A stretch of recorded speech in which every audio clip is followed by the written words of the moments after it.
Jiang Bei was clearly just an ordinary soldier, yet unexpectedly found himself surrounded by a band of fierce barbarians. At the brink between life and death, his fate suddenly turned upside down. Tonggu, I'm not ready to die yet. My wife's still waiting for me at home. I want to go back. Tonggu, you've got to make a decision. How could there be so many barbarians in this godforsaken place? You ask me? Damn it. How the hell should I know? The terrified shouts cut through the silent earth path like blades. Jiang Bei slowly opened his eyes, pain like thunder roaring in his head. He was trapped in a narrow, dimly lit underground cellar. To his left were several soldiers clad in leather armor, exchanging worried glances. On the right, villagers huddled together, their eyes filled with fear and helplessness. I just got off duty and was heading home. How did I end up in this cursed place? Jiang Bei struggled inwardly, his palm aching sharply. He recalled being struck and thrown by a large truck, then blacking out. When he opened his eyes again, he found himself in a completely different world. Moist yellow earth, crumbling walls, and the clothing around him reminded him nothing of the modern day. Impossible. Could he have traveled through time? As a seasoned reader of online novels, Jiang Bei knew well that getting hit by a vehicle and time traveling wasn't just a myth, but he never expected this absurdity to happen to him. Just then, a flood of heavy memories surged through his mind. The Great Qin Dynasty, Iron Horse border posts. The Death Squad soldier. She was no longer the Jiang Bei of today, but a soldier stationed at a frontier in ancient times. By some coincidence, had received a message from Lin Jie, mistakenly believing the village had only a few barbarians. In reality, their numbers doubled, with powerful elite warriors hidden among them, making the fight hopeless and leaving his original body gravely wounded. These barbarians were fierce and numerous. Jiang Bei and his fellow guards were powerless against them, forced to retreat into an underground cellar. But his original Bodis injuries were too severe to endure. His soul fused with the present Jiang Bai's. Bitterness and helplessness filled his chest as he gave a wry smile. Rebirth is rare, yet to start like this is bleak. Where's my golden finger? Where's the system? Could it be there's none at all? Bei Gu, you're awake. A dark-skinned burly man cried with joy. It was Chen Yo, the original Jiang Bai's sworn brother. Beside him, a brow-heavy soldier sneered coldly. Those barbarians are searching outside. Don't pretend to be dead anymore. Jiang Bei glanced at the rough soldiers among them. An older man named Wang Tong looked grim and resentful. Who knew their early misjudgment would lead to this perilous situation? We have to find a way out. We can't die like this. Jiang Bai's brow furrowed deeply, survival instincts ignited. He knew if he lost his composure, it would mean certain death. Lifting the dim cellar's gloom, he gripped a broad knife in his hand. Though his strength was still weak, he had become the pivotal figure in this battle for life. He scanned the room. The trembling villagers looked terrified. A young woman clutched her child, her voice trembling in helplessness. There's only this one exit, no other way out. The weight settled heavily on his heart, but the crisis hadn't ended. By his feet, two bound barbarians struggled fiercely. Jiang Bai's eyes flashed as he whispered, "Why not kill them? Capturing one barbarian alive is worth 2 army merits," Wang Tong said gloomily. "If we kill them, how do we get credit?" Jiang Bei snapped back harshly. "Can merits buy back our lives? If they lead more barbarians in, we're all dead." His words shocked the others. Wang Tong fell silent, no longer stubborn. Suddenly Jiang Bei roared, "Give me the knife. If I want kill, then who will?" He seized the knife from Chen Yo, his gaze sharp as lightning. This was the first slash of his life. The killing rushed in, life and death at stake. There was no time for hesitation, no room to falter. The knife sliced through, blood spurting like a fountain, two barbarian heads falling into a pool of crimson. Jiang Bei drew a deep breath, the knife's hilt trembling slightly in his hand. As he struggled to steady himself, an electronic prompt suddenly flashed before his eyes. Was this the golden finger? Slay barbarians guilty of heinous crimes. Reward, merit points. Accelerate martial arts progress. Such a glorious message stunned him. Merit points poured in, awakening dormant power. His body burned hot, bones crackling with renewed vigor. A flood of power surged through him as he swiftly advanced in the Xing Tian martial art from the foundational to the initial grade realm. Jiang Bai's aura suddenly transformed completely. What will killing them achieve? We're doomed either way today, Wang Tong said grimly, gazing at the two headless corpses. His desire for military merit was tinged with deep helplessness. Jiang Bei shot him a cold glance, silent, then held his breath, straining to hear the sounds above the cellar. Suddenly, a harsh shout rang out overhead. "Open the cellar. Move aside, I'm coming." "Not good, the barbarians are here." Jiang Bai's heart pounded fiercely. Wang Tong and Chen Yo's faces drained of color. Villagers nearly cried out in panic. Facing death's edge, danger closing in, every breath tightened like a drawn bow, awaiting the next life-or-death clash. "Bei Gu, what do we do now? Are we going to die?" Chen Yo's voice trembled uncontrollably, breaking with panic. "Quiet. Get against the wall," Jiang Bei whispered sharply, frowning deeply. As soon as he finished, Everyone scrambled to spread out, pressing their backs tightly against the cold, damp earth wall. Jiang Bei also retreated to the wall's edge, gripping his sword so tightly his knuckles turned white, eyes fixed on the wooden trapdoor above. If any barbarians came down, they'd fight to the death. No one dared turn their heads, standing stiff and still against the wall. Wang Tong, Chen Niu, and the others held their breath, clutching their knives tightly, hearts pounding like war drums. Bang! Suddenly, the cellar cover was flung open, blinding white light flooding down. A harsh, hoarse voice cursed from above. Damn it, no one's down here? Could there be a secret passage? Get down and check. Jiang Bai's chest heaved violently as he stared at the wooden ladder. Click click. The ladder creaked softly as a burly barbarian slowly descended. The moment he appeared, his eyes locked with Jiang Bai's, pupils shrinking sharply. SSSS. The sword struck out like a venomous snake, piercing the barbarian's chest in an instant. Jiang Bei grabbed the man's calf and yanked him down forcefully, slamming him onto the ground. You have slain a notorious barbarian. Merit points 2. Ambush. They're down here. Another barbarian poked his head out, pale with fear. He spun and shouted wildly, help, quickly, then sprinted away. Move. Jiang Bei yelled, climbing the ladder first. Chen Niu, Wang Tong, and the others followed swiftly, leaping out. Stepping outside the house, a sickening stench of blood hit them hard. The village streets were rivers of blood, corpses strewn everywhere. The barbarians' rampage had turned this land into hell. Where are the horses? Our horses? Forget the horses. We have to get out first. Before the words were out, a thunderous roar shattered the air. Trying to run after killing my men? Thud!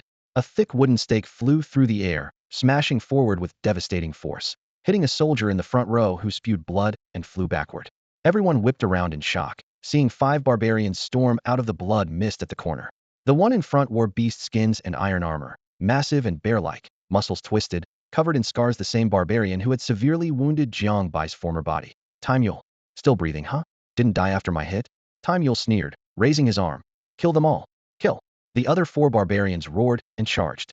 I'm not dying in this hellhole. Wang Tong's face went pale as he turned and ran. He barely took a few steps before 2 barbarians ghosted in front of him. Spears sliced through the air, one stabbing from the front, another from behind. Bang! Splat!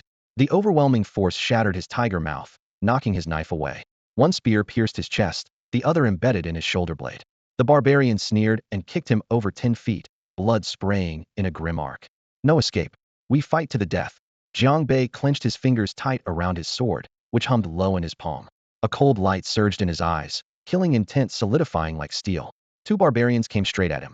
He stomped hard, launching himself forward like an arrow released from a bowstring. 9th rank martial energy thundered through his meridians, sword cutting through the air with a piercing scream. Swish! The blade sliced through the air like a lightning strike.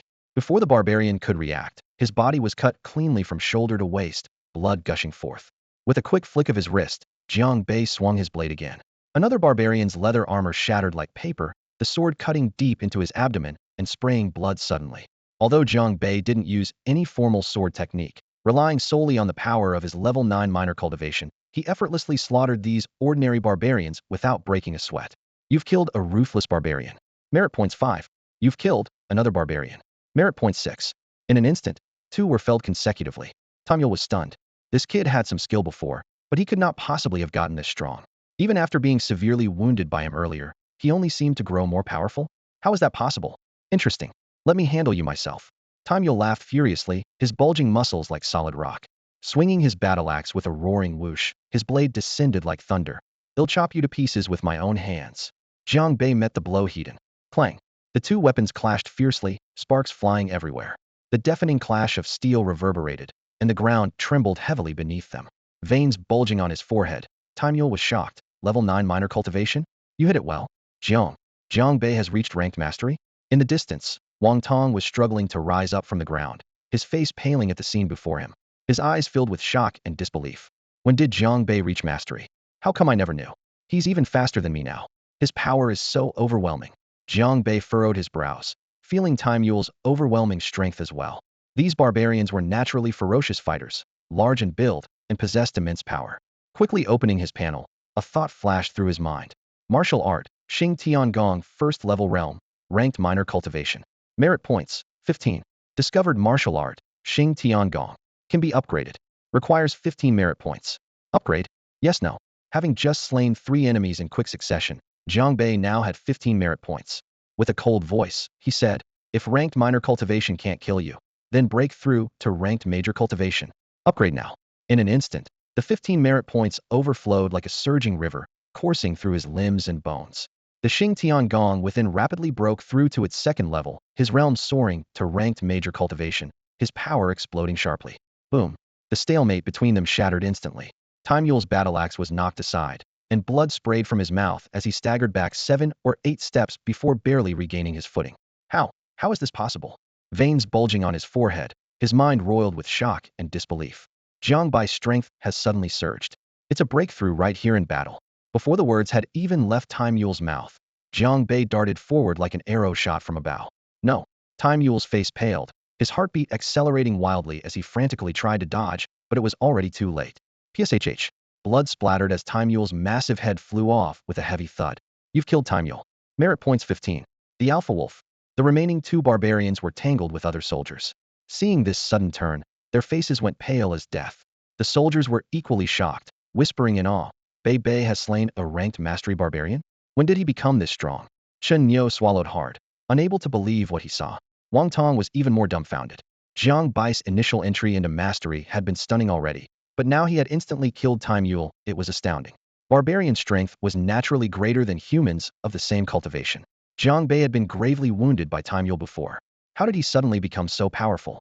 A thought flashed in Wang Tong's mind. Could he have been holding back all along? That previous injury must have come from underestimating the enemy. Luckily, I didn't fight him in the cellar back then, or I might have died with a single blow. Wang Tong's fear faded into newfound respect as he looked at Jiang Bei again, realizing that his earlier complaints were baseless. Fortunately, Jiang Bei bore no grudge. The last 2 barbarians, naturally, couldn't escape their fate either. Jiang Bei raised his blade and charged, slaughtering them one by one, accumulating more merit points. By now, all the barbarians in Sunset Village had been completely wiped out. We've won. Time to return to camp. The soldiers wept tears of relief, as if escaping from disaster. Their hearts were full of gratitude, casting admiring looks toward Jiang Bei. Without him, survival would have been impossible. At that moment, Jiang Bei carefully scoured the battlefield, looting the spoils. Not a single barbarian's corpse was neglected. All valuables were gathered to avoid wasting their hard-fought efforts. As he bent down to inspect, he picked up the discarded battle axe of Time Yule. Suddenly, a notification appeared on his panel. Discovered item, Wolf Blood Battle Axe. Can be refined. Requires 5 merit points. Refine? Yes, no. Note, refining grants the martial art Blood Wolf sword technique. You can actually refine items to acquire martial arts? Staring at the prompt before him, Jiang Bai's heart stirred, a flicker of excitement flashing in his eyes. He was in desperate need of a reliable blade technique. Without hesitation, he focused his mind and selected refine. As pale golden particles shattered, the panel's merit points instantly dropped by 5, while a sharp, rushing memory of the blade technique flooded his mind like cold water. In the next moment, the panel reappeared. Martial art, Xing Tiangong, level 2. Blood Wolf blade technique, novice. Rank, grade 9 advanced training. Merit points, 18.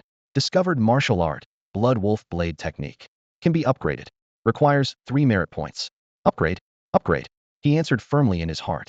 The blade intent surged through his limbs like lightning snakes climbing branches, instantly connecting his entire body. Blood Wolf blade technique novice attained. The prompt flashed again. Discovered martial art, Blood Wolf blade technique. Can be upgraded. Requires 10 merit points. Upgrade. Jiang Bei hesitated no more. Upgrade. In an instant, the scent of blood on the wind hit him, followed by a flood of battlefield combat scenes and technique details pouring into his mind. Blood Wolf blade technique first level. He tried gripping the hilt at his waist. His knuckles cracked as his whole body felt like a sharp blade unsheathed. Next time he faced Time Yule, 1 strike would be enough. Regroup. He called softly. The others quickly scavenged the battlefield while he personally severed the heads of Time Yule and his men, threading them on hemp rope and hanging them at the saddle beside him. Each barbarian head counted as a unit of military merit. Dust billowed around them on their way back, the setting sun burning deep red over the horizon. Chen Niu carried a bundle of spoils and lowered his voice. Brother Bei, with these barbarian heads added, your merit points should be enough, right? Only 1 mission left to complete the quota. Are you going to be transferred back to your original camp soon? His tone was thick with envy. Almost. Jiang Bei tapped his chin lightly. The Iron Horse Pass defense line was divided into 10 battle camps, from Camp Jia down to Camp Goei, in descending order of overall strength, with a separate foremost death camp. The death camp imprisoned criminals from all other camps and sent them on near-suicidal missions. The original owner was stationed at Camp Ren, where he could have lived steadily and earned merit. But because he failed to produce offspring with the assigned female prisoner within a year, failing the strict population supplementation target for De Qianhe, was reassigned here by military decree. To leave the death camp, he had to complete 10 missions and accumulate 15 merit points, with only one transfer slot available per quarter. After over a month here, the previous self had finished 9 missions. With today's killing of Tai Mule and his group, the merit requirement was finally met. Only one last mission remained, then he could escape this hellhole. Yet a cold glint flashed in Jiang Bei's eyes. Someone probably didn't want him to leave alive. In the death camp, he and Lin Jie had matched mission counts and merit points. The intel that there were only 3 to 5 ordinary barbarians in Sunset Village came directly from Lin Jie to the original self. Yet 8 or 9 barbarians appeared, plus a skilled elite, Tai Mule. The intention was obvious. Want me dead so you can hog the transfer spot? In your dreams. Jiang Bei's knuckles whitened, but he still gripped his blade steadily, a cold smirk curling his lips. Before long, the group returned to the death camp. The death squad's camp was an outpost built in the wilderness, encircled by earthen walls. Inside were rows of tents and barracks. At the break of dawn, the bugle sounded, and the troops filed into the mission hall one after another, reporting to the clerks and recording their battle achievements and tasks on bamboo slips. But in the death squad, even a record of countless war merits wouldn't earn them a scrap of dry rations. Under normal army rules, Jiang Bei would have already received a handsome bounty for the heads he brought down today, but he didn't care. With the merit board sealed on his body, any reward was just icing on the cake. His only thought was to leave this damned place as soon as possible. The death squad was the closest forward post to the border. Every time the barbarians invaded from the south, this place was always the first grinding stone. The original owner had endured 2 or 3 night raids in just over a month, surviving purely by luck. Jiang Bei had no intention of waking up one day, pierced through the throat by an arrow. Killing the enemy did make him stronger, but only if he first moved to a safer camp, where he could still take on missions and collect rewards. That would be 100 times better than staying here. On the west side of the death squad camp, the curtain of a low barack was suddenly flung open. Jiajiagu, there's big trouble. Boots stomped and a panicked breath burst in as a soldier rushed inside and whispered to the young man wiping his horizontal blade. Jiang Bei. Jiang Bei has come back alive. What? Lin Jie's hand froze on the sword handle. Then he jumped up, his blade reflecting his grim face. Luori village has a 9th grade minor iron mule inside. How did Jiang Bei escape? No, that's not all. The soldier swallowed hard. He even brought back Iron Mule's head. He killed Iron Mule? He reached grade rank 2. Lin Jie's face changed drastically. His knuckles whitened as he slammed a fist on the wooden table. So Jiang Bei was hiding it deep. He stepped into the grade rank. Like me, I underestimated him. Inside the cramped barack, Lin Jie paced back and forth, heavy boots carving trenches into the damp earth floor. He's already amassed enough military merits. Only one more task, and he could apply to transfer out. His eyes grew ever darker. No, that slot has to be mine. His steps suddenly stopped, a cold gleam flashing in his eyes. He spat out a grinding name. Jiang Bei, you're courting death. Blame yourself for coming at the wrong time. That slot belongs only to me, Lin Jie. With that, he flung the curtain aside and charged out, dust swirling off the table. Elsewhere, Jiang Bei had just stepped into his barack, peeling off the blood-stained horizontal blade from his shoulder. Before he could hang it on the rack properly, a burly figure barged in. The man was Lu De, who had fought alongside him before. Jiang Bei, I heard you took the Luori village mission. Is it true? That place has a grade-ranked barbarian. Lu De sat heavily on the straw mat, eyes wide. When did you hear this? Jiang Bei raised an eyebrow. This morning, the deputy camp commander said so himself. Lu De stroked his beard. He asked who wanted the mission, said if no one stepped up, they'd draw straws, and you actually volunteered? This morning? Jiang Bei's eyes flashed cold. Was Lin Jie there? Yes. Lu De suddenly realized, lowering his voice. Did he tell you the mission, but not mention the grade-rank barbarian? Jiang Bei nodded. Bastard. Lu De thumped his knee, then leaned in to whisper, he's out to get you. For that transfer slot out of the death squad. He'll do anything dirty. He's one step away from finishing you. You have to watch your back. Jiang Bei gripped his blade tightly. The cold scabbard rubbed harshly in his palm. Lin Jie was worried Jiang Bei would snatch the transfer spot, but Jiang Bei worried Lin Jie might turn the tables. Today's conflict had forged a deadly enmity between them. He vowed quietly, we'll find a chance to strike first and turn that bastard into merit points.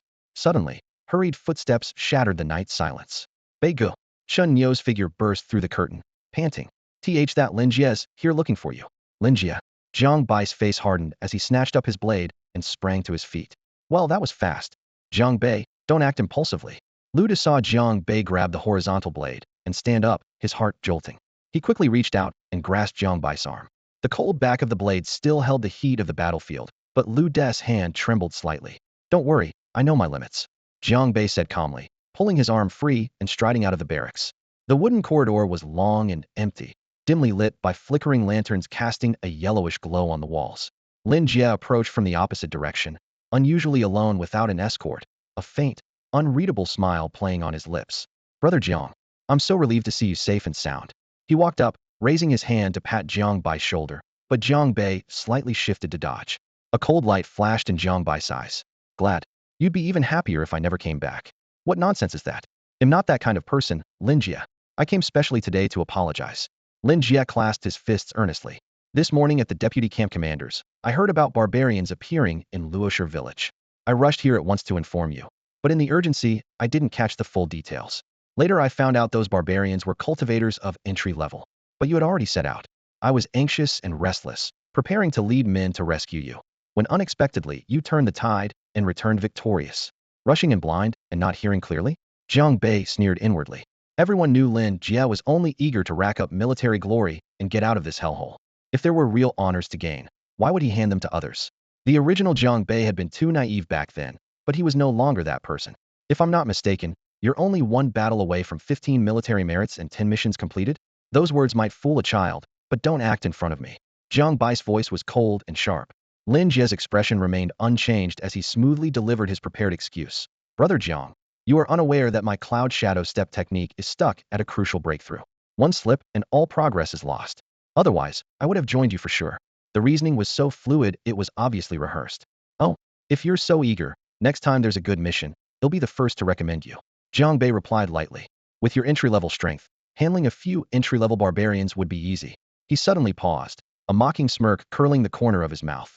No, Brother Lin's cloud shadow step is about to break through. A few entry-level barbarians are nothing. Even a 9th-rank Grand Master wouldn't be worth your attention. It's agreed then. Next time there's a 9th-rank Grand Master mission in camp, he'll sign up first to take your place. Lin Jie's smile froze, his pupils narrowing and face darkening. Jiang Bei, don't be shameless. I only give face to people. Jiang Bei said calmly. If someone's an animal, there's no question of giving face or not. Fine, fine. Damn you, Jiang Bei. Lin Jie snapped, slinging his sleeve and turning sharply. His footsteps thudded heavily on the wooden planks as he disappeared into the distance. Jiang Bei watched the retreating figure, his gaze growing colder. Lin Jie wasn't just here to apologize. Most likely, it was feigned submission to lower his guard. This man was trouble, but it wasn't convenient to act openly in the death camp. He'd have to wait for another chance. From what he knew, Lin Jie was also a skilled entry-level fighter, with considerable strength. But Lin Jie had no idea that Jiang Bei was now already a 9th-rank Grand Master. Jiang Bei. At this moment, Lin Jie was burning with rage, his face dark and grim, his fingers clenched tightly.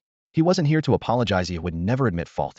Before setting out, he had crafted his excuses flawlessly, confident that the simple-minded Jiang Bei would blindly accept and meekly take his apology as usual. But unexpectedly, Jiang Bei fired back sharply, leaving no room for negotiation, his tone completely different, sharper, as if he were a different person. Yet this minor setback didn't change Lin Jie's final judgment. In his eyes, Jiang Bei was nothing more than a lamb to the slaughter, destined to die sooner or later. A cold smile crept to his lips as his hand slid into his coat pocket and touched the silk box hidden inside, a chill seeping through his fingers. He quickened his pace, passing the campfires and tents, arriving before the largest command tent deep within the camp. 2 soldiers stood guard at the entrance, rifles upright and eyes alert. Please inform the deputy battalion commander that Lin Jie requests an audience, he said respectfully, clasping his fists. Wait here. The soldier on the left nodded and entered. Moments later, he drew back the flap and stepped out. Captain Xiang says you may enter. Lin Jie bowed in thanks and lifted the flap to enter. This was one of the largest tents in the camp, with rows of harsh-looking weapons displayed on racks, long spears, axes, halberds gleaming coldly. Several heavy wooden tables were lined up neatly. A burly man sat with his back to the fire basin, meticulously wiping down a broad-backed large blade. The firelight danced across the blade's edge. This was none other than Deputy Commander Xiang Kuan of the Death Battalion. Captain Xiang, Lin Jie greeted with a bow, careful not to be disrespectful. Yes? Speak plainly, Xiang Kuan replied steadily, never stopping his work. Lin Jie glanced outside to make sure they were alone, then lowered his voice and stepped closer to carefully place the silk box on the table. Captain Xiang, you know I only have one last mission before being transferred out. Jiang Bei has just returned from Luri village and also has only one mission left. I'm asking you, for my brother-in-law's sake, to help me. Xiang Kuan finally looked up, set the blade aside, and opened the box. Inside lay a smooth, lustrous pill. He lightly closed the lid. Speak. How do you want me to help? Tomorrow, please transfer both Jiang Bei and me to Sanmen Town at the same time, Lin Jie whispered. Sanmen Town? Xiang Kuan raised an eyebrow. The barbarians there are not to be trifled with. Even the nearby battalions dare not act rashly. You can handle Jiang Bei with your strength, but you want to use the barbarians to kill him? Have you thought about how you'll get back? I have a plan. You have my word, Captain Xiang, Lin Jie said confidently. Fine, you only have one mission left. He'll arrange to have you both sent to the same place. Whether he comes back alive or you do, that's none of my concern. Xiang Kuan smoothly slipped the box into his sleeve. I'm helping you this once solely because of your brother-in-law. I understand. Thank you so much, Captain Xiang. Lin Jie thanked him repeatedly, bowed, and backed out a few steps before turning and leaving the tent. No sooner had Lin Jie left than Xiang Kuan reopened the box, carefully lifting the lid. Looking at the perfectly round pill inside, he couldn't hide the smile tugging at his lips. Having a good brother-in-law really makes a difference. He studied the pill with growing satisfaction.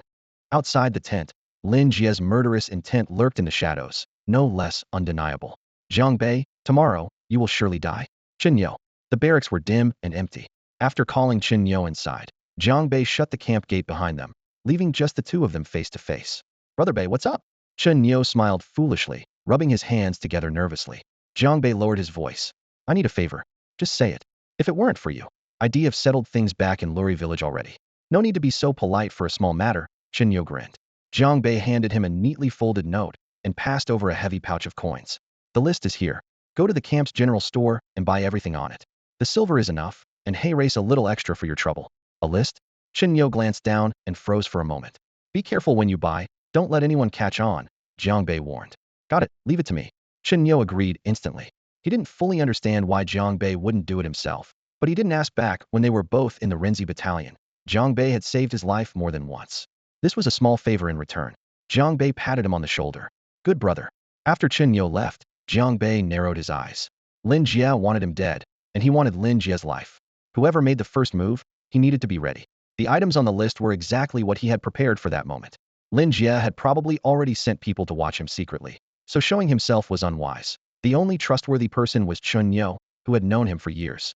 The next morning, Jiang Bei had been half asleep all night. Lin Jie wouldn't stir up trouble after dark, but caution was wise.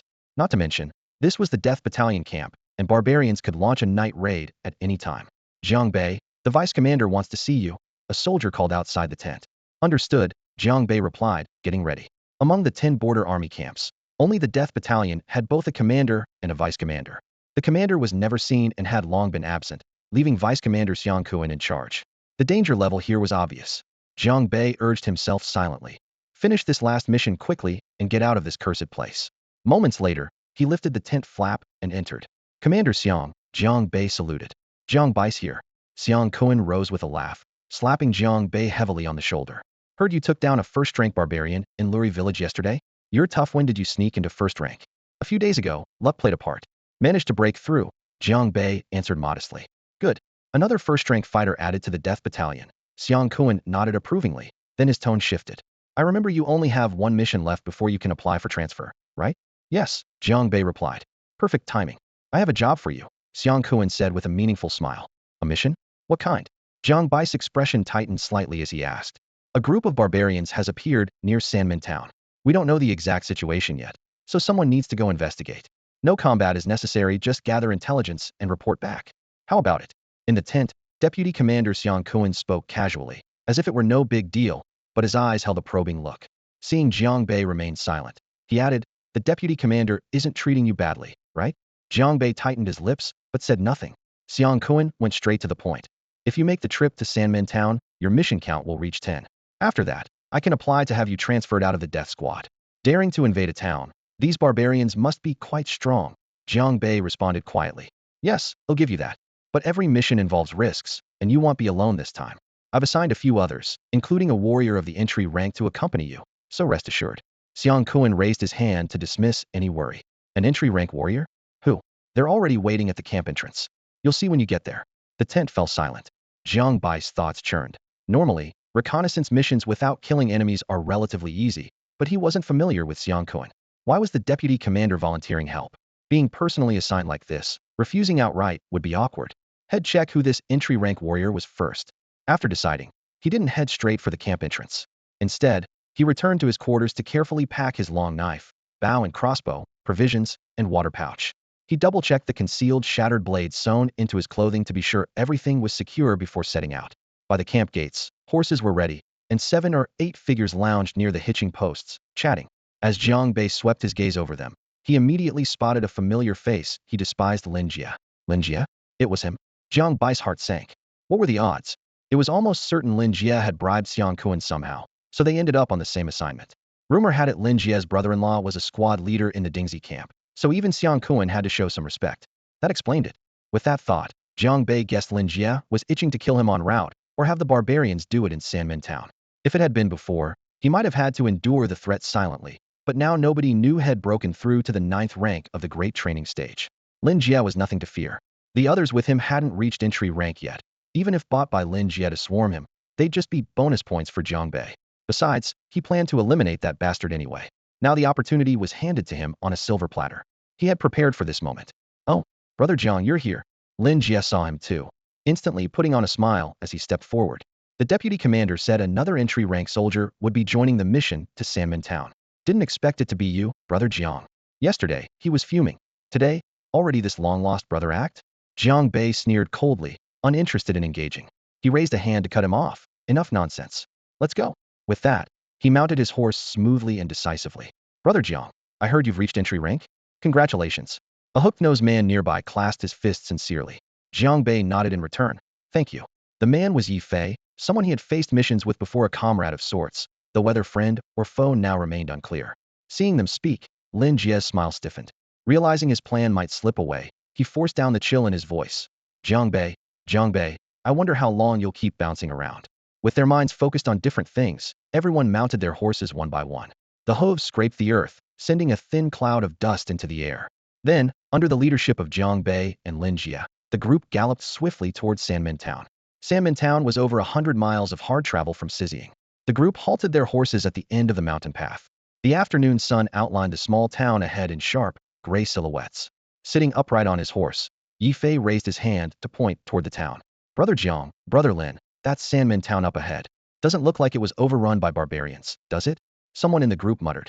Whether there are barbarians or not, we'll find out once we get there, Lin Jie replied with a faint smile, his tone firm and resolute. The deputy camp commander gave the orders personally. There's no turning back now. With that, he squeezed his legs against his horse, which neighed sharply and charged forward. Jiang Bei narrowed his eyes, watching Lin Jie's retreating figure, reaffirming his own suspicion Lin Jie had likely only bribed a small number, or else attacking on the way here would have been easier than entering the town itself. He scanned the surroundings, scattered small hills outside Sanmen Town, sparse vegetation, no signs of anything out of the ordinary. After a moment's thought, he tightened his reins, matching pace alongside Yi Fei, urging his horse onward. Several hours of riding later, the group finally reached the town gate. The scent of blood was thick and palpable, as if it were a fog that seeped instantly into their nostrils. The stone-paved street was streaked and splattered with blood. Broken limbs and severed body parts lay scattered everywhere, while intact corpses were few and far between. Yi Fei's anger boiled over, veins bulging on the backs of his hands. So the barbarians really did get in those beasts. Jiang Bai's face grew grim. Compared to yesterday's Luri village, Sanmen Town looked even more devastated. Judging by the scale of destruction, the invading barbarians could not have been few in number. Should we dismount first? Be careful not to draw attention, we don't want to die for nothing, someone whispered nervously from the group. The others exchanged glances, then agreed to remove their saddles and lead their horses on foot. This was just a reconnaissance mission. Nobody wanted to get into unnecessary bloodshed. Deeper into the streets, the bloodstains grew denser, yet there was still no sign of barbarians among the corpses. Progress slowed with each step, painfully slow and inefficient. Suddenly, Lin Jie stopped and turned to Jiang Bei. This isn't working. Jiang Bei, you and I each take a T-mile head west, you take east. Let's meet back at the town gate in about an hour, say after one incense stick burns. Jiang Bei was silent for a moment. Yi Fei nodded alongside him. Splitting up will be faster. He'll go with Brother Jiang. Jiang Bei glanced at the two, giving a faint smile. All right, see you in an hour. With that, he turned and strode away, followed closely by Yi Fei and 3 other soldiers. Watching Jiang Bai's figure disappear around the corner, Lin Jie's lips curved into a cold smirk. Now, let's wait for them to jump right into the barbarian's jaws. He waved his hand. Let's go, side is safer. Leading 3 men, he disappeared into the western part of town. Meanwhile, Jiang Bai's group moved eastward. The alleys were narrow, the broken walls stained with dried, dark brown blood. The air was heavy and suffocating, like an old well long sealed. But just then, Jiang Bei suddenly stopped, his footsteps faltering. He did not move forward anymore. He turned around and said to Yi Fei and the others, "Brother Yi, I left some things on my horse. I need to go back and get them. Why don't you start searching on your own for a while?" "All right, no problem, Brother Jiang. Go ahead." Yi Fei smiled slightly. Jiang Bei turned to leave, but paused and took a step back. "Brother Yi, don't search too quickly. Wait for me to come back." "Okay." Yi Fei nodded again. Jiang Bei walked off, his footsteps quickly disappearing around the corner. As soon as he left, someone in the group sneered. "This guy just got promoted and already acting high and mighty? Why do we have to do the searching? Once he finds a hiding place, we end up risking our necks." Yi Fei shook his head. "Brother Jiang isn't that kind of person. I've worked with him on missions before. He would never abandon comrades. But what he just said, it felt like a warning to me." "Warning? It's just politeness. He'd love for us to turn the east side upside down." The man curled his lip. "Enough arguing." Yi Fei finally decided. "Let's just circle nearby, don't go too deep into town, and wait for Brother Jiang to come back." Meanwhile, Lin Jie and his group didn't head to the west side of town. They quickly left the town limits instead. Jie's the man. He snagged a mission count without lifting a finger. His companions praised him nonstop. With Jiang Bei dead, Jie's got all the missions now. No one else will compete for the transfer out of the death squad. "Don't forget the brothers when you get back to camp." "Of course not," Lin Jie said with a slight smile. Suddenly someone worried. "Jie, should we go back and check? What if Jiang Bei isn't dead? He just took out a lower-ranked barbarian yesterday." "Not possible." Lin Jie waved dismissively. "You think Sanmen Town is some sunset village? There are over a dozen low-ranked barbarians, all gathered at the Eastern Temple. If Jiang Bei dared go there, he'd surely die?" "Over a dozen." "Wow. How do you know all that, Jie?" "That's none of your business. Just remember what to say when we return," Lin Jie replied coolly, staring at the mountain peak gradually coming into view. The intel came from his brother-in-law. Sanmen Town was the next target for the Dingxi squad's sweep. All info on the barbarians' movements, numbers, and strongholds had been thoroughly scouted. After slaughtering the townsfolk, the barbarians used the Eastern Temple as their camp. When Lin Jie heard the Dingxi squad planned to strike at noon, he immediately smelled an opportunity to exploit. If he could lure Jiang Bei to the Eastern Temple, those dozen-plus barbarians would be lethal, and then no one would challenge him for the transfer spot from the death squad. As for the barbarians running amok, no worries. The scouts confirmed they perform rituals at the Eastern Temple every day at noon, and it was that very hour now. Lin Jie had also instructed his men to hide nearby and signal with a flare at the first sound of fighting a secret signal to his brother-in-law. By now, his brother-in-law's team should be lying in wait on the mountain. Once they see the flare, they'd know Jiang Bei was trapped and would close in immediately. Barbarians wiped out, Jiang Bei and Yi Fei killed in battle. Lin Jie and his group escape amid the chaos, all perfectly reasonable. "Jiang Bei, you're too green to go up against me. Blame yourself for being tossed into the death squad with me." Lin Jie sneered inside, already picturing Jiang Bei torn to pieces by barbarians. Suddenly, a chill shot up his spine, raising the hairs on his neck. "Who's there?" Lin Jie's heart pounded wildly as he spun around. The moment Lin Jie turned around, a puff of white ash suddenly rushed into his eyes. A sharp, burning pain like needles exploded in his eye sockets as the white ash seared them fiercely. Tears poured out uncontrollably.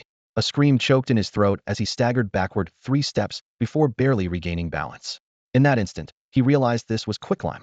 Not only had his enemy launched a sneak attack, they had used this cruel trick. The other 3 border guards shuddered in horror at the scene and whipped around only to find a shadow had silently crept up behind them. Dressed in black night clothes and with his face covered, only a pair of cold, glinting eyes shone beneath the mask. Thud! The black-clad figure lunged forward abruptly, drawing a sword from his waist as a chilling blade swept through the air. "Attack! Kill him!" The 3 shouted fiercely, swallowing their fear as they each drew their swords and charged in. Though none had reached the official ranks, these seasoned border soldiers knew that hesitation meant certain death. Clang! At the instant the first man's blade clashed with the assassin's, he felt a crushing force like a mountain. Bones shattered with a sickening crack alongside the ringing clash of steel. Blood sprayed as he flew backward, crashing heavily onto the muddy ground. "What?" The remaining 2 widened their eyes in disbelief. This attacker's strength was terrifying beyond measure.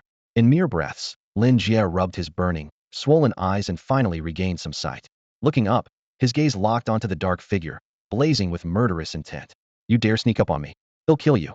Without hesitation, he brandished his sword and dashed forward in a blur. His practiced cloud shadow step pushed his speed to the extreme. Jiang Bai's eyes narrowed. "Fast, but speed alone won't kill me." He gripped his horizontal sword tightly, the blade trembling faintly as a crimson mist seemed to crawl along its edge. Taking a step forward, the sword's gleam cut through the night like a wolf's howl. Blood wolf, sword technique, bloody waning moon. Lin Jie swung fiercely, the 2 cold blades colliding head-on. Clang! The deafening sound echoed as Lin Jie's sword was violently knocked aside. His arm felt as if shattered by a hammer's blow, the sharp pain forcing him to retreat step by step. Ninth rank Grand Practitioner. His face turned pale in shock. The one who ambushed him was a ninth rank Grand Practitioner, but he had never provoked such a ruthless opponent. A barbarian? No. If barbarians had come, they would have charged openly, not wear masks.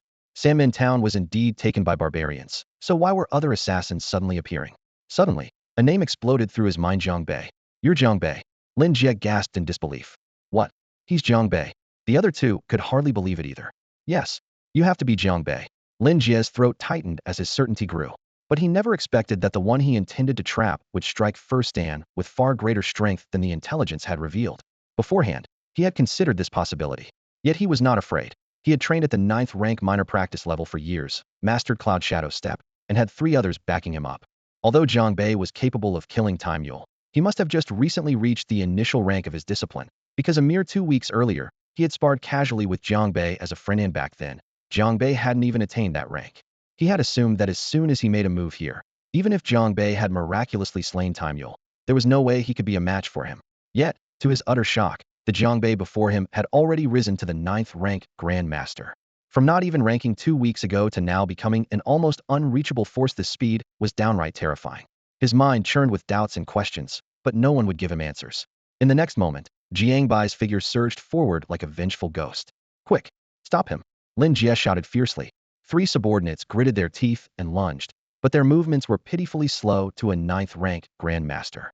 Jiang Bei swung his blade in a horizontal arc, a cold gleam cutting through the air like a crescent moon. With a sickening slash, the first man was cleaved in 2, blood gushing like a fountain. The second surged from the left, but before he could react, Jiang Bai's 5 fingers clamped onto his skull.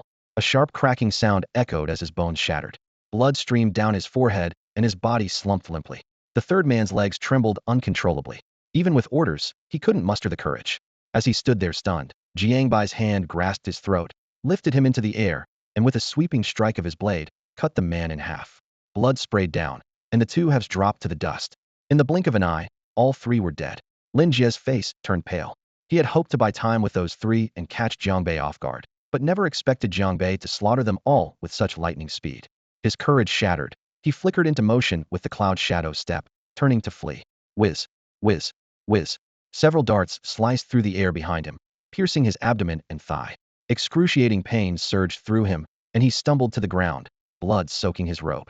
Jiang Bei approached coldly. The lime powder and hidden weapons were all prepared specifically for Lin Jie since they were mortal enemies. He intended to kill with a single strike.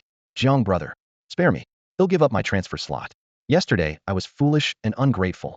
Lin Jie knelt on the ground, begging desperately, his former arrogance completely gone. Even now, he struggled to accept that Jiang Bei had reached 9th rank Grandmaster. Had he known, not even 10 lifetimes worth of courage would have dared to move against him, but now it was too late. How do you know all the barbarians are at the temple in the east? Jiang Bai's gaze was sharp as a blade. He had secretly followed before and seen those 3 subordinates ask the same question, but Lin Jie had remained silent. Lin Jie stammered. Clang. Jiang Bei slammed his blade into Lin Jie's thigh and twisted the handle hard. A guttural scream tore through the air. He'll tell you. He'll tell you.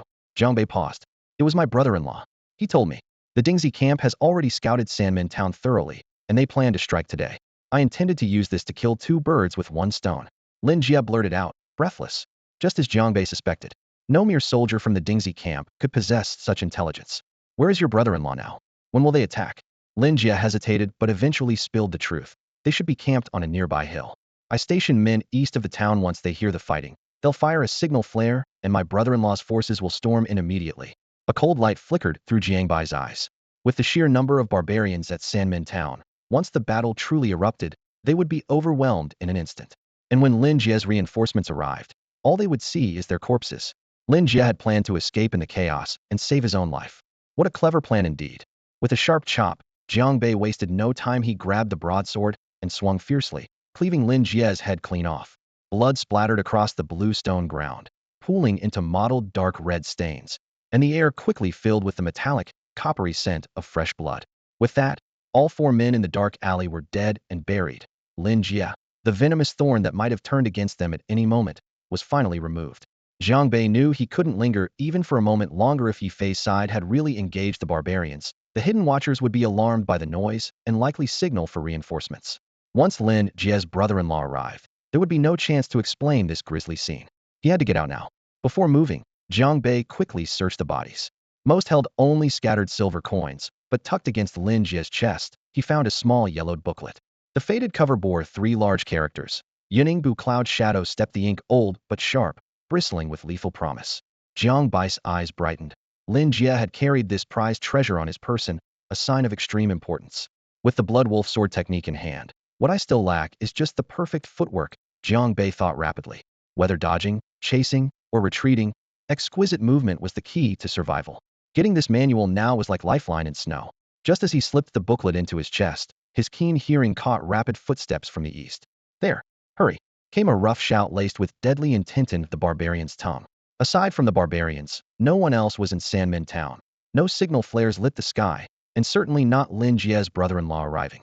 A cold light flickered in Jiang Bai's eyes as he glanced once more at Lin Jie's mangled corpse and slipped silently into the shadows. According to Lin Jie's intelligence, the barbarian main force gathered at the eastern temple. But clearly patrol squads remained, now drawn by the noise from the western alley.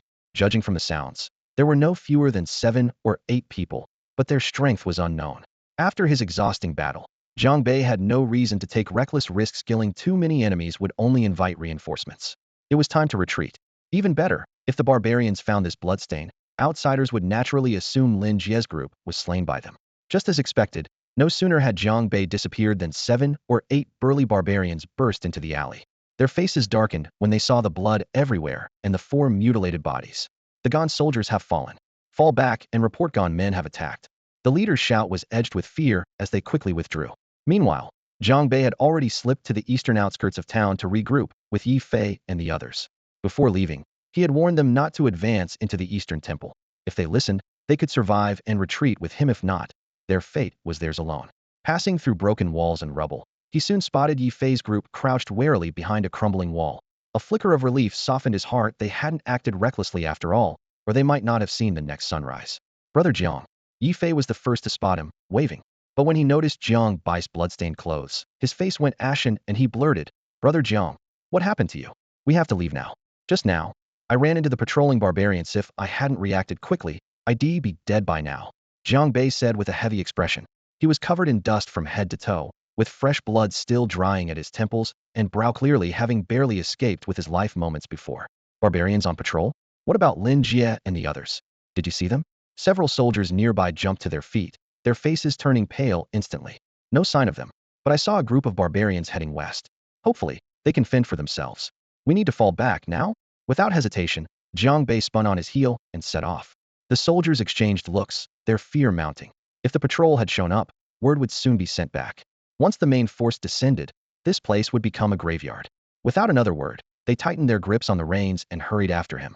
The outskirts of the town lay overrun with wild grass. A cold wind swept by, carrying the metallic scent of blood.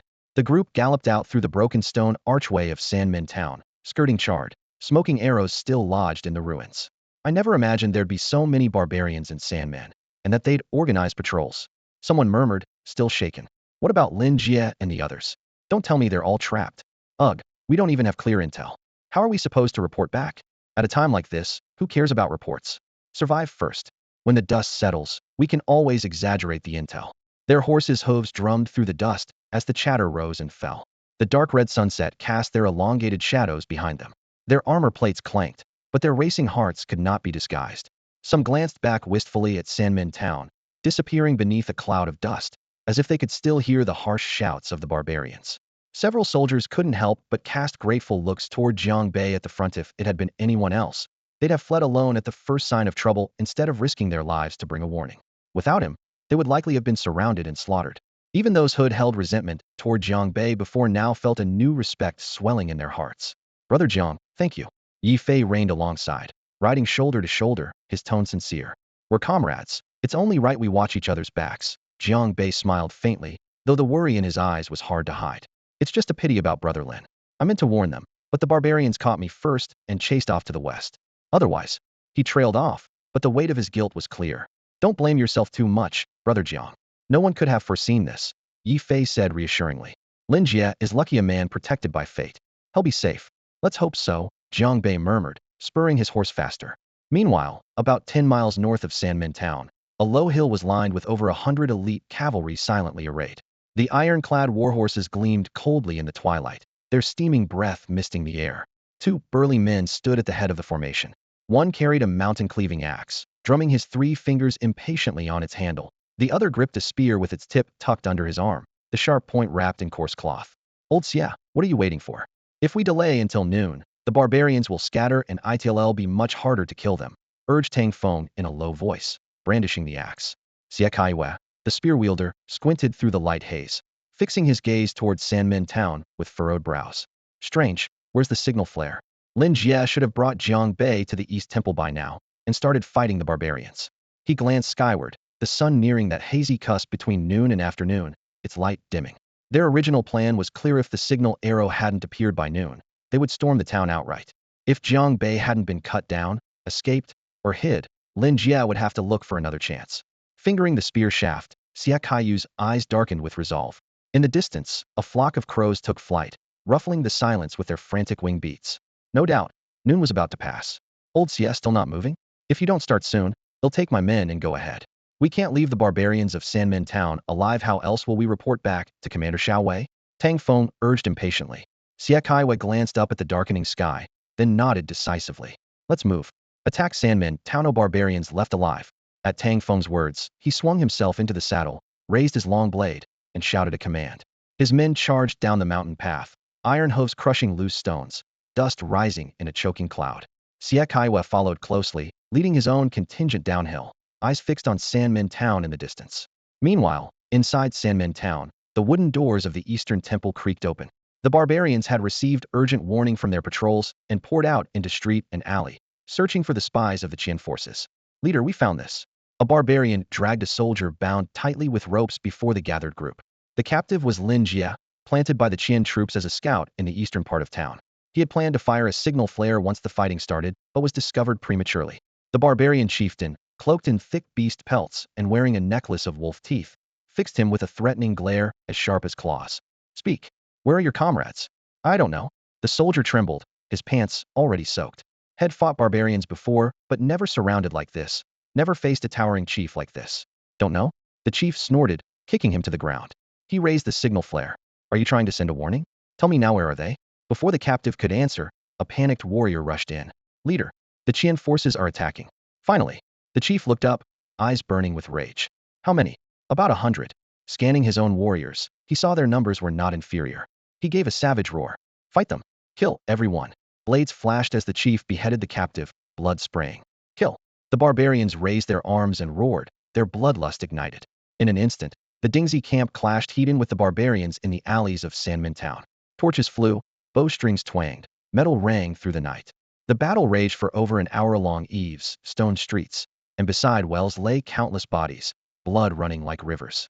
In the end, the Dingxi camp triumphed. Armed with detailed intelligence and thorough preparation, they had known the barbarians' strengths and weaknesses before the fighting began. At the western alley entrance, the battle finally died down. Xia Kaiwei stood beside the broken wall, staring at the corpse with its severed head, the body of Lin Jie. His fists clenched so tightly they cracked. His eyes were bloodshot with rage, but he said nothing, slowly crouching to close Lin Jie's wide-open eyes. Yet the fury and murderous intent blazing in his gaze could not be contained. Who could have done this? Barbarians? That seemed impossible. From what he knew, the noon barbarians always gathered near the East Temple and wouldn't be at this place. Yet here lay the bodies of Lin Jie and the others, sprawled at the alley entrance on the west side, completely against common sense.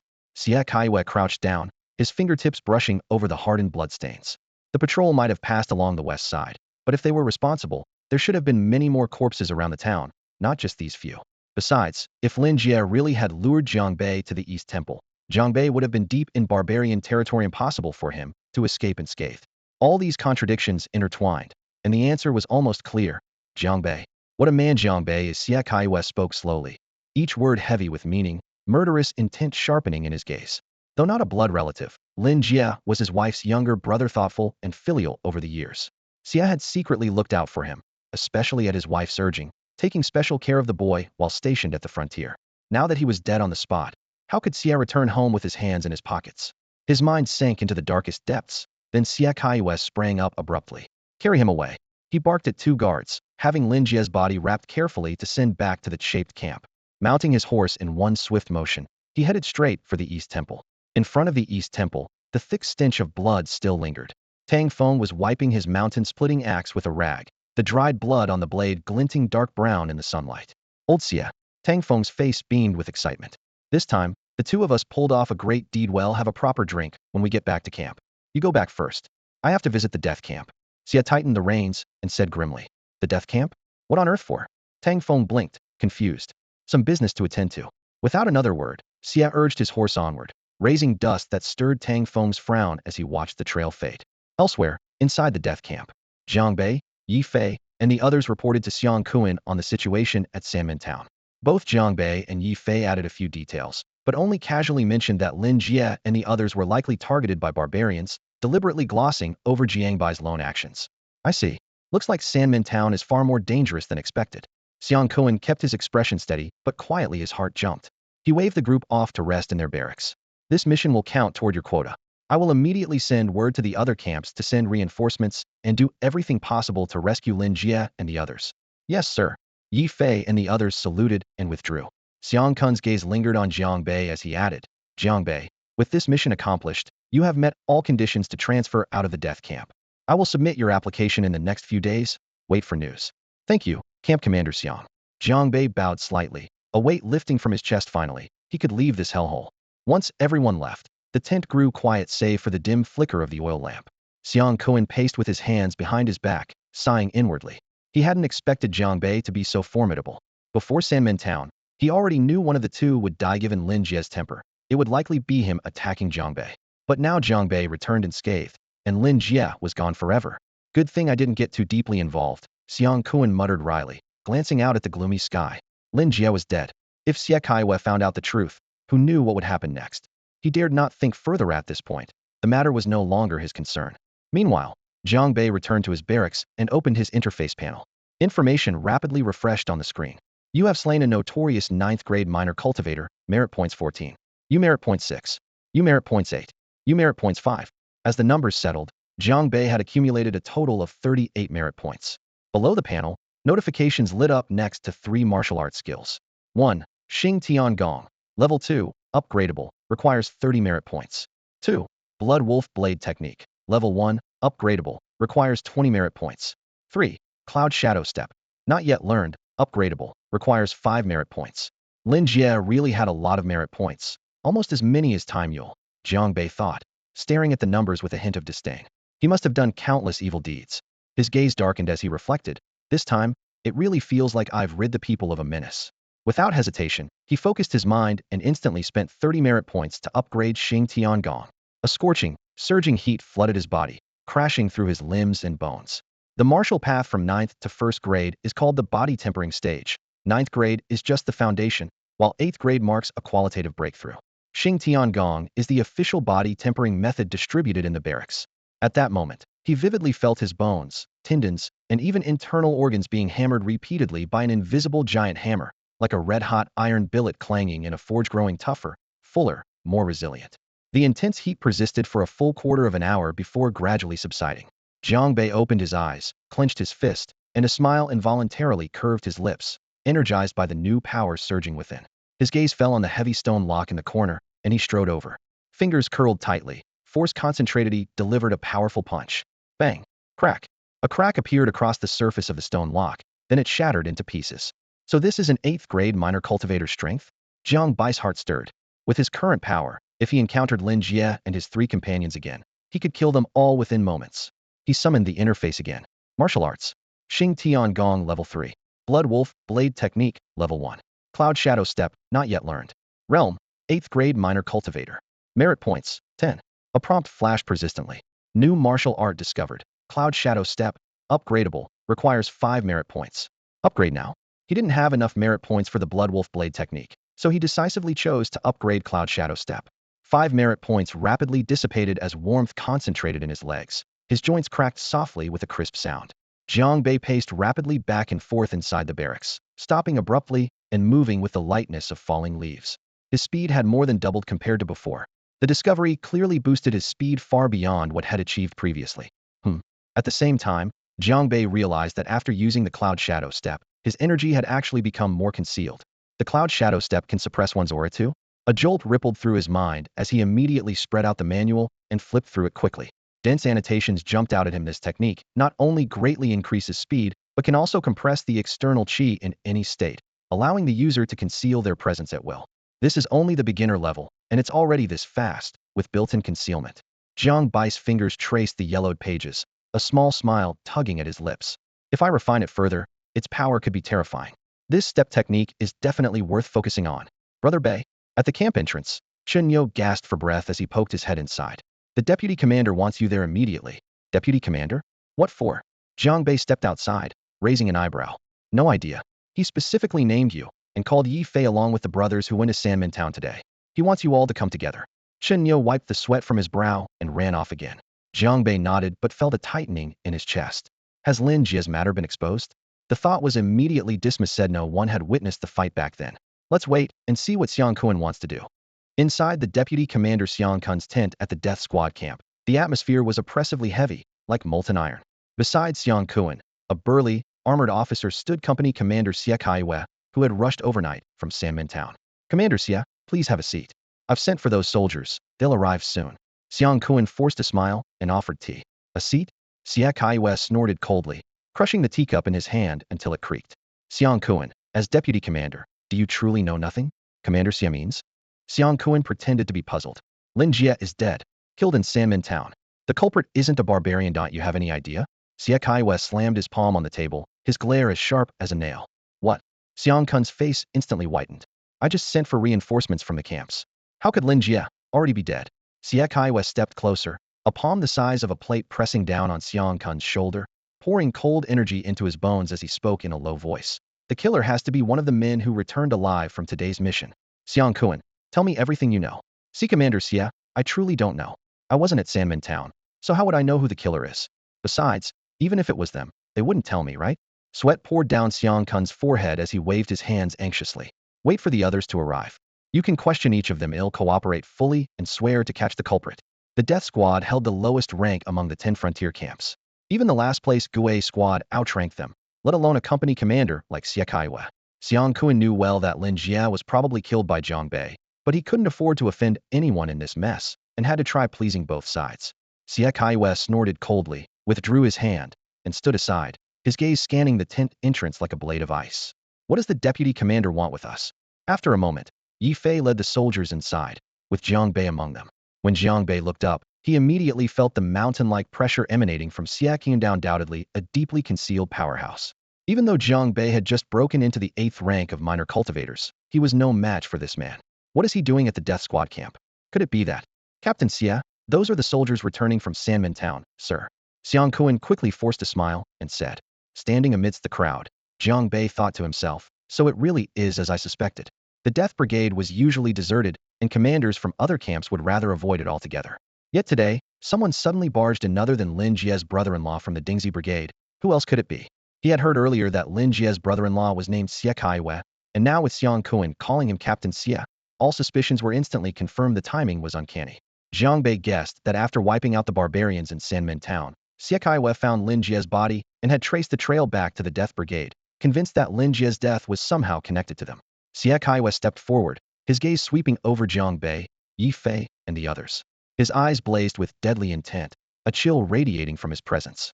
Lin Jie is dead. Do you know that? His voice was low but rolled like thunder. What? Lin Jie is dead? He was killed by barbarians? Yi Fei's expression changed first, disbelief heavy in his tone. The others exchanged uneasy glances. Jiang Bai's eyes widened, the corners of his lips trembling slightly before he clenched his fist tightly. I never imagined those wretched barbarians. Yet inside, he was carefully calculating.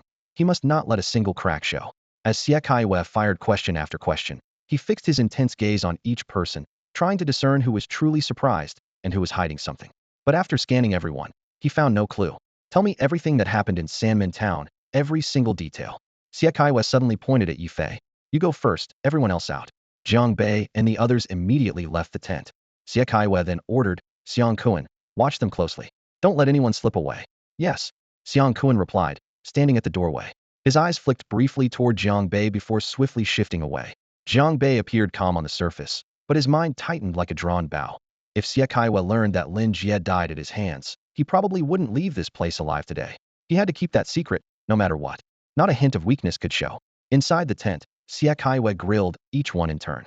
After Yi Fei was questioned, he stayed near the entrance waiting, while Xiang Kuan called the others in one by one. Time flew like an arrow. After nearly half an hour, all had been questioned, and it was Jiang Bai's turn. He stepped into the tent, held his head high, and saluted without showing a trace of panic.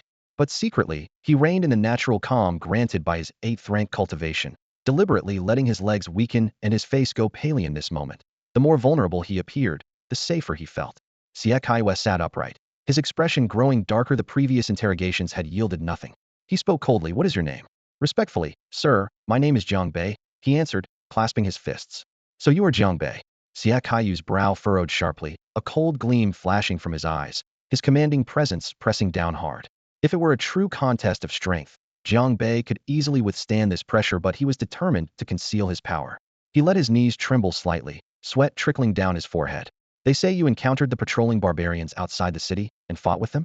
How in the world did you escape?" Xie Kaiu's voice was low, yet like a steel blade striking at the heart. Jiang Bei took a deep breath, knowing he could not afford to fail here. This was a harrowing experience.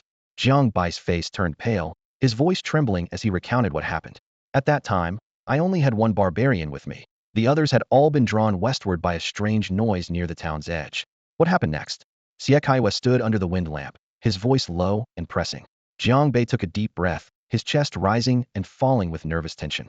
"I wanted to immediately warn Lin Jie and the others, but that group of barbarians had already gone west. The situation was critical, so I could only protect myself and retreat." Xie Kaiu's pupils contracted sharply, his gaze like a blade fixed on Jiang Bai's eyes, as if trying to cut through all his thoughts. Yet, in those still somewhat youthful eyes, there was only no hint of evasion. The boy, not yet 20, showed no sign of false bravado. What was even more puzzling was that his account matched the testimony of the other survivors perfectly. Could it be that it really wasn't him? Xie Kaiu's mind churned, but his expression grew even sterner. He stepped forward like a mountain looming over Jiang Bei. "If you don't want to die, you'd better tell the truth." "My lord, what I say is the absolute truth. Do you really suspect that a humble soldier like me killed Lin Jie?" Jiang Bei forced calm in the face of such pressure, then lowered his voice. "May I ask, besides Lin Jie, did any of the other brothers survive?"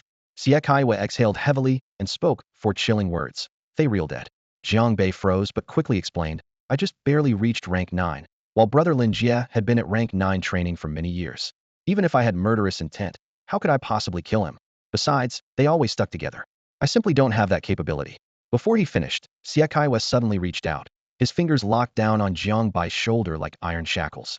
The sharp pain spread instantly, but Jiang Bei gritted his teeth without even furrowing his brows. After a moment, Xie Kaiwa released him, inwardly startled. The bone texture and the flow of true energy confirmed this boy had only just stepped into rank 9 training. With that level of strength, even a sneak attack couldn't kill Lin Jie alone with others around. Xie Kaiu's mind weighed the facts as his brows darkened further.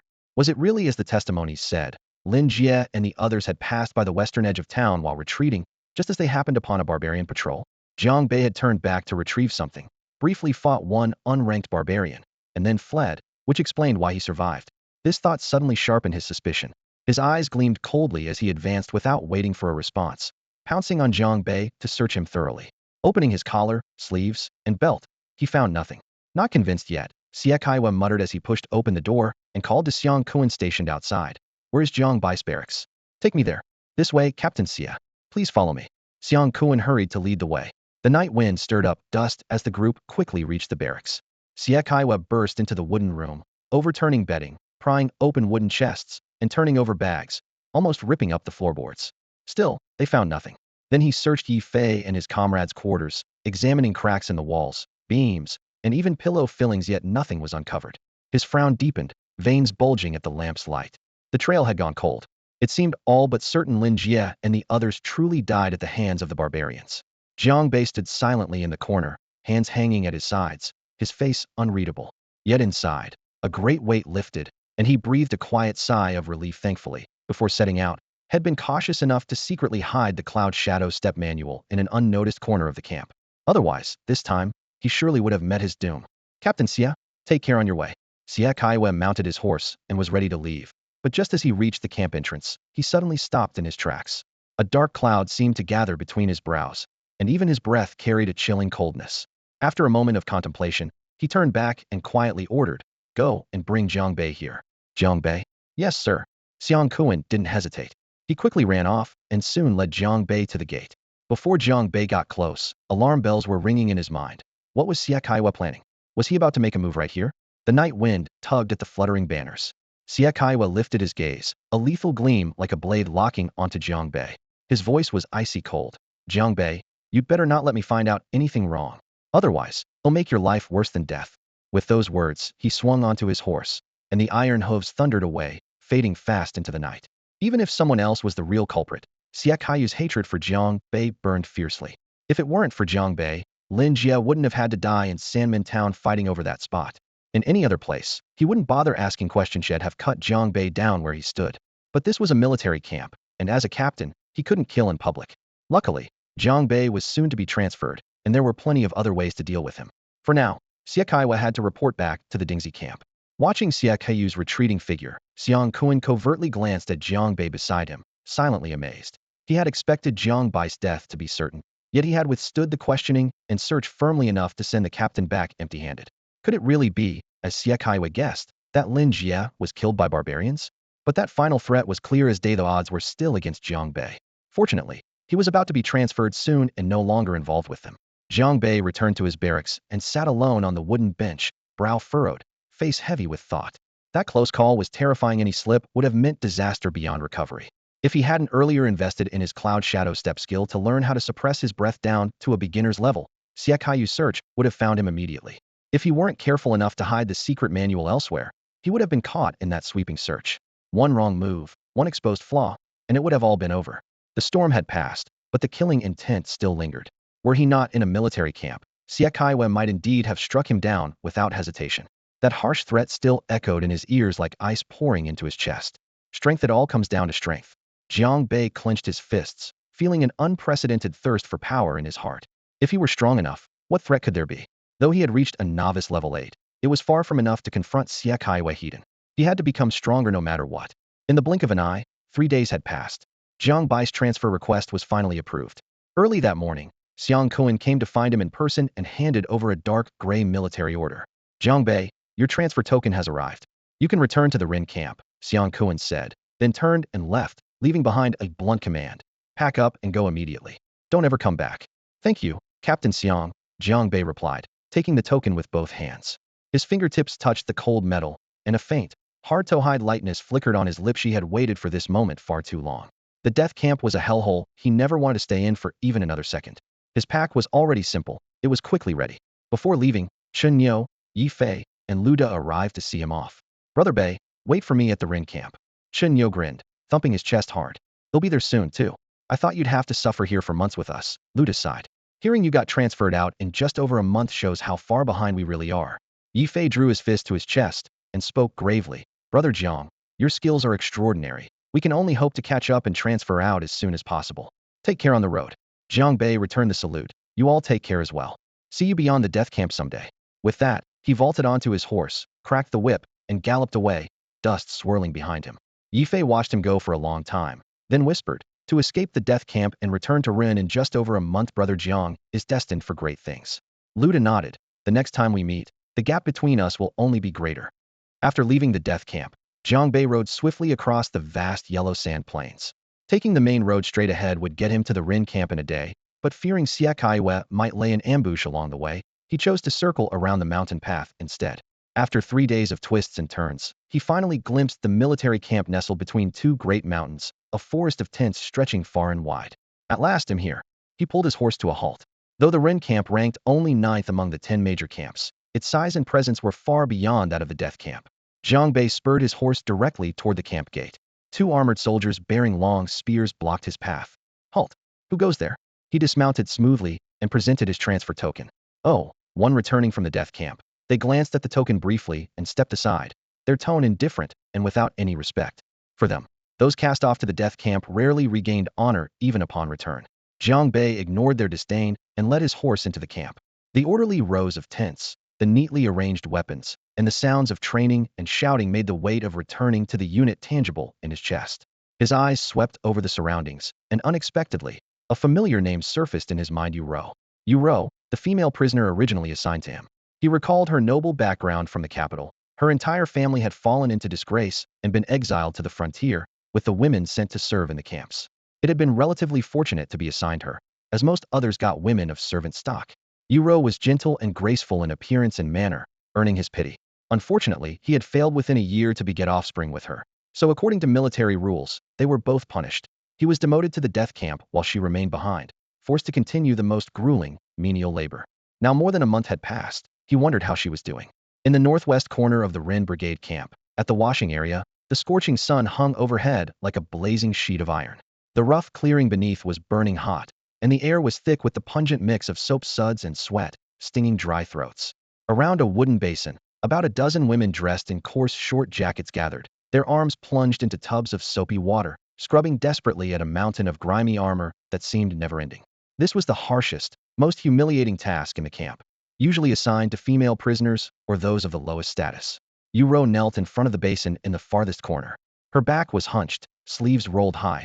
Water streaks marked her elbows as her hands plunged repeatedly into the dirty foam.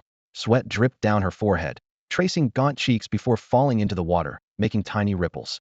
Every time her bloodshot fingertips touched the rough metal plates, sharp, ripping pain shot through her. The back of her clothes was soaked through with sweat, clinging tightly to her thin spine as if it might tear with any force.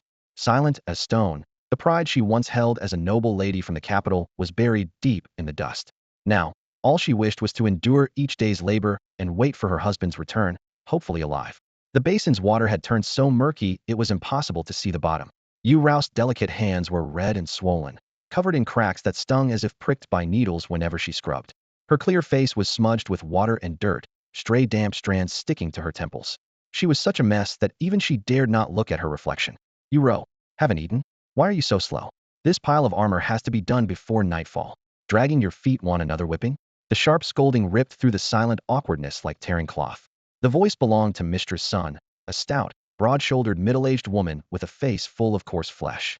Hands on her hips, she strode over, spitting so close to Uro that saliva nearly hit her face. Tossing a heavy heap of mud-caked leather and chain armor onto the basin, the clatter echoed with a dull thud that seemed to shake Urou's chest. Mistress Sun, are there still so many pieces to wash? Didn't I finish my quota for today? Uro forced herself to look up, pale lips trembling. By camp rules, each person washed only 2 pieces of armor daily. She had volunteered to wash 4 or 5 to earn extra merit, laboring from dawn to near dusk. But this new batch of filthy armor clearly wasn't part of the tally. It was a deliberate burden. If you're told to wash, you wash.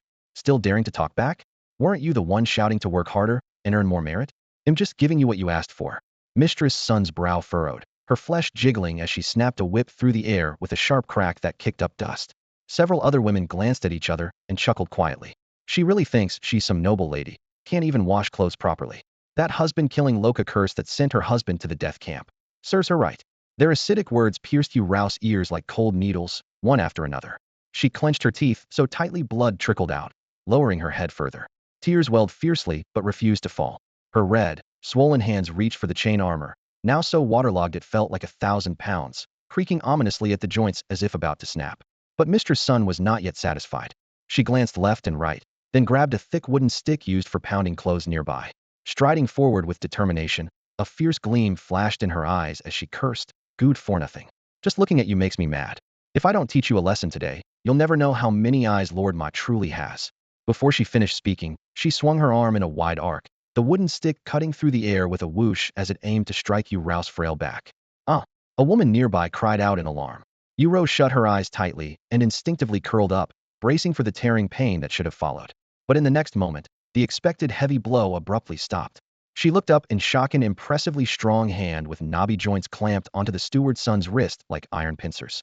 The sudden force nearly twisted Sun's joints apart. She groaned, and the wooden stick clattered to the ground, splashing mud and water. Before she could curse loudly, she looked up and locked eyes with a pair of cold, piercing eyes. The gaze was unfamiliar but sent a chill down her spine. At some point, a dusty but upright young man had quietly appeared by the laundry pool. His outer robe was plain, like a common soldier's, but he carried a sharp, commanding presence that instantly silenced the other women. His eyes swept over Sun's panicked, distorted face before resting on the trembling woman whose fear and confusion were evident. In a flash, the icy frost in his gaze melted away, replaced by complexity and tenderness. Rose stared blankly at the sudden arrival, her heart pounding violently. She rubbed her eyes repeatedly to confirm this was not an illusion. This was the face she had longed for day and night, the one she thought she might never see again, clearly before her. All the strength she had forced herself to hold, the endurance, and the weight of over a month of grievances, fear, and suffering surged forth like a dam breaking. Husband. Her voice trembled, mixing shock and joy like a drowning person grasping at a last lifeline. Tears flooded out instantly.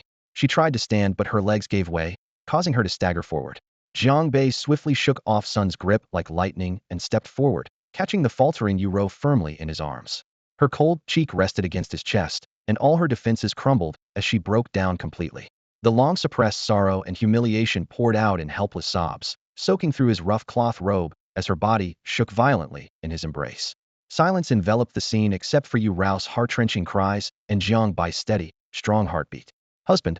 She choked on her words, unable to speak clearly. Jiang Bei held her close with one arm across her back, speaking softly but firmly. It's all right now, don't cry. I'm back. From now on, no one will ever bully you again. He lifted his gaze slowly, his icy eyes sweeping over the silent women gathered there before resting on Sun's face. You're all working at the laundry, yet you still treat her differently? If you want to stay alive, you know exactly what to do. The steward clutched her aching wrist, glancing at Uro, who was tightly shielded by Jiang Bei. When she met his cold, sharp gaze flashing suddenly, her face drained of all color, gripped by overwhelming terror. A thought raced through her mind. Although this man's face was unfamiliar, the intimate way he called Uro meant he must be Jiang Bei, the one sent to the death battalion.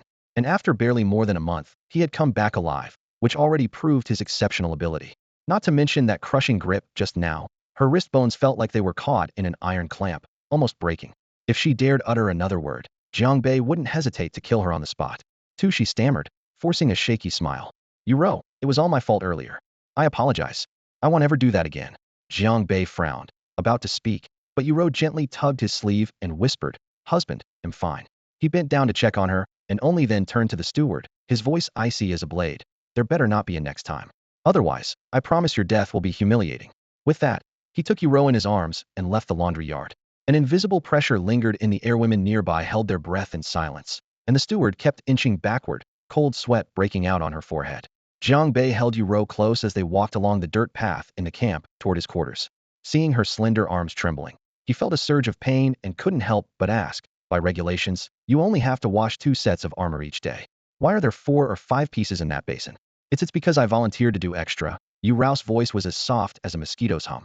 Why would you volunteer? Jiang Bei asked, puzzled. If I do double the work every day, then in a month I can earn 1 military merit point. When I've saved 30, you can be transferred out of the death battalion. Uro lowered her head, her voice growing even softer. 3 years.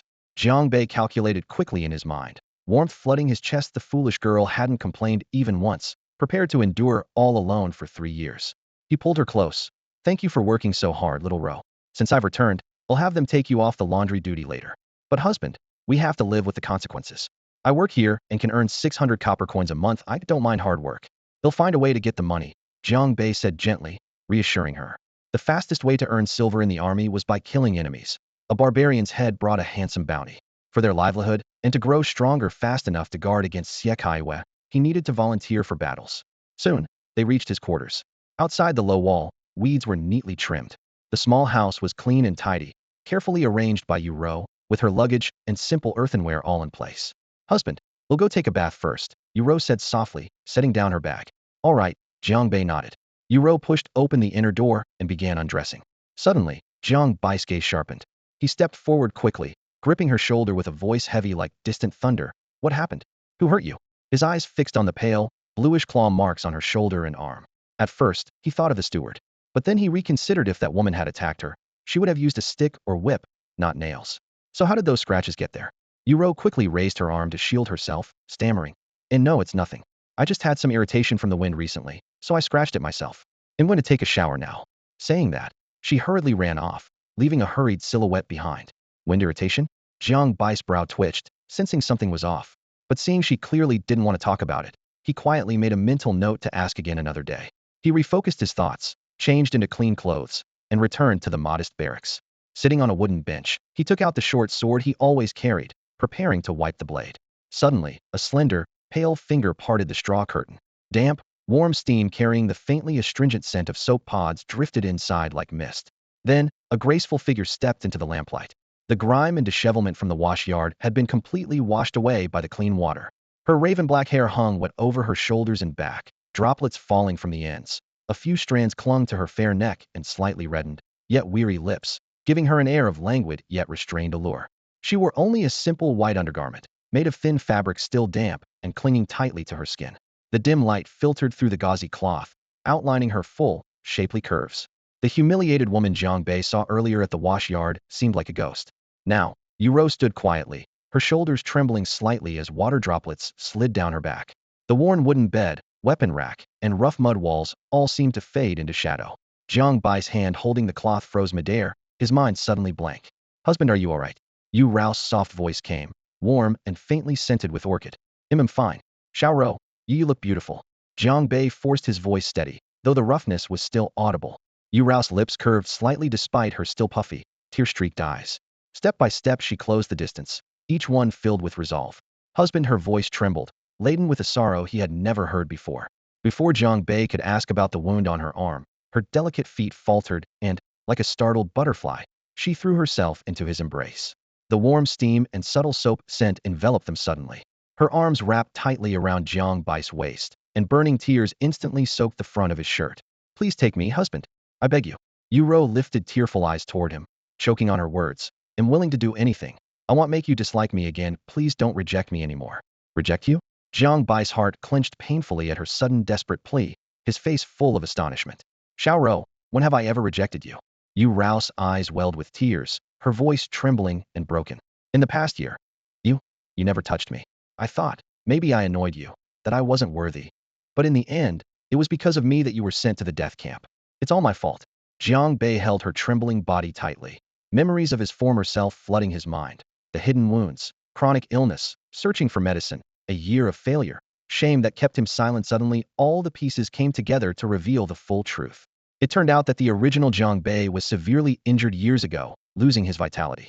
For the past year, he had been desperately seeking treatment, but was too ashamed to speak frankly. So he treated Yuro coldly and kept his distance. That silence felt like rejection to her, and she endured all the pain and loneliness alone. He had hoped to recover within a year, but things only worsened, and eventually he was sent off to the death camp. Does that mean he'll end up the same way? Jiang Bai's heart tightened as he immediately checked himself inwardly. The woman in his arms was soft, with a delicate fragrance clinging to her. The desire his former self had suppressed was now burning vividly and real. He quickly understood the reason. Instead of relying on countless folk remedies, it was better to strengthen himself through martial cultivation. Now that he had broken through, steadily advancing to the 8th minor grade, his body had grown strong, and that hopeless hidden illness naturally vanished. "Silly girl, I never hated you," Jiang Bei whispered softly, tightening his arms around her. Her warm breath brushed his skin, and only then did he realize she had backed him all the way to the edge of the bed. The next moment, he surged forward and flipped Yuro onto the bed, pinning her gently. Her softness pressed against him, her chest rising and falling with every breath. Just as his fingers brushed the thin, damp fabric of her clothes, Yuro shyly closed her eyes, her knuckles trembling. Bang, bang, bang. The flimsy wooden door to the barracks was struck sharply. "Jiang Bei, open up. I know you're in there." The two froze, exchanged a glance, and suddenly laughed. Jiang Bei rolled off quickly, and Yuro hurriedly threw on her outer garment. "He'll go check." He lowered his voice. Yuro nodded vigorously, her cheeks still flushed. Jiang Bei strapped his broadsword around his waist and pushed open the door. Outside, a burly man in his 20s or 30s spread his arms wide and grabbed him in a fierce hug. "Jiang Bei, brother, you really came back. All right, you're squashing me like a pancake." Jiang Bei laughed and wriggled free. The man was Guo Xiaoyong, his childhood friend and fellow soldier who had shared life and death battles with him. "I just heard someone say they saw you and thought it was a joke." Guo Xiaoyong slapped his shoulder hard. "Just over a month, and you're back? Have you broken through? Tell me." "Yeah, I've broken through." Jiang Bei nodded. "I knew it." Guo Zuyong's eyes gleamed. Then he lowered his voice and asked, "Now that you're back, have you reported to the captain yet?" "Not yet." "Let's go. I'll take you there now." The battalion commander just finished his work. He should be free now. Guo Xiaoyong grabbed him and headed off. "All right, he'll let Xiao Rou know first." Jiang Bei turned back into the barracks. After giving Yuro a few quick instructions, he followed Guo Xiaoyong out in a hurry. The two walked side by side along the gravel path in the camp. Jiang Bei soon noticed Guo Zuyong's steps were uneven and asked, "What's wrong with your leg?" "It got a little injured during a mission a few days ago, but it's nothing serious." Guo Xiaoyong waved him off, a cheerful smile on his face as always. Seeing that he didn't want to say more, Jiang Bei dropped the subject. After a short walk, they arrived at the largest tent in the 3rd Battalion's camp. The gray-blue canvas fluttered in the night wind, revealing busy activity inside. More than a dozen people surrounded a long table. The yellowed map spread on it was clearly illuminated by an oil lamp. At the head of the table, Battalion Commander Su Qi wore a grave expression, his fingers slowly tracing the river and mountain ridges on the map. "Commander, I'm back." Jiang Bei raised his hand in salute. Everyone turned their gaze toward the voice, but seeing only a common soldier in plain armor, they quickly averted their eyes. Su Qi put down the map and lifted his head, his brows relaxing a little. "Jiang Bei, I've heard about you. It's rare to be transferred back from the dead camp in just over a month. You must have already become a ranked soldier, right? Just over a month?" Some unfamiliar faces had shown faint contempt before, but upon hearing this, they stiffened and secretly reassessed him. "Yes, I've become ranked," Jiang Bei replied. "Good. Last time, the 3rd Battalion suffered heavy losses on our mission, and now the captain has sent us a tough new task. Your return is timely. Come with us," Su Qi said bluntly. "A mission?" Jiang Bei felt a stir inside. He urgently needed to gain experience and earn silver through missions, but judging by the commander's tone, this one wouldn't be easy. Still, with the commander's words, refusal wasn't an option. He cupped his hands in response. "Understood. Go get ready. We depart at noon tomorrow." Su Qi waved his hand. Jiang Bei was about to leave the tent when he suddenly felt a cold glare piercing his back. He turned and saw a man in the corner, his chest wrapped in bandages, staring at him coldly with burning jealousy and hostility in his eyes.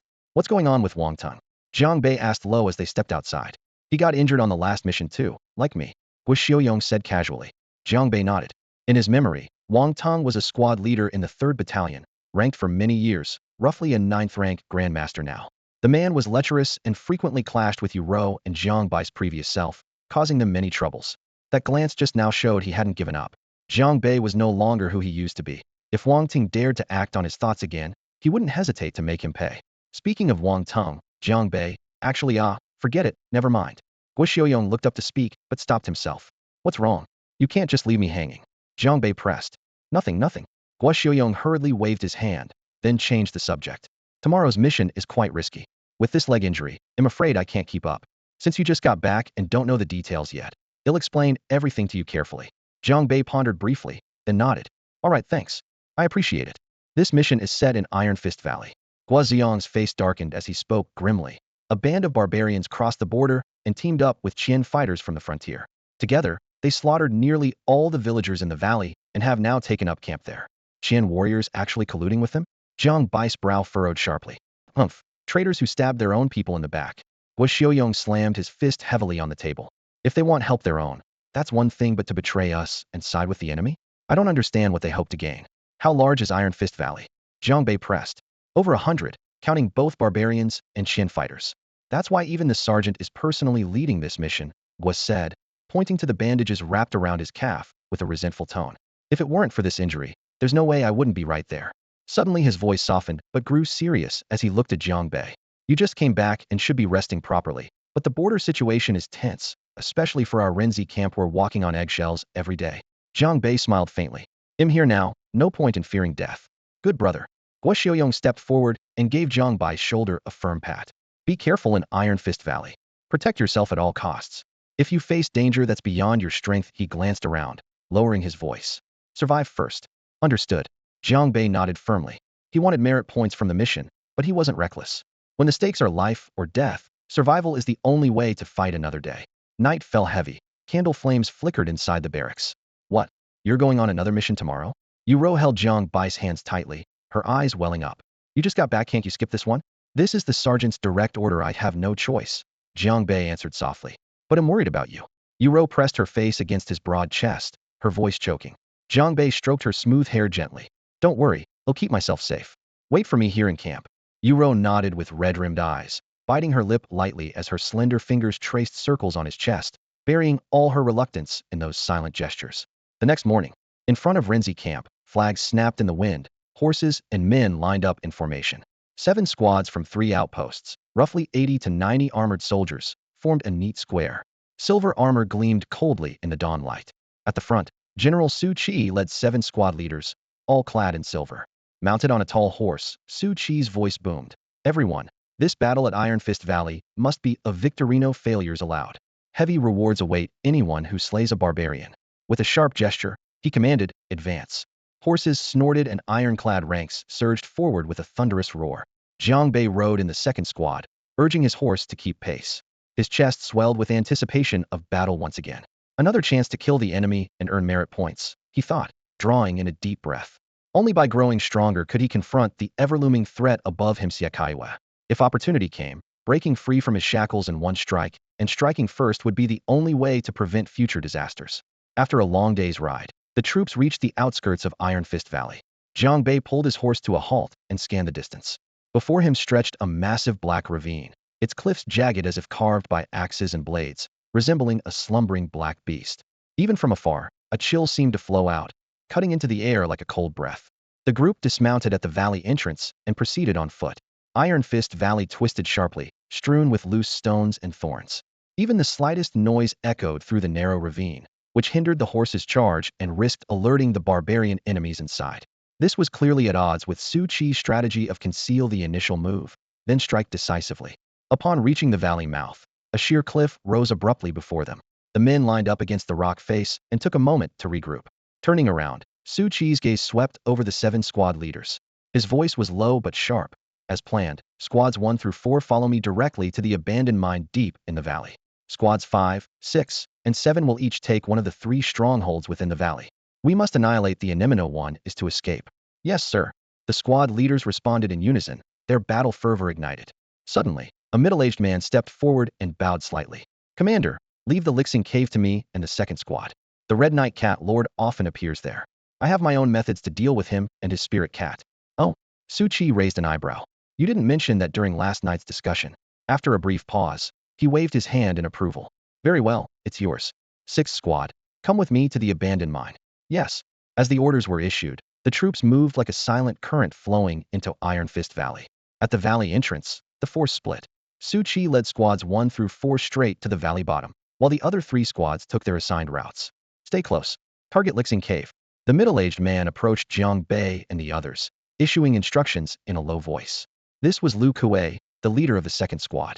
"Squad leader, weren't we supposed to head to the mine? Why change to Lixing Cave?" A soldier whispered. "The Red Knight Cat Lord is there," Lu Kuei explained, "and I happen to have a way to counter his spirit cat. Everyone, keep well hidden and speak as little as possible." As they moved, Lu Kuei glanced at Jiang Bei and raised his brow, lowering his voice with a teasing tone. "Kid, fresh out of the death camp and already tagging along on a major operation. Impressive." "Flatter me, squad leader," Jiang Bei replied with a slight bow, seizing the chance to ask, "Who exactly is this Red Knight Cat Lord you mentioned?" "He's a roaming mercenary warrior near the border who somehow struck an alliance with the barbarians," Lu Kuei said grimly. "He keeps a spirit cat. Never meet that cat's gaze in combat. Your life is forfeit." "I understand." Jiang Bei committed the intelligence to memory. They crawled cautiously, constantly alert for enemy scouts concealed nearby. Darkness deepened, and a biting wind swept through the jagged rocks, stirring loose grit. Using the night as cover, they silently closed in on their target. Soon, a dozen or so crouched amid waist-high grass. Peering through a gap, Jiang Bei saw ahead a vast cavern, its mouth dark as an abyss. 2 barbarians on guard stood in full armor, gripping their knives with fierce expressions. Firelight flickered inside, accompanied by raucous laughter and drifting scents of wine. Lu Kuei whispered explanations. "The intel says the Lixing Cave has an outer and inner layer. What we see now is just the perimeter. The Red Knight Cat Lord and the local leader, Collegian, most likely lurk within." A soldier quietly asked, "Squad leader, how strong are Red Knight Cat Lord and Collegian?" "Red Knight Cat Lord is only an average 9th rank apprentice, but his spirit cat is dangerous," Lu Kuei said with a serious look. "As for Collegian, he's said to be an 8th rank apprentice. Leave him to me." Lu Kuei was also a minor 8th rank cultivator, so dealing with Collegian shouldn't be difficult. Jiang Bei, concealed nearby, furrowed his brow and silently pondered the situation. Judging from how things stood, the defenses of Lixing Cave were not very tight, but they still couldn't let their guard down. Anything unexpected could happen. "Take out the sentries first, then break into the outer chamber and catch them off guard," Lu Kuei instructed in a low voice, pressing his palm down to signal everyone to hold their breath and wait. Moments later, his eyes sharpened, and he suddenly swung his arm. "Go!" Whoosh, whoosh, whoosh. More than a dozen soldiers hidden in the grass shot out like arrows from a bow, aiming directly for the 2 sentries at the cave entrance.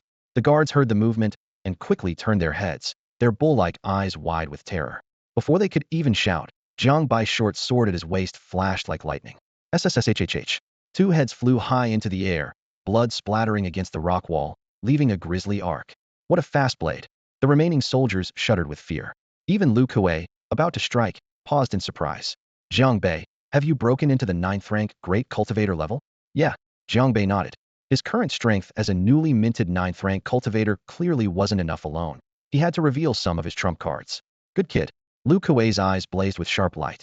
He nodded heavily and gestured for everyone to charge into Lixing Cave. Outer chamber of Lixing Cave.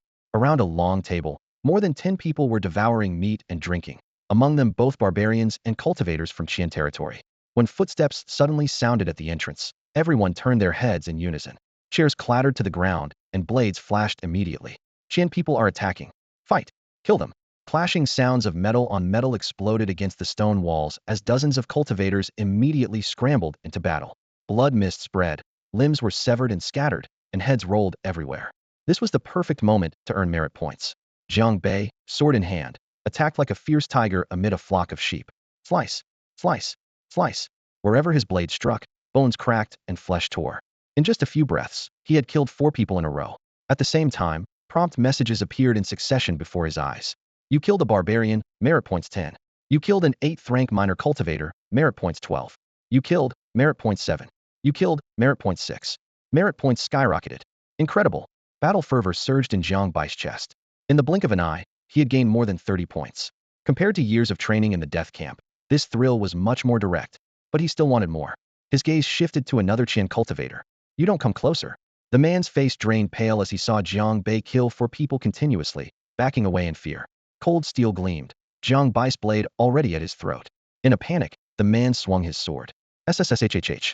Before the blade could land, his head was severed. The headless corpse collapsed with a thud. Boom. The nearby soldiers stared in disbelief. Was this really the same scruffy kid who used to follow behind them picking up finishing blows? Not seen for over a month, and now he was this strong? Well done. Lu Kuei was ecstatic and immediately shouted. Shenshi, Zhaoli, take care of the barbarians here. Jiang Bei, come with Malay's charge deeper before the Red Knight Cat Lord and Collegian can react. Got it. Jiang Bei answered and followed Lu Kuei lightning fast into the cave's depths. Killing these barbarians and cultivators brought so many merit points that he couldn't help but imagine. If he personally beheaded an 8th rank Collegian, how many points would explode? Just thinking about it was exhilarating. This was vastly larger than Qingdong. Jiang Bei followed Lu Kuei as they ran, each footstep echoing between the shadowy rock walls. After more than 100 meters, a colossal stone gate over 30 feet tall finally appeared ahead, looming like a slumbering beast surveying all below. This is the inner layer. Step back, he'll break it open. Lu Kuei growled, drawing the war knife at his waist. Instantly, the power of a rank 8 novice practitioner surged through his limbs, veins bulging and muscles hardening like iron. His blade flashed like thunder, slashing down with unstoppable force. Boom. The giant gate trembled. First, a savage crack appeared on its surface, rapidly spiderwebbing across the door. Then with a loud explosion, the entire gate shattered into a storm of rubble, tumbling inward. Go. Lu Kuei waved his arm and charged inside first. Jiang Bei took a breath and hurried after him, their footsteps striking the smooth stone slabs, echoes ringing through the empty space. The inner chamber was surprisingly spacious, like an underground fortress. Dim spirit lamps were embedded in the stone walls. Altars, weapon racks, and stone chairs were all arranged neatly. 2 figures soon emerged approaching. One was a 2-meter-tall barbarian named Collegian, his muscles piled like stone with a cruel glint from the spiked war club in his hand. The other was the eerie man known as Hong Yi Mao Jun, about 30 years old with a slightly androgynous face. Perched on his shoulder was a spirit cat covered in purple fur, its twin eyes a mysterious, deep violet.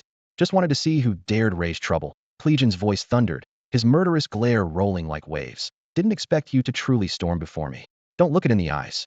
Jiang Bei tensed instantly and quickly averted his gaze. Lu Kuei raised his head and sneered coldly. Collegian, since you know we're here, why not kneel and beg for death right now? And he pointed his blade sharply at Hong Yi Mao Jun. Traitor, first one he'll cut down. Hong Yi Mao Jun smirked, crooked voice mocking, big talk. Do you even have the right to question me? Loyal hound of the Qin dynasty.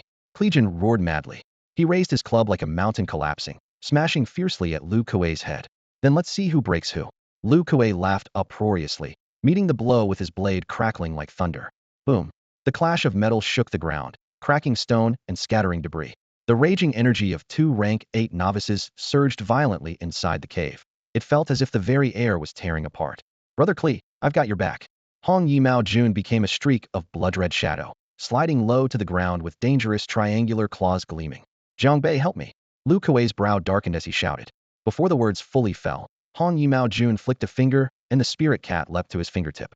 Its violet eyes flared suddenly, firing two needle-thin beams of purple light at Lu Kuei. SSSSH. Clegion's club swung endlessly, managing to hold Lu Kuei off for half a breath.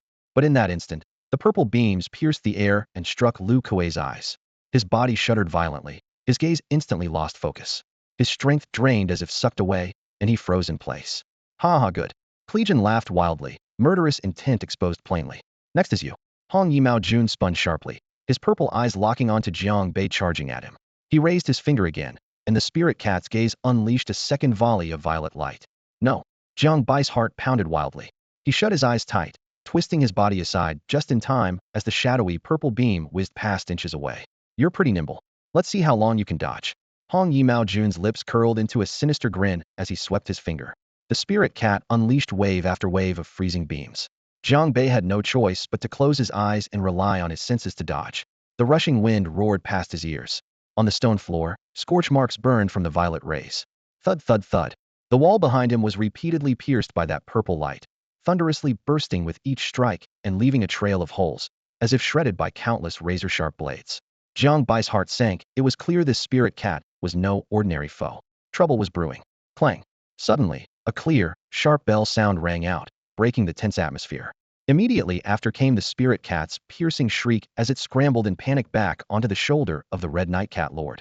Jiang Bei opened his eyes and saw the bronze bell at Lu Kuei's waist shaking violently. At the same time, Lu Kuei regained consciousness.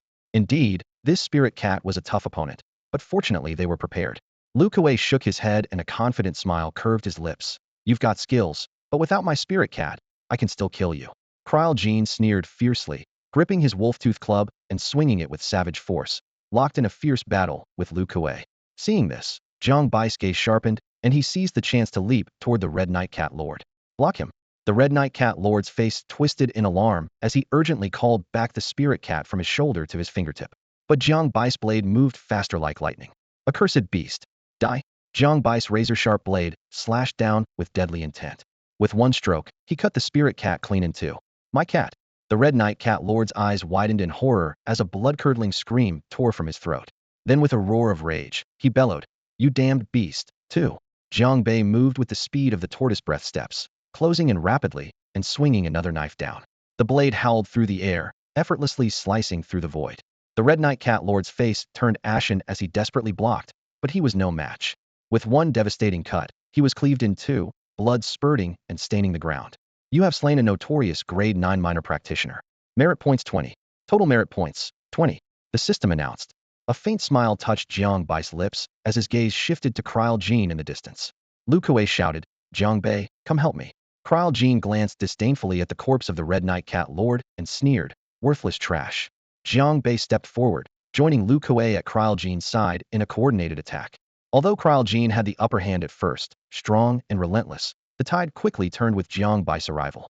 Krile Jean began to falter. Lu Kuei grinned as he closed in. Krile Jean, let's see who saves you this time. Cornered and furious, Krile Jean roared and retreated, forced back to the deepest chamber of the Star Cave. Lu Kuei bellowed, Jiang Bei, strike now. Jiang Bei furrowed his brow, eyes flicking toward the cave entrance, lost in thought for a moment. Then decisively, he launched an offensive, working with Lu Kuei to trap Krile Jean in a dead end. If I'm going down, I'm taking you with me. Krile Jean howled, his eyes glowing blood red as his aura surged wildly. He swung his massive wolf-tooth club, tearing through the air with a terrifying roar, smashing down hard. Crap. Lu Kuei's eyelids twitched, realizing there was no time to dodge, and he slammed himself to the side while slashing his blade to meet the strike. Boom. Shing. The club and blade struck almost simultaneously. Lu Kuei's shoulder was slammed hard, pain shooting through him, but he landed a brutal blow, chopping off Krile Jean's other arm. Both staggered back, breathing heavily. This deadly battle was far from decided. But Jiang Bei, poised and ready, seized the opportunity and closed in on Collegian. Collegian had only one arm left, blood streaming down from his severed shoulder. His wide eyes flickered with panic and unwillingness. Just as he lifted his bone dagger half an inch, Jiang Bai's blade was already at his face. PSHHH. The cold blade sliced into flesh. A spray of bright red blood splattered against the cave wall, blotches burning in the dim light. Collegian's head flew off with a look of terror, striking the rock before tumbling to rest beside a boulder with a heavy thud. His headless body lost support and crashed to the ground, kicking up clouds of dust. The barbarian chieftain of the Lixing Cave, an 8th rank minor practitioner, was dead. Jiang Bei sheathed his blade, chest rising and falling as he exhaled a breath of stale air. In his field of vision, a familiar pale gold notification popped up. You have slain the heinous collegian. Merit points 28. 28 points. A satisfied curve played at Jiang Bai's lips. This battle was well worth it. He turned to Lu Kuei. Chief, how's your injury? Blood stained Lu Kuei's shoulder in glaring contrast, but he grinned and said, it's nothing serious. That bastard fought dirty, but luckily he's dead. Then he tore open a medicine pouch, roughly binding the torn cloth around his shoulder. Jiang Bei, clean up here quickly. Once you're done, we pull out immediately. Got it. Jiang Bei replied briskly and stepped over to search the corpse. But just as he turned, an eerie silence fell behind him. Lu Kuei's hand halted mid-wrap. The half-tied bandage slipped down. He gripped his battle knife tightly, his eyes shifting from earlier gentleness to chilling coldness, a deadly intent flashing sharply. In the next moment, a flash of cold light tore through the air. Lu Kuei roared, swinging his blade directly toward Jiang Bai's back with lightning speed. Clang! The blade sliced through empty space, only cutting down a fading afterimage. Jiang Bei twisted oddly to the side and instantly darted 10 yards away, his robes billowing, but his expression calm as ever. Chief, what do you mean by this? Lu Kuei's strike missed, and his heart jolted, but a dark, cold smile spread on his lips. So you were prepared? How did you know I would make a move? Just cautious, never fully trusting. Jiang Bai's gaze was steady. Right after eliminating an enemy, people tend to slack off. How could I not watch my back? Lu Kuei gritted his teeth. Where did I slip? By all rights, I should be flawless. Last night, you were supposed to accompany the garrison captain to the mine, but you changed course at the last minute, claiming you had ways to counter the spirit cat. Jiang Bei glanced at the copper bell hanging at Lu Kuei's waist. That bell wasn't obtained just last night, was it? I guess someone tipped you off, telling you to kill me, so you altered your path. I've been suspicious ever since. He scanned the cave, then glanced toward the entrance. Just now, you deliberately pushed Collegian to the deepest part. There was no need to do that. Yet you chose to stay away from the exit afraid your comrades outside might hear the commotion and foil your assassination? Each deduction darkened Lu Kuei's face until finally a grim smile broke out. Well done, Jiang Bei. I really underestimated you. After a trip to the death camp, you've truly been reborn. But you're only a 9th rank major practitioner, and I'm an 8th rank minor practitioner. Even injured, killing you will be as easy as turning my hand. Lu Kuei's furious roar echoed through the narrow cavern, cold light gathering on his blade. Jiang Bei, however, remained calm and steady. I just want to know who sent you to kill me. Want to know? Lu Kuei chuckled darkly, advancing step by step with his knife in hand. Fine, then I'll make you understand, firsthand, he said coldly. Although the sneak attack failed, Lu Kuei remained completely unfazed, as if Jiang Bei and Jiang Bei itself were already his possession. You're right, he said, wiping the blood from the corner of his mouth, eyes gleaming with mockery. Last night, someone sent me a message ordering me to kill you. Jiang Bai's eyes sharpened instantly. Lu Kuei leaned in slightly, lowering his voice as he continued. You know this person well. You two just met a few days ago. Xie? Jiang Bai's gaze locked onto the name, pupils contracting sharply. That's right, Captain Xie. Lu Kuei sneered, his tone casual and certain. He owed me a favor from years ago. I couldn't refuse. Jiang Bei, you can only blame yourself for having the bad luck to cross someone like him. With those words, his gaze turned cold as a blade, sweeping over Jiang Bei with unabashed hostility and murderous intent. The letter claimed you were only a 9th rank lesser warrior. But now it seems you've been hiding your true strength deep within the death camp. You're actually a 9th rank great warrior, so Lin Jie really did die by your hand. Jiang Bei had long suspected this.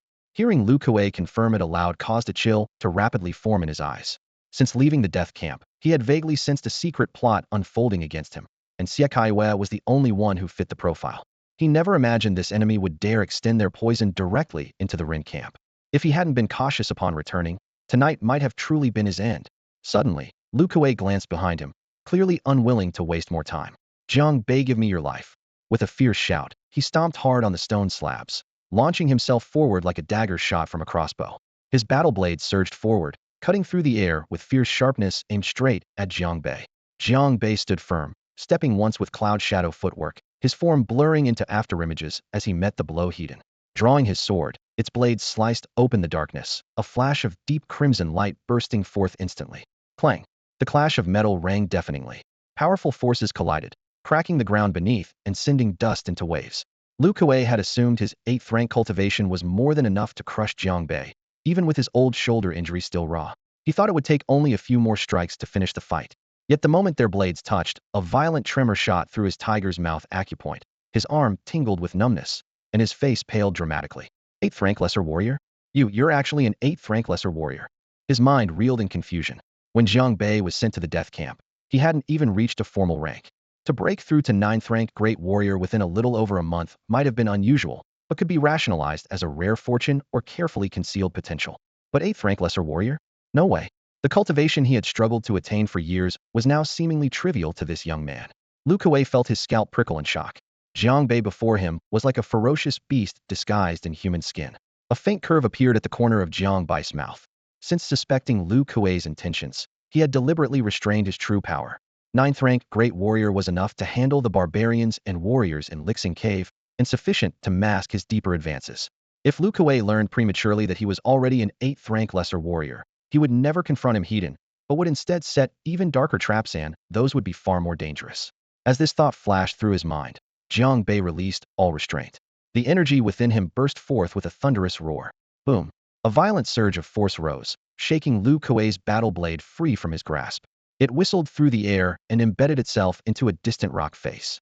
Despite the injury in his shoulder, Jiang Bai's 8th rank lesser warrior strength indeed allowed him to overpower a 9th rank great warrior. But how could he possibly be a match for Jiang Bei? Just as Lu Kuei was about to flee, a sharp pain tore through his shoulder and arm, his face turning pale in an instant. He spun around to escape when a blade flashed down like a streak of lightning. A sharp cut, and a scream erupted. Lu Kuei's right leg snapped at the knee, blood spurted everywhere. He collapsed onto the muddy ground, clutching his broken leg and rolling in agony, wailing, "Mercy, spare me. Jiang Bei, let's talk this through. It's Xie Kaiwei who wants to kill you, not me." The answer was a cold flash of the blade. Another slice. Lu Kuei's throat was slashed open, and he died on the spot. You killed an 8th rank novice. Merit points 18. In just a few breaths, the fight was over. Jiang Bei didn't linger and immediately started cleaning the scene. Besides himself, only one other body lay there, that of Qili Jin, who wielded a spiked club. But Lu Kuei's wounds were mostly from blades, leaving that signature could raise suspicion. Jiang Bei dragged Qili Jin's spiked club over to Lu Kuei's corpse and smashed it down repeatedly. Bones cracked beneath the blunt strikes, obscuring the clean knife wounds beneath a mess of blood and flesh. Once done with this, he exhaled deeply. Suddenly, a faint sound of something stepping on debris came from nearby. Jiang Bei glanced down and saw a spirit cat lying dead at his feet. Its fur was jet black and still warm to the touch.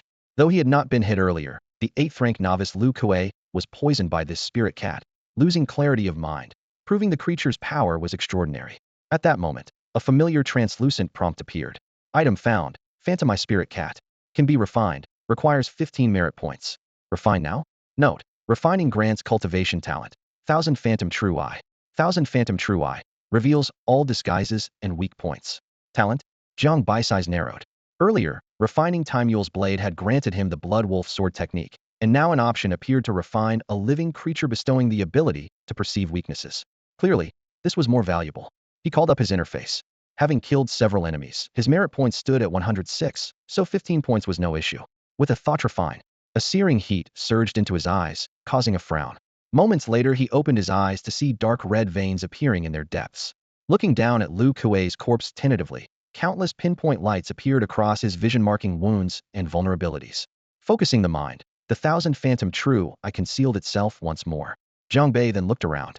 Stalactites overhead, light patterns at the cave entrance, even tiny cracks in the rock walls, everything became crystal clear in his vision. He pondered this quietly before hiding the unusual sight. Damn it! Finally done. Outside the Star Cave's outer layer, 2 squads of soldiers had just cut down the last barbarian and Taoist warrior, panting heavily. How are the brothers holding up?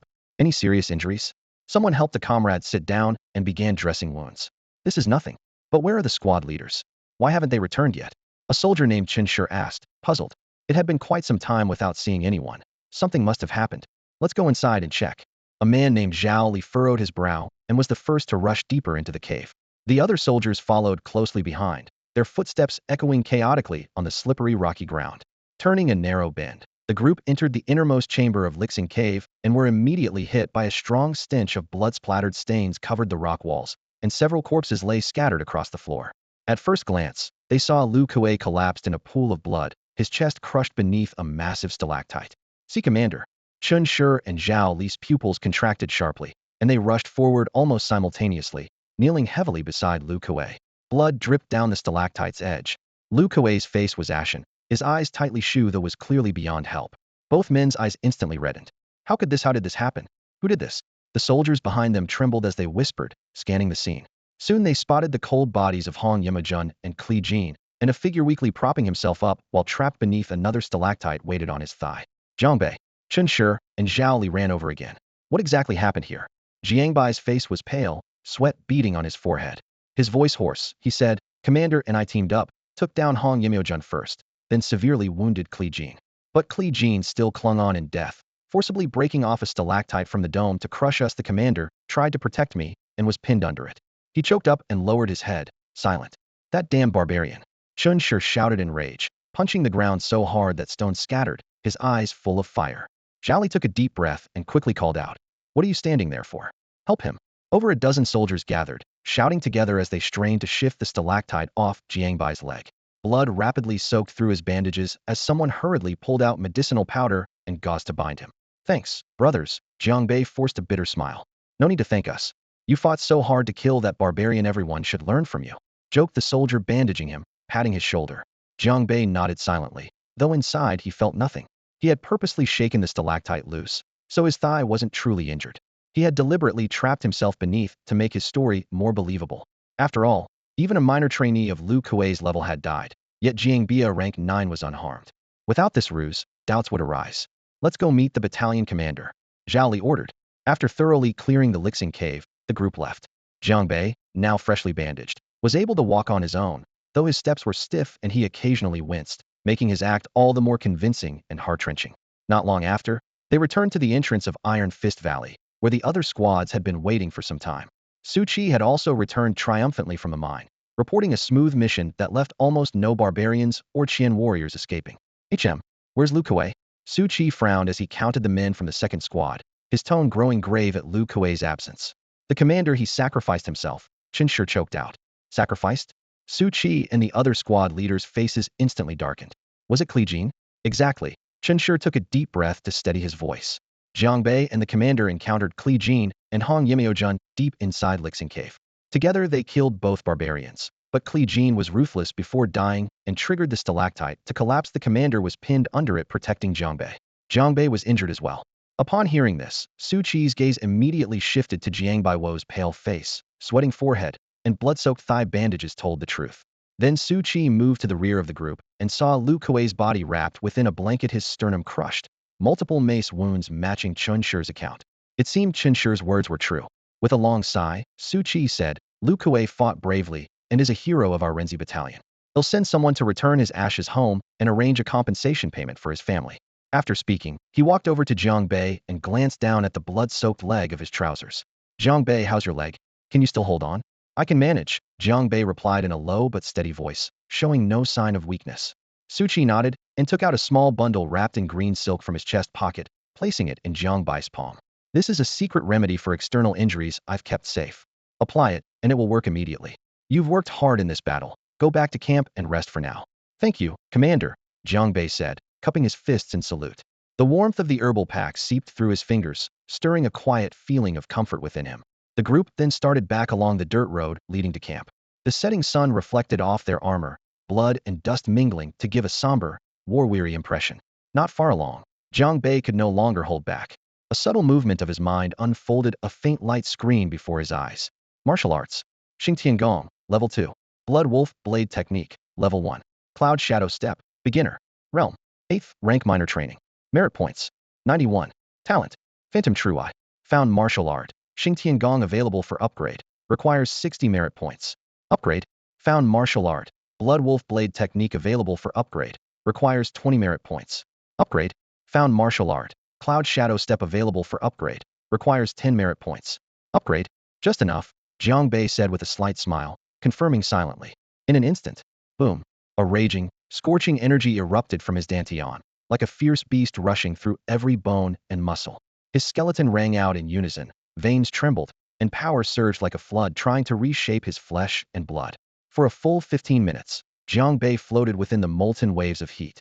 When the final blaze settled, he exhaled a long breath of white mist, feeling as if he were immersed in a warm spring with currents endlessly flowing through him. So this is the 8th rank major training. He clenched his 5 fingers until the knuckles cracked, overwhelming power threatening to burst free from his body. Thinking back to how he had quickly slain Lu Kuei, he realized it was partly due to Liu's carelessness and old wounds. Had Lu Kuei been in peak condition, he might not have succeeded so easily. But now, with this breakthrough to 8th rank major training, Jiang Bei clearly felt the vast difference within himself. Even against Lu Kuei at his prime, he was confident he could kill him with a single strike. Shifting his thoughts, another wave of merit points vanished as the Blood Wolf blade technique rose to level 2, its blade intent howling like a fierce red wolf. Then the Cloud Shadow step advanced to level 1, wind seeming to stir beneath his feet, making his movements lighter and more elusive. Throughout this transformation, he stayed at the rear of the group, silent and unnoticed. Meanwhile, at the front line, Chen Shi, Zhao Li, and the others finished reporting the details from the Lixing Cave. Their voices were lost in the wind, but everything was clearly heard by Su Qi. All right, I understand. You may withdraw now, Su Qi signaled with a raised hand. After they had gone some distance, Zhang Feng, a large bearded man and squad leader, couldn't help but whisper in admiration, "Commander, I never expected Jiang Bei came back from the dead squad and has become so powerful.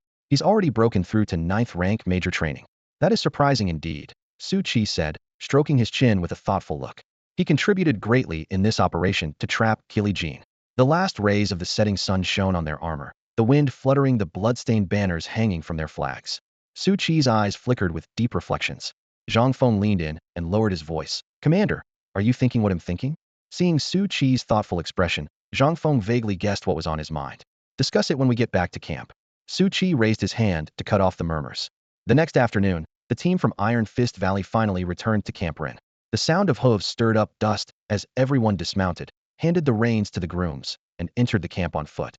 According to regulations, squad leaders and above were not allowed to disperse early, but had to report immediately to the central command tent for a debrief. "Jiang Bei, you come too?" Su Qi called over his shoulder. Though still an ordinary soldier, Jiang Bei responded promptly when named. "Yes, sir." He quickened his pace to follow. On the way, Su Qi's gaze fell on the bandaged thigh. He smiled and asked, "How's the secret medicine I gave you?" "About 70% healed, thanks to the quartermaster's remedy," Jiang Bei replied with a respectful bow. Su Qi waved his hand and led the group into the tent. Inside, the brazier burned hot, but the air was heavy with fatigue and solemnity. Su Qi began the report. "In the Iron Fist Valley campaign, we killed 76 barbarians and 34 Qian warriors, a decisive victory." He paused, voice lowering to echo beneath the canvas roof. But squad leader Lu Kuei was killed in hand-to-hand combat against Collegian, and over 20 comrades from several squads, including Zhao Wu and Li Xuanzi, failed to return. Heads bowed in silent mourning, eyes reddened by the firelight. Su Qi swept the tent with a grave look. "Compensation funds will be delivered to families promptly. Wounded have received excellent medicine and must rest well."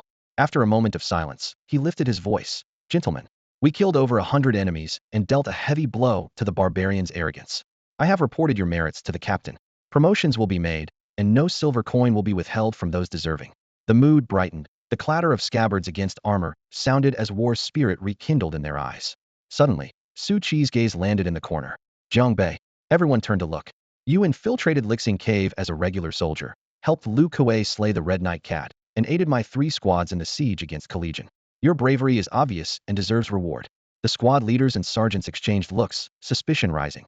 Sure enough, Su Qi continued. "Though Lu Kuei fell, the 2nd squad cannot be without a leader. From today, Jiang Bei will command the 2nd squad as squad leader." A murmur of surprise rose in the tent. At just 20 years old, Jiang Bei skipped the usual step of squad leader to become head of the squad, a rare promotion in Camp Ren's history. After the shock, many silently admired his worthiness, recalling his performance at Lixing Cave. Jiang Bei himself looked slightly stunned but quickly masked it with joy, clasping his fists and speaking solemnly. "This subordinate obeys the order." Becoming squad leader meant higher status, greater autonomy, and more resources. It also brought him one step closer to confronting Xie Kaiwa. This was certainly a good thing. Jiang Bei took a deep breath, suppressing the excitement in his chest. Rising to his feet, he clasped his fists respectfully towards Su Qi. "Thank you for your trust, Captain. Jiang Bei accepts the order and will not disappoint you. I will lead the 2nd squad to fight and serve our country." "Very good." Su Qi nodded, a look of satisfaction flashing in his eyes. Just as he was about to dismiss the meeting, his brow suddenly furrowed sharply. He keenly sensed footsteps pacing outside the tent. Raising his voice, he called out, "Who's there? Come in." A slightly limping leg first stepped through the tent flap. "Xiu Yong?" Jiang Bai's eyes tightened as he recognized Guo Xiuyong. Jiang Bei Guoxiuyong hesitated, glanced at Su Qi, then clasped his fists and spoke urgently. Captain, I didn't mean to linger. I was waiting for Jiang Bei. I have something important to report. Urgent? Su Qi's expression shifted slightly. Guoxiuyong knelt decisively, his voice trembling. Captain, I ask you to speak on Jiang Bai's behalf. That bastard Wang Tong, while Jiang Bei was on a mission these past 2 days, went and bothered Sister Yuro again, taking advantage of his squad leader position to lay hands on her. When I tried to stop him, he slapped me. I'm no match for him. But I heard you returned to camp. That's why I rushed here to report. His words struck Jiang Bai's mind like thunder. A cold, murderous hatred instantly flooded his eyes. She had sensed Wang Tong's leering gaze 2 days ago, but never imagined that scoundrel would be so brazen. The tent erupted in turmoil. All the squad leaders and squad chiefs exchanged horrified looks. Everyone knew Wang Tong was a lecher, but none expected him to be so reckless. Su Qi's face turned ashen. He had warned Wang Tong before, but the bastard dared to act blatantly under his nose, not only insulting Jiang Bei, but openly defying the military law of the Rin unit. What about Shuelong? Wasn't he the one leading these men? Su Qi asked sternly. Reporting, Captain, squad leader Shui was injured during the last mission and has been resting these days, someone replied. Jiang Bei slowly lifted his head, his gaze so fierce it seemed almost tangible, causing the temperature in the tent to drop sharply. He moved forward, then suddenly stopped and turned to look directly at Su Qi. Captain, I am now the leader of the second squad, correct? Of course. Su Qi answered emphatically, his voice just as cold. Then Jiang Bai's voice rose abruptly like a thunderclap. Can I, with full authority, clean house and take down a squad leader who's nothing but a bastard? Su Qi met those bloodshot, fierce eyes without a trace of hesitation. Of course. Military discipline is law. It's fully justified. Before Su Qi finished speaking, Jiang Bei had already stormed out of the tent, his killing intent blazing like fire. 2 days ago, he had noticed bruises and scratch marks on Yu Rao's shoulder. Now the truth was clear. They were left by Wang Tong's assault. Jiang Bei had long vowed that if that scoundrel dared to lay a hand again, he would make him pay a bloody price. Today was the day to settle the score with that bastard once and for all. Meanwhile, inside the barracks north of the river, the lookout at the door was frantic, his head bobbing anxiously like a spinning top. Unable to hold back any longer, he lowered his voice and shouted inside. Brother Tong, we should get out of here. Guoxiuyong just said the camp leader and Jiang Bai's group seemed to have returned. What if? What's there to be afraid of? Wang Tong turned his head, a cold smile curling on his lips, fierce light flashing in his eyes. So what if they're back? Today, no matter what, I'm taking down this little woman. I've been itching to do it for days. As for Jiang Bei, he's just a useless guy who barely escaped death at the death camp. If he's back, it's just pure luck. Even if I lent him 10 times his courage, what can he really do to me? I'm Wang Tong, a proud 9th-rank sergeant. If he dares come at me, I'll break his legs and make him kneel by my side while I enjoy myself. Ha ha ha. His wild laughter echoed through the cramped quarters. Wang Tong spun around sharply, his gaze pinning the trembling figure cowering in the corner like a nail driven into wood. He spread his arms and stepped forward eagerly. Yuro, my darling treasure, don't be foolish. Obey me quietly, and let Brother Ting cherish you properly. Don't come any closer. If you do, I'll show you I'm ready to die. Yuro gripped a pair of scissors against her pale neck tightly, tears blurring her vision, breath coming in short gasps. What's the point of being stubborn? I came after you so many times before, and you wouldn't listen. You had to wait for that loser to come back. So what if he's back? Isn't it better to follow me than him? Wang Tong sneered viciously, advancing step by step. My husband has already returned. He will never let you get away with this. Yura's voice trembled with tears, but she was resolute. Never let me get away with it? What a joke. Wang Tong scoffed and closed the distance, murderous intent radiating from him. A newly ranked nobody like him can't do anything to me. Today, whether you want it or not, I'm taking you. He lunged suddenly toward Yuro. Bang! A heavy crash erupted behind him. Wang Tong reflexively turned his head to see the lookout slammed into the room like a broken sack, collapsing beside him. His face was crushed and bleeding, muscles mangled. Who dares? Wang Tong's pupils shrank violently, and he roared in fury. The doorframe shattered under a brutal kick, and a tall, upright figure strode inside. Calm expression, but eyes cold as ice, murderous and frostbitten, freezing the very air. Husband. Yura's eyes glistened with sudden tears. She tried to rush forward, but Wang Tong grabbed her arm, holding her firmly. Jiang Bei. So it's you, that useless wimp. Wang Tong was momentarily stunned, then sneered with contempt, glancing sideways at Yuro. In such a hurry to come. It seems you care quite a bit for our precious Yuro. Too bad, today I'm claiming her. Let's see what you can do. Boom. Before he could finish, a thunderous explosion roared. Jiang Bei became a streak of lightning, fury burning in his eyes without a word wasted. Wang Tong felt the world spin, and before he could lift his fist, Jiang Bai's huge hand clamped onto his head. Ah! Crash! The ground trembled violently, cracks radiating like spiderwebs. Wang Tung's face was slammed harshly into the ground by a sudden, brutal punch, blood splattering instantly. But it wasn't over. Jiang Bei showed no mercy, clenching his fist tightly and relentlessly hammering Wang Tung's head, back, and vital points. Bam! Bam! Bam! Blow after blow landed with such force that the barracks trembled slightly. At this moment, Wang Tung was like a dying dog, completely powerless to fight back. His flesh was torn apart with each strike, broken bones pierced through his skin, and blood flowed endlessly. He had no strength to retaliate or beg for mercy. Any chance of resistance was gone. No one could guess the storm inside his mind, but onlookers were stunned. This was the same Wang Tung who had been dismissed as a low-level, worthless recruit fresh from the death squad. Yet now he was utterly defeated by Corporal Jiang, left a bloody, battered wreck with no fight left in him. Yuro gasped, covering her mouth, her eyes wide with shock. Mixed with her disbelief was a profound, unspoken emotion. She had resisted Wang Tung's repeated advances many times, never succumbing, but had always stayed silent. She knew her place as a disgraced female prisoner in the Rin squad, her husband absent. The Corporal Wang Tung was like a god over her.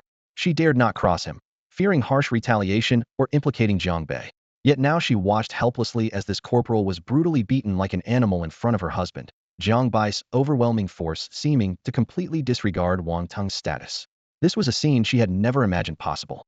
Meanwhile, the sentry who had been smashed down by Jiang Bei's punch was painfully getting to his feet, his mouth full of broken teeth, blood, and saliva dripping from the corner. Seeing Wang Tung being mercilessly dominated by Jiang Bei, the man's legs buckled, nearly collapsing. Big Brother Tung, who had reached the 9th level of training, was being beaten so badly he couldn't even defend himself. Jiang Bai's power far exceeded his expectations. The punch that felled him came so fast, he hadn't even seen Jiang Bai's face until he was knocked down. He had hoped Wang Tung would turn the tables and avenge him, but instead, Wang Tung's fate was even worse. Husband him fine. After all, he is the corporal. Yuro quickly tried to stop things. She feared Jiang Bai's rampage might cause a death and killing a corporal would bring severe punishment. She did not want him to suffer for it. Forget corporal. Even if he were a sergeant, today I'd kill him.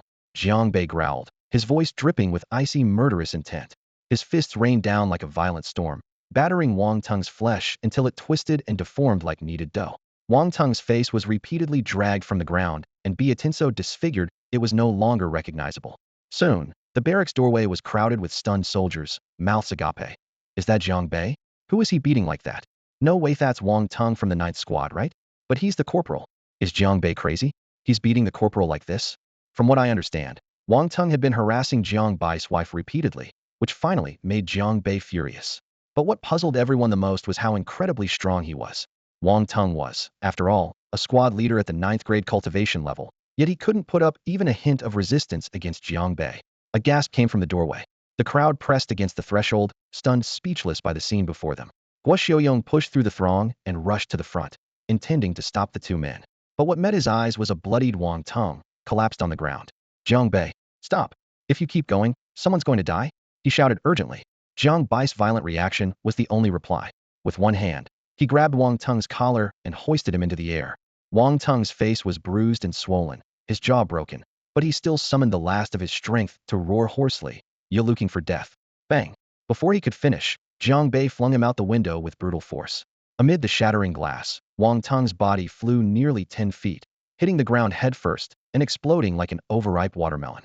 Blood sprayed everywhere, and he died instantly. Murdered Jiang Bei, killed Wang Tung. The soldiers watching turned pale with shock. None could have imagined that this man, banished to the death camp, would dare to kill a 9th grade squad leader with a single move inside the barracks. Husband! Yuro cried out, rushing to Jiang Bai's side and clutching his arm tightly, her voice trembling. Let's get out of here, it's all my fault. Jiang Bei bent down slightly, gently running his palm through her hair. His voice was steady and deep. Don't be afraid. I'm going to report this to the company commander. If anyone else bullies you, tell me. He'll handle it, don't hold it in by yourself. Tears welled in Yuro's eyes as she nodded. Jiang Bai's gaze drifted back to the pool of blood outside the window. There was no regret in his eyes. He had sworn long ago, anyone who dared hurt Xiaoro would pay dearly. You wait here for me. I'm going to see the commander, he said softly, then strode over the threshold.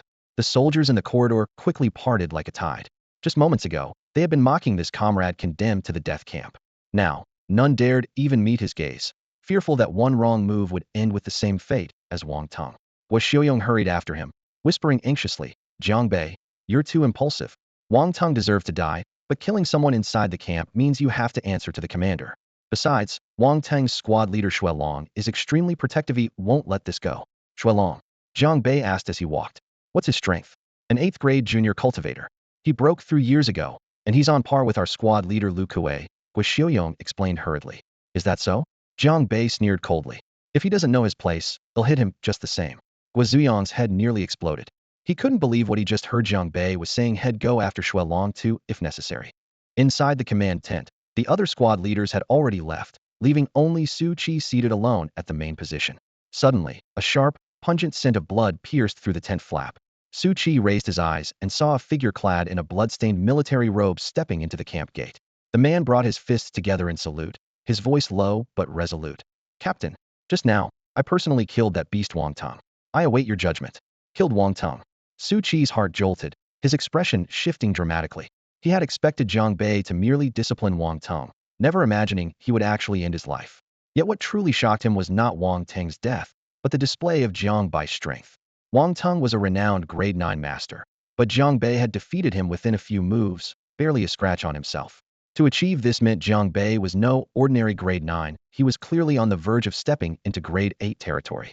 Su Qi furrowed his brows, quickly weighing the situation. After a moment, he spoke aloud. Wang Tong has long been guilty of grave offenses, repeatedly violating military discipline. As a squad leader, he treated the camp like his own backyard. Had you not killed him, I never would have kept him alive. You must not blame yourself for this. Jiang Bei bowed respectfully. Thank you, Captain. Then he turned and left the tent. Outside, Guo Xiaoyong had been waiting for some time. Seeing Jiang Bei, he approached eagerly. So, did the captain punish you harshly? No punishment, Jiang Bei replied calmly. No punishment? Guo Xiaoyong was stunned. According to regulations, killing another in public should have incurred punishment, yet Su Qi had granted a full exemption. Guo Xiaoyong's thoughts raced. The captain had clearly chosen between a squad leader who repeatedly broke rules and lost his value, and a promising young warrior nearing grade 8 before even turning 20. Choosing which to favor was obvious. Leaving the main tent, Jiang Bei took Yuro to a new barracks. Their previous quarters had been damaged in battle and required repairs. Now, as a unit leader, Jiang Bei was entitled to a more spacious residence. After settling in, only the two of them remained inside. Jiang Bei reached out to gently stroke Yuro's delicate cheek, his tone tender. Xiaoro, I'm sorry you were frightened today. My husband, I'm fine. Today, I really thank you, Yuro replied softly, her eyes full of affection and gratitude. Jiang Bei smiled, his warm hand resting near her ear. Silly girl, there's no need to thank me. You are my wife, and it's only natural I protect you.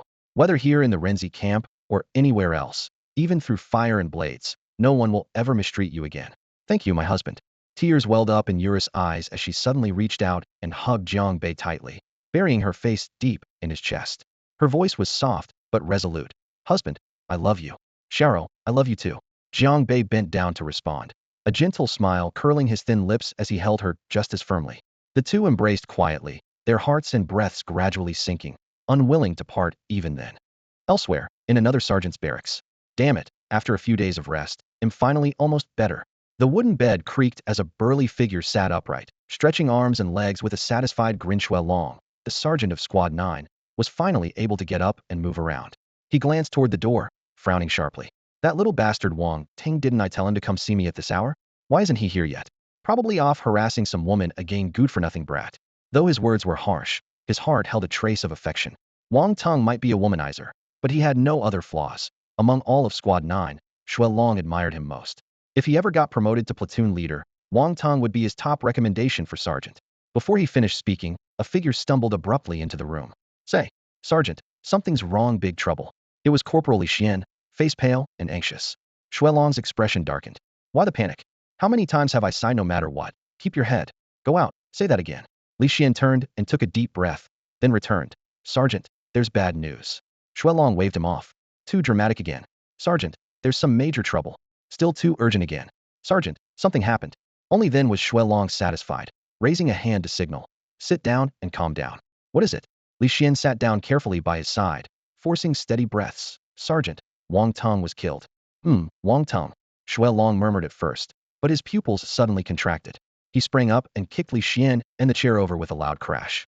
What did you say? Wang Tong was killed. Li Xian grimaced inwardly. Was this exactly why he was told not to panic, but forced himself up? Yais. It was someone from Squad 2. Jiang Bei. Jiang Bei? Who? Never heard of him. Long demanded angrily. Just an ordinary soldier from Squad 2. Li Xian hurried to explain. but he distinguished himself greatly in Iron Fist Valley. I heard the platoon leader already promoted him to sergeant of Squad 2. An ordinary soldier jumped straight to sergeant? Is he some kind of 8th rank master trainee? Shuelong's fists clenched so tightly his knuckles cracked. No, not 8th rank, just 9th rank master trainee. Li Xian swallowed hard. But that guy is ruthless. He beat Wang Tung so badly in public that Wang was unrecognizable, then killed him on the spot. Bastard. Shuelong slammed the table with such force it shattered. His towering figure trembled amid the dust, his expression terrifyingly dark, flames of rage blazing in his eyes. What a nervito dare kill me? Where's Jiang Bei? Tell me now. Shuelong grabbed Li Xian's collar with one hand, his thick arm muscles flexing sharply as his voice fell like a blunt axe. In Barracks 3. He's already moved over there. Li Xian turned pale with fear and hurriedly pointed the way. Bang! The wooden door splintered as Shuelong kicked it open. Fury roared through him like thunder, and his footsteps pounded like war drums as he charged toward Barracks 3. Jiang Bei, get out here now! Shuelong's furious shout echoed across the camp. Moments ago, news of Jiang Bai's brutal killing of Wang Tung had spread like wildfire through the entire camp, even starting to spread to the neighboring barracks. Camp Rin was in uproar, everyone amazed at Jiang Bai's ruthlessness, yet secretly guessing that once Shuelong learned the truth, a violent storm would break loose. Now, hearing Shuelong's roar, everyone knew the real show was about to begin. Figures hurriedly converged from all directions, moving quickly but cautiously, careful to avoid getting caught in the crossfire. They came fast. Inside Barracks 3, Jiang Bei lifted his eyes, a chill instantly settling in his gaze. Husband, this is...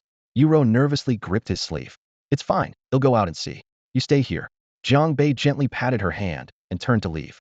Just as he stepped past the threshold, he saw a towering figure approaching, radiating overwhelming fury. Soldiers formed a semicircle around him, eyes burning with intensity. Jiang Bei frowned inward. Lai had just moved to the new barracks, not keen on tearing it up again. Without hesitation, he strode toward the open campgrounds. Look, Jiang Bai's out. TSK, what a bold move. Knowing Shuelong's here and still showing himself. Shuelong's a genuine 8th rank trainee. Jiang Bei must be crazy to take the risk. Shuelong was Wang Tang's biggest admirer. Jiang Bei killing him? This is going to be good. Voices buzzed like waves, but no one dared approach any closer. So you're Jiang Bei, the one who killed Wang Tung? Shuelong stopped just a yard away, eyes bloodshot, deadly intent almost solidifying in the air. Enough talk. Jiang Bai's voice dropped cold and low. You arrogant brat. Did you know Wang Tung was my subordinate? I heard you became 2nd squad leader? Today I'm going to see what makes you think you deserve to stand equal to me. Shuelong roared, pounding his foot into the ground. Stones scattered as he lunged forward like an arrow released from its bow. Give me your life. A fierce wind howled, violent energy whipping up dust and sand. The soldiers around retreated step by step. So strong. This is an 8th rank trainee? Jiang Bai's dumidi could kill Wang Tung, but he can't withstand Shuelong's rage. Excited exclamations filled the air. Yet Jiang Bai's eyes betrayed no fear. A cold light only grew sharper. He had long since made up his mind. If Shuelong hadn't come, everyone would be happy. But if he did come looking for trouble, no matter if he was a squad leader or an 8th rank trainee, he'd fight him without hesitation. In this camp, to survive with dignity, words alone won't cut it. You need fists, strength. Anyone who objects or resists, then let's fight to see who's boss. Shuelong was incredibly fast. In the blink of an eye, he surged forward and lunged at Jiang Bai's shoulder with an outstretched palm.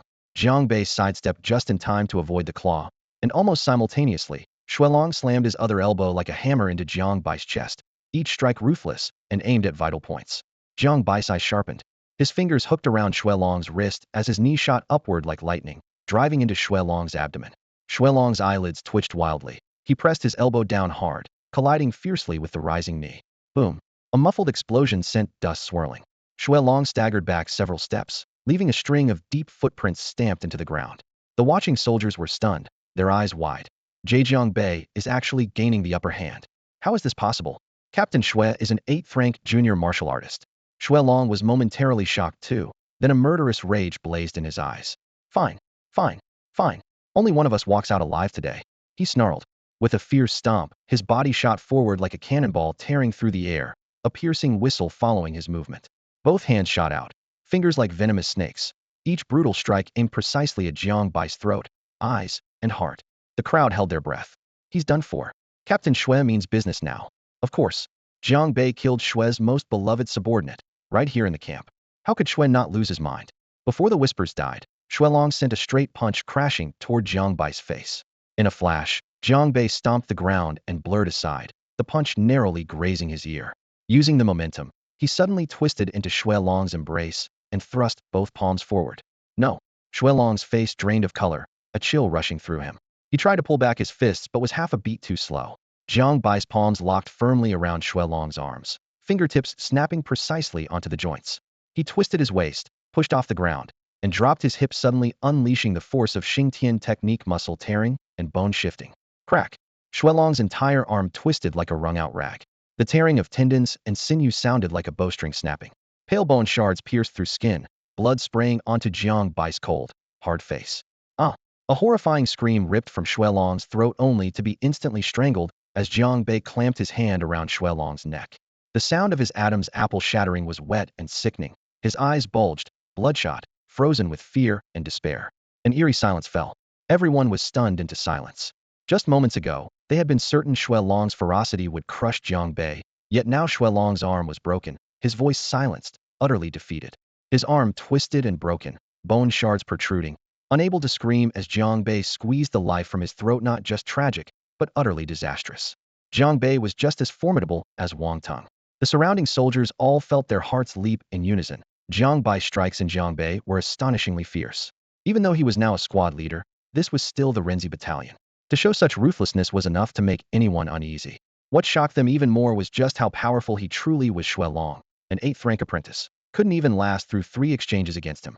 The cold gleam hadn't faded as Jiang Bei retracted his fist, standing tall with eyes as sharp and hard as steel. In those few breaths, Xuelong had launched a fierce storm of attacks, each one aimed straight at his vital points. Since his opponent fought to kill, Jiang Bei naturally would leave no mercy.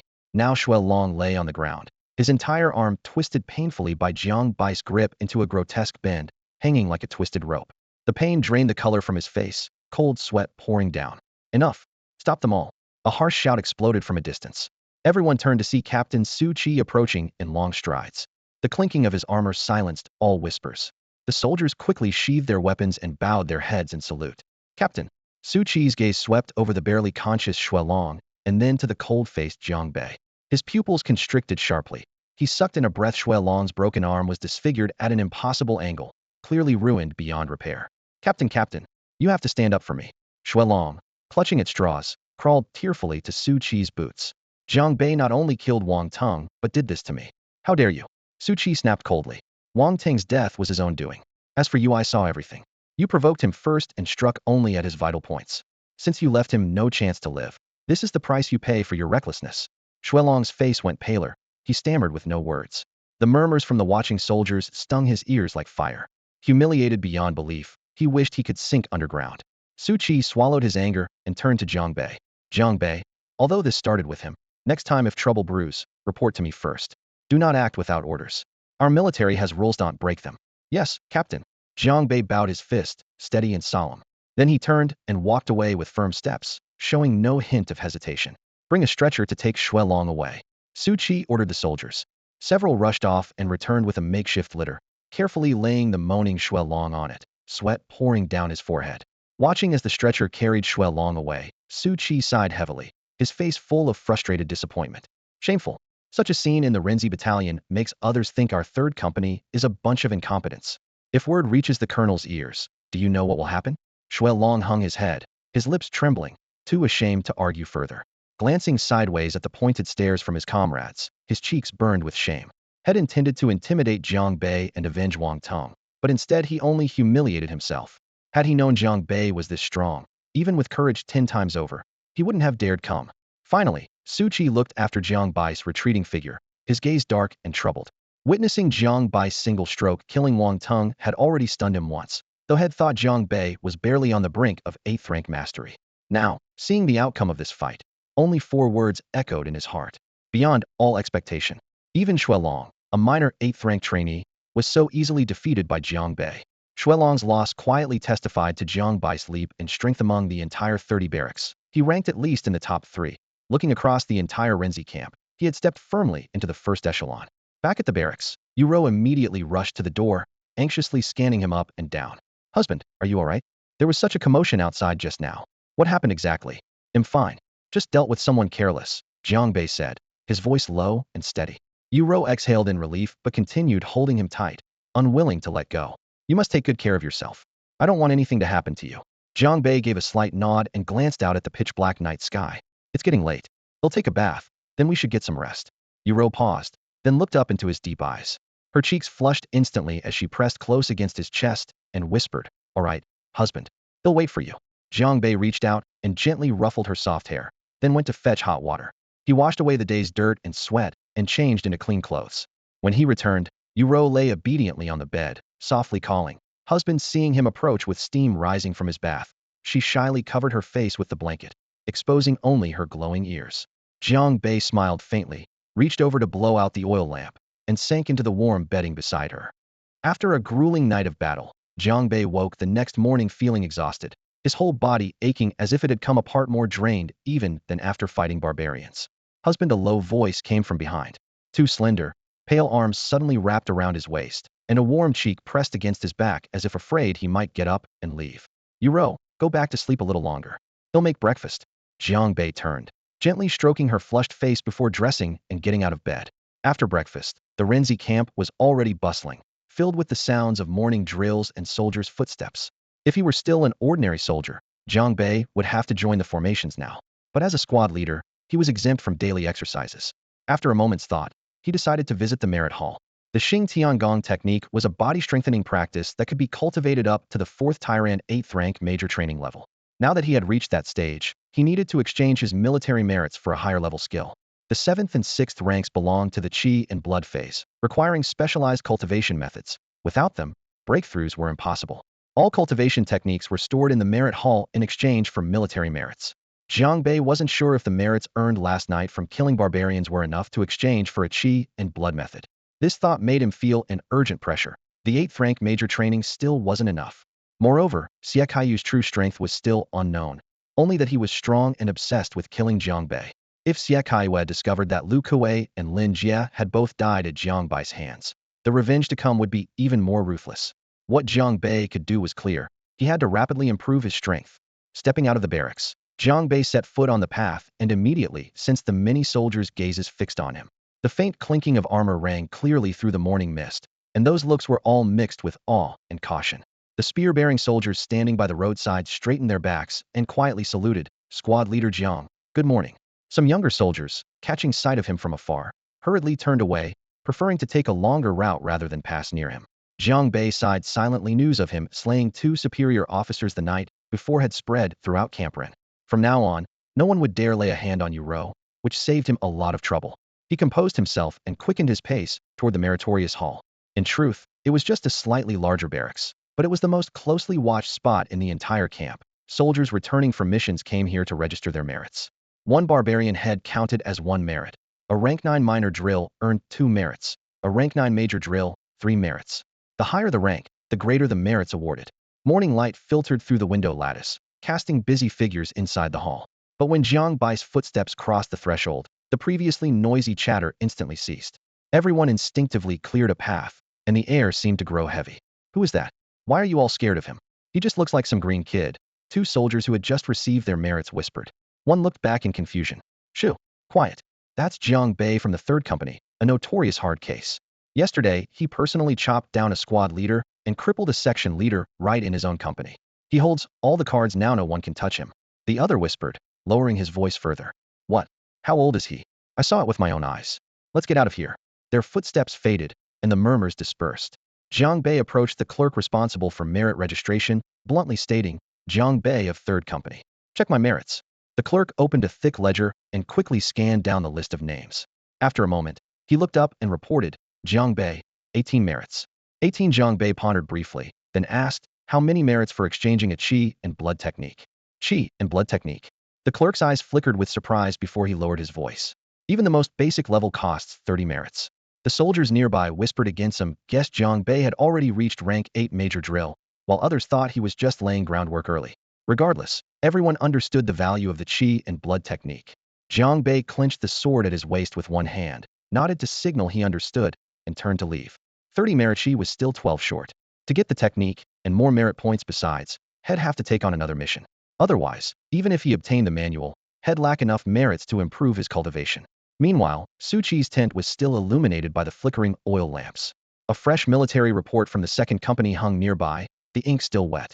Yang Ming, company leader of the second, wore a furrowed brow and laid out a stack of intelligence reports on Dongying City.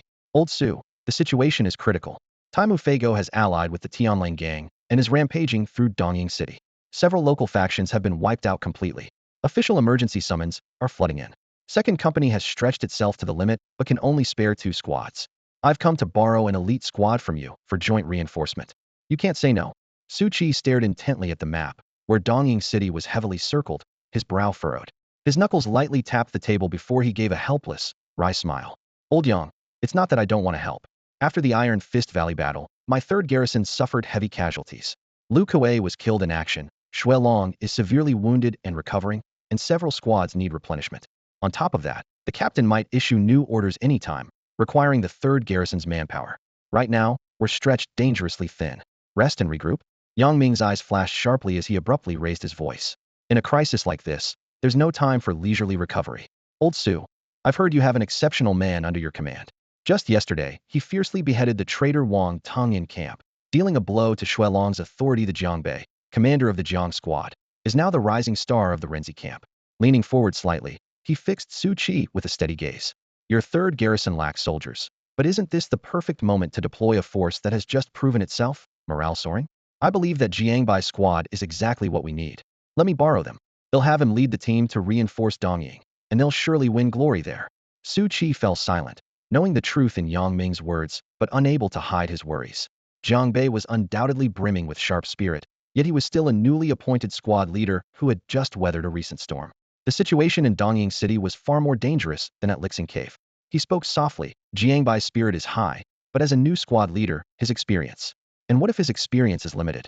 Yang Ming cut in immediately. The second garrison still has 2 squads, and both their leaders are veterans. They won't make mistakes.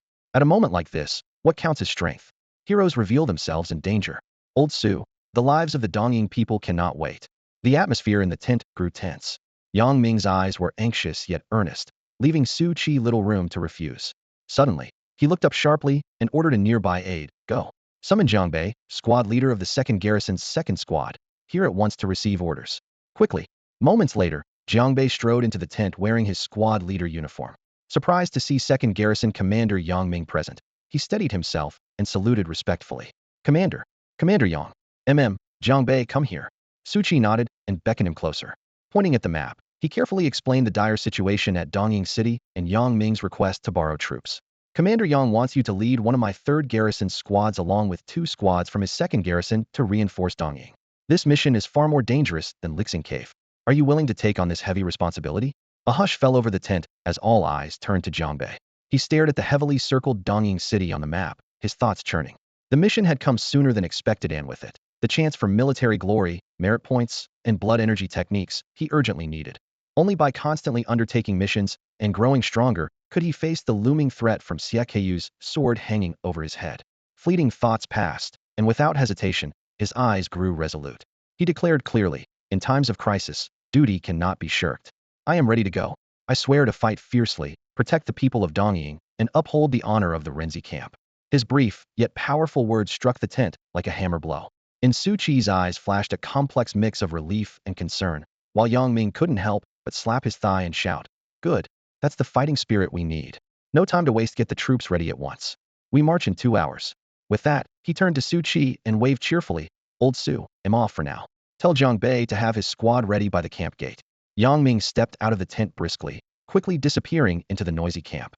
The atmosphere inside grew heavier as Su Qi fixed his gaze on Jiang Bei, no trace of humor left. With a steady, serious tone, he said, Jiang Bei, I have to remind you again, Dongying City isn't like Lixing Cave. There won't be just one grade 8 enemy. You must be cautious. Have the 2 squad leaders from the second garrison assess the situation first. Don't try to be a hero. Jiang Bei clasped his fists, veins tense on the backs of his hands. Rest assured, Commander. I know my limits. Good. Go. Su Qi nodded, but seeing Jiang Bei hesitate a moment, raised an eyebrow in prompt. After a moment's thought, Jiang Bei lowered his voice to ask, Commander, may I bring Guo Xiuyong along? Gua? Su Qi considered briefly, then agreed. If he's willing, bring him. More hands make light work. Thank you, Commander. Jiang Bei saluted again. On the way to camp, had run into Guo Xiuyong, who reported his leg injury was nearly healed and was eager to prove himself by earning an advanced martial skill. Guo was one of the few brothers in camp who had helped him out more than once, so Jiang Bei could not refuse. He was about to leave when Su Qi called him back. Wait. Rising, Su Qi rifled through a low cabinet nearby before producing a heavy sidearm. Though still sheathed, the cold gleam of metal pierced through the dark casing. Your current broadsword is too dull. It no longer suits you. Su Qi cradled the sword in both hands, fingers tracing the jet-black scabbard. This Xianyun blade has been with me for years. I'm switching to spear techniques, now it's a good fit for you. For me? Jiang Bei was momentarily stunned, his breath involuntarily deepening. He knew well how rare a fine sword was. After the battle at Lixing Cave, his old blade was cracked, while good swords in the army cost hundreds of taels, far beyond his means. This Xianyun blade alone could easily fetch that price outside. Take it. Su Qi handed the blade forward with weighty words. It's cut down many enemies with me. Don't let it gather dust. Yes. Thank you, Commander. Jiang Bei received it solemnly. His arm tensed as he drew the blade, the cold light cascading like a waterfall, as if the tense temperature dropped sharply. He swung it twice effortlessly. The balance of weight and edge immediately felt deep in his bones, far better than his old sword. A spark of excitement lit his eyes. With this blade by his side, his power would surely rise another level. A fine sword, he said sincerely, bowing once more before carefully sheathing the Xianyun blade and turning to leave the tent. His silhouette merged with the dusk at the camp gate, strides firm and unwavering. Su Qi watched long after, finally sighing deeply. Jiang Bei, I hope you live up to my trust. Promise me you'll come back alive. Husband, are you going on another mission? Didn't you just get back not long ago? The flickering light inside the tent cast shadows on Yuro's face as she heard the news, her expression tightening. She quietly pressed for details. I've recently been promoted to squad leader, so my responsibilities have grown heavier. To get stronger and protect you better, I need to take on more missions, Jiang Bei said softly, pulling her gently into his embrace with a firm but gentle tone. Then, all right. Yuro still didn't quite understand the connection between going on missions and improving strength, but she simply nodded obediently without asking further. After bidding farewell to Yuro, Jiang Bei headed straight to Guoxiong's tent to inform him of the deployment plan. Guoxiong was so excited that he clasped his fists respectfully and thanked him repeatedly. Finally had a chance to fight on the front lines. 2 hours later, before the morning mist had fully dissipated, Jiang Bei led his second squad along with Guoxiong to the camp gates, fully armored and their warhorses snorting steam. At the same time, the other 2 squads from the 2nd Battalion also arrived, forming a force of about 40 to 50 men in total. Brother Jiang, it's an honor to meet you. The 2 approaching squad leaders were Lei Tao and Shin Changyang, both in their 30s and of rank 8 apprentices. The 2 stepped forward quickly with clenched fists in salute. Brother Lei, Brother Shun, we'll need your support on this mission, Jiang Bei replied humbly. Brother Jiang, you're too modest. Maybe even the 2 of us together can't match you. Lei Tao laughed heartily. Shin Changyang looked up at the sky and reminded, it's getting late, let's set off. All right, let's move out. Jiang Bei vaulted onto his horse, and the 3 squads charged forward along the official road. Along the way, the 3 squad leaders rode side by side, exchanging intelligence. There are only a few dozen barbarians in Dongying City, but they've allied with the local gang, the Skywolf Society, bringing their numbers to over 100. More than one of them is a rank 8 strongman. Right now, the authorities are holding the line alone. It's a dire situation. Jiang Bei showed no fear. In his mind, he calculated that below rank 7, no one could defeat him. The more enemies they faced, the more merit points he would earn. It was actually a good thing. Half an hour after Jiang Bai's party left the Renzi camp, a rider on a fast horse kicked up dust as he dashed back to the camp, heading straight to the tent of Battalion Commander Su Qi of the 3rd Battalion. Inside, Su Qi was discussing with Zhang Feng and several squad leaders around a map the new mission just assigned by the battalion commander. Huangfeng Ridge, another tough battle, Su Qi said, staring intently at the map, his brow furrowed. Ugh, our Renzi camp is one of the weaker 10 battalions, but we have the most barbarians in our territory. One squad leader sighed. When you enlist, you must be prepared to fight barbarians to the death, Su Qi said calmly, patting the man on the shoulder. The squad leader was startled, then nodded repeatedly. Commander, you're right. I spoke out of turn. Commander, when are we heading to Huangfeng Ridge? Zhang Feng asked. The sooner the better, within the next day or 2, Su Qi replied. Just then, urgent news came from outside the tent. 3rd squad leader Ma Yun burst in, dust-covered and breathless. You're just in time. Su Qi looked up. How's the situation at Dingxi camp? Have you managed to request reinforcements? They were currently short-handed in the 3rd Battalion, so Su Qi had intended to send Ma Yun to the closest Dingxi camp to seek support and hopefully ease some of the pressure. Ma Yun shook his head and sighed. No. The Dingxi Battalion refused outright. Manpower was stretched thin. Only 1 or 2 companies remained in the camp. The rest had all been deployed elsewhere. Some were engaged in clearing out barbarians, others suppressing rogue cultivators and local powers. Upon hearing this, Su Qi also sighed. If they could get support from the Dingxi Battalion, the mission to Huangfeng Ridge would have been much easier. Not a single company is available. Are they really all that busy? Zhang Feng pressed, unwilling to accept it. That's right, Ma Yun nodded. And when I left, I happened to see one company lining up to depart. They said they were going to reinforce Dongying City. Wait, Dongying City? Su Qi's expression darkened. Zhang Feng and the other squad leaders exchanged glances. Then someone reminded, isn't Dongying City under the jurisdiction of our Renzi Battalion's second company? Their company commander just came to borrow 2 squads from us. Since when did Dingxi get involved? The border garrisons each had clearly defined areas. Dongying City belonged to Renzi Battalion's territory. If Dingxi was really sending reinforcements, they should have notified them first. Why would they send a company on their own? Ma Yun, are you absolutely sure the destination is Dongying City? Su Qi asked again. Absolutely, Commander, Ma Yun said solemnly. The unit that left was the Dingxi Battalion's 4th company. I know one of their squad leaders personally and asked him directly. There's no mistake. Who's the commander of Dingxi Battalion's 4th company? Does anyone here know him? Su Qi scanned the group. It's always been Xia Kai, a ruthless veteran well known on the battlefield. One squad leader answered immediately. Xia Kaiwa. The squad leader from the 5th squad hesitated, as if remembering something, then lowered his voice to Su Qi. Commander, I have a suspicion. Speak freely. 5 years ago, I met Xiang Kuan, deputy commander of the Ciji Battalion, by chance last night. He mentioned an old matter. Xia Kaiyu's brother-in-law was killed in Ciji Battalion. He suspects the killer is Jiang Bei from our 3rd company, and once confronted him, but lacked proof. Xiang Kuan said Xia Kaiwa swore not to let it go. Now Jiang Bei happens to be dispatched to Dongying City, and 4th company is moving at the same time. Could that be a coincidence? What? That's serious. Su Qi's face tightened. Another squad leader familiar with Xia Kaiwa chimed in. Commander, I've also heard Xia Kaiwa has a narrow mind and never forgets a grudge. He's probably targeting Jiang Bei. But the decision for Jiang Bei to go to Dongying City was only made 2 hours ago. How could Xia Kaiwa already know? Zhang Feng was astonished. What else could it be? Someone must have leaked the information. Most likely from the 2nd company, someone said angrily. Su Qi's brow furrowed deeply. He asked in a low voice, how powerful is Xia Kaiwa now? Commander, from what I know, many years ago he was an 8th rank elite warrior, and now he's probably close to 7th rank, a squad leader replied. After years of intense training as an 8th rank warrior, Jiang Bei had grown seasoned and strong. The northern borders already faced threats from barbarians and the Sky Wolf gang, and now if Xia Kaiwa was added to the mix, victory would be impossible. Su Qi sprang up suddenly from the table, his robe billowing like waves. Breathing heavily, he quickly donned his heavy scale armor covered in intricate dragon patterns, then barked orders in a deep voice. We must rush to Dongying City immediately. We cannot stand by and watch Jiang Bei march to his death. Captain, aren't we supposed to head straight to Huangfeng Ridge? Why divert to Dongying City now? Deputy Commander Zhang Feng's face went pale as he gripped his spear tightly, pressing for answers. As long as we move fast enough, there's still time. Su Qi fastened the clasps on his armor. Dongying City is only half a day's ride from here. Leave a few squads to guard the camp. The rest will follow me.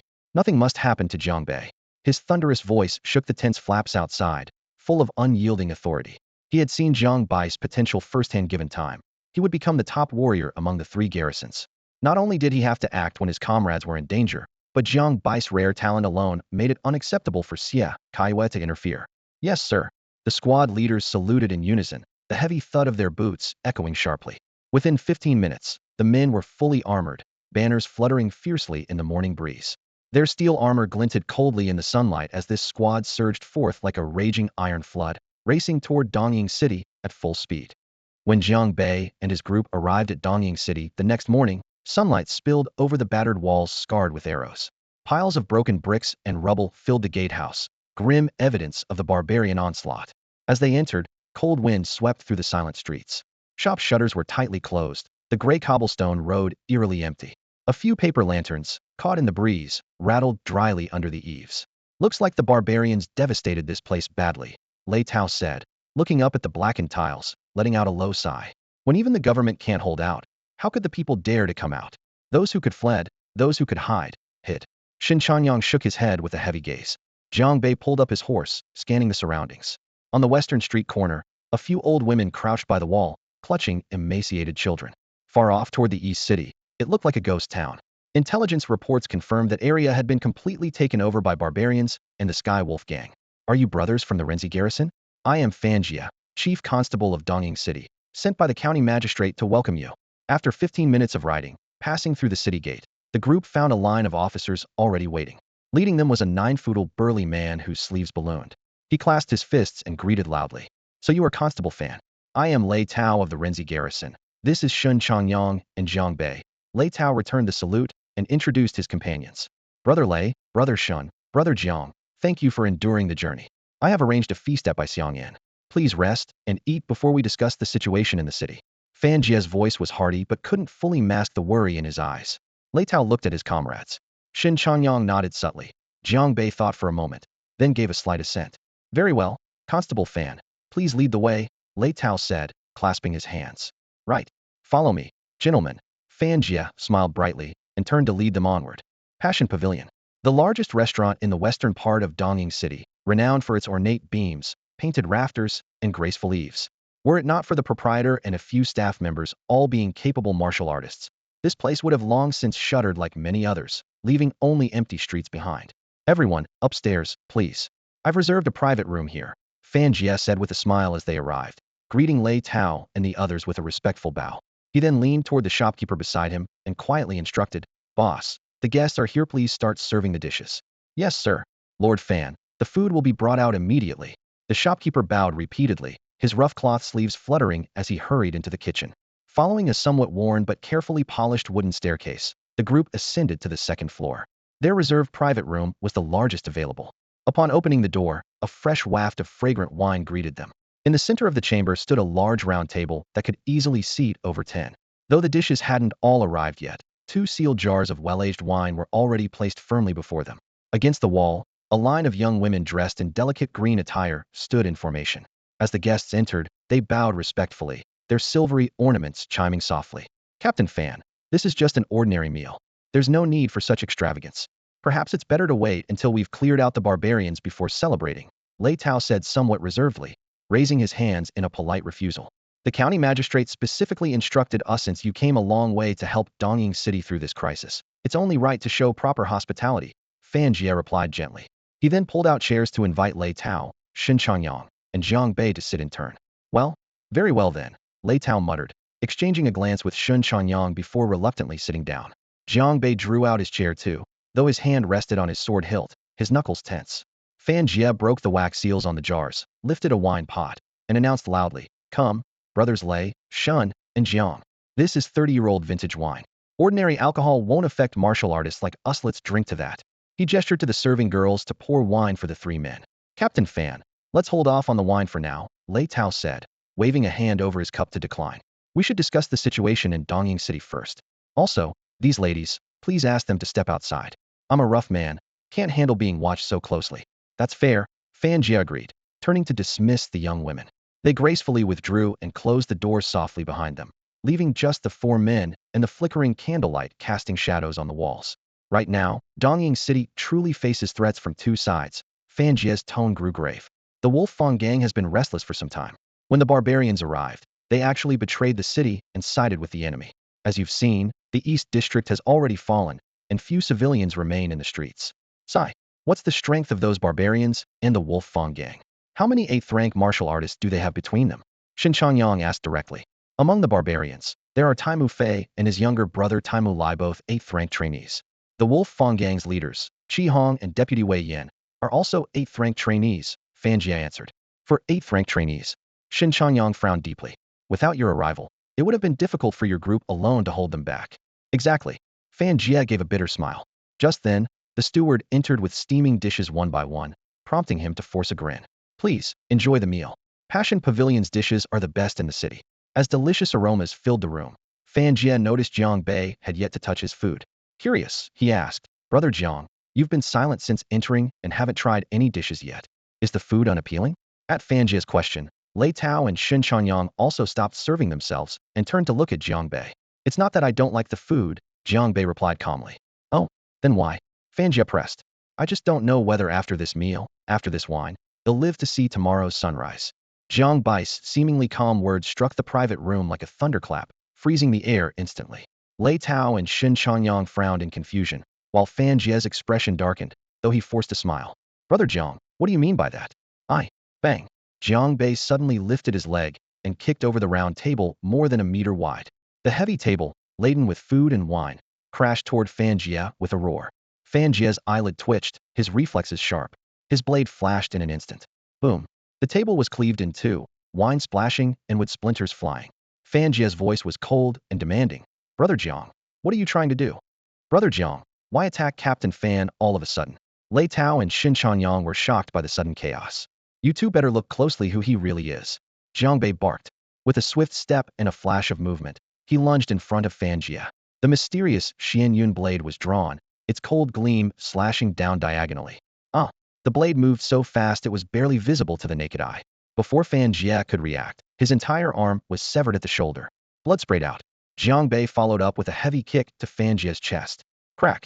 The wall exploded with a huge hole as Fan Jie was hurled out of the restaurant, crashing hard in the middle of the street.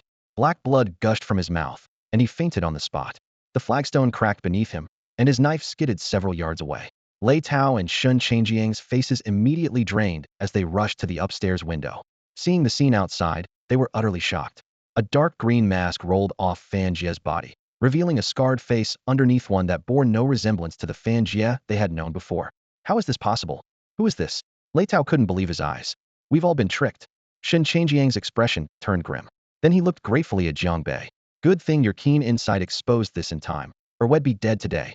Enough talking. Let's get out of here first. Jiang Bei warned coldly, leaping down from the second floor and landing steadily. Lei Tao and Shun Chanyang followed quickly. At the street corner ahead, Guo Xiaoyong appeared with 3 squad soldiers, calling out, Jiang Bei. Jiang Bei nodded in reply.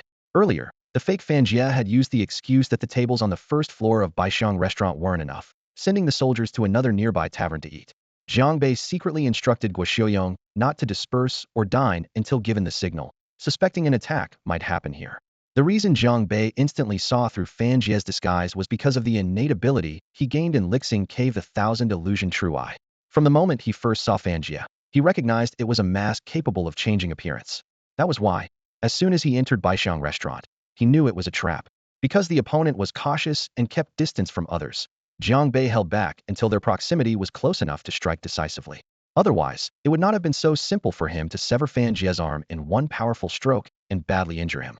I never expected the situation in Dongying City to have deteriorated this badly. Lei Tao's face darkened as he prepared to signal everyone to retreat, when suddenly, a furious roar exploded from the shadows. You come and go as you please? What do you think this place is? The shout landed like a thunderclap, making the street tremble. From countless concealed alleys all around, footsteps surged like a tide. Over 100 figures swiftly blocked all escape routes. In the torchlight, some were hulking brutes with savage fangs. Others clad in neat gang uniforms. It was the barbarians allied with the Heavenly Wolf Gang. Jiang Bei looked up and immediately spotted 2 barbarian leaders with eerily similar faces. Taimu Fei and Taimu Lai's savage features looked especially menacing under the flickering flames. Standing next to them was a middle-aged man radiating a commanding aura. His gaze swept over the crowd before resting on the dying Fan Jie on the ground, his pupils contracting sharply, his step faltering, but Jiang Bei and the others barred his way, forcing him to stop. So this is the Heavenly Wolf Gang's deputy leader, Jiang Bei said coldly, casting a glance at the pool of blood around Wei Yan. Then this middle-aged man must be their gang leader Qi Hong. Qi Hong looked around coldly at the gathered crowd, gritting his teeth as he growled. To think that even behind the illusion masks, you could still see through Wei Yan's disguise. I truly underestimated you. His eyes swept over the body of the chief captain lying dead on the ground. You even killed the chief captain. Dongying City has fallen completely. Xin Changyang replied solemnly, indeed. The government has long been under our control. Qi Hong scoffed, his fists clenched so tight his knuckles cracked. But unfortunately, the plea for reinforcements still made it to your Renzi camp. We can't stop that. So we've resorted to a ruse, letting the people of West City believe the government remains intact, waiting for you to walk right into our trap. Only a murderous gleam flashed in his eyes. I thought a little poison would do the trick, but you're all far too cautious, not even touching the food or wine. No more talk. Taimu Fei could no longer hold back, roaring fiercely as he swung his arm hard. Since these southern bastards have come, kill them for good. Slaughter them. Kill. The wild roar swelled like a storm, and barbarian forces surged forward from all directions. Qi Hong raised his hand, and the Heavenly Wolf Gang followers surged after him, their steel blades flashing coldly. Damn it! You think we're afraid of you animals? Kill! Lei Tao howled as he drew his blade. His squad charged like a raging wave, crashing into the enemy in a brutal collision of flesh and blood. Third squad, listen up. Barbarians or Heavenly Wolf Gang, no one gets away alive. Shin Changjiang's voice was as cold and sharp as a blade, commanding his charge right after Lei Tao. Jiang Bei stood facing the roaring tide of death, not a trace of fear in his eyes. Instead, his fighting spirit blazed, murder intent burning like wildfire. All of this is merit points, after all. Today is the day we unleash a slaughter. Watch yourself. I'm going in first. He shouted to Guo Xiaoyong beside him, then led the second squad in a lightning strike like a tiger pouncing on sheep. The Xianyun blade erupted with a cold steel glow. Each slash drew blood, shattering flesh, breaking bones, and sending limbs flying. Rolling heads tumbled on the stone pavement, leaving a trail of horrifying bloodstains. The barbarians' roars, the heavenly wolf gang's screams, and the human soldiers' battle cries blended into a deafening symphony of carnage beneath the night sky. Jiang Bei pressed forward step by step, each strike of his Xianyun blade accompanied by the system's buzzing alerts merit points, surging wildly. At that moment, Lei Tao and Xin Changyang were fiercely battling the two brothers, Taimu Fei and Taimu Lai. The imposing presence of 4 8th-rank minor practitioners filled the arena, their blades and palm strikes cutting the air with thunderous echoes. Stones and dust scattered wildly from the force of their clashes. Meanwhile, Jiang Bei seemed to have stepped into an empty battlefield. Wherever his Xianyun blade swept, barbarian soldiers and Tianlang gang members collapsed one after another, while the system's merit points flashed across his eyes like a blizzard. That's the one who severely wounded Wei Yan, right? Give me your life. A harsh, piercing shout suddenly broke out. The Tianlang gang leader, Qi Hong, lunged like a fierce hawk, locking his cold gaze on Jiang Bei. His foot slammed the ground, shattering stones beneath him as he charged forward wrapped in a violent gust of wind. Just what I wanted. Jiang Bai's eyes flashed like lightning as he stood his ground. To him, Qi Hong wasn't an 8th-rank minor practitioner, but simply a walking pile of merit points. Whoosh. Qi Hong's figure blurred into an afterimage, his 9-ring blade trembling explosively. Countless blade flashes poured down like a raging tide, sealing off all of Jiang Bai's escape routes, aiming straight at his face. The sound of howling blades pierced the ears. Many Tianlang gang members felt as if their skin was being carved raw by the blade's aura. But Jiang Bei didn't retreat a step. Drawing the Xianyun blade, a dazzling white streak swept across. Clang, clang, clang. The blade flashes shattered. The momentum of the Xianyun blade never faltered as it thrust straight toward Qi Hong's chest. No good. Qi Hong's expression twisted wildly. He never expected his full-strength strike to be shattered in an instant. Last night's official letter said the 3 squad leaders of the Ren camp reinforcements were only ordinary 8th-rank practitioners, but Jiang Bai's move utterly exceeded all expectations. In a flash, he gritted his teeth and crossed his 9-ring blade before him. Clang! The clash of metal resounded, making the crowd's eardrums ring. The next moment, the Xianyun blade violently pierced through the spine of the 9-ring blade. The blade's edge surged forward with brutal force, slashing at Qi Hong. Splat! From shoulder to waist, a diagonal slash. A pillar of blood shot into the sky as Qi Hong was brutally cleaved in two. "You're an 8th-rank mama," his words cut off abruptly as his half-body crashed down. "Leader." The Tianling gang disciples gasped in disbelief, staring in shock at the split corpse. First the deputy leader had fallen, and now the leader was instantly slain within moments. The Tianling gang's top ranks were almost wiped out. A chill swept through their hearts. How could the Ren camp be so terrifying? What? Taimu Fei and Taimu Lai, locked in battle, also caught sight of Qi Hong sliced in two. Their faces turned pale instantly. Qi Hong's strength was on par with theirs, yet he was defeated at the first clash against this seemingly barely 20-year-old youth. They had fought the Ren camp many times, but never heard of such a dreadful prodigy among their ranks. Good. Lei Tao and Shun Changjiang's eyes simultaneously brightened, deeply shaken.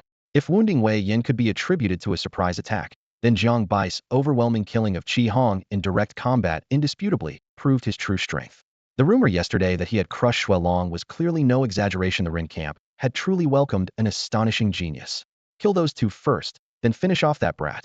Taimu Fei roared, his burly figure surging explosively as a fierce gust howled, and he lunged toward Lei Tao and Xin Changyang. With no way out, he could only fight to the death. If he could quickly defeat Lei Tao and Xin Changyang, there might still be a glimmer of hope. Seeing his eldest brother rush out, Taimuli also leapt forward in a single bound. With a sweeping arm gesture, the surrounding barbarians surged like a tidal wave, encircling Lei Tao and Xin Changyang. Kill! Taimuli led the charge, breaking through the air wildly. Taimuli followed closely behind, his twin blades howling as they sliced through the air with a piercing scream. Trouble! Lei Tao growled low. The two shifted their footing in perfect sync, each smashing their fists into the chests of the oncoming barbarians. Just as a ring of blood mist dispersed, new barbarians roared and lunged forward. Lei Tao and Xin Changyang were forced into a relentless flurry of punches and elbows, blood and shattered bones flying, yet still no moment's respite. At that moment, Taimuli and Taimuli closed in at close quarters. Two great forces collided like mountains crashing. Boom! The ground shook violently, spraying rocks half a meter high. The brothers staggered back, pain shooting through their feet, crimson seeping from the corners of their mouths. Their rushed assault lost momentum. Coupled with the barbarians' innate strength and skill in close combat, they quickly fell into a disadvantage, shoulders and arms dripping blood. Die! Taim Yufi's eyes blazed red as he raised his blade to strike. Taimuli roared in tandem, the brothers launching a coordinated assault, cutting off all escape routes. Killing intent tore at them from all sides. Lei Tao and Shun Changjiang's pupils constricted sharply. If this hit, it would be death. A piercing scream suddenly tore across the battlefield. The impenetrable ring of enemies was violently split by a lone figure. This person shattered barbarian ribs like a tiger charging through a flock of sheep. Blades flashed continuously, flesh and blood flying. None could stand against him. In an instant, he fought through the mountain of corpses to the heart of the battle, raising his long blade high. With a furious strike called the Blood Wolf Blade technique, Thousand Force Armor Break, he slashed toward the brothers' faces. The sudden reinforcements shook Taim Yufi and Taimuli to their core. Kill him! Taim Yufi shouted explosively. The brothers thrashed their arms, blades clashing wildly. Their fierce energy twisted into two black winds that met the mysterious dark cloud blade Hedon. Bang! The clash of metal and thunder echoed loudly as the force spread in all directions, dust and debris swirling yards away. Uft! Taim Yufi and Taimuli's chests caved inward, blood spraying wildly. They flew backward like torn sacks, breaking through a wooden hut and stone walls, finally crashing down in a crumpled heap 20 meters away. The remaining barbarians stared in shock as their leader spat up blood and collapsed to the ground. Their fighting spirit shattered instantly. Some trembled, others retreated. Lei Tao and Shun Changyang watched in stunned silence, their eyes fixed on the lone youth standing before them, a lean figure, unmoved and majestic amidst the blood mist like a towering mountain. Jiang, brother Jiang, when did he become so powerful? Shun Changyang swallowed hard, murmuring under his breath. Jiang Bai's earlier swift execution of Qi Hong was terrifying enough, barely explainable as mere surprise, but now this strike had directly clashed against two 8th-rank barbarians. To send two 8th-rank barbarians flying with a single blow, if they hadn't witnessed it themselves, they never would have believed Jiang Bei capable of such a feat. If news of this reached the Renzi camp, no one would believe it. A sudden thought flashed through Lei Tao's mind. Could it be? Brother Jiang has already reached the rank of 8th grade, great training? The idea was terrifying. He sharply glanced at Shin Changyang. Shin Changyang looked up as well, and their eyes met midair, both filled with an overwhelming shock that couldn't be contained. Not far away, Hua Xiaoyong, still locked in fierce battle, was shaken to his core by this unexpected scene. Having grown up like brothers with Jiang Bei, he now felt, more than ever, as if this brother were shrouded in a mysterious fog. His feelings unchanged, but Jiang Bai's strength had grown unbelievably fast. Just a single expedition to the death camp had transformed Jiang Bei completely. Could it be that the rumored death camp known for near-certain death was actually a terrible crucible that propelled one's cultivation at breakneck speed? Apart from this explanation, Hua Xiaoyong could think of no reason to account for Jiang Bai's almost absurd power. Cough, cough, cough. In the distant ruins, brothers Taimu Fei and Taimu Lai, bloodied all over, staggered to their feet. With every harsh cough, blood mixed with shattered organs spat out, staining their chests red. They looked up at Jiang Bei ahead, and the contempt and cruel smiles they once held were gone, replaced by a fear that sank deep into their bones. 8th grade, great training. This was truly the rank of 8th grade, great training. In the Renzi camp, only the company commanders wielded such power. Yet now, this boy, barely 20 years old and sent here just for experience, had already broken into that realm. Whoosh! A sharp gust of wind rose again as Jiang Bei unleashed his cloud shadow step, darting forward like an arrow released from a bow. The blade's chill radiated ferociously, the murderous intent thick in the air. The two men's hearts suddenly clenched in terror. Run! Taimu Fei yelled hoarsely, spinning around and sprinting without a moment's hesitation. Taimu Lai staggered behind him, but their bodies were heavily wounded and their steps faltered. How could they keep up with Jiang Bai's lightning speed? In the blink of an eye, Jiang Bei was upon them, his Xianyun blade crashing down from above. PSH!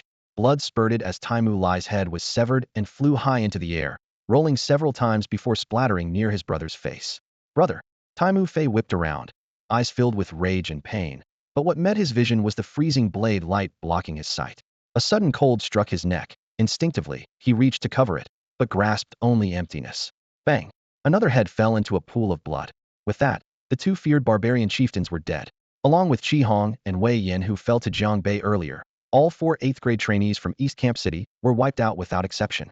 With their leaders gone, the barbarians turned into scattered mobs and were quickly surrounded and slaughtered by 3 squads of soldiers. Jiang Bei did not stand idly by, would not miss out on any merit points.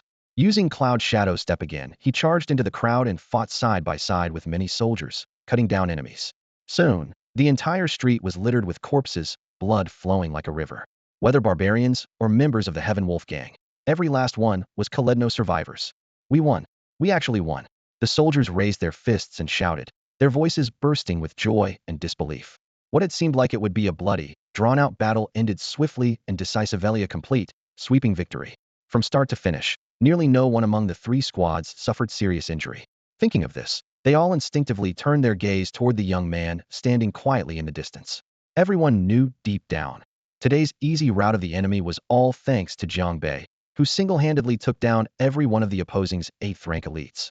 The soldiers of the second squad were especially excited. Just days ago, they had questioned the young boy's ability to lead as a squad captain at such a young age, but now, those doubtful looks and whispered criticisms had vanished, replaced by unmistakable reverence. Brother Jiang, we really owe you this one. Without you, I'm afraid many of us would have died here. Lei Tao stepped forward, crossing his arms and speaking with deep gratitude. Yeah, heroes come young. Shen Changyang joined in sincerely. With how you fought today, you're sure to become a pillar of Deqian in the future. You both flatter me, Jiang Bei said calmly, scanning the corpse-strewn streets. Let's clear the battlefield and retreat quickly. Right. Lei Tao and Shen Changyang answered in unison. The city government building of Dongying was in ruins, so they needed to report their victory as soon as possible and request reinforcements. With the barbarians gone, the city could at last catch its breath. As everyone busied themselves, Jiang Bei quietly stepped aside, his mind reaching out to open his status panel. You killed the notorious barbarian Taimu Fei, merit points 35. You killed the barbarian Taimu Lai, merit points 32. You killed Qi Hong, merit points 30. You killed Wei Yan, merit points 26. Martial Arts, Xing Tian Gong complete, Blood Wolf Blade Technique Level 2, Cloud Shadow Step Level 1. Rank, 8th rank Grand Practitioner. Merit points, 230. Talent, 1000 Illusions True Eye. Discovered Martial Art, Blood Wolf Blade Technique, eligible for upgrade, requires 40 merit points. Upgrade, Discovered Martial Art, Cloud Shadow Step, eligible for upgrade, requires 20 merit points. Upgrade, 230 points. A gleam flashed in Jiang Bei's eyes. Just this battle earned him over 200 merit points, a massive windfall. Returning to camp, today's merit would be enough to exchange for a premium vitality technique. Combined with merit-boosted upgrades, he could very well break into the 7th rank in one fell swoop. Half an hour later, after the bodies were counted, the troops regrouped and prepared to head back to camp. Jiang Bei vaulted onto his horse, riding alongside the others as they readied to leave the city. Whoosh! A sharp tearing sound suddenly ripped through the night. Jiang Bei's senses instantly tightened as he looked up to see a deadly glint hurtling toward him. He flashed aside, dropping decisively off his horse's back. A moment later, the steed screamed into the sky, an arrow piercing its skull, killing it instantly. Jiang Bei's eyes turned icy cold as his gaze locked onto the far end of the street. An enemy attack. Lei Tao and Shen Changyang were both taken aback, immediately shouting orders for their soldiers to prepare for battle. Almost simultaneously, they looked up, following the trajectory of the flying arrows at the end of the street. Dust billowed up. Dozens of armored cavalrymen formed a spearhead formation, their hooves smashing the cobblestones, armor flashing a sharp gleam in the morning light. The riders wore military armor like themselves, blades gleaming cold and sharp, clearly seasoned and ruthless warriors. Jiang Bei's gaze instantly hardened like cold steel, locking onto the burly silver-armored knight at the front. The man reined his horse at the forefront, a sturdy bow resting in his palm, the strings still slightly vibrating, if not Siakaiwa. Then who else? Fingers clenched with a creak between Jiang Bei's hands, a murderous intent boiling in his chest. He hadn't expected Siakaiwa to be so desperate to kill him. After the failed assassination attempt by Lu Kuei, he had personally chased Jiang Bei all the way to Dongying City, showing no hesitation in firing a throat-sealing arrow. This doesn't look like one of our own. Lei Tao frowned, whispering, "It is one of us." Shen Changyang answered grimly. This is the 4th Battalion of the Dingxi camp, led by their captain Xia Kaiwa himself. They had originally thought barbarians were arriving as reinforcements, but it turned out to be an entire battalion of Dingxi camp charging forward. If not for that arrow just now, they might have greeted them with smiles. But that arrow was clearly aimed at Jiang Bei. These visitors meant harm. Pretty quick on the dodge. On horseback, Xia Kaiwa smirked coldly, frost veiling his eyes. So it's Captain Xia. Shen Changyang stepped forward and clasped his fist. Captain Xia, is there some misunderstanding here? Brother Jiang is a squad leader of the Renzi camp's 3rd Battalion. Why did you shoot without cause? Personal grudge, none of your business. Xia Kai's voice rang like iron striking metal. If you don't want to die, get lost. He didn't even bother to raise his voice against a mere squad leader. Lei Tao also stepped forward, speaking with gravity. Captain Xia, whatever grievances or misunderstandings there are, can they not be resolved? We're all on the same side. No need for the clash of weapons. Can we not turn swords into plowshares? Turn swords into plowshares? Xia Kaiwei roared, his voice rolling like thunder in their ears. That brat killed my brother. How can I let that go? A life for a life. Today I want his life for my brother's. My brother did not die in vain. With those words, his piercing eyes locked mercilessly on Jiang Bei, murderous intent almost palpable. Jiang Bai's killing of Lin Jie was one matter, but what Xia Kaiwei could not tolerate was being mocked in public. At the death camp previously, Jiang Bei had concealed his true strength, pretending to be a mere novice, shaming Xia Kaiwei greatly. If it were only Lin Jie's death, Xia might not have raised a full army, but Jiang Bei dared to mock him openly, and that was unbearable. Jiang Bei, oh Jiang Bei, I never expected your methods of concealment to be so formidable that you fooled even me. Xia Kaiwei gritted his teeth, his voice barely escaping through clenched jaws. Since leaving the death camp, he had been relentlessly tracking Jiang Bai's whereabouts. Unable to get solid leads, he sent Lu Kuei, an 8th-rank trainee, to intercept him at Lixing Cave. With Lu Kuei's strength, combined with the copper bell Xia himself had bestowed, even the Red Knight Cat Lord who kept spirit cats in the cave would stand no chance against him. Yet what came back was the absurd claim that Lu Kuei died protecting Jiang Bei. Furious, Xia Kaiwei slammed his hand on the table, convinced of only one truth. Lu Kuei was killed by Jiang Bei. This confirmed his suspicion that Jiang Bei was hiding true power all along. Burning with rage, upon learning Jiang Bei was heading for Dongying City, Xia immediately led the 4th Battalion on a forced march today. No matter what, he would take that brat's head. Jiang Bei did not flinch, meeting his gaze with a sneer. Your tactics are just as cunning, buying off so many people. Bold to be so arrogant when death is at your door. Today, no one will save you. Xia Kaiwei roared, springing from his horse and snatching a spear from a nearby soldier. The spear point gleamed cold as it whistled toward Jiang Bai's brow. Captain Xia, hold your fire. Lei Tao and Shun Changjiang's faces turned pale as they stepped forward to block. Get lost. Xia Kaiwei bellowed, his pressure like a hammer crashing down. The two staggered back several steps, their faces draining of color. They were struck with terror. An 8th-rank trainee was truly terrifying. Across the street, several squad leaders from the 4th Battalion blocked Lei Tao and the others. One sneered, Captain Lei, Captain Shun, this is our captain's personal business. It's nothing to do with you. Just ignore it, and everything will be fine. You. Lei Tao and Shun Changyang were burning with anger. From the crowd, Guo Xiaoyong let out a muffled roar and broke through the blockade, charging toward Jiang Bai's side. He refused to watch his brother fall helplessly. Back off. One of the 4th Battalion squad leaders frowned and kicked out. Bang. Guo Xiaoyong was sent flying 5 or 6 meters, hitting the ground coughing blood. His ribs felt as if crushed to bits. The squad leader sneered. Who do you think you are, sticking your nose in? Lei Tao shouted angrily. Your Dingzi camp has gone too far. Although our Renzi camp isn't as strong, we're not pushovers. The squad leader laughed. Captain Lei, you're exaggerating. Never treated you like pushovers. Meanwhile, Xia Kaiyu's spear was already upon Jiang Bei. The spear's deadly energy pierced the air with a terrifying whistle, aimed straight at Jiang Bai's forehead. You little bastard, today you die, he shouted, unleashing the full force of an 8th-rank trainee. Then let's see who dies today, Jiang Bei said grimly, stepping forward. His internal energy erupted violently as the Xianyun blade tore through the air in a horizontal slash. Boom. The spear and blade collided heat-in, like thunder cracking a clear sky. The entire street trembled, the stone pavement beneath their feet cracking with sharp snapping sounds, fissures sprawling like tangled veins. A fierce dust storm surged up suddenly, blanketing the entire street in a thick haze. This was a direct confrontation between two 8th-rank Grand Masters, a pure test of strength. Jiang Bei gripped the Xianyun saber tightly, the black iron blade humming with vibration. Opposite him, Xia Kaiyu's white chant spear trembled intensely. The muscles in their forearms twitched uncontrollably under the force, streams of true energy surging fiercely through their meridians, channeling entirely into the blade and spear tips in an instant. Huh. Xia Kaiyu's brow twitched sharply and his pupils constricted as he stared fixedly at Jiang Bei. A flash of shock crossed his Mindan 8th-rank Grand Master. He had previously judged Jiang Bei to be no higher than an 8th-rank Intermediate Master, enough to kill Lu Kuei, but still short of true mastery. Now he realized Jiang Bei was at the same level as himself. Jiang Bei, you really caught me off guard. If I had let you drag this out a few more days, you might have come for my life. A roar tore through the air as the blue stone beneath Xia Kaiyu's feet cracked violently. A heavy weight settled over his brow. His gaze swept to the dozens of bodies lying scattered near Batimu Fei, and 3 other 8th-rank Intermediate Masters were already bloodied on the street. Before coming to Dongying City, he had heard of the crisis within. He assumed Lei Tao and Xin Changyang had together taken down those 4 enemy officers.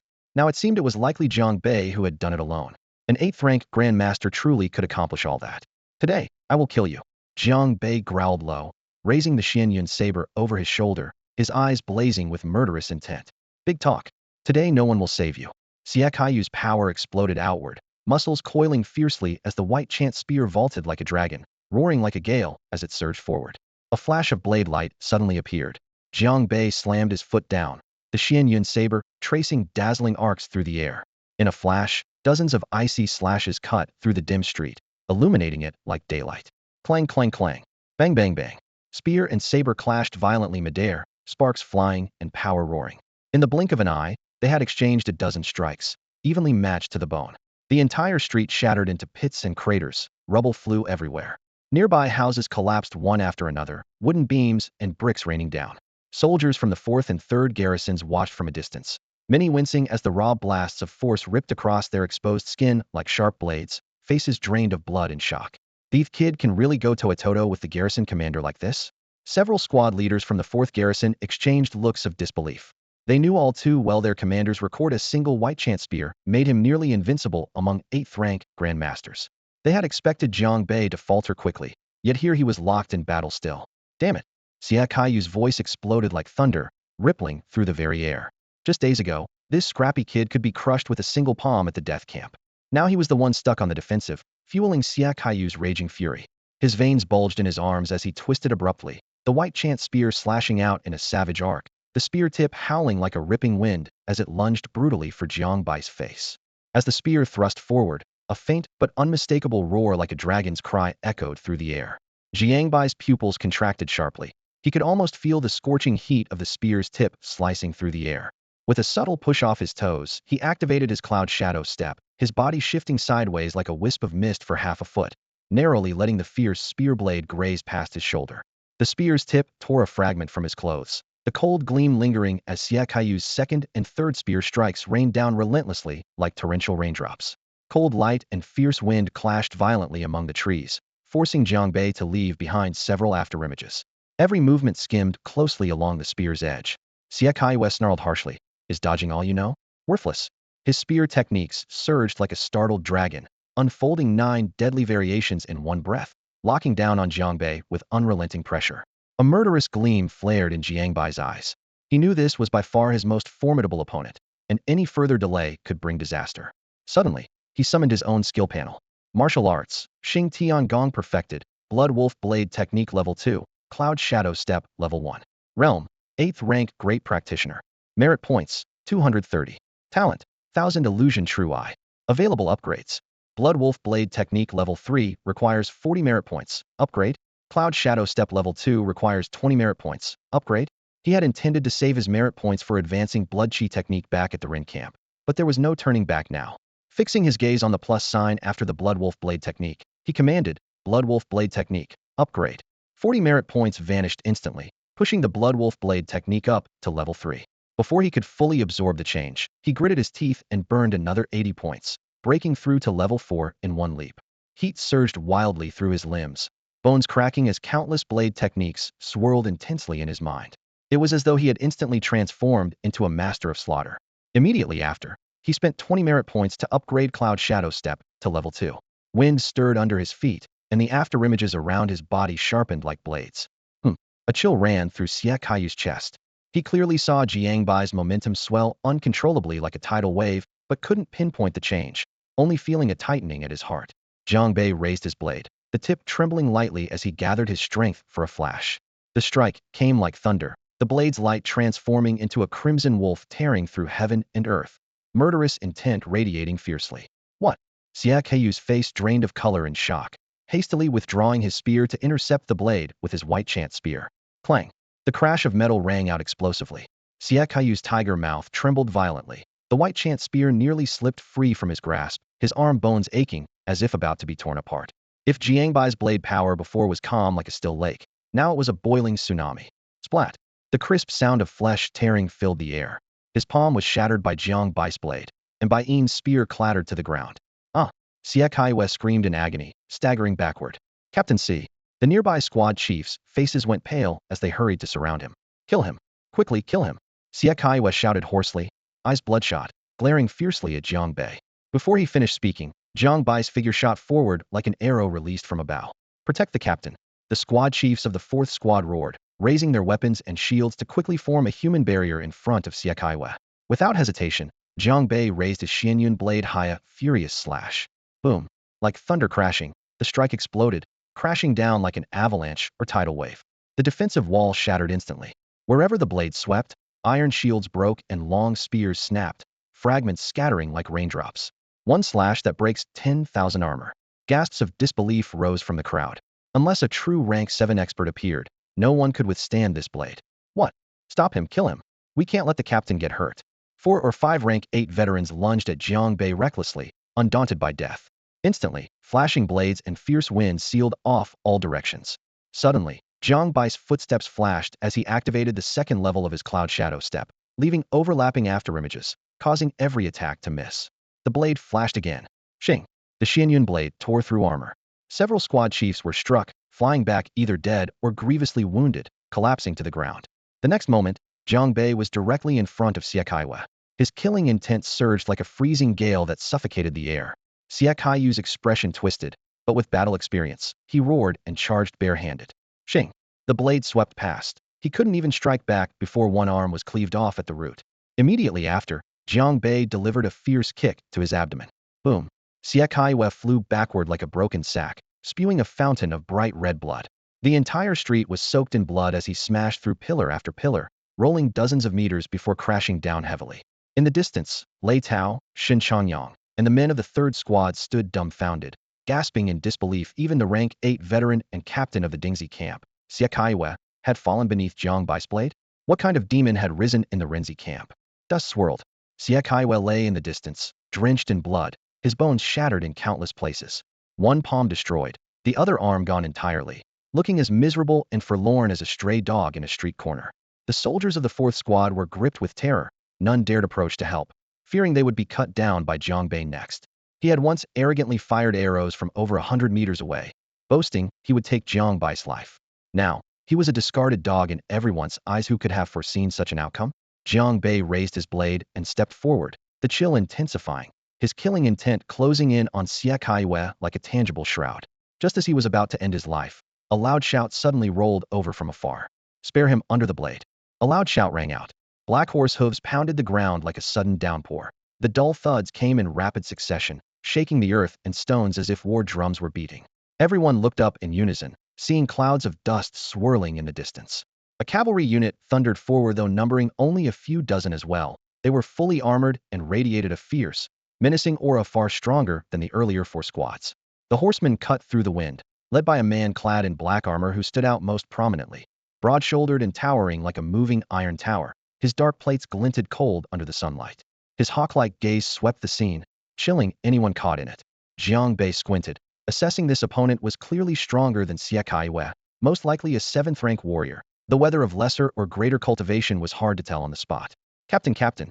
Many soldiers in the 4th Squad did not recognize the black-armored man, but the injured squad leaders were all too familiar. Instantly, they seized upon him like drowning men clutching a lifeline, emotions suddenly running high. Captain? He's Qin Yang, the captain of the Dingxi camp? At the mention of the name, Lei Tao and Shen Changjiang's faces changed at one seat. Turned out the newcomer was the true leader of Dingxi camp. First came a squad leader in the small Dongying city. Now the captain himself. Who could have predicted this? Jiang Bai's heart also skipped a beat. Though he had never met Qin Yang in person, he well understood the weight behind the title captain. The entire Dingxi camp took orders from this man. But why would Qin Yang happen to show up in Dongying city? Suspicion gnawed at him. Captain Qin. The soldiers in the 3rd and 4th squads dared not show disrespect. They immediately dismounted or sheathed their blades and clasped their fists, their every move filled with deference in their eyes. The captain was like a god.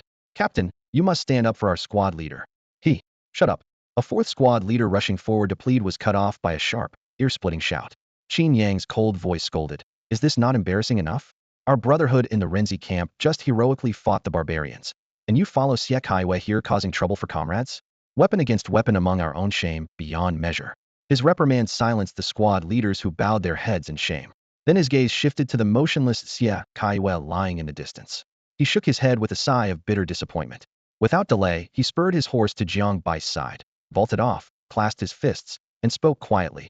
Brother Jiang, for today's matter, I offer on behalf of Dingxi Camp my apologies. Xie Kaiwei was reckless and undisciplined. Blinded by hatred, he brought the 4th Squad to Dongying City to provoke you. It's utterly disgraceful. After receiving the report, I rushed here fearing for your safety. Fortunately, your skill prevailed and you subdued that scoundrel. I can now rest easy. You have my word. Upon return, I will severely punish him and give you a full explanation.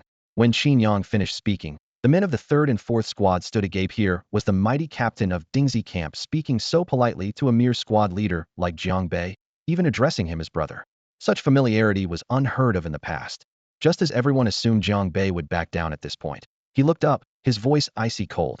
This man is not leaving here with you.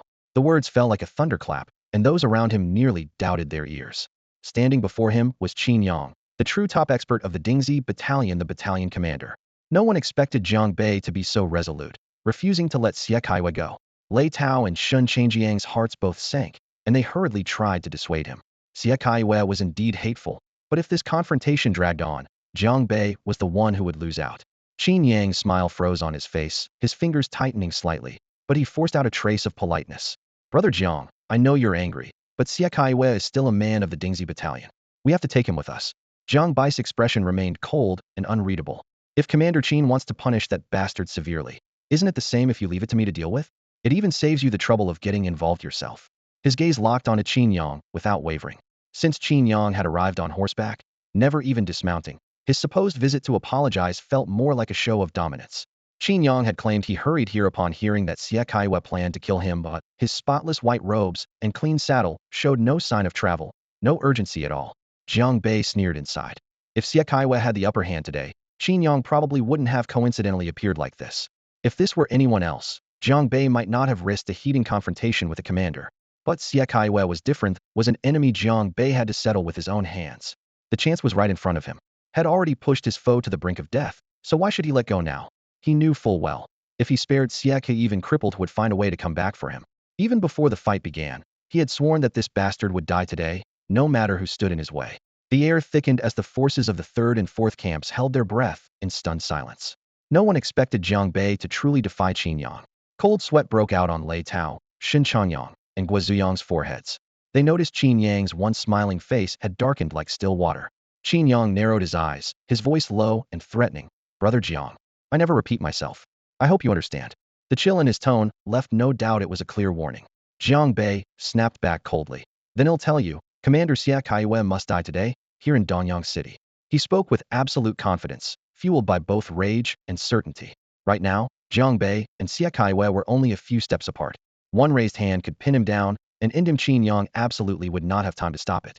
With the short distance between Jiang Bei and Xie Kaiwei, a single strike could crush him before Qin Yang could intervene. With the merit points earned by Xie Kaiwei, plus the points from just killing 2 Squad 4 leaders, Jiang Bei could at least push his Shadow Cloud Step technique up 2 more levels. Not to mention, he might even turn the tables on Qin Yang himself. At that point, even if Qin Yang had a 7th rank cultivation, he absolutely wouldn't be able to catch Jiang Bei. Just as Jiang Bai's mind ran the numbers, a sharp burst of hoofbeats thundered from afar. Dust whipped up as dozens of cavalry charged forth, led by the commander of the 3rd Squad, Su Qi. Commander. The 3rd Squad soldiers called out in unison, their voices trembling with relief after surviving the ordeal. Su Qi leapt down from his horse and strode quickly alongside Zhang Feng and the others toward the battlefield. His gaze fell on the tangled, scattered corpses. His steps faltered, pupils contracting sharply. Xie Kaiwei was lying at Jiang Bai's feet, bloodied and barely breathing. To be beaten like this by Jiang Bei? Su Qi's heart jolted violently as he silently re-evaluated Jiang Bai's strength. Su Qi relaxed momentarily when he saw Jiang Bei was unharmed, but his expression stiffened as his eyes locked on Qin Yang standing across the field. Lord Qin, why are you here? He asked, bowing respectfully. Qin Yang glanced coldly at Su Qi, his voice icy. So it's you, Su Qi. Perfect timing. Jiang Bei is your soldier. I've already made my position clear, but he stubbornly refuses to listen. You better try to persuade him. Su Qi's brow twitched. A 3rd Squad soldier hurried over, whispering the full story. Su Qi's heart pounded wildly at the revelation. Jiang Bei actually dared to publicly force Qin Yang to execute Xie Kaiwei. With that kind of nerve, he wouldn't have believed it if he hadn't seen it. He understood why Xie Kaiwei kept trying to take Jiang Bei down. If he were in Xie's place, he wouldn't make it easy either. But Xie Kaiwei was still Qin Yang's man, and a squad commander at that. If he was escorted back to Dingxi camp, who knew if he'd truly be punished. If Qin Yang was angered today, the entire third squad could end up suffering. Caught between advancing and retreating, Su Qi lowered his voice and leaned in close to Jiang Bei. I get your hatred. I want to tear Xie Kaiwa to pieces too. But Qin Yang is ruthless and shrewd. If you really tear things apart, we'll be the ones who lose. Best to take a step back now and look for another chance later. But Jiang Bei only shook his head, lifting his chin to meet Qin Yang's gaze with a clear, firm voice. Lord Qin, as the commanding officer, you know the rules better than I do. Article 32 of the Military Code clearly states, anyone who provokes or attempts to harm comrades shall be executed on the spot. If you want to punish Xie Kaiwa severely, then please carry out the law at once. I will not stand in the way. Impudent. Qin Yang finally lost control, his roar like thunder. He never expected that despite all the respect he'd already shown, a mere squad leader would dare openly oppose him. Even commanders didn't speak to him this way all these years. Xie Kaiwa must come with me today, no one can stop me. With that, he suddenly sprang from his horse, shooting forward like an arrow towards Xie Kaiwa. Jiang Bai's eye sharpened. He spun on his toes, moving to block the attack. Just as the two clashed in spirit and intent, a booming voice thundered through the air. Qin Yang, try moving and see what happens. The sharp command rang out, making everyone's eardrums ache and a continuous ringing fill their heads. In the distance, dust billowed as a troop of cavalry thundered down the main road. Their hooves struck the ground like rolling thunder, even louder than the earlier shout.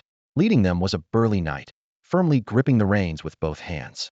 His black armor gleamed coldly in the sunlight, and his hawk-like eyes swept over the gathered soldiers, sending chills down their spines and stirring an inexplicable dread in their hearts. Su Qi, Lei Tao, Shin Changyang, and the others recognized him immediately. Their eyes brightened dramatically as they hurried forward, clasping their hands and greeting him in unison. Captain. A captain? He's the captain from the Ren Regiment? The soldiers from the Ding Regiment's 4th Battalion exchanged uneasy glances, clearly surprised to see this man appear in Dongying City.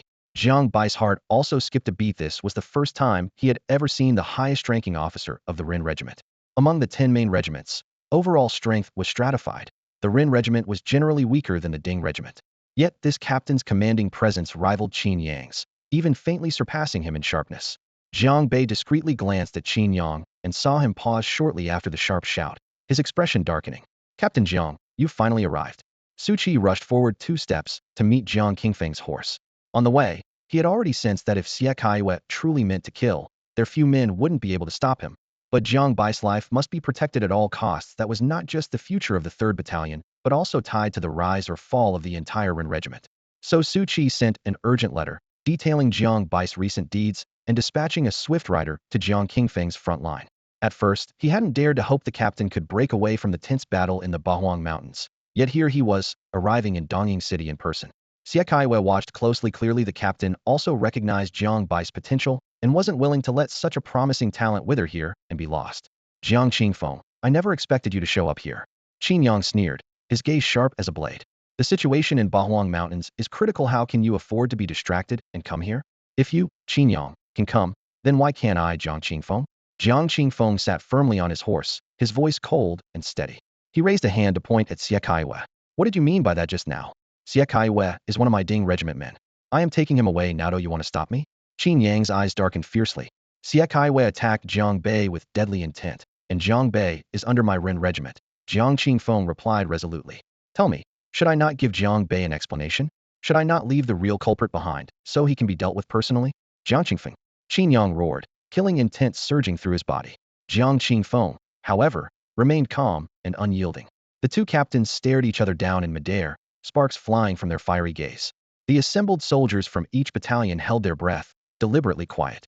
Someone whispered, among the 10 regiments, the Ding Regiment is supposed to be stronger than the Ren Regiment. But Qin Yang seems afraid of Captain Jiang? A companion answered softly, you don't know.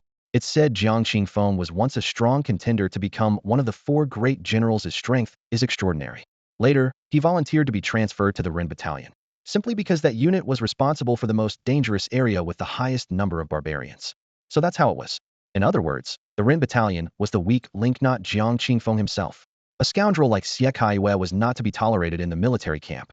Jiang Qingfeng's eyes grew cold, his voice thunderous. Jiang Bei, listen carefully.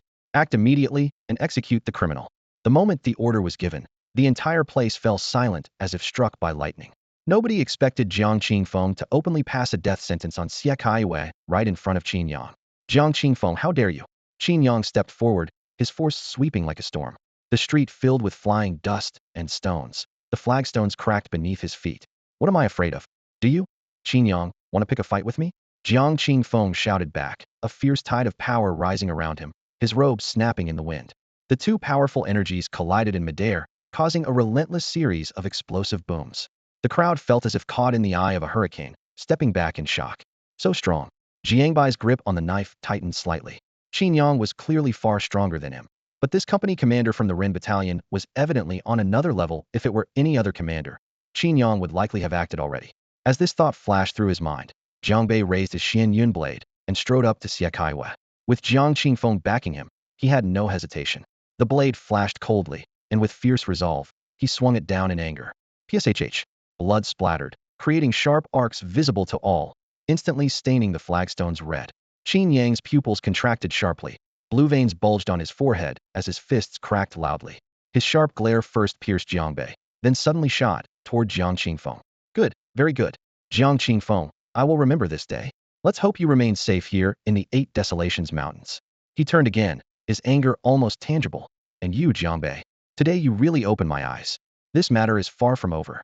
With that, he swung onto his horse and retreated in disgrace with the men of the Ding battalion. For such a high-ranking commander to helplessly watch his subordinate captain be beheaded in broad daylight was a tremendous loss of face. Anyone else would have drawn their sword by now. But since his opponent was Jiang Qingfeng, who had repeatedly put him at a disadvantage, he had no choice but to swallow his rage. Qin Yang never intended to prevent this conflict in the first place.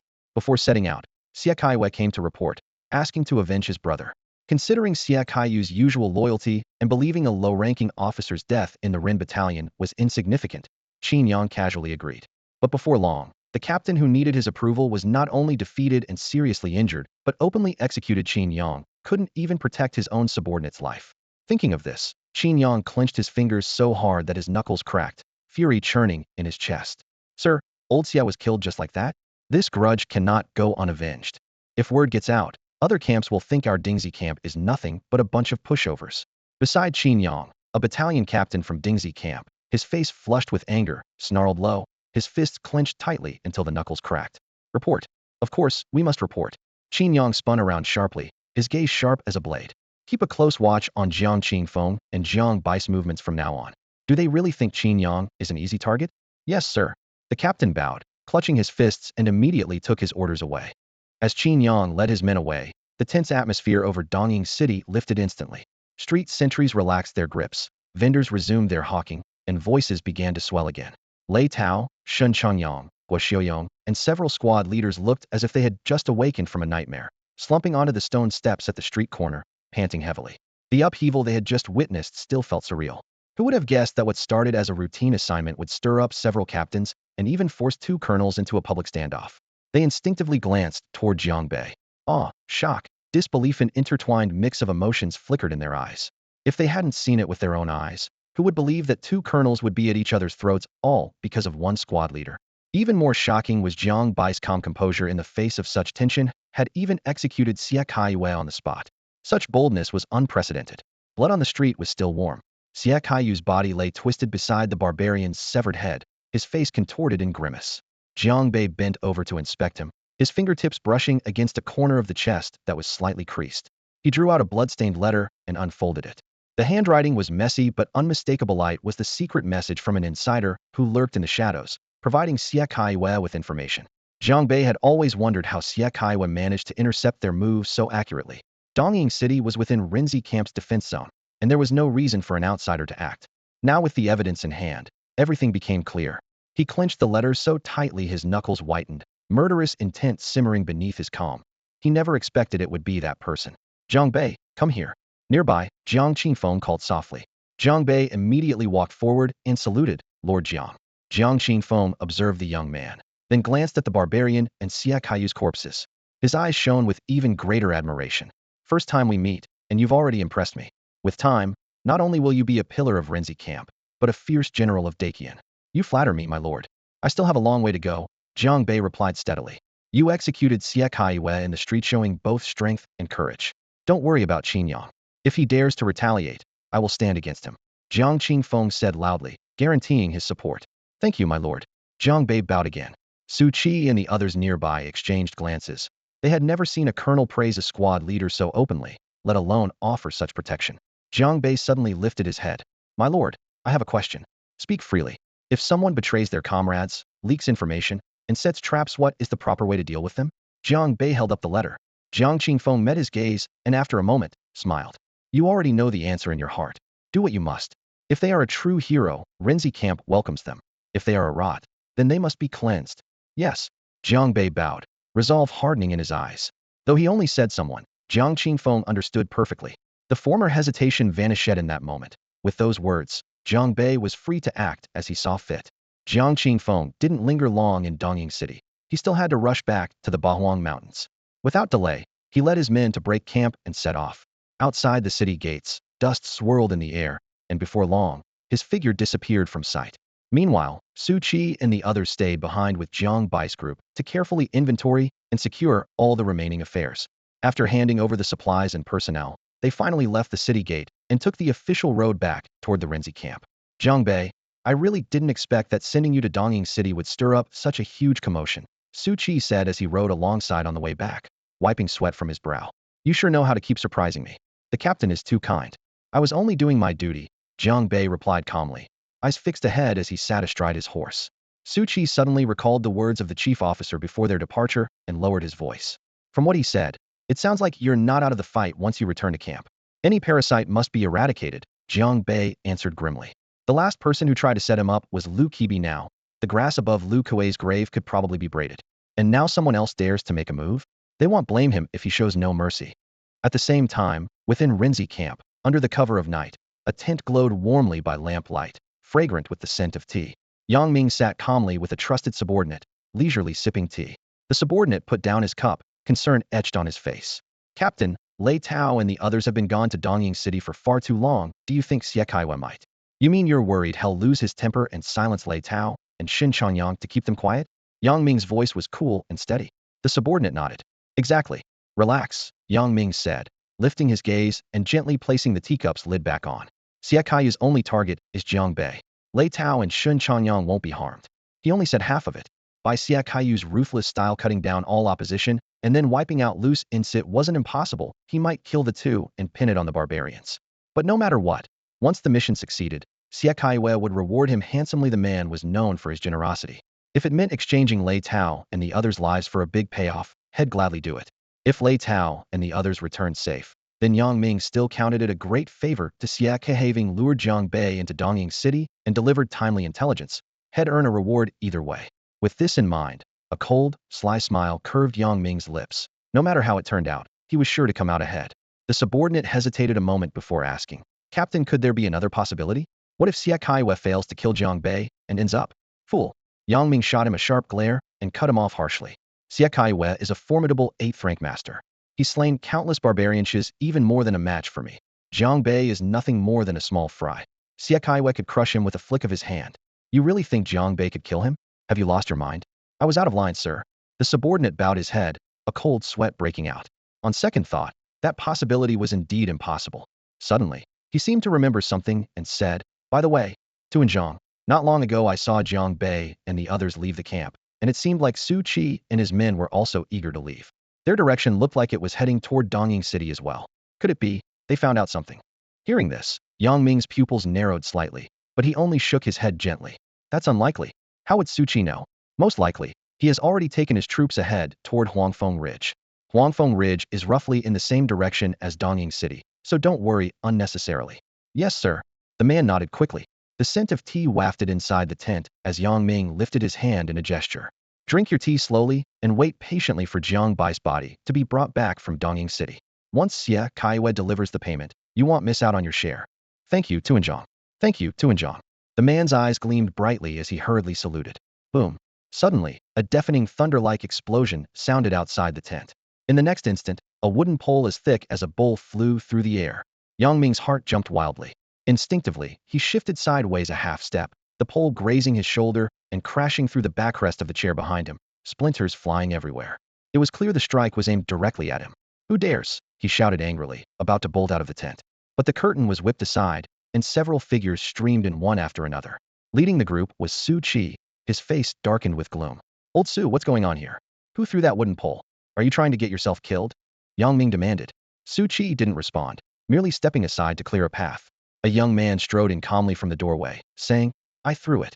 The torchlight illuminated his face, causing Yang Ming and the man beside him to freeze, eyes nearly bulging. Jiang Bei, how is it you? Their faces instantly went pale. Didn't Jiang Bei get sent on a suicide mission? How had he come back alive? Jiang Bei shook the sack in his hand, sneering coldly. Surprised? Xia Kaiwe didn't manage to kill me after all. He stepped into the tent, and that step felt like a heavy hammer crashing into Yang Ming's chest. Casually, Jiang Bei tossed the sack aside. It hit the ground with a dull thud, mouth opened, and a bloodied head tumbled out. It was Xia Kaiwe. Xia Kaiwe. Yang Ming's legs weakened, a cold sweat pouring down his back. The fact that Jiang Bei had managed to turn the tables on the formidable 8th-rank warrior Xia Kaiwe was almost unbelievable. His heart pounded wildly, but forcing himself to stay calm, he stammered. What did you just say? I don't understand. Don't understand? Jiang Bai's eyes flashed with murderous intent, voice like thunder. Then die. Before he finished, he suddenly vanished into a blur and shot forward. Yang Ming hadn't fully reacted, instinctively throwing a punch, but Jiang Bei caught his arms with lightning speed. Twisting his waist, his iron-like fingers suddenly tightened. Slash. A piercing scream erupted, as brutal and terrifying as the cries of a pig being slaughtered. Yang Ming's arm was brutally ripped off by Jiang Bei. The jagged bone, streaked with blood, was exposed to the air. Agonized screams tore through the tent as Yang Ming collapsed to the ground, writhing in pain. Blood spurted uncontrollably like a broken fire hydrant. Taking a step forward, Jiang Bei slammed his iron boot heavily onto the wounded stump, squeezing the flesh until it made a sickening, sticky sound. The pain nearly knocked Yang Ming unconscious, leaving him hoarse and unable to let out a full cry. Rage burned in Jiang Bai's eyes, but even that was not enough to satisfy him. He had always loathed betrayal and treachery. If Yang Ming had not been scheming behind the scenes, he wouldn't have invited Xie Kaiyu's murderous grudge or earned Qin Yang's enmity. That thought only fanned the flames of his fury. Suddenly, he grabbed Yang Ming's sweat-drenched head and slammed it violently against a nearby wooden table. Crash! The rough military table shattered instantly into splinters. Yang Ming's scalp was torn open, and losing support, he slumped further. Blood mixed with wood fragments dripped onto the muddy ground. But Jiang Bei didn't stop. He yanked the head again and again, smashing it mercilessly. Bang! Bang! Bang! Each dull thud was louder than the last, making the entire tent shake. The man who had been sitting across from Yang Ming drinking tea turned pale, his legs buckling with fear as he wet himself. Su Qi and the others turned away, unwilling to watch, but no one showed a hint of pity. Traitors who harmed their comrades deserved punishment, deserved to die. In mere moments, Yang Ming's skull was deeply caved in, his teeth shattered to bits. Blood, saliva, and bone fragments dribbled from his lips as he tried to speak, reduced now to weak whimpers. You dare kill me. I am the captain of the 2nd garrison. Hearing this, Su Qi and the others grew even colder. Even now, Yang Ming still deluded himself that his title as garrison captain could protect him, unaware that behind Jiang Bei stood Colonel Jiang Qingfeng. Garrison captain? Jiang Bei chuckled hoarsely, then slammed his fist down with sudden force. Bang! The head exploded like an overripe watermelon, crimson and white matter spraying around. The captain of the 2nd garrison, Yang Ming, died on the spot. Jiang Bei withdrew his fist and straightened his back, flicking the blood from his palm casually. He turned and strode past the curtain to leave the tent. The metallic stench of blood hung thick in the air, almost tangible. Quick, clean this place up. As Jiang Bai's footsteps faded, Su Qi lowered his voice to order everyone into motion. Shaking hands began to clear the scene. That very night, news of Jiang Bei slaying Xie Kaiwe with the backing of Colonel Jiang Qingfeng, then returning to camp to execute Yang Ming swept through the entire Rin camp like a tidal wave. In just one day, he had taken down 2 garrison captains, a revelation that rocked the whole camp. Soldiers who had previously mocked or dismissed Jiang Bei cowered indoors, afraid to show their faces. His name thundered through the barracks, feared by all, challenged by none. Yet here Jiang Bei was now, stepping into the Hall of Merits, bowing his head to sign the record of his recent kills of Xie Kaiwe and Yang Ming. His mind focused on one goal: to exchange his accumulated military merits for a blood cultivation technique, and immediately push into 7th rank. Then, he would kill Qin Yang. The ordeal at Dongying City had opened his eyes. Qin Yang would never spare him, and might even be plotting to kill him right now. Though Jiang Qingfeng promised protection, the war in the 8 Wastelands Mountains was fierce and urgent. He could not gamble his life on others. Only by growing stronger faster, and personally cutting down that venomous snake, could he truly seize control of his own fate. With the boost from the system interface, he believed that day was not far off. After all, he had just earned a good amount of merit points from slaying Xie Kaiwe and Yang Ming. At the Merit Hall, Jiang Bei carefully recorded all the military achievements earned during the expedition to Dongying City. The clerk holding the pen noted each item, and when the final figure was entered, a bright red 35 stood out vividly. Instantly, the already noisy whispers in the hall surged louder. Several guards on duty couldn't help but look up. Just an ordinary squad leader, yet he had earned 35 merit points on a single mission, a feat unprecedented in the Ren Brigade. Even many company commanders struggled to accumulate such a large number over an entire year. The ledger was closed, and the total sum, 53, was striking. Jiang Bei had previously accumulated 18 points, and now had shattered the 50-point barrier. Without hesitation, he spent 50 points to redeem the highest-level Qishua Art Vital Energy method offered by the Merit Hall. The heavy bronze cabinet was opened, revealing a secret manual bound in black and gold leather. The cover bore 5 calligraphic characters full of Grace Dragon Elephant, Subduing Demon Technique. Jiang Bei ran his fingertip along the book's spine, a faint smile tugging at his lips. With this technique, advancing to 7th rank was just one step away. Descending the steps from the Merit Hall, the golden rays of sunset slanted across the courtyard. By chance, he bumped into Su Qi. Squad leader, Jiang Bei saluted with his fist, his expression calm as usual. Just came from the Merit Hall? Su Qi scrutinized him, a smile playing on his lips. Yeah, exchanged merits for a Qishua art, Jiang Bei answered honestly. You kid, looks like you'll beat me to 7th rank, Su Qi said, half joking, half admiring. Having been stuck at 8th rank cultivation for years himself, he recognized Jiang Bai's talent and sharpness, certain that the young man would soon leave all others far behind. Then he motioned with his hand, follow me. The squad leader's tent at the camp center was larger than ordinary military tents. As the thick felt curtains were pushed aside, the crackling fire in the brazier greeted them. Su Qi invited Jiang Bei to sit, then fetched a pot of hot tea from a wooden frame and poured it personally. Thanks, squad leader, Jiang Bei said, taking the cup with both hands, feeling the warmth seep through. How's the Xianyun blade working out? Su Qi asked casually. Much better than the old broadsword. It saves a lot of effort when swinging. That's good. Su Qi nodded, then changed the subject. I remember you also train in body techniques, right? Yes, Jiang Bei was slightly surprised. But why bring it up now? To be a true powerhouse, Su Qi said seriously, you can't have glaring weaknesses. The higher your cultivation, the tougher the opponents. Without some tough internal hardening technique protecting your body, you'll suffer big setbacks sooner or later. I understand body protection techniques, but none are stored in the Merit Hall, Jiang Bei said regretfully. Su Qi chuckled and rose, going to a nearby cabinet. He took out a slightly worn scroll. The paper was yellowed but carefully cleaned, the inked characters still distinct. Xian Iron Dragon Scale Body. Placing the manual gently on the table, he said, this was left by my father-in-law long ago. Take it and practice. Jiang Bai's eyes suddenly sharpened, but he waved his hand quickly. Squad leader, this is too precious. You already gifted me the Xianyun blade once. I feel undeserving. No need for that. Su Qi waved him off firmly, leaving no room for refusal. Martial arts manuals are meant to be practiced. You earn merit at Dongying City. As your squad leader, I have to show my support.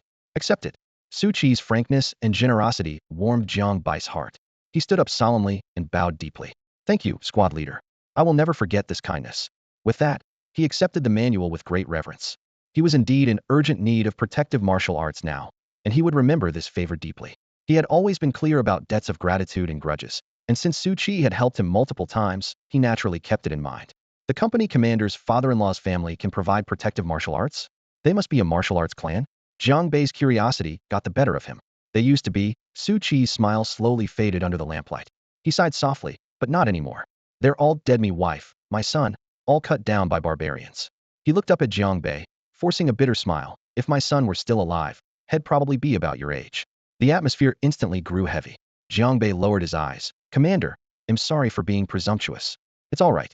Su Qi waved it off, pushing his emotions back inside. Then he changed the subject. Tomorrow I'm taking the 3rd Company to Huangfeng Ridge. You stay in camp. Why? I'm part of the 3rd Company too. You just finished a mission. You need a break. Su Qi slowed his speech, but made it clear there was no room for refusal. More importantly, if you leave, the Ren Company will have no 8th rank Grand Trainers left. If something sudden happens, no one can steady the troops. I can only rest assured if you stay. Jiang Bei was reluctant. But besides the 2nd Company, Ren Company has 6 companies. There must be 6 8th rank Grand Trainers. Su Qi shook his head, cutting him off. The situation is more grave than you think. Our 2 prefectures have suffered widespread barbarian attacks. The toughest is the Baha Mountains. Lord Jiang is leading 3 companies to hold it, but it's still dangerous. 2 other companies defend Tifeng City and Huyue Valley. I'm heading to Huangfeng Ridge now. All 6 8th rank trainers are deployed. He furrowed his brows as he continued. That's not all. Now there's a rebellion at Wupai Mountain. We still can't spare troops to quell it. We've asked other camps for help, but no response yet. We have to wait and see if anyone among our 3 companies can be freed up first." Jiang Bai's expression grew serious. He knew Ren Company was stretched thin but hadn't realized it was this critical 6 companies sent out, leaving only him, the newly promoted 8th rank Grand Trainer, at headquarters. "What's up with Wupai Mountain? Why is it the most difficult?" he asked. Wupai Mountain is the largest power in our 2 prefectures, with 5 sects, each having an 8th rank Grand Trainer. Now they've allied with barbarians, harboring wild ambitions, conducting blood sacrifices, abducting villagers to offer as sacrifices. Su Qi clenched his fist. They've caused countless harms. 5 8th rank trainers? Jiang Bai's face shifted. Then we have no chance of winning? Ren Company only has 6. Exactly. For now, we can only intimidate them. To truly pacify the region, either Lord Jiang has to deal with the barbarians first, or another camp has to intervene, but if they wanted to, they would have already come. Su Qi gave a wry smile and patted Jiang Bai's shoulder again. Company 1 has already sent squads to scout. We'll plan after confirming their situation. Every front is urgent. We can't afford delays anywhere. The Ren Company is in your hands these days. Yes. Jiang Bei nodded firmly, his expression grave. Facing this life-or-death moment and the possibility of new battles at any time, he had to raise his strength immediately. There was no time to lose. After leaving the camp tent, Jiang Bei returned to his own quarters. "My husband, you're back." Upon hearing the noise, Yuro hurried to the door. She couldn't hide her anxiety and whispered, "Just now I overheard someone outside talking about you. You weren't hurt, right?" Jiang Bei lightly brushed dust off his battle robe and smiled as he ruffled her hair. "I'm fine. Look, I'm perfectly okay." "Fine. Look at how torn your clothes are." Yura's fingers traced the ripped edge of his battle-worn garment, her brow furrowed with worry. Then she turned and went inside, returning with a fresh set of clothes from the table. She handed them to him gently. "I've been weaving this for you these past 2 days. Go change quickly." Warmth spread through Jiang Bai's chest as he smiled. "Thank you, Xiaoro." "Thank me? No need. Go take a bath and change your clothes first," Yuro urged softly. "All right." Jiang Bei nodded.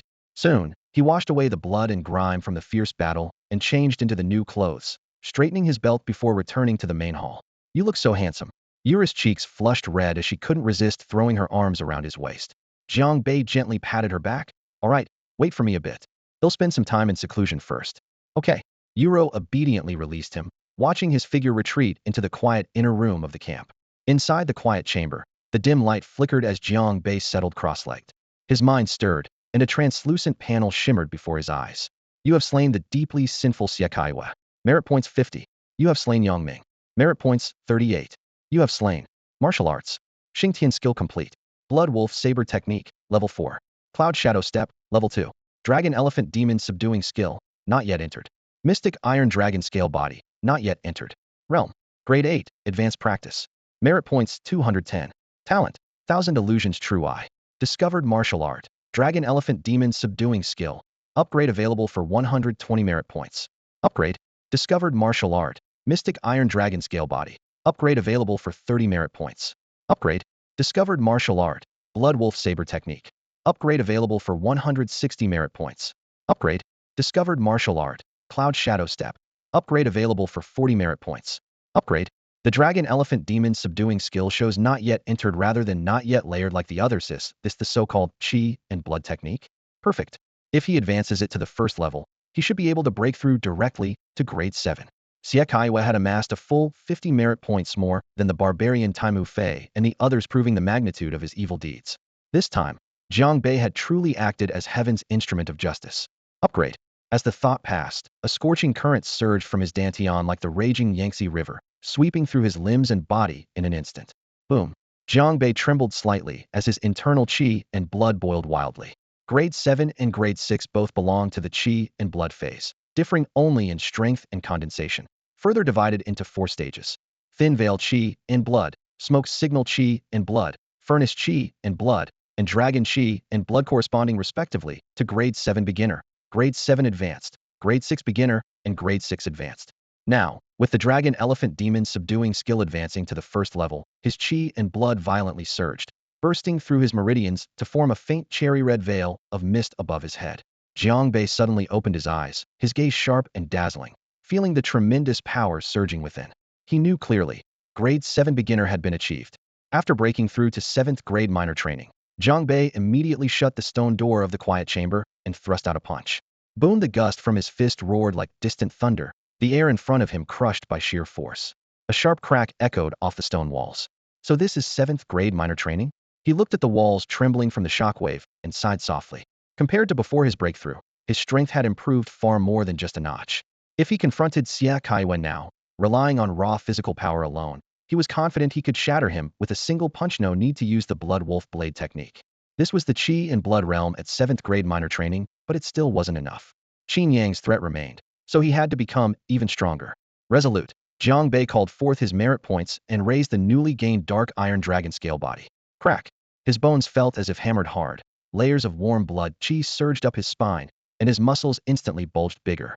60 merit points left. There was room to upgrade further. The second enhancement.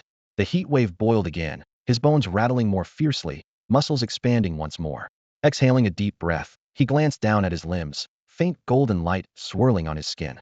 Grabbing the dark cloud blade beside him, its edge sharp enough to cut iron like mud, he swung down on his forearm. Clang! Sparks flew, sharp metallic ringing sounding from the blade striking flesh and bone. This defense he raised his arm, the blade only giving a shallow scratch on the surface, no skin broken. His physical strength surged even more. Now, he was truly a hexagonal monster in every sense. The next morning at the camp gate, Su Qi and the others prepared to head to Huangfeng Ridge. Jiang Bei, I'm entrusting the ring character camp to you. If any emergency arises, you must handle it.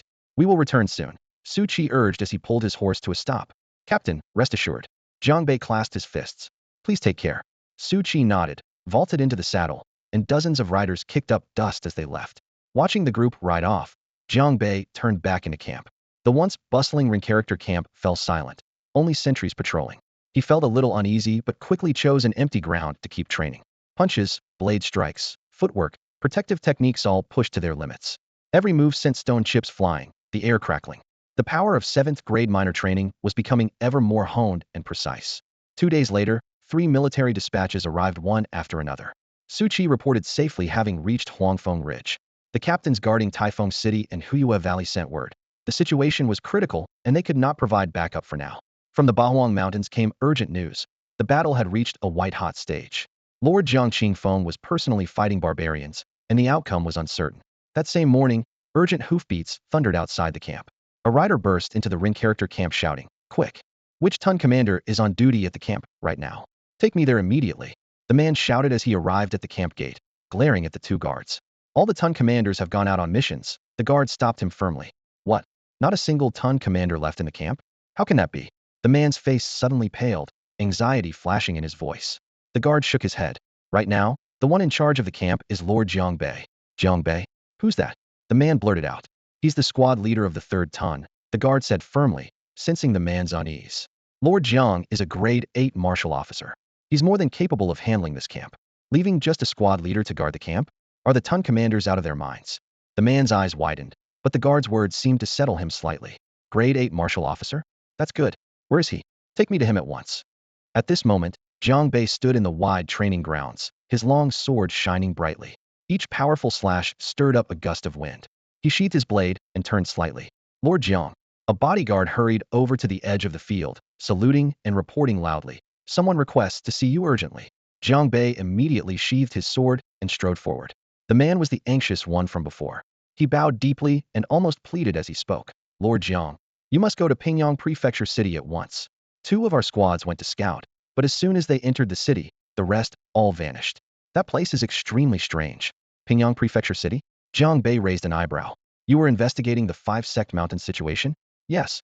The man nodded repeatedly. "We first went to Pingyang Prefecture next to the 5-sect mountains, hoping to meet the prefect and gather information. But we couldn't find a single person, and suddenly, my brothers disappeared. If I hadn't left early, I probably would have been lost too." His voice trembled at the last words. "Is that so?" Jiang Bai's gaze darkened. Both the squad leaders sent were grade 8 junior martial officers skilled enough. Such a strange disappearance was serious. "What's your name?" "Lu Shan of the 1st Tun, Ren Unit, sir." The man straightened and saluted. "Good. Gather a few men and come with me at once to Pingyang Prefecture. I want to see what's really going on in that city." Jiang Bai's voice was low but carried undeniable authority. "Yes, sir." Lu Shan saluted again. The bodyguards quickly prepared, over a dozen capable soldiers quickly assembling.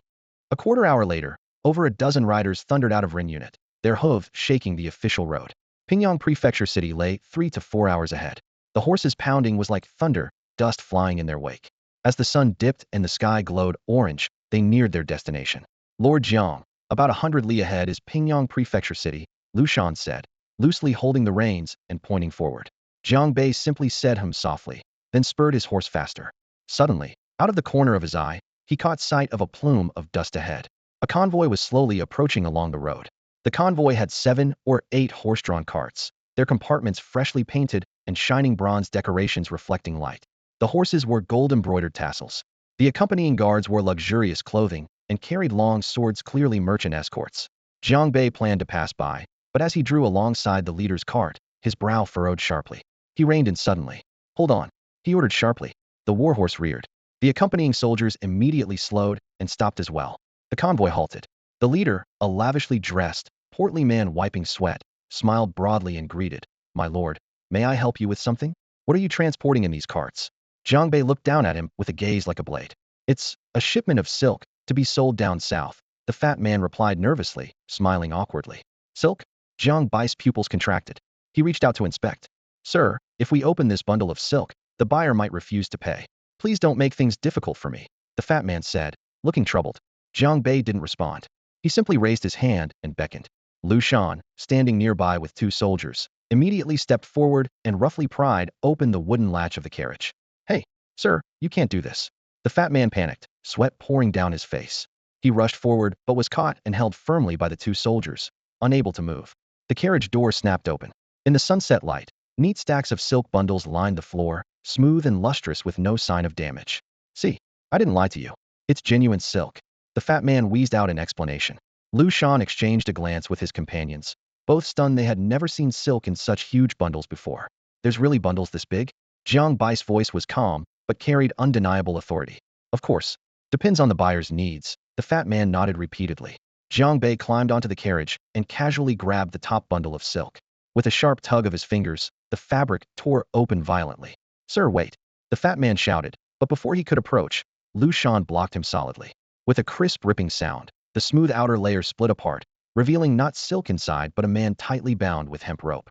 His face was pale and unconscious, his body rolled up into a shape roughly the size of the silk bundle. Without opening it, it'd be impossible to tell what it was. A faint smell of blood wafted out, and Jiang Bai's eyes instantly turned icy cold. The blood scent he caught by the carriage earlier hadn't deceived him. "Seize them!" Jiang Bei barked. Lu Shan and the soldiers lunged forward. The fat man and his men offered no resistance and were knocked down. They were tied up roughly with thick ropes. Jiang Bei tore open the remaining bundles one by one. Each one revealed another unconscious captive. More than a dozen men in total. Shishian, the squad leader. Lu Shan's eyes widened as he rushed to one of the prisoners. It was their own squad leader. "And the squad leader from the 3rd squad is here too." Another soldier found a familiar face among the captives, though none of the other squad members were present. The group was both shocked and furious. Jiang Bei glared at the fat man, his voice grim.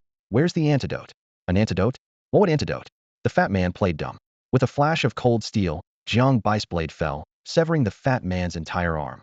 Blood splattered across the wooden floor. "Ah!" The man's scream tore through the air, his body convulsing in agony. It's in my pocket." Jiang Bei pulled out a small porcelain bottle and poured out several black pills. He forced one into the fat man's mouth and watched coldly. When the man's breathing steadied, he gave the rest of the antidotes to Lu Shan's squad leader and the others. Once that was done, he fixed the fat man with a lethal stare. "Where are you sending these men?" "To Wu Pai Mountain." The fat man trembled, unwilling to meet Jiang Bai's gaze. "Wu Pai Mountain?" Lu Shan and the soldiers' faces turned grave as they exchanged shocked looks. Jiang Bai's eyes darkened further. "Where were they captured? Who's behind this? A few of you can't pull this off alone." The fat man swallowed hard, his eyes flickering nervously, but he wouldn't speak. With another swift strike, Jiang Bei cut off half the man's thigh, blood spraying everywhere. "If you keep quiet, the next cut will kill you." His tone was terrifyingly calm. "It's the prefectural government. The prefect himself ordered this." The fat man finally screamed through his searing pain. "The Pingyang Prefecture magistrate." Lu Shan and the others went pale with shock and fury. The prefect had secretly kidnapped their squad leaders and was shipping them off as if they were goods, sending living men to Wu Pai Mountain. Jiang Bei snorted coldly, vaulted onto his horse, and drew his sword, pointing it toward the city. "Let's go. We're storming the prefecture now. I want to see how many heads the magistrate has and if he's really bold enough to act like this." Slowly, all of a sudden, it happened. Inside the carriage, Tang Ruan, the squad leader, who had just swallowed the pill, gradually regained consciousness. Lu Shan was supporting him, and, seeing he woke up, exclaimed with relief, "Squad leader, you're awake." Tang Ren's face was still pale. His gaze landed on Jiang Bei, and his voice was weak but urgent. The Pingyang Prefecture office is deeper than we thought. You're no match for them. They have an 8th rank elite station there. You'd better return to camp and get the company commander. Jiang Bei was unmoved and countered. Do you know where the other brothers are?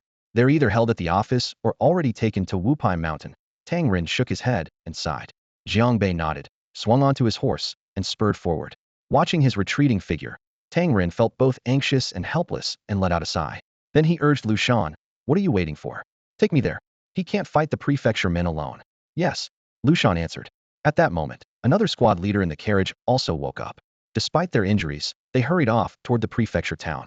As evening fell, the gray walls and black roofs of the prefecture town cast long shadows in the fading light. Jiang Bei led the charge straight for the prefecture office. Tang Ren's guess was likely correct. The more than 10 missing soldiers were probably held inside. If they delayed any longer, the men might be sent to Wupai Mountain as sacrificial victims for the barbarians.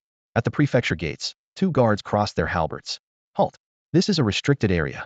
Leave immediately. Get lost." Jiang Bei shouted fiercely, his voice like a rolling thunderclap. The guards' faces turned pale as the force of his shout knocked them a few steps back, weapons and all. Jiang Bei took a step forward through the vermilion gates. Inside the main hall, Prefect Li Sijuang sat leisurely in the main seat, sipping tea slowly. Beside him stood a burly man with his hands clasped behind his back. Both looked up at Jiang Bai's sudden entrance. "Who are you? How dare you barge into the prefecture office?" Li Sijuang slammed the table, eyes cold as steel. Jiang Bei scanned him coolly. "You're the prefect of Pingyang? That's right. You see me and still won't kneel?" Li Sijuang sneered. "Ren Battalion's Jiang Bei," he declared. "More than 10 of my men are held captive here. If I don't see them within 10 breaths, they'll tear this place down." His voice thundered like a drum, echoing through the hall. "Impertinent." The burly man suddenly stepped forward. "Even Ren Battalion must show respect to the prefect. Think you won't be reported for this?" Li Sijuang's lips curved with cold menace. "Do you have proof that I detained your soldiers?" "Without evidence. You're accusing a government official falsely according to the Great Qian laws. That's a capital offense." His words dripped with lethal intent. "Proof?" Jiang Bai's lips curled into a cold smile. Channeling true qi of the 7th rank, he scanned the area, then pointed toward the backyard. "Right there in the back. Shall we go see together?" Li Sijuang's expression flickered, but he forced his composure. "This is a restricted government site. You can't just say the word and come and go. Luo Jinyu, what are you waiting for? Throw him out." "Yes." The burly man, Luo Jinyu, clasped his fists in acknowledgement and stepped forward. The pressure of his 8th rank true qi surged like a tidal wave toward Jiang Bei. "Since you refuse to guide me, I'll go on my own." Jiang Bai's tone was calm, but firm as he strode straight toward the back courtyard of the government office. Li Si's pupils constricted sharply as he shouted, "Stop him! Quickly!" Luo Jinyu instantly stepped forward, his fingers like iron hooks reaching for Jiang Bai's shoulder. Before his fingertips could even touch the collar, Jiang Bei twisted his body, his sleeves sweeping out a fierce gust of wind. In an instant, he raised his palm and struck down Bam. Ah! Blood splattered as Luo Jinyu's entire shoulder bone shattered. He knelt down on one knee, screaming in agony, his arm limp and useless, unable to rise again. "What?" Li Si's face went pale. This was Luo Jinyu, an 8th rank master, severely wounded by a single strike? Wasn't the Ren squad supposed to have no 8th rank experts or platoon leaders left? His heart churned wildly, but all he could do was watch Jiang Bei draw closer to the rear courtyard. Summoning his last ounce of courage, he lunged forward. "Sir, you can't go in." Jiang Bei swung his arm with force, a gust of air breaking through. Li Si flew sideways like a broken kite, crashing heavily outside the main hall doors, blood spurting from his mouth. Without so much as a glance back, Jiang Bei stepped into the rear yard.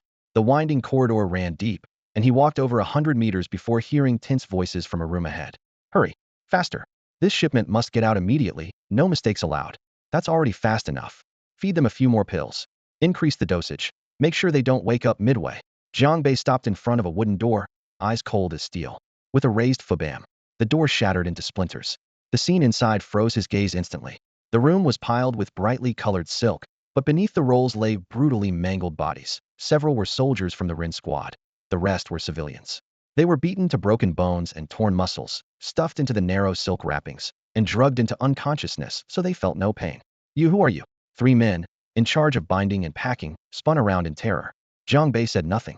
His Xian Yun sword slid from its sheath with a sharp ring, its cold gleam cascading like a waterfall. One slash swept through the air splash.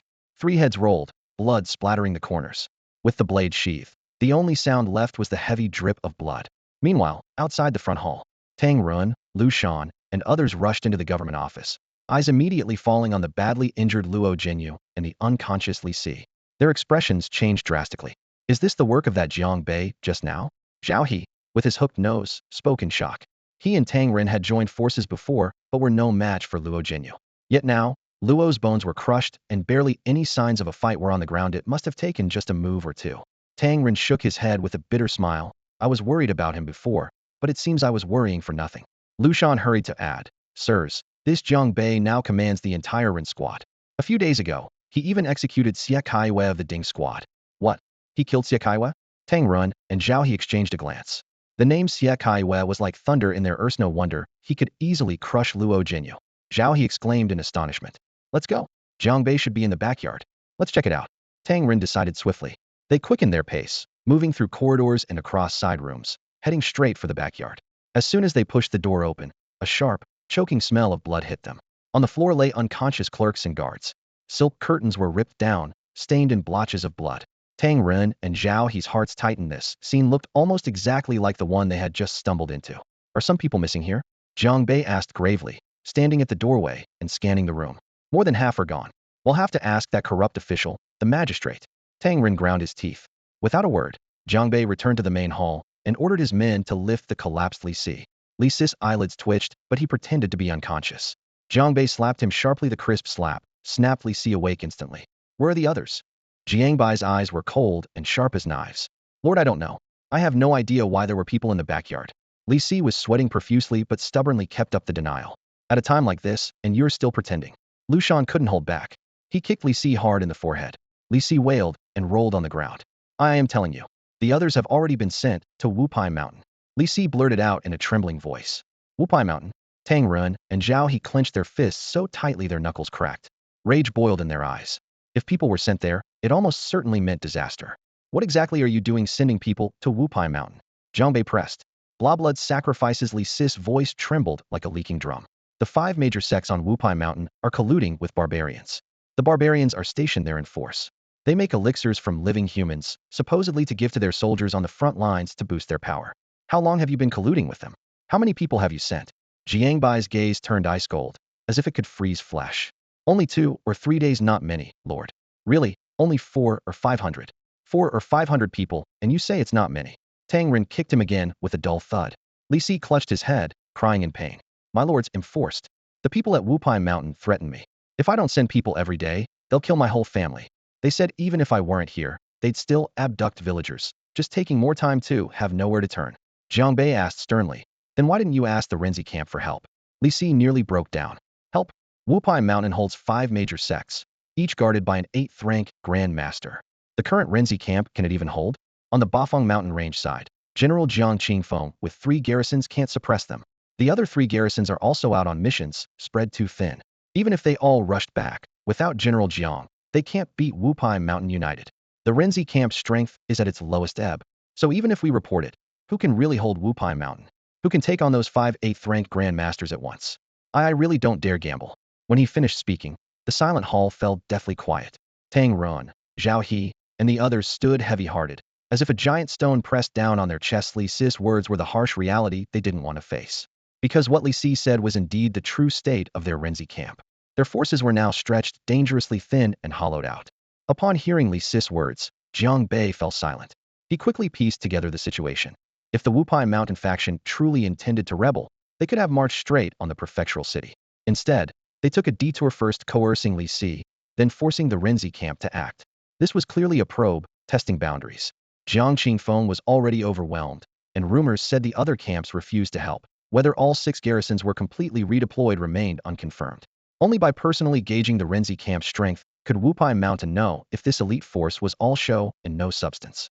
That's why they had Li Si kidnap civilians and capture Tang Ren and other soldiers from the Renzi camp. Risky moves, but effective tests. If the Renzi camp couldn't send strong fighters to the mountain to intimidate others, the rumors of their weakness would be proven true. Then Wupai Mountain would act with even greater impunity, and other factions might side with the barbarians to pillage towns and abduct people for blood sacrifices. The resulting devastation, the fall of the city and corpses strewn everywhere, seemed inevitable. Those bastards from Wupai Mountain. Do they think the Renzi camp has no one to fight? I'm heading to the Bahuang Mountains right now to report everything to the captain. We can't let them grow any more arrogant. Tang Ren slammed his fist on the table, shouting fiercely. Enough. Zhao He interrupted in a deep voice. The battle in the Bahuang Mountains is intense and likely reached a critical point. The captain is stretched thin. Then what do you propose? Wupai Mountain is clearly attacking us. If we don't fight back, Pingyang Prefecture is doomed. Tang Ren's emotions flared. Before Zhao He could respond, a calm but resolute voice came from the side. Wupai Mountain, leave it to me. They both turned sharply to see Jiang Bai's stern face, his gaze sharp as a blade. Even Li Si looked at him in disbelief. Brother Jiang, don't be impulsive. Zhao He urgently advised. The 5 sect leaders of Wupai Mountain are all 8th rank grand warriors, plus barbarians guarding the mountain. How can you handle it alone? That's right, 5 8th rank warriors, Tang Ren added. Without Lord Jiang personally commanding, it normally takes at least 3 garrisons to suppress them. Going alone is suicide. Jiang Bei only said briefly, I know what I'm doing. I'm just going to make contact. Before they could react, he swung his blade and beheaded Li Si, blood splattering on the stone ground, then strode out of the government office. To Jiang Bei, this was a matter of survival for both Pingyang Prefecture and himself. If the Renzi camp fell apart, Qin Yang would find killing him effortless. Whether for the people or himself, the trip to Wupai Mountain was unavoidable. What do we do? Let him just go like this? Tang Ren anxiously growled. Zhao He had already made up his mind. Lu Shan, rush to the Bahuang Mountains and report this to Lord Jiang. He must decide the next move. It takes 1 or 2 days from here to Wupai Mountain. You have to deliver the message before Jiang Bei acts. Yes, sir. Lu Shan clasped his fists, then burst out like a gust of wind. More than half a day later, in the Bahuang Mountains, the mountain range stretched tens of miles, thick with murderous intent. Sword and blade flashes darted through the forest, arrows whistled through the air, and savage battle cries rumbled. The scent of blood mixed with smoke and gunpowder, forming a heavy fog that blocked the sunlight. Here, 3 garrisons fought desperately against the mountain barbarians. At a cliff edge, the fighting raged fiercest. 2 figures collided like falling stars, unleashing a terrifying force. The cliffside wind roared like a battle horn, and the gusts whipped up by fists and palms sent shattered stones flying. Bada Feng threw back his head and laughed wildly, his voice booming across the mountaintop like thunder. Jiang Qingfeng, give up now. The Ren camp has reached its breaking point. Why resist? Join my barbarian tribe, and it'll guarantee you wealth and glory for the rest of your life. Jiang Qingfeng's blood-stained armor gleamed, his eyes sharp as blades. Enough nonsense. The 8 desolate mountains will be your grave. A grave? What a joke. Bada Feng sneered, his muscles bulging. I'm about to break through to 6th grade. Killing you will be as easy as flipping my hand. Today, I have no time to play with you. The confrontation abruptly ended. Echoes faded through the valley, blood mist scattering in the wind like drifting red petals. 15 minutes later, Ren camp soldiers steadily retreated down the mountain. Wounded men carried along forest trails dragging long streaks of blood. Jiang Qingfeng carried his spear, his armor cracked and battered. 3 unit commanders Li Rui 1st Unit, Zhou Chong 4th Unit, and Wang Ming 5th Unit rushed toward him, faces etched with worry.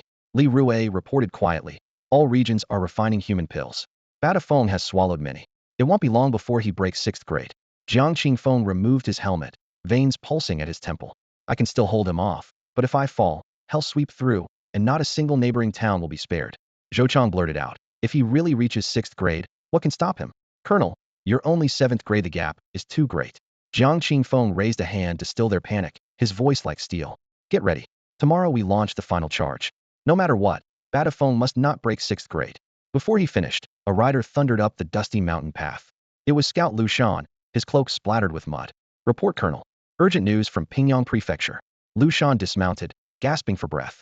Prefect Li conspired with rebels from the 5 sect mountains. They kidnapped several hundred civilians and our Ren camp scouts, dragging them for a living blood sacrifice in the 5 sect mountains. What? Jiang Qingfeng's face darkened, killing intent bursting forth. Grass nearby snapped silently under the pressure. He snatched the report, eyes blazing like volcanic magma. Li, you traitorous dog. And those 5 sect rebels. How dare they slaughter comrades, massacre civilians, and commit barbarian blood sacrifices? The 3 commanders exchanged glances, each drawing a sharp breath. Li Rui gritted his teeth. This is a blatant provocation. They know we're pinned in the 8 desolate mountains, unable to do more. If this spreads, Pingyang and the adjacent 2 prefectures will see no peace. Others will surely follow, siding with the barbarians. Wang Ming slammed his fist into a nearby tree trunk, bark cracking. The 5 leaders of the 5 sect mountains are all 8th grade grandmasters, backed by barbarians. We're trapped in 8 desolate. How do we escape? How do we strike fear? Zhou Cheng's face grew pale. Taifeng City and Huyu Valley brothers are equally tied down. Su Chi went to Huangfeng Ridge. It's even more dangerous there. Requests for aid sent to Gung Camp and Exine Camp Days Agana response. They won't wade into this mess. Outside the command tent, silence solidified into a heavy weight. Despair pressed down like a stone on every breath. The Rin camp was hollow, assaulted by barbarians, and now stabbed in the back by the five-sect rebellion without swift intervention from powerful warriors. The consequences would be dire. Lu Shan caught his breath and continued, Colonel, Lords, the one who infiltrated the Pingyang prefecture office, killed Luo Jinyu and Li, and rescued some civilians and our brothers, is Lord Jiang Bei from the Jiang North. Jiang Qingfeng and the three commanders all stiffened simultaneously. Jiang Bei? Zhou Chang was momentarily stunned, then looked at Jiang Qingfeng. Lord Jiang, is this the kid you said killed Xia Kaiwa? Jiang Qingfeng nodded. Su Qi led troops to Huangfeng Ridge and stayed behind to guard the camp alone. But suddenly he stormed into the Pingyang prefecture office. Lu Shan swallowed hard, his voice trembling with awe and shock. Why wise? Lord Jiang Bei is unmatched in might. After slaying Luo Jinyu and Li Si, he declared he's taken over Wupai Mountain. He went there alone, saying he wants to deal with the five great sects. What? He's going alone? To Wupai Mountain? The three garrison commanders exclaimed in disbelief, their faces full of astonishment. Jiang Qingfeng's pupils contracted sharply. His usually steady fingers clenched so tightly they turned white. With Jiang Bai's furious killing of Xie Kaiwei and heating clash with Qin Yang, this wasn't about dealing. It was clearly a campaign to annihilate the mountain sections. Ridiculous, he growled. Wupai Mountain is guarded by 5 top-level elite experts.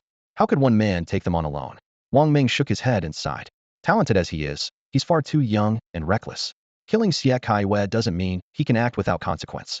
There are 5 8th-rank masters defending Wupai. Not a chance unless a 7th-rank powerhouse personally intervenes. Jiang Qingfeng glanced around the mountains, then suddenly pulled a token from his belt and handed it to Wang Ming. Wang Ming, take this badge and leave immediately. Hurry to Wupai Mountain. You must stop him before he arrives. Me? Lord, tomorrow is the life-or-death battle against Ba Tufeng. I should stay and fight alongside you. Follow orders. Your wounds aren't healed yet. Today's battle was already a stretch. Leave at once, no mistakes.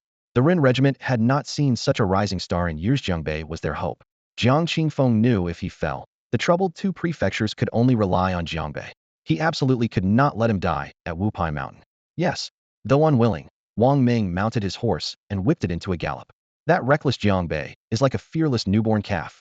Into a place even we garrisons dare not enter. He wants to hold it alone.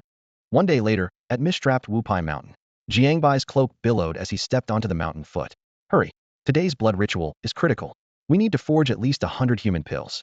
100? Where are so many dry souls? Prepared in advance. On the mountain path, 2 tribesmen hurriedly carried wooden crates while talking. Whoosh. A flash of blade, one's head flew off. Enemy the other tried to shout, but a heavy iron palm clamped his throat, cutting off the sound. Where are the sect masters and your leaders? Jiang Bai's gaze was icy like a winter star. They're all at the Huiyun sect headquarters. The 5 masters and leaders are holding the blood ritual. The tribesman's voice trembled. Which peak is the Huiyun sect on? The Wupai mountain peaks stretch out. Huiyun peak, right above. Crack. Jiang Bei tightened his fingers, crushing the tribesman's windpipe. He looked up at the cloud-shrouded summit, murderous intent surging. Like a released arrow, he sprinted straight toward the cloud top. The 5 great sects and the barbarians today, not a single one will be spared. At the summit of Huiyun Peak, the stronghold of the Huiyun sect, the vast square stretched endlessly. Around it stood 7 or 8 alchemy furnaces about 2 meters tall. Inside each furnace, flames roared and surged, the searing waves of fire lashing against the furnace walls, sending out blistering heat. Piles of boxes filled with medicinal herbs were stacked by the furnaces, the dense scent of herbs mingling with the acrid smell of gunpowder, drifting through the air. Suddenly, a rough, commanding shout broke the silence. Bring the people up here. The cry echoed over the square, shaking all who heard it to their core. On the other side of the square were 5 grand chairs arranged in a row, each occupied by the leaders of the 5 great sections. The voice belonged to a burly and imposing barbarian named Tuo Yi, who was this time entrusted as the chief of the barbarian forces allied with the 5 sections. At his command, crowds of commoners were brought forward from all directions, pushed and shoved, while the barbarians wielded butcher knives, mercilessly slaughtering the living. Fresh corpses along with various medicinal herbs were thrown into the blistering furnaces, instantly devoured by the fierce flames. The agonized screams of the commoners pierced the air. Some struggled desperately to escape, but were split into pieces by swift, ruthless blades before they could even resist. Tuo Yi and the 5 sect leaders watched the gruesome scene with no trace of mercy, only cold, mocking smiles. They had witnessed such bloodbaths far too often lately. In their eyes, these miserable souls, once refined into human pills, were vital life supplies for the barbarian warriors on the front lines. Survival itself was a privilege. Good. No matter what. Today I want 100 human pills refined. Tuoba Yi shouted triumphantly, his voice reverberating through the valley. Immediately, Huiyun Jinren stood and cupped his hands respectfully. Congratulations, Brother Toba. With this batch of human pills, the barbarian armies will be like tigers unleashed, unstoppable in their fury. The other 4 sect leaders also rose, echoing the praise in unison. Tuoba Yi laughed heartily but then added with a sharp tone. However, you can never have too many human pills. If you can bring in more live captives, all the better. Brother Tuoba, rest assured. Once these human pills are refined, we will lead troops down the mountain and strike the towns surrounding Pingyang Prefecture, leaving no one alive. You will be satisfied, Luo Yunjinren promised firmly in his blue robe. Tuoba Yi raised an eyebrow, asking, planning to capture people from Pingyang Prefecture? Aren't you afraid the Renzi camp will intervene? You're overthinking it. Huanglong Jinren chuckled lightly. The prefect of Pingyang Prefecture has already sided with us. A few days ago, several squads sent out by the Renzi camp were captured after their initial rendezvous. Since then, no one has heard a trace of Jiang Qingfeng or the other station chiefs. The Renzi camp hasn't made a single move. His tone dripped with sarcasm. This shows they're nothing more than a hollow shell, powerless and weak. When the time comes, the whole Pingyang Prefecture will fall into our hands effortlessly with just one order. The mountains will be descended. Tuoba Yes' booming laughter filled the valley once more. Good. The day we've been waiting for has finally arrived. Then his tone suddenly turned hesitant. But recently I've heard that within the Renzi camp, there's an exceptionally powerful 8th rank grand disciple named Jiang Bei. He reportedly killed a station chief while serving as a squad leader and seems to operate independently from the troops. Huiyun Jinren raised his eyebrows and suddenly interrupted. What's there to fear? It had been a long time since anything happened with Pingyang Prefecture, yet he showed no sign of movement. Surely, he was just a coward. So what if he actually comes? With the 6 of us, all rank 8 masters gathered here, what could one man possibly do? Master Luoyun glanced down his sleeves and chuckled disdainfully. Well said. Tuoba Yi spread his arms wide, his wild laughter shaking the very flames beside the alchemy furnace. If Jiang Bei dares show up, the 5 of you won't even need to move handle him myself. In 3 moves, I promise his life will end. Then, his tone shifted abruptly as he turned to the barbarian bent over the furnace. Hurry up with the refining. Once it's done, well, suddenly, the sharp sound of something tearing through the air cut off his words. Everyone snapped their heads around and saw a massive stone block, about the size of a millstone, wrapped in a fierce wind crashing down like a meteor. Tuoba Yes' eyelids twitched, his arm bones cracked, as he threw a punch forward. Bang. The stone shattered instantly, shards scattering and sparking as they hit the ground. He swallowed hard and looked up sharply. The masters of the 5 great sects all turned pale, locking their gazes toward the far end of the plaza. No one had noticed when the young man had appeared, quietly standing in the center of the square. Who is he? How did he just come up the mountain? Look at those military boots and that waist badges from the Ren Battalion. I know the captain of the Ren Battalion, but I've never seen this guy before. The 5 sect leaders whispered amongst themselves, eyes fixed unblinkingly on Jiang Bei. But Jiang Bei ignored them all. His gaze swept across the area and finally settled on the blazing red alchemy furnaces. What should have been an open training ground had been brutally turned into a slaughterhouse by the barbarians. Over 100 villagers from Pingyang Prefecture had been captured, from elders in their 70s down to infants swaddled in cloth, none spared. The butcher's knife rose and fell, blood splattering against the furnace walls before being consumed by the roaring flames. Far off, the 5 sect leaders sat leisurely in grand chairs, faces calm and cold, watching like spectators enjoying a ritual sacrifice. Jiang Bai's fingers slowly clenched, the knuckles gripping the blade, turning bone white. A murderous intent surged from his eyes, almost tangible, causing the temperature across the plaza to plummet. How long has it been since I've seen such a reckless fool? Master Huin said with his hands behind his back, eyes faintly mocking as he looked at Jiang Bei from afar. Alone and barging into Huin's sect? Where do you get such nerve? Master Huanglong toyed with his teacup and responded in a faint voice, just a greenhorn. What kind of trouble can he stir up? Who's going to deal with him? Don't disturb my enjoyment of the alchemy display. With that, he leisurely sat back and sipped his tea, as if watching nothing more than a street performance. He'll go. Master Huiyan stepped forward, his voice calm but cold. Since he's in my territory, naturally it's my duty to handle him. His gaze swept around to the circle of disciples, resting on them sharply. Qin-Shi, why are you all standing slack-jawed? Quickly capture this insolent brat. Yes, sir. Qin-Shi stepped forward, chest swelling with pride, then roared, all disciples, listen up. Capture and kill this fiend with me. As soon as the words fell, he surged forward, his blade like a flowing ribbon aimed straight at Jiang Bei. Kill.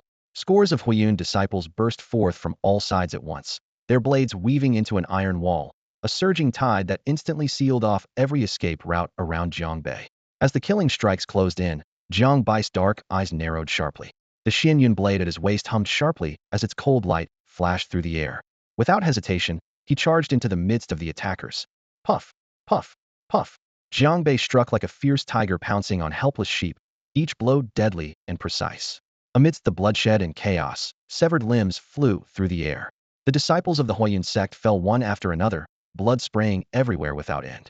With every slash, several opponents collapsed instantly. In just moments, more than half of the Huiyun disciples lay dead. What? Huiyun Zinren's face changed abruptly. With so many disciples converging from all directions, even he would need time to dispatch the man would be sure to get injured. Yet Jiang Bei had slaughtered the majority with ease. Could this man really be Jiang Bei? A sudden tightness gripped Luo Yun Zinren's chest, his expression growing grave. Who else but Jiang Bei could possess such power and urgency to reach Wupai Mountain right now? There was no mistake this was him. At just over 20 years old, only Jiang Bei could boast such formidable strength. The other sect leaders shared glances, voices low but unanimous. They recognized Jiang Bei. They had assumed he wouldn't show, but here he was, so recklessly daring to come seek death. Huiyun Jinren roared furiously, unleashing a mighty sweep of his whisk.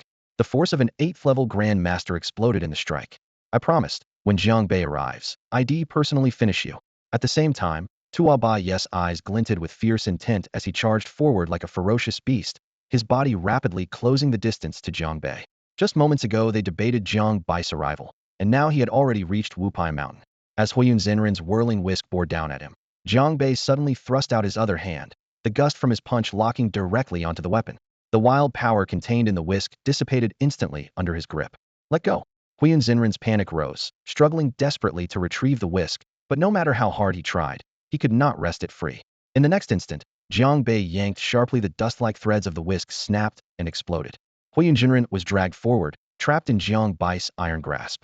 With his fingers clenched tight, Jiang Bei seized the momentum and blasted out a punch. Bang! Huiyun Jinren was flung back like a broken kite, his body trembling violently as he sprayed blood, careening wildly for over 100 meters. In his chaotic flight, he smashed heavily into a row of red furnaces. He crashed hard onto the ground, his neck twisting at a fatal angle, his breath cut off completely. What? Huiyun is dead just like that. The remaining 4 sect leaders' pupils shrank sharply in shock. A Grand Master of the 8th level, Huiyun Jinren had been struck down with a single punch by Jiang Bei. His power was terrifying beyond all expectations. Everyone, this youth's strength far exceeds what we imagined. Luo Yunjinren shouted sternly. All of you, attack together. We cannot allow him to pick us off one by one. With that, he sped forward to strike. The other 3 sect leaders exchanged glances and rushed out as well. The 5 8th-level Grand Masters, along with Tuobaiyi, encircled Jiang Bei from all sides. Their killing intent fell like a steel wire net tightening around him. Fine. Since you've come, he'll send you off. Jiang Bei let out a thunderous roar from deep in his throat, eyes burning with overwhelming fury and fighting spirit. These beasts have slaughtered countless innocents. Today, their blood will be the offering to the heavens. Die for me. Tuobaiyi was the first to charge up to Jiang Bei, his spear whistling sharply as it thrust forward, the tip cutting a narrow trail through the air. Jiang Bei met the attack head-on, his Xianyun blade delivering a powerful downward slash. Clang! The blade struck the spear tip with resounding force, sparks flying, and a violent shockwave rolling out. Tuobaiyi felt as if his arm had been struck by a giant hammer. His hand cracked open, bones aching with agony. Jiang Bei's strength was like a primordial beast, far surpassing his own. That terrifying power was the mark of a 7th-rank martial artist. Sput! The spear was knocked loose, flying from Tuobaiyi's grasp. Blood gushed from his throat as he was hurled backward wildly. At the same time, the other 4 sect leaders closed in, each unleashing deadly attacks. Jiang Bei suddenly spun around, his Xianyun blade slashing down again. A flash of light, and one leader's entire arm exploded in a spray of blood. Seizing the moment, Jiang Bei punched forward. Bang! The leader's head shattered like an overripe watermelon, red and white matter splattering everywhere. Die! The remaining 3 leaders seized an opening and struck at Jiang Bei simultaneously. Clang metal clashed sharply. They expected to cleave Jiang Bei apart, but their weapons struck against an iron wall, not even leaving a scratch. What? Their faces changed in shock.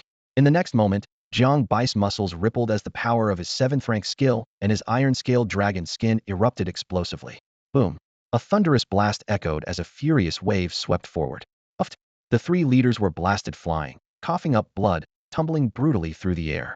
Jiang Bei moved like flowing light and instantly caught up to one still flying backward, grabbing his calf and smashing him into the ground. Boom. The earth cracked open, and the leader's body was nearly crushed to pulp. Jiang Bei stomped down Aga in Cracky's ribs and heart shattered completely. Then his gaze locked onto Huang Longjinren. Taking a step forward, Jiang Bei grabbed him and tossed him high into the air. His fists rained down like a violent storm. Bang, bang, bang. Dozens of blows struck Huang Longjinren, blood holes bursting all over his body. When he landed, all that remained was a tangled mass of crushed flesh, definitely dead. The last, Luo Yunjinren, was thrown flying to the end of the mountain path. Jiang Bei retrieved his Xianyun blade, infused it with power, and hurled it violently whoosh. The long blade carved an astonishing arc, thudding perfectly through Luo Yunjinren's skull, pinning him to a distant stone pillar. Thus, all 5 sect leaders lay dead. But the battle was not yet over. Jiang Bei suddenly turned around. He saw Toba Yi, who had been knocked away earlier, now being helped by some barbarians, trying to escape down the mountain. How could Jiang Bei possibly give his opponent even a moment's respite? Murder burned like a blazing fire in his eyes, and his feet moved in swift cloud shadow steps as he closed in rapidly. In the blink of an eye, he silently appeared behind Tuoba Yi. Quick, kill him fast. Tuoba Yi's face drained pale, terror overwhelming him as he shouted in panic. Nearby, the barbarian chiefs charged at Jiang Bei with fierce rage, their momentum overwhelming. But before they were even half a step away, a terrifying force erupted violently from Jiang Bai's body like a mountain collapsing or the earth splitting, instantly repelling them several yards. One by one, the barbarians fell hard, their bones breaking, their agonized cries abruptly silenced as they died on the spot. Please spare me. Tuoba Yi trembled violently in fear, dropping to his knees and begging softly, his past arrogance shattered in an instant. Jiang Bei showed no mercy. Raising his fist, he struck Tuoba Yi's head with a thunderous bang. Blood and brain matter splattered as the headless body limply toppled backward. With that, Jiang Bei alone had slain all 6 8th-ranked Grand Cultivators, 5 faction leaders of Wupai Mountain, and the barbarian chief, Tuoba Yi, leaving not a single one alive. Returning to the center of the square, Jiang Bei was stained with blood from head to toe, but all that shone in his eyes was rising battle fervor and righteous indignation. These villains had long slaughtered countless innocent people, and today at last they had received their due punishment. The satisfaction swelling in his heart was indescribable. Benefactor, benefactor, thank you so much for saving our lives. You serve heaven's justice by slaying evil, delivering us from harm. The surviving villagers surged forward from beside the cinnabar furnace, dropping to their knees in gratitude, tears streaming down their faces. Please rise. This is simply our duty as members of Renzi camp, Jiang Bei said calmly as he stepped forward to help them up, his tone steady but resolute. Renzi camp truly is Renzi camp. I always knew you wouldn't abandon us or be just empty names. Someone called out excitedly, tears welling in their eyes. For days, Wupai Mountain's forces had relentlessly kidnapped villagers, many doomed as barbarian blood sacrifices. Rumors spread that Renzi camp's ranks were thinning, forces weakened, and rescue was hopeless. Despair hung over everyone as the 2 days of waiting melted into helpless resignation, death seeming inevitable. Yet finally, the strong warriors of Renzi camp appeared, saving lives from fire and flood, and wiping out Wupai Mountain and the barbarians in one fell swoop. Such a decisive victory naturally stirred hearts to a roaring tide of emotion. Suddenly Jiang Bei sensed something amiss. He snapped his head up toward the distance.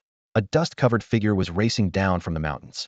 Upon entering the square, the man's face froze, clearly struck dumb with shock as if struck by lightning. Zhang Feng. Jiang Bai's gaze narrowed slightly, a tightening in his chest.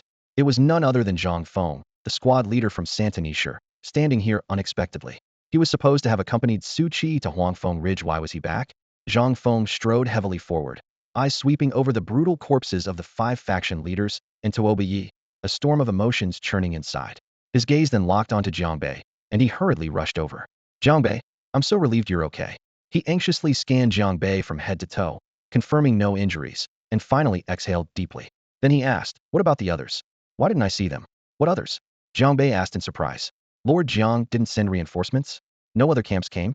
How did the Wupai Mountain leaders and barbarians die exactly?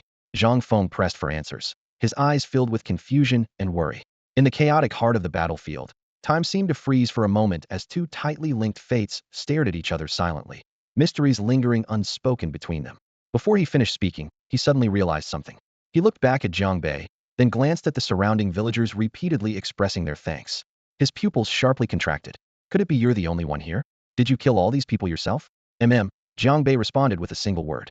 Boom, like a thunderbolt striking his mind. Zhang Feng's body went cold, every hair standing on end, and his breath caught in his throat. Before him lay bodies strewn everywhere, blood not yet dry. The broken blades and shattered armor of the 5 sect leaders were grim to behold. The tribal chieftain lay by a huge rock, his chest pierced by a sharp weapon. All 6 of these 8th-rank grandmasters had fallen beneath this young man's feet. How is this possible? Zhang Feng stared wide-eyed, barely able to speak. Jiang Bei's slaying of Xie Kaiwei in the battle at Dongying City had already stunned him.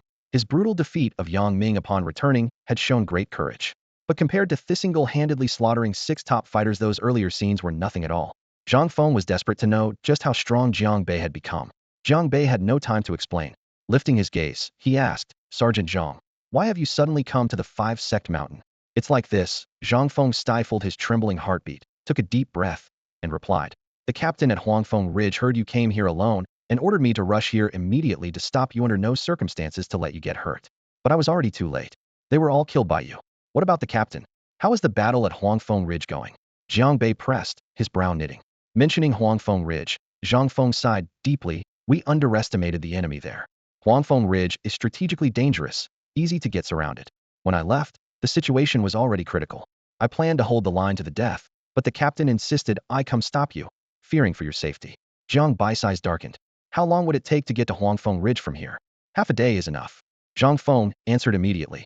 "Then let's go to Huangfeng Ridge." Jiang Bei didn't hesitate any longer. Su Qi had been good to him.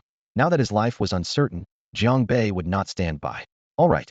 Seeing Jiang Bei's resolve, Zhang Feng's hope reignited, and he followed closely behind. With Jiang Bei's help, no matter how many barbarians were at Huangfeng Ridge, they would be no match. Their feet flew as they rushed down the blood-stained mountain trail. Not long after they left 5-sect mountain, a rider came galloping swiftly. Hooves kicked up flying stones. The figure was grim and urgent. It was Wang Ming. Facing the carnage, his brow furrowed deeply, unease growing inside him. "This Jiang Bei, he's probably already on the mountain. If he really fell here, how will I explain it to the superiors?" Wang Ming murmured to himself, then dismounted and carefully followed the trail of blood up toward the summit of Huyan Peak. The higher he went, the stronger the scent of blood. He became more certain Jiang Bei had already engaged the enemy. Facing 5 or 6 8th-rank grandmasters, no matter how strong Jiang Bei was, how could he stand a chance? "This kid is too reckless." Wang Ming advanced cautiously, his heart heavy. He dared not imagine what horrific scene awaited at the peak, nor how he would report it back to Lord Jiang if Jiang Bei was lost. After a moment, Wang Ming reached the summit of Huyan Peak. The silence around him was eerie. Not even the sound of falling rubble could be heard. His chest tightened suddenly. Why is there no sign of movement? Could it already be over? This thought made cold sweat break out on his palms.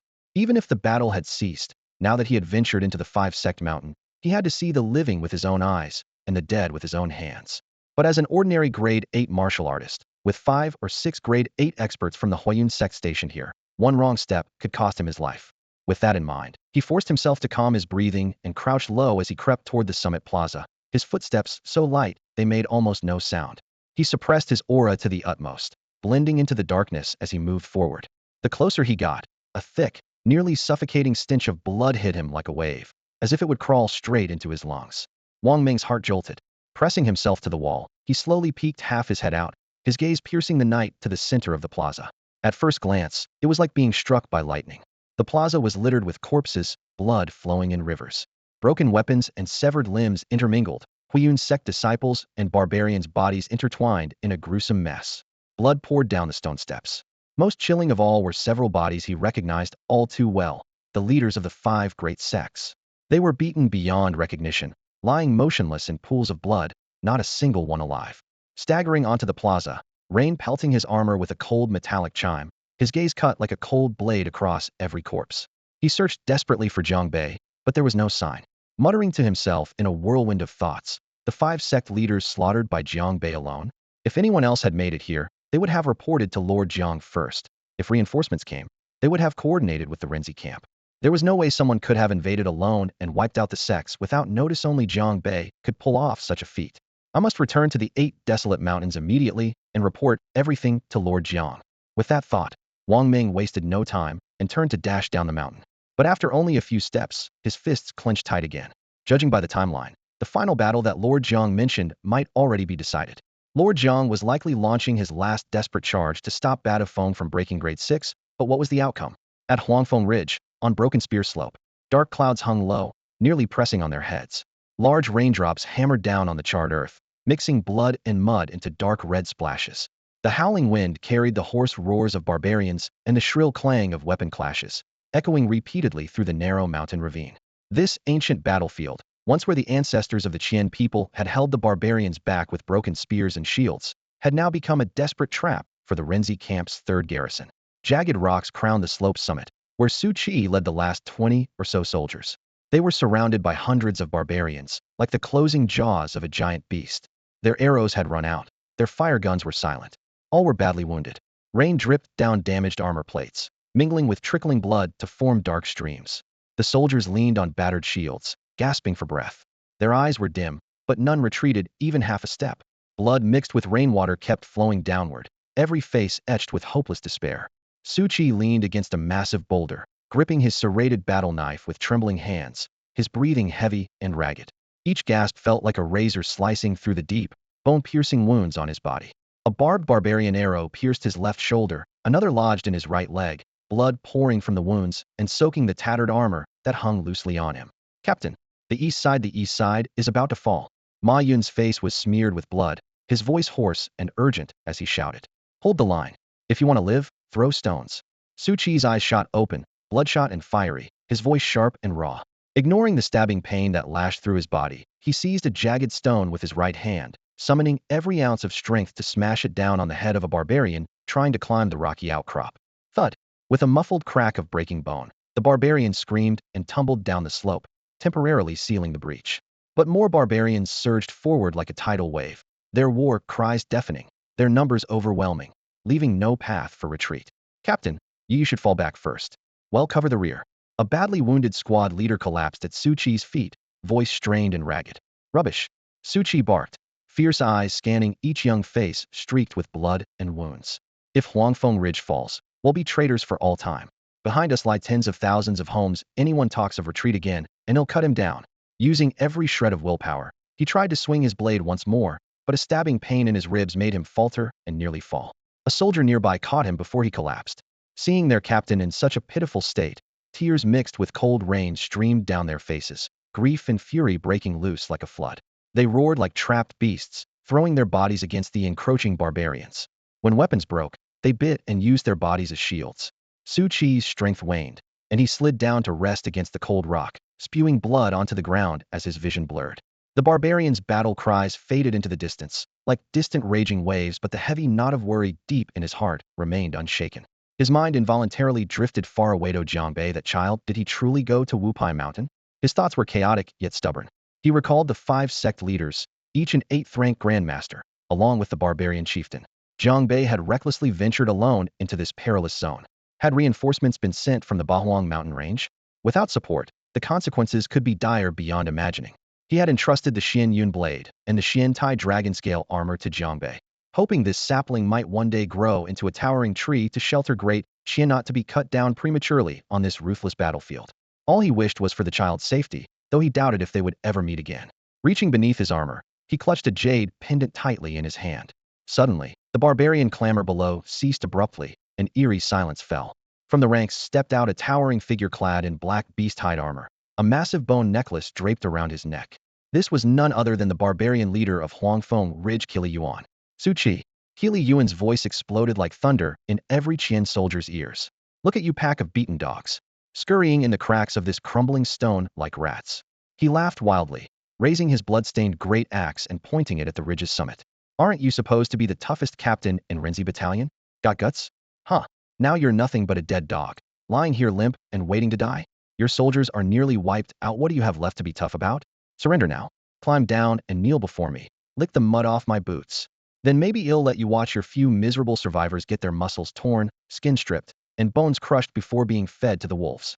That way, you might live just a little longer. Ha ha ha. As Qili Yuan's mocking voice rang out without a hint of restraint, the barbarians behind him seemed to catch the scent of blood and unleashed thunderous laughter. Your savior Jiang Qingfeng? He's already been crushed like an insect by our Lord Bat of Foam across the lands. The Renzi battalion? Long gone. Hey, Su Qi, I heard your wife and daughter died young. Good, at least they won't have to see you looking like such a pathetic loser. Old dog, get down now. This time, no one can save you. These filthy curses struck the Qian soldiers' chests like venomous arrows. Their eyes turned red, teeth grinding audibly, and their weapon-gripping knuckles whitened from the force. Humiliation and rage churned inside them, ready to erupt. But on the hilltop, there was only deathly silence. Su Chi leaned against a boulder, his eyes half closed, expression blank, no anger, no fear, not even shame. Only boundless exhaustion and an almost frozen calm, cold indifference in the face of certain death. Seeing this, especially Su Chi's drained, resigned look that didn't even warrant a response, inflamed Kelluyun's cruelty even more. Contempt. To him, that was the greatest provocation. Ungrateful, Qian dogs ill, make you regret it with your lives. Burning with fury, Kelluyun wielded his giant axe like it could tear the earth apart and roared, charge. Leave no one alive. Chop that Su bastard into mince. His roar was like a beast unleashed, rousing the barbarians behind him into a roaring black tide surging up the hill. Su Chi slowly closed his eyes on the hilltop. The other soldiers, seeing his desperate gesture, felt unwilling but faced an overwhelming, unstoppable aura of death. Today, they might truly fall here. The enemy vastly outnumbered them, and with a powerhouse like Kelluyun, a 7th-rank warrior, leading the charge, if they hadn't swiftly retreated up the hill, they'd already be dead. But now the enemy's final assault was launched. What could they use to stop it? Just as the barbarians were about to reach the hilltop, at the critical moment, whoosh boom, a dazzling blade flashed through the dense flank of the barbarians like thunder ripping the sky, instantly ripping open a blood-red gap. Alongside this blinding sword light came the barbarians' piercing, dreadful screams that shattered eardrums and shook the soul. The barbarian charge was violently torn apart by an unparalleled ferocity. Sword chi scattered, blood and flesh splattered. A figure drenched in blood and radiating deadly fury charged through the enemy ranks like a mad tiger. His speed was ghost-like, only a crimson blur remained where he passed. The barbarians fell like harvested wheat, severed limbs and hot blood spraying everywhere. That figure was none other than Jiang Bei. Jiang Bei's eyes burned blood-red, his fury and murderous intent almost tangible. He carved a bloody path through the throng of barbarians, charging straight up the slope. The Xianyun blade seemed alive in his hand. Each strike thundered like a mountain cracking, its gleaming edge cutting through flesh and armor alike. The surge of his bloodlust combined with the tough scales of his Xian dragon iron armor made him feel like an unstoppable killing machine, barreling forward step by step with no one able to block him. This scene caught everyone off guard. Below the slope, Kelluyun, who had been counting on the barbarians' discipline, froze in shock, his cruel smile vanishing. How is this possible? Where did this expert come from? The barbarian rear guard's ambush fell into chaos, and even their front lines faltered. Their once orderly charge dissolved in an instant. At the hilltop, the remaining soldiers of the 3rd Battalion had already given up, bent low and waiting for death. The roar of battle broke over them, and they snapped their eyes open to see the bloodied figure tearing through enemies and breaking up the hillside like a god-sent warrior. Jiang Bei. Someone gasped, then erupted in cheers. It's Lord Jiang. The desperate joy of survival swept through the squad, and their hollow gazes suddenly sparked with renewed life. Jiang Bei reached the summit and immediately locked eyes on Su Chi by a massive boulder. With a roar, he smashed through the last few barbarians blocking the way and sprinted to Su Chi's side. Captain. Su Chi's body was cold, his lips tinted blue, his breath feeble and faint. Dark blood seeped from his wounds. Hearing the familiar voice, he forced his eyes open, slowly focusing on the blood-smeared face before him. Jiang Bei came a faint, relieved murmur. You're all right, that's good. Kneeling on the muddy ground, Jiang Bei cradled his collapsing comrade in one arm, his voice trembling uncontrollably. Captain, I'm here. Leave this battle to me. You hang on. Su Chi shook his head slightly, a small movement that made cold sweat bead on his temple. Past Jiang Bei, he gazed toward the gray, overcast sky, seeming to search or perhaps come to peace. I can't go on. Each word was a struggle, squeezed painfully from his chest. I need you to do one thing for me. Captain, name it. I swear I'll do it. Jiang Bei leaned closer, ear near his lips. My 10th, 3rd cabinet. Su Chi's eyes began to glaze over, but he clawed back the last thread of consciousness with fierce determination. Dark red box, ashes of my wife and child, you bury me with them. Thump. Before the sentence finished, his hand gripping Jiang Bei's arm went limp, falling into the muddy water. His head lolled to the side, lifeless. Captain. Jiang Bei shuddered violently, a guttural scream tearing from his chest. Bloodshot tears welled up in his eyes, and his hands shook uncontrollably. Though their acquaintance had been brief, the captain's kindness etched itself deep in Jiang Bei's soul, unforgettable for a lifetime. Whether it was the mysterious cloud blade in his hand or the dark iron dragon scale armor on his body, all were gifts from Su Chi. Jiang Bei still vividly remembered that day in Dongying City, when Su Chi learned of Xia Keiyu's invasion and, despite exhaustion from the journey, raced thousands of miles to come aid him. Now, trapped at Huangfeng Ridge, surrounded by enemies, Su Chi had even sent Zhang Feng to intercept foes at Wupai Mountain, just to buy Jiang Bei a sliver of hope. But the cruel news of Su Qi's death, separating them forever, had become a painful reality. I promise you, Regiment Commander, the task you entrusted to me. I will absolutely swear to accomplish it even if it costs my life. Jiang Bei gritted his teeth, speaking each word with measured resolve as he repressed the surging grief within. Regiment Commander. Around him, the soldiers, witnessing Su Qi's death, could no longer hold back their sorrow. They rushed forward and knelt in the mud, pounding their fists on the ground and wailing in anguish. Rain and tears mixed together as Jiang Bei suddenly raised his head. His bloodshot eyes locked onto Kelly Yuan, frozen in shock at the foot of the hill. In the next moment, he opened his status panel. You have slain the notorious villain Li Si. Merit points, 35. You have slain Master Huiyun, merit points 42. You have slain Master Luoyun, merit points 44. You have slain Master Huang Long, merit points 48. You have slain Tuoba Yi, merit points 50. Martial Arts, Xing Tiangong Perfect, Blood Wolf Blade Technique Level 4, Cloud Shadow Step Level 2, Dragon Elephant Demon Smiting Skill Level 1, Dark Iron Dragon Scale Armor Level 1. Realm, 7th Rank Minor Cultivation. Merit points, 450. Talent 1000 Illusions True Eye Prompts. Dragon Elephant Demon Smiting Skill can be upgraded, requires 240 merit points. Upgrade, Dark Iron Dragon Scale Armor can be upgraded, requires 120 merit points. Upgrade, Blood Wolf Blade Technique can be upgraded, requires 160 merit points. Upgrade, Cloud Shadow Step can be upgraded, requires 40 merit points. Upgrade, without hesitation, Jiang Bei chose, Upgrade Dragon Elephant Demon Smiting Skill. Boom. A scorching torrent exploded within his body, bones cracking and muscles roaring as his vital energy surged wildly. The Dragon Elephant energy burst forth, tearing through the rain like a raging firestorm, and the boiling blood condensed into a towering plume of smoke. Blood Chi Wolf Smoke. 7th Rank Major Cultivation achieved. He growled hoarsely, voice shaking the mountains. I don't care who you are. Today, every worthless dog here dies. Shred them to pieces. Atop the ridge, Kelly Yuan let out a sudden roar, brandishing a massive axe and pointing at Jiang Bei and his group. See this? Your last hope is this weakling who just lost his parents. Kill. Chop them all into mincemeat for the wolves. Kill. Fueled by the bloodthirsty order, the barbarian army howled and surged forward like a tidal wave. Blades and axes flashed among the shadows, engulfing the war-torn remnants. Bastards! Shut your mouths. Jiang Bei roared, slicing through the storm. Enemy and ally alike trembled. In the next instant, Jiang Bei moved. Not running, not leaping, but truly lunging to kill. He was like a long-dormant primal beast finally unleashed, breaking free from all restraints, carrying a violent surge of killing intent and malevolent energy. His entire body became a streak of blood-red shadow, tearing through the air as he charged down the slope with wild fury. His target was the arrogant Kelly Yuan at the bottom of the hill. The speed was so incredible that the naked eye could barely keep up. Clutching the Xian Yun blade tightly, the dragon elephant fierce energy inside him roared uncontrollably, causing the entire blade to hum and vibrate. PSHHH, PSHHH, PSHHH.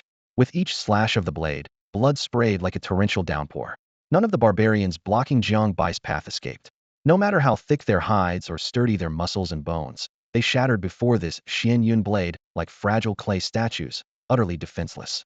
Limbs were severed, entrails splattered, and heads flew, all whipped up by the blade, and then slammed back down amidst desperate screams. Jiang Bai's figure was engulfed in a mist of blood and rain, leaving nothing behind but a terrifying trail of crimson formed by the corpses of barbarians, a gruesome sight to behold. The dense formation of several dozen barbarians charging at him was shattered instantly on contact. He tore through their ranks like a blazing blade cutting through bamboo. This same barbarian force had once broken Su Tun's group into pieces, but now they were as fragile as a dam breached by a raging flood. Kelly Yuan's smile froze, and his pupils contracted sharply. He was no fool or reckless brute. He knew what he faced. The terrifying power and speed Jiang Bei displayed now was many times greater than when he first charged up the hill. Suddenly, Kelly Yuan realized he hadn't kicked at soft mud, but a roaring volcano. Yet the fierceness and fury coursing through his barbarian blood refused to let him back down. Muscles taut, a fierce wind swirling, his beast skin armor stretched tight as if about to burst. Gripping the great axe tightly, he brought it down in a mountain-splitting, earth-shattering chop. Die! He roared. The great axe howled through the rain, its force so brutal that even the air seemed to scream. At the same time, Jiang Bai's gaze stayed fixed forward, his eyes burning with murderous intent. The Xian Yun blade, guided by the surging dragon elephant energy, suddenly slashed out with explosive power. Clang! The earth-shaking clash of metal echoed across Duanqi's slope as the Xian Yun blade met the great axe. At the point of impact, visible shockwaves burst outward. The chaotic air currents swept across, sending a dozen nearby barbarians flying, coughing blood. The muddy ground beneath them trembled violently, then cracked and collapsed instantly. Crack! A crisp snapping sound cut through the air. Kale Yuan's cruel, triumphant expression twisted instantly into horror. His heavy axe, which had accompanied him through countless battles, shattered on impact. Jiang Bai's Xianyun blade was indestructible. Empowered by absolute strength and the ravaging force of his 7th-grade spiritual power, how could it be resisted by the fragile axe? The axe's face exploded, its edge shattered into fragments, breaking apart like cracked porcelain with piercing groans. The blade of the sword swiftly pierced through the splintered axe, unstoppable as a blade of bamboo breaking apart. No! Kale Yuan screamed in anguish, his eyes fixed only on the blood-red blade that had severed his weapon and now mercilessly swung toward his head. In this moment, the distance to death closed in horribly clear and mercilessly real. With a sharp swish, the Xianyun blade cut through like rotting wood, meeting no resistance at all. The blade struck fiercely, suddenly tearing through Kale Yuan's tough leather armor and slicing open his thick bones, from his left shoulder, slanting down to his right waist. The sound of his desperate scream was abruptly silenced. Time seemed to freeze at that moment. Kale Yuan's face contorted in a grotesque grimace, his eyes filled with terror and disbelief. His burly body was cleaved as if struck by a giant axe splitting a dead tree, accompanied by the dull crack of bones breaking and flesh tearing, collapsing in 2 heavy halves. Boiling blood mixed with shattered entrails gushed out like a fountain, splattering everywhere, staining the muddy ground red and splashing the surrounding barbarians' faces with a foul stench. The 2 severed body parts hit the ground with a heavy, double thud. In an instant, Silent Spear Slope fell into a deathly stillness. The sounds of battle cries, clashing weapons, and barbarian roars all ceased abruptly, leaving only the pattering rain and the barbarians' ragged, intermittent breathing. At the hilltop, the 3 clansmen who had been ready to fight to the death froze in place, their gazes fixed on the godlike figure below and on Kale Yuan's gruesome corpse, split in 2, disbelief written in their eyes. The once unmatched warrior who had driven the 3 clansmen here and crushed the camp leader Su Kale Yuan, a 7th-rank minor adept, was now split in half by a single sword from Jiang Bei. Terror gripped the barbarians' hearts like cold, venomous snakes constricting tightly. They could not believe what they saw. Lord Kale Yuan, the invincible leader, who even 3 clansmen's captain Su Chi could not match, had been so easily slain by one Qian person, utterly and overwhelmingly destroyed. Roar! Jiang Bei suddenly howled, head thrown back, his furious and murderous roar tearing through the rain like a wounded mad dragon's thunder, shaking the pouring storm itself. His shout ignited the dead silence and completely shattered the remaining barbarians' will to resist. Run! Run fast! Monster! This is some kind of god or demon. The barbarian forces instantly collapsed into chaos, falling into disarray, abandoning their armor, and shrieking in desperate despair. Like ants scalded by boiling water, they spun around and fled down the mountain in a panicked stampede.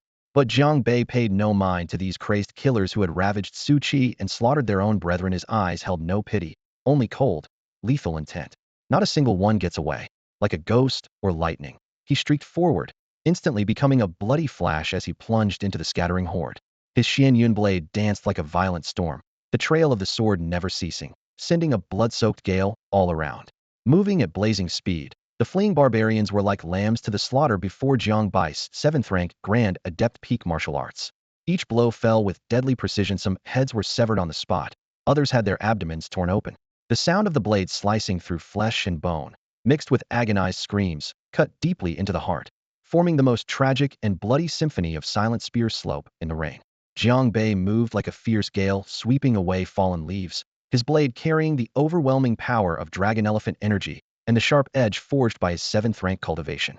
Each slash howled through the air, breaking the bones of the barbarians. Death or permanent ruin was all that awaited them.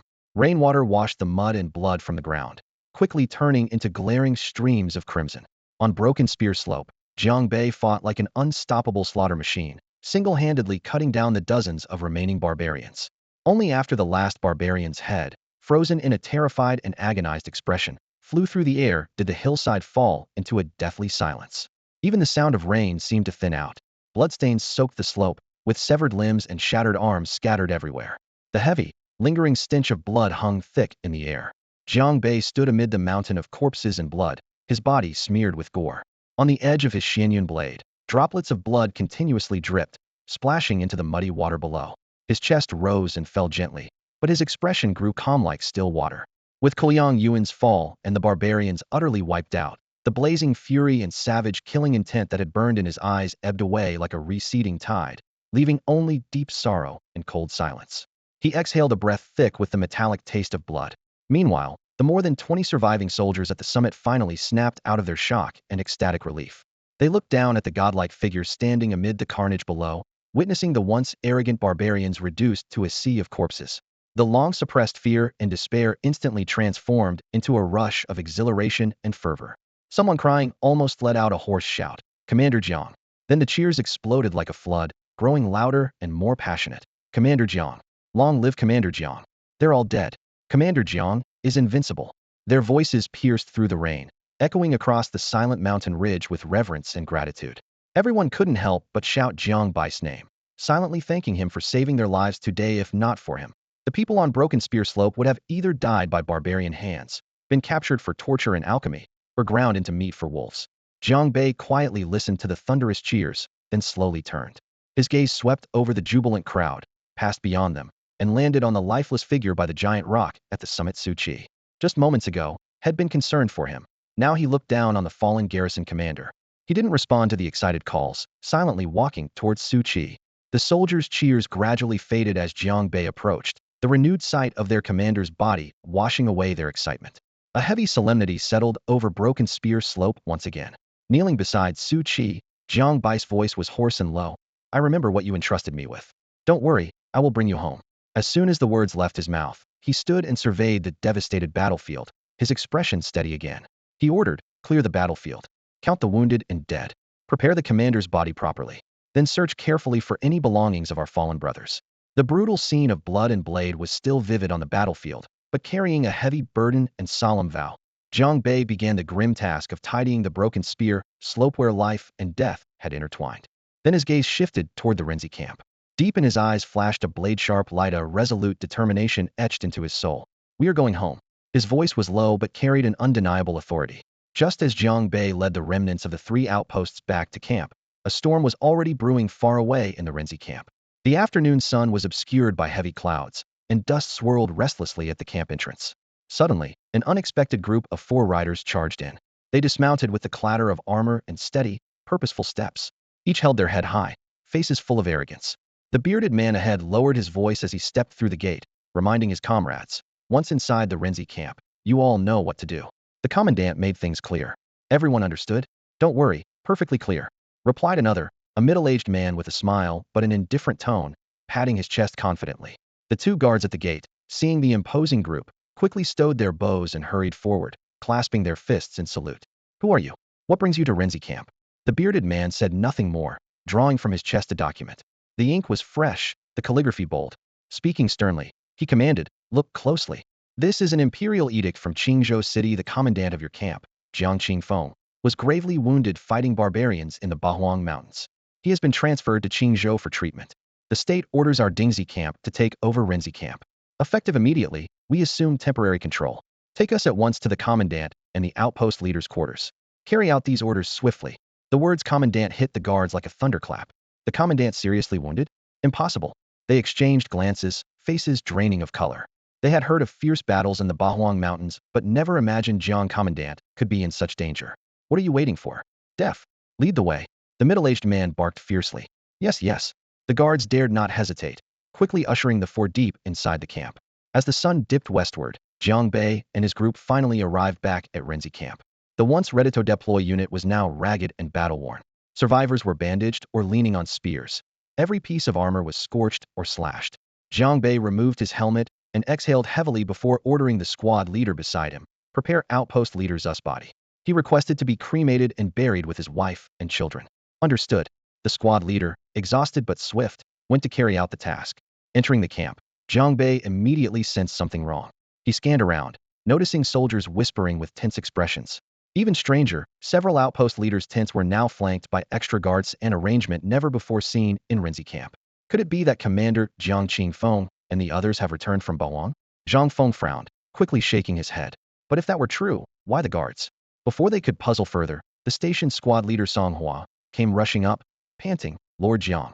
Jiang Bei raised a hand to halt, nodding toward the soldiers posted in front of the tents. "What's going on?" Song Hua lowered his voice to report. "Today, 4 outpost leaders from the Dingzi camp arrived, claiming they come by imperial edict. They say Commander Jiang is seriously wounded in Bahuang and sent to Qingzhou for treatment. They are ordered to take command of Renzi camp. Commander Jiang seriously wounded? Zhang Feng's expression darkened, horror flashing across his face. How can this be? Jiang Bei furrowed his brow deeply. For outpost leaders had come all this way, clearly not bluffing. If Jiang Qingfeng were unharmed, they would not dare such rebellion. Yet the camp being handed over to the Dingzi camp, a name suddenly struck his mind. Qinyang. Just then, a sharp voice rang out from one of the outpost leaders' tents ahead. What kind of rubbish is being kept in this tent? The harsh scolding cut through the tense air like a knife. Jiang Bai's eyes narrowed as he strode toward the tent. Zhang Feng and the others exchanged looks and followed silently behind. Jiang Bei pulled back the curtain and stepped inside. The tent was dimly lit, the flickering flame casting restless shadows. A middle-aged man leaned sloppily against the commander's seat, lazily shaking his leg. The ground was strewn with scattered books, scrolls, ink brushes, and paper. Spilled ink had spread into a dark stain that glistened faintly in the low light. A sudden sense of foreboding rose in Jiang Bai's chest. Without hesitation, he turned and left. Was that just Jiang Bei? And he's leaving just like that? The middle-aged man glanced toward the door and snorted coldly. Lord Qinyang had already ordered, if Jiang Bei appeared, show no courtesy, strike first to intimidate. That was why the tent had been deliberately ransacked, hoping Jiang Bei would lose his temper and give them an excuse to act. Instead, Jiang Bei hadn't uttered a word and simply turned away, much to the man's disappointment. TCH, how boring, he muttered mockingly. Old Xia actually got outplayed by such a loser? He was certain Jiang Bei was a coward who relied entirely on Jiang Qingfeng's backing. Arrogant at Dongying City only because of Jiang Qingfeng's support. Now that Jiang Qingfeng was gravely injured, this guy immediately shriveled up like a turtle. The thought only deepened his contempt. Outside the tent, Zhang Feng and the others saw Jiang Bei stride out quickly and hurried after him. Lord Jiang, wait outside. Jiang Bai's voice was cold and hard, stopping them from following. He made a beeline for Su Qi's tent, the sinking feeling in his chest thickening like gathering storm clouds. Suddenly the curtain to Su Qi's tent was pulled aside, a wave of stench mixing blood with sewage hitting Jiang Bai's face. Inside, the mess was worse than before. Cupboard doors flung open, Su Qi's only old clothes and scattered belongings torn out and thrown on the ground, footprints smeared in mud. The desk was emptied, calligraphy scrolls torn to shreds and scattered across the soaked earth. A burly man clad in the armor of the Dingzi camp's company commander stood in the center, hands on hips, crushing a cracked dark red wooden box beneath his boot. The box lid lay to the side, its gray-white ashes soaked through with filth, spreading like sludge on the floor. The remains of Su Qi's wife and children, entrusted to Jiang Bei on his deathbed and held dear like life itself. The noise of Jiang Bei entering startled the man. He turned, a sneer curling at his lips. So you're Jiang Bei? Perfect timing. Get this cursed trash cleaned up. This tent belongs to me now. I don't want any of this junk. He snapped his fingers derisively, then bent down to rifle through Su Qi's belongings. Jiang Bei said nothing. His face was as cold and dark as a stone at the bottom of a river. Step by step, he closed in. The crunch of his footsteps made the man turn again, flashing yellowed teeth in a mocking grin. What? You want to fight me now? Had been itching for a chance to put Jiang Bei in his place and avenge Xia Qiyu. Didn't expect the opponent to practically walk into his trap. For company commanders from Dingzi camp were here, he considered himself far stronger than Xia Qiyu. Jiang Bei remained silent, coming close. Suddenly his right hand shot out like lightning, fingers clamping onto the man's shoulder like iron pincers, squeezing fiercely. The man sneered, confident head break free easily. His own strength far outmatched Xia Qiyu's. Did Jiang Bei really think he could stand up to him? He was about to unleash his full strength, intending to tear Jiang Bai's arm apart. But in the next moment, his expression suddenly changed. The force from Jiang Bai's palm was not only undiminished, but even stronger than his own. The sickening crack of bone breaking rang out sharply, followed by the man's agonized scream shattering the air. Killing intent blazed openly in Jiang Bai's eyes as he released all his power at once, as if pouring every ounce of strength from deep within. His hands clamped like iron pincers, effortlessly lifting the burly man as if he were a limp chick, then smashing him heavily onto the ground. The sounds of flesh tearing and bones snapping crashed down like a relentless storm. Then Jiang Bei kicked down hard. Bang. The man's skull exploded under the brutal impact, blood and gore spurting out like a fountain, instantly soaking the entire tent red.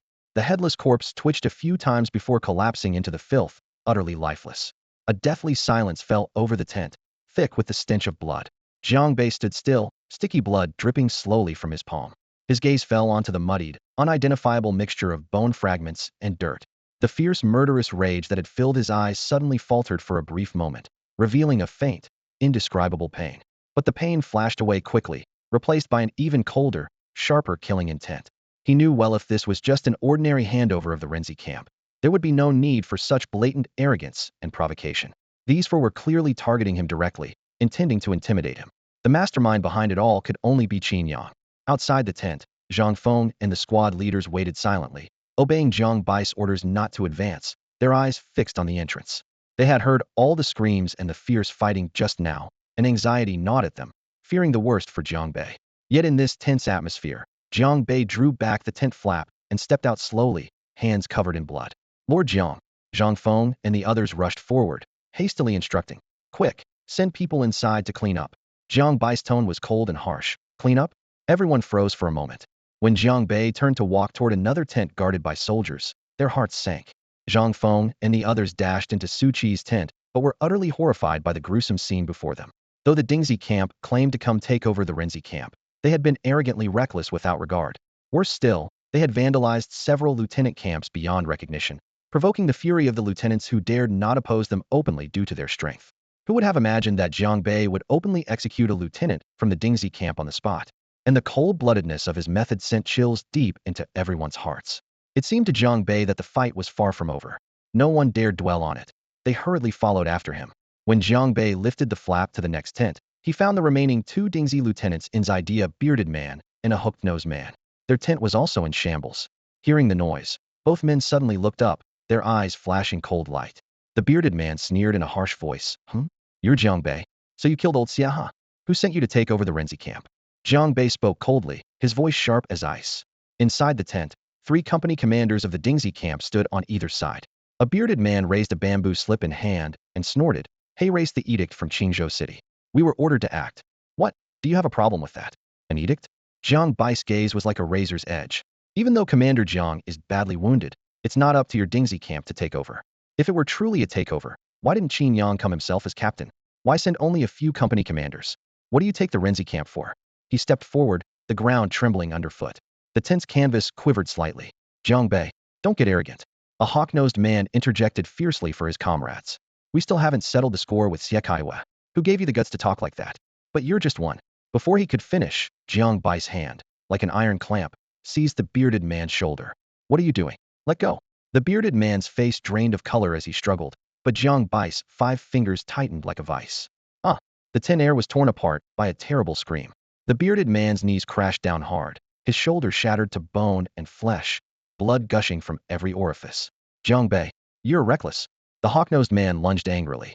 Jiang Bei didn't even look away, his other hand flipped up in a palm strike. PFT. The hawk-nosed man was blasted several meters back, teeth flying with blood foam. He hit the ground, twitching uncontrollably. Jiang Bei pinned the kneeling, bearded man down, voice thundering. "Speak. Where's Qin Yang? Why send you? And what are you really after? You don't deserve to know." The bloodied, bearded man sneered defiantly. Jiang Bei's eyes turned icy cold. "If your next words aren't about Qin Yang's whereabouts, you will die a gruesome death. Commander Qin is so high-ranking. Why should we tell you his movements?" Bang! Jiang Bei's palm came down hard. The man's head exploded like a smashed watermelon, red and white spraying everywhere. He turned to the cowering, hawk-nosed man in the corner. "I'll talk. Captain Qin is in Wanha City. The edict never said we were to take over Renzi camp." The man trembled as he pulled out a scroll, holding it up with both hands. Jiang Bei took it and unfolded it. His expression instantly darkened. The edict bore the official seal of Qingzhou but only authorized the Dingxi camp to temporarily assist in defense due to Commander Jiang Qingfeng's injury and before reinforcements arrive, to prevent barbarian raids. Nowhere did it mention takeover. Yet these 4 had used the document as a pretext to extinguish lights, destroy tents, and even casually discard the ashes of Su Qi's wife and child. Crushing the document almost into shreds, Jiang Bei growled. "Qin Yang sent you, with what real purpose?" He said with the edict in hand. "We could act without restraint. This is just a warning to you, to show what happens if you cross the Dingxi camp." The hawk-nosed man shivered but confessed truthfully. "Qin Yang." Jiang Bei's knuckles cracked, murderous intent solid and sharp as steel. Just then, the middle-aged company commander who had not yet acted burst into the tent, shouting angrily, "How dare you kill a Dingxi camp commander? What crime do you think you deserve?" A blur shot past. Before he could draw his blade, Jiang Bei lifted him high with one hand and slammed him onto the ground. Crash! The sound of breaking bones rang out clearly, blood splattered everywhere. Without slowing, Jiang Bei spun and punched. The hawk-nosed man's head similarly exploded. Stepping out of the tent, Jiang Bei faced the assembled troops, his voice rolling like thunder across the camp. The 4 from Dingxi camp have violated military discipline, altered the edict without authority, destroyed military supplies, attempted to murder comrades, and disobeyed orders. According to the law, they shall be executed. The shout echoed, leaving the Renzi camp soldiers stunned. Before the echoes faded, Jiang Bei vaulted onto his horse, urging it into a gallop. His iron hooves thundered as he charged through the camp gate, racing toward Wanha City. Qinyang, clean up your neck and get ready. On the way to Wanha City, Jiang Bei sat astride his horse and opened the status panel. You have slain the ruthless Keilei Yuan, merit points 55. You have slain Shen Wu, commander of the Dingxi camp, merit points 30. You have slain another commander of the Dingxi camp, merit points 25. Martial arts. Xingtian skill perfect. Blood wolf, blade technique level 4. Cloud shadow steps level 2. Dragon elephant demon subduing skill level 2. Black iron dragon scale body level 1. Realm, 7th rank, great refinement. Merit points, 820. Talent, 1000 illusions true eye. 1000 illusions true eye prompts. Dragon elephant demon subduing skill discovered. Can be upgraded, requires 480 merit points. Upgrade, black iron dragon scale body discovered. Can be upgraded, requires 120 merit points. Upgrade, blood wolf blade technique discovered. Can be upgraded, requires 160 merit points. Upgrade, cloud shadow steps discovered. Can be upgraded, requires 40 merit points. Upgrade, 820 merit points. Jiang Bai's eyes gleamed as he stared at the panel's numbers. After the Battle of Broken Spear Slope, he had personally slain Keilei Yuan and dozens of barbarians, as well as sweeping away for commanders of the Dingxi camp. His merit points soared directly to 820. Upgrade dragon elephant demon subduing skill. With the thought resolved, 480 merit points instantly vanished. Boom. A surge of heat burst from his dantian, his muscles and bones resonating like war drums. The dragon elephant yang energy swelled into waves, rushing wildly through his meridians. His entire blood and chi transformed from a smoky shape into a blazing red furnace suspended above his head. Great refinement 6th rank reached. An overwhelming power churned through his limbs and bones. Jiang Bai's eyes burned with crimson light. The realm Jiang Qingfeng couldn't break through, I have surpassed with ease. Qinyang, what will you use to live? Remaining merit points, 340. Black iron dragon scale body 1, costing 120. Blood wolf blade technique 1, costing 160. Cloud shadow steps 1, costing 40. 3 upgrade prompts appeared in turn. All martial skills rose a level, pushing Jiang Bai's combat strength even higher. Meanwhile, inside Wanha City, in a high-end wine house, a carved, elegant private room.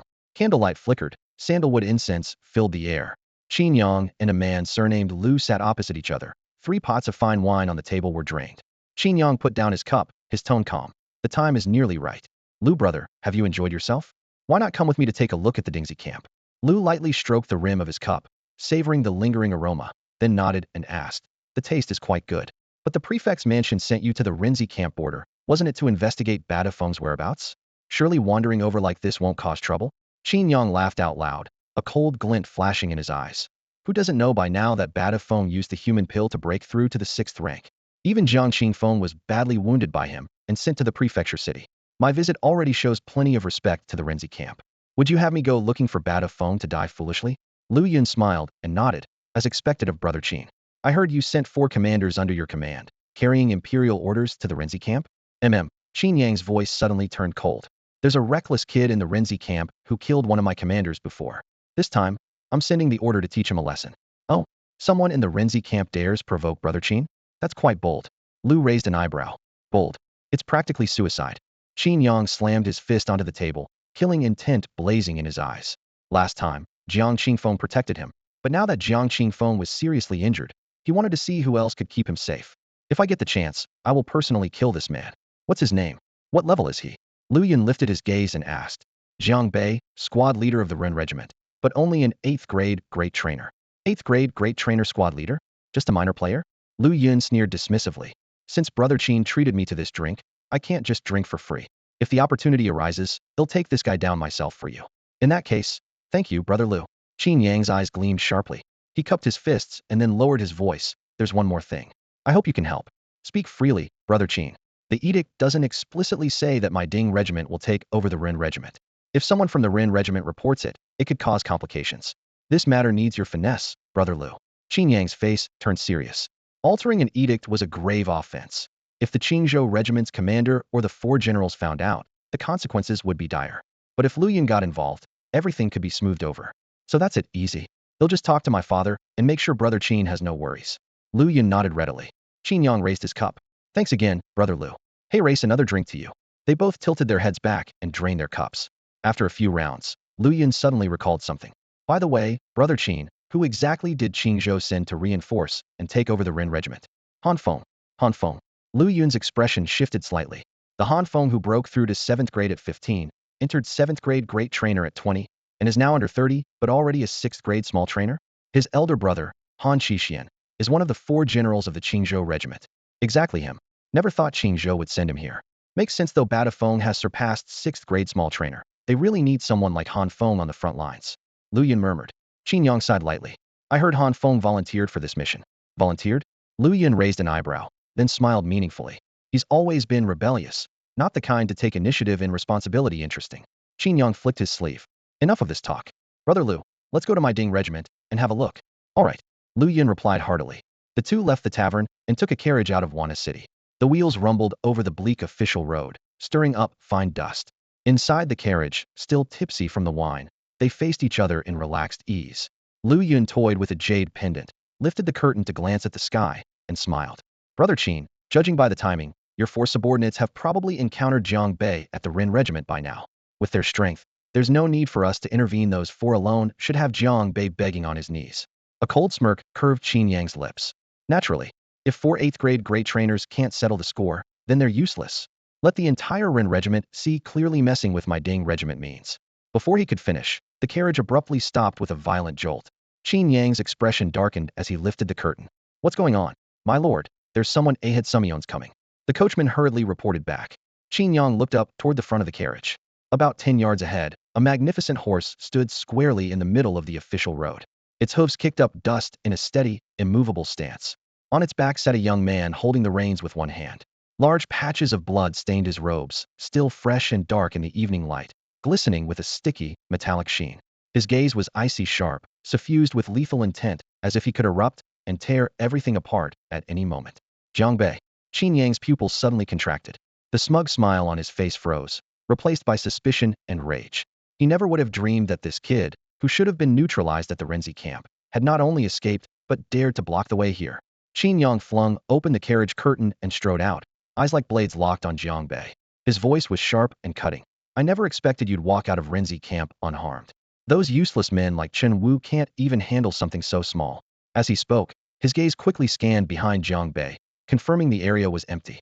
The shock was brief, replaced immediately by a furious storm. Just a mere squad leader dared to oppose him. The shaped camp's battalion commander? He must have been drinking the blood of tigers.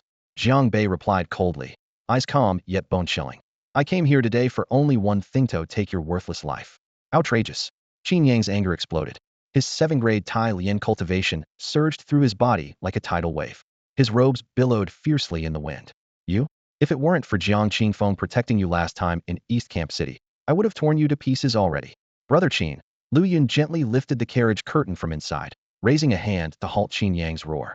A disdainful smirk tugged at his lips as he stepped out leisurely, eyes scanning Jiang Bei like a butcher sizing up meat. Why get so worked up? This guy has walked right into a trap. Makes it easier to just deal with him now. He stepped forward, the 7th grade Tai Lian energy swirling strongly around him. Though not as powerful as Qin Yang, it still pressed down heavily. You invited me to this feast today, so why bother getting your own hands dirty?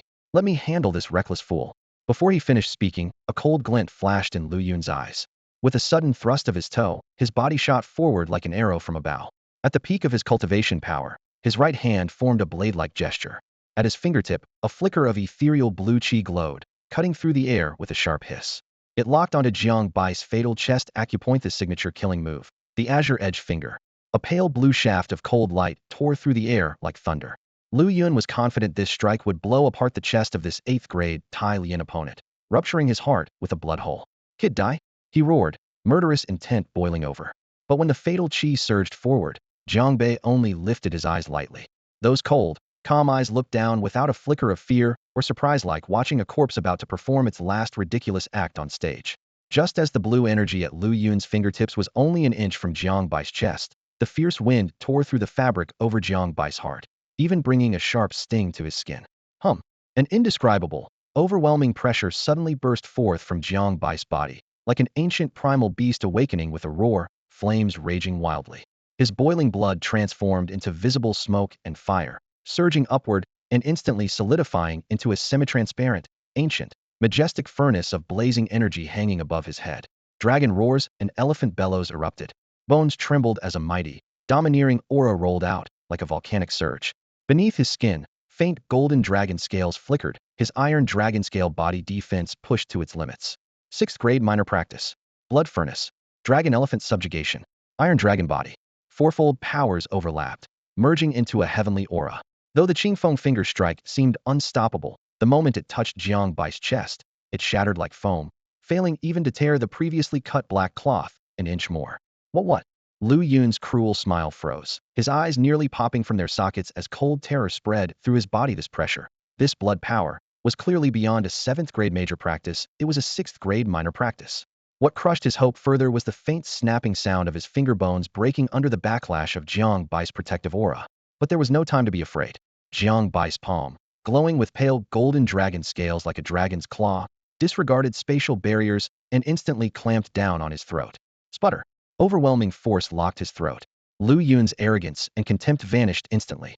Suffocation and fear flooded his mind. He felt if those 5 fingers tightened just a bit more, his head would explode.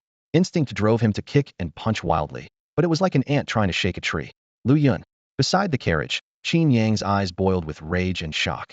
In the next breath, his blood surged skyward, unleashing the power of a 7th grade major practice without restraint. A cold gleam flashed as his long sword whipped from its sheath, becoming a razor-sharp blade light tearing through the sky, slashing fiercely at Jiang Bai's chest. Jiang Bei, let him go. Qin Yang roared in pursuit. The life of the Lu family head's son was in his opponent's hands. He couldn't imagine the fury if he failed to save him. Yet, faced with a strike capable of severely wounding a 7th grade major practice, Jiang Bei barely glanced at the blade. His fingers tightened, crushing Lu Yun's throat bone, then suddenly thrust him forward.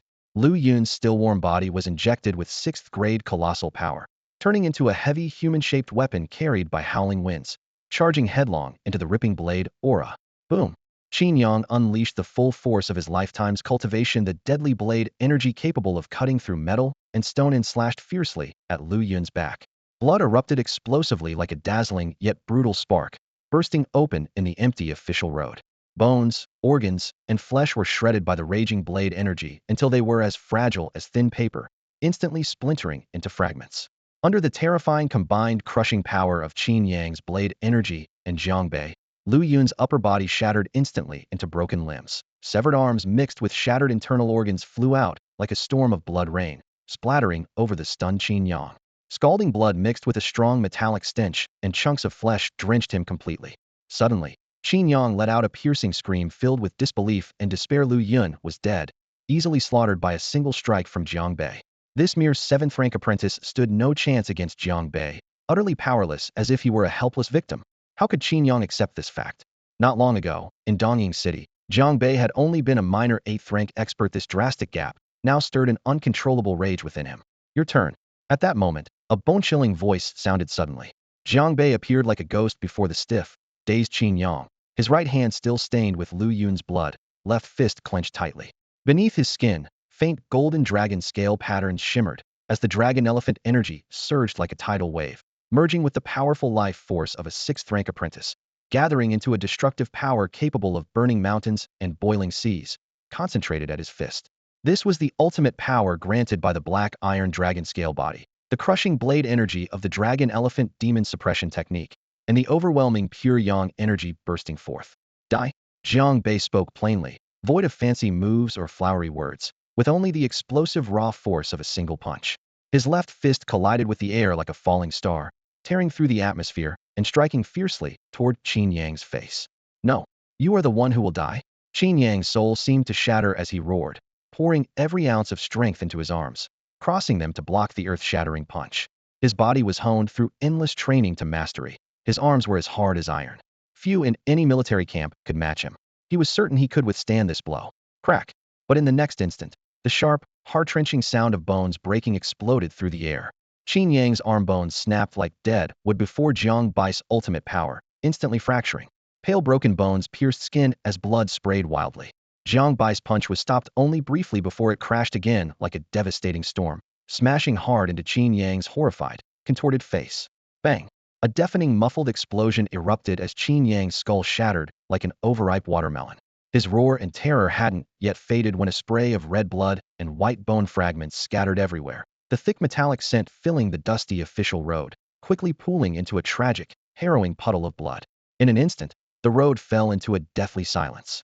Beside a broken carriage lay 3 mangled corpses, brutally displayed as grim witnesses to this inevitable slaughter. Lu Yun's body was reduced to a mere torso. Qin Yang's head had exploded, and the coachman from the Dingxi battalion had long since been caught in the blast wave.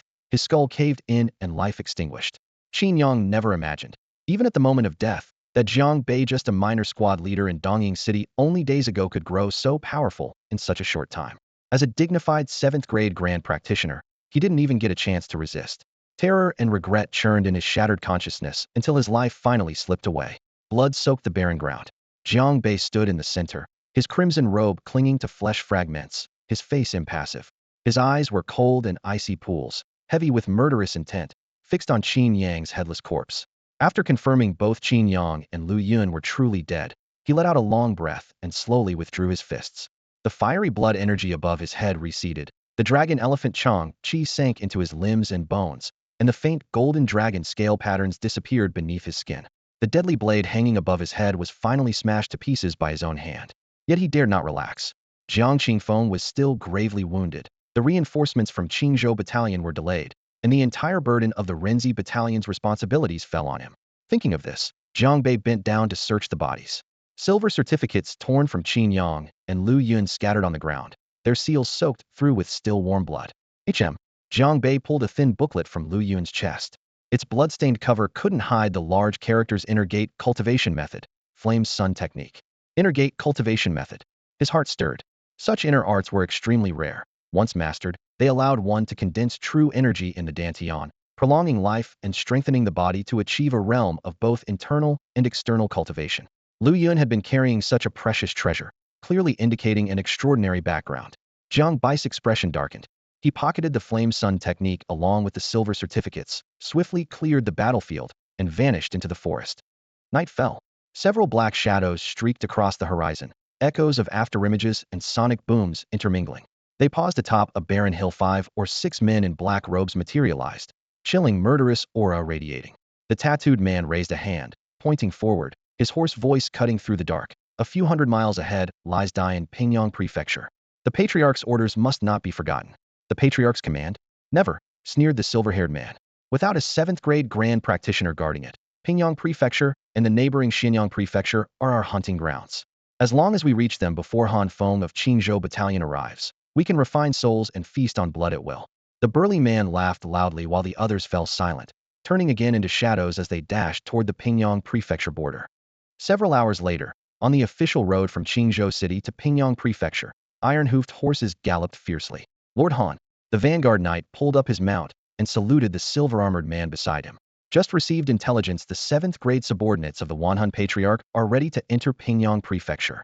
Oh, finally, they've come. Han Feng's lips curved into a cold smile. The deputy general riding beside the knight whispered cautiously, "Sir, the Wanhun sect has always been under our surveillance. Now that they're crossing the border, should we intercept them or notify the Renzi Battalion? After all, Pingyang Prefecture falls under their jurisdiction." Notify who? Han Feng's cold gaze swept over him. I volunteered for this mission. Renzi Battalion answers to me now.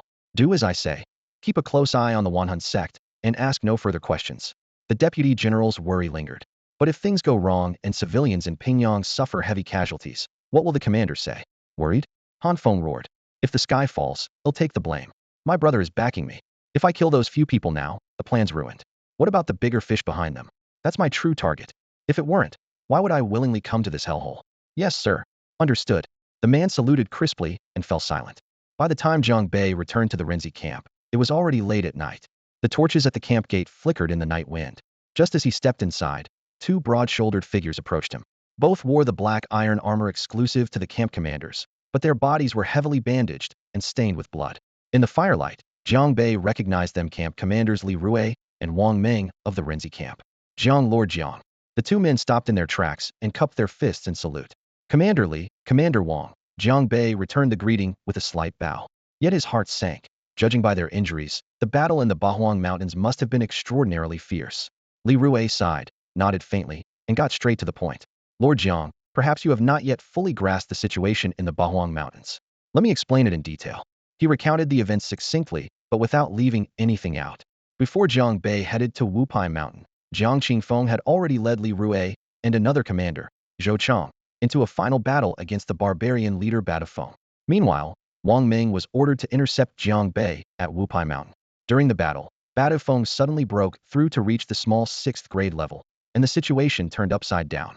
Jiang Qingfeng was grievously wounded by a heavy blow, Li Rue was injured on the spot, and Zhou Chang died covering the retreat of the main forces at Badafeng's hands. When Wang Ming returned to the Bahuang Mountains, the battlefield was in ruins. Jiang Qingfeng had been secretly sent to the provincial city for treatment, and the barbarians had disappeared. Wang Ming hurriedly searched for the remaining troops, and eventually found Li Rue and the surviving soldiers outside an abandoned mine cave. They encountered a small group of barbarians again and fought fiercely for a long time. Fortunately, they escaped unscathed and escorted the remnants back to the Renzi camp only at dusk today. Jiang Bei listened quietly, his brow furrowed deeply.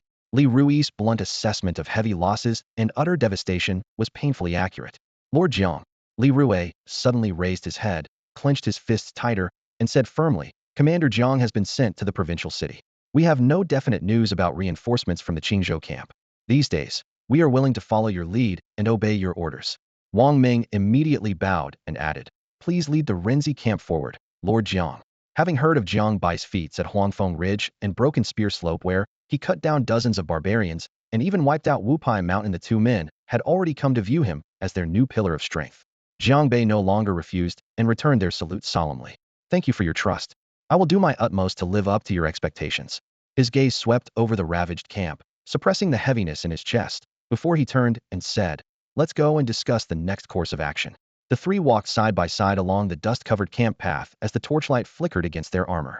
Ahead, an oil lamp glowed inside a temporary command tent. Yes, sir. Li Rue and Wang Ming responded in unison. Shortly after they entered the tent, a mud-streaked, burly man hurried in Commander Jiang Hai, returning from completing an interception mission at Huyue Valley and coming to report. Inside the tent, Jiang Bei sat in the center, flanked by the three commanders. Several squad leaders stood by the tent walls. After brief greetings, Jiang Hai reported on the Huyue Valley situation. The mission was completed successfully, but barbarian raids were becoming increasingly frequent, and the defense line in Huyue Valley was showing signs of strain. Jiang Bei listened thoughtfully, taking note of every detail. When the report ended, the tense atmosphere grew heavy. Li Rue looked at Jiang Bei and whispered, Sir, our forces have been halved and supplies are tight.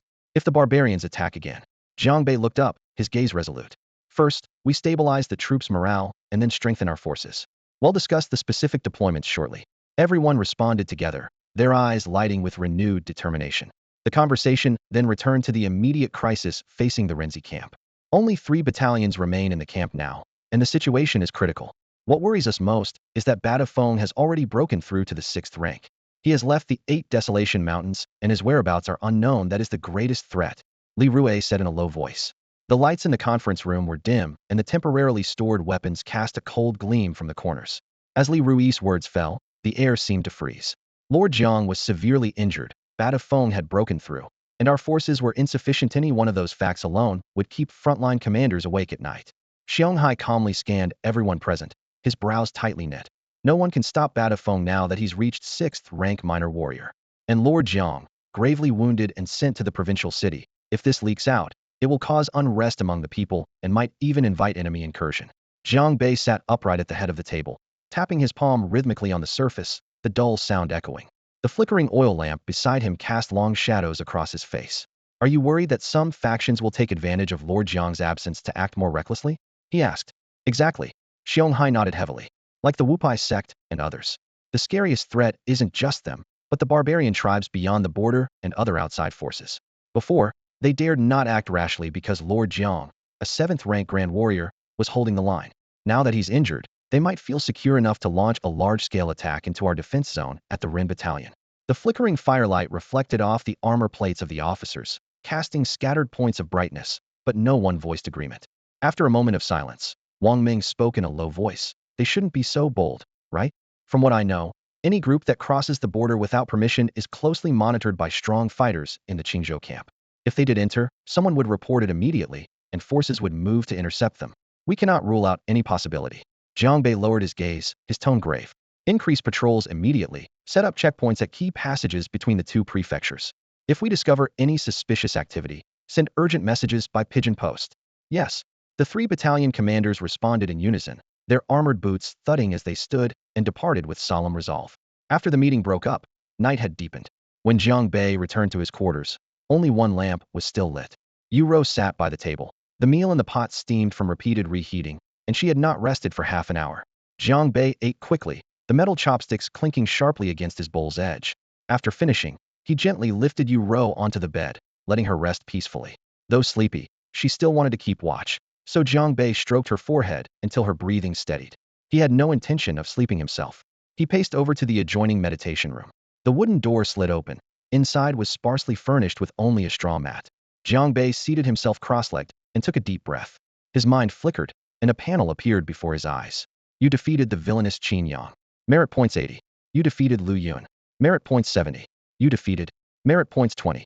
Martial arts. Xing Tian Gong perfected. Blood Wolf Saber Technique level 5. Cloud Shadow Step level 3. Dragon Elephant Demon Subjugation level 3. Black Iron Dragon Scale Body level 2. Fiery Sun Skill, not yet initiated. Realm, 6th rank Minor Warrior. Merit points, 180. Talent, 1000 Illusions True Eye. Discovered Martial Art Cloud Shadow Step can be upgraded, requires 80 merit points. Upgrade, discovered Martial Art Fiery Sun Skill can be upgraded, requires 25 merit points. Upgrade, these Qin Yang and Lu Yun caused so much harm, yet their merit points are this high. Jiang Bai's eyes darkened. His gaze stopped on Fiery Sun Skill. Rumor said this technique integrates internal and external cultivation and was unrivaled among peers. He wanted to test it himself. Upgrade Fiery Sun Skill. 25 merit points were deducted. Fiery Sun Skill advanced from not initiated to initiated. Jiang Bei felt his dantian swell with power, a faint current stirring at the edges of his organs. He didn't stop. Spending another 50 points, Fiery Sun Skill rose to level 1. Warmth like fine threads wove through his limbs, subtle red glimmers appearing beneath his skin. Continue. Another 100 merit points vanished, pushing Fiery Sun Skill to level 2. Boom, this time, his body underwent a noticeable transformation. Jiang Bei could clearly feel his internal organs trembling uncontrollably. Amid the shaking, strands of crimson energy were forcibly refined and drawn into his dantian, instantly condensing into a blazing vortex that roared and swirled. With a focused thought, the red energy surged out from his dantian, rushing wildly along the meridians of his arms, eventually gathering into a concentrated orb in the palm of his hand. So this is the true flame chi? He stared at the scarlet glow in his palm, his eyes gleaming with sharp intent. His 5 fingers closed, and the true chi instantly enveloped his fist. Boom. He thrust his fist forward. A powerful wind exploded in the quiet room, causing the walls to hum as the searing heat waves rolled through the air. If it weren't for the isolation of this place, the entire camp would have been alerted by now. Incredible. Jiang Bei murmured in admiration. Now that he cultivated both internally and externally, his confidence soared far beyond that of an ordinary 6th grade disciple. The next morning, rapid reports arrived outside the camp. Barbarians and suspicious forces were frequently appearing in the territories of the 2 prefectures. Jiang Bei, along with 3 company commanders from the Ren unit, each led small squads to various locations and swiftly eliminated all intruders. Before long, the scattered enemies were all wiped out. At noon, Jiang Bei was the first to return to camp. At his current cultivation level, clearing out these minor troublemakers was but a trivial task.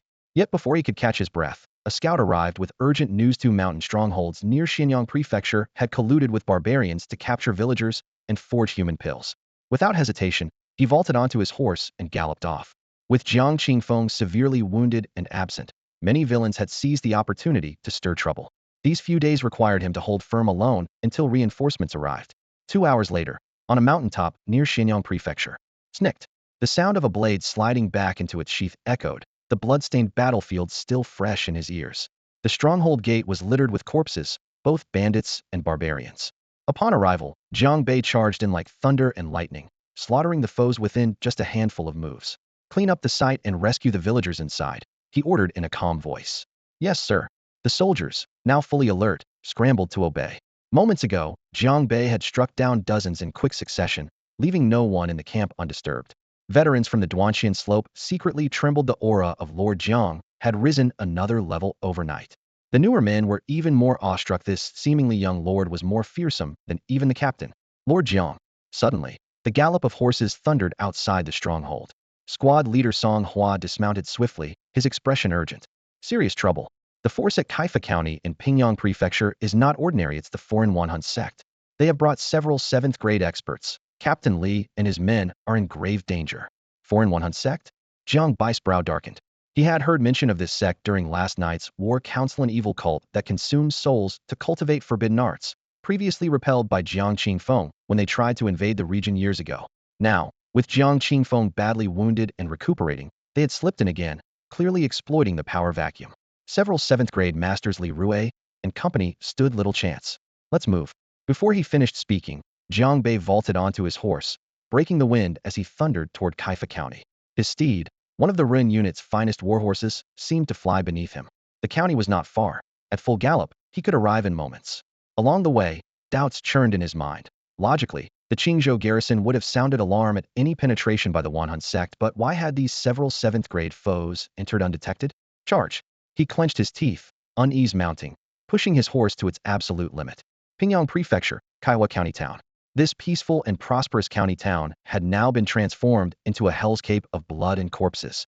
Is this really the current Renzi camp? So fragile and vulnerable. A tattooed man pressed his foot down on the head of a soldier, a ruthless sneer curling at the corner of his mouth. Let me go?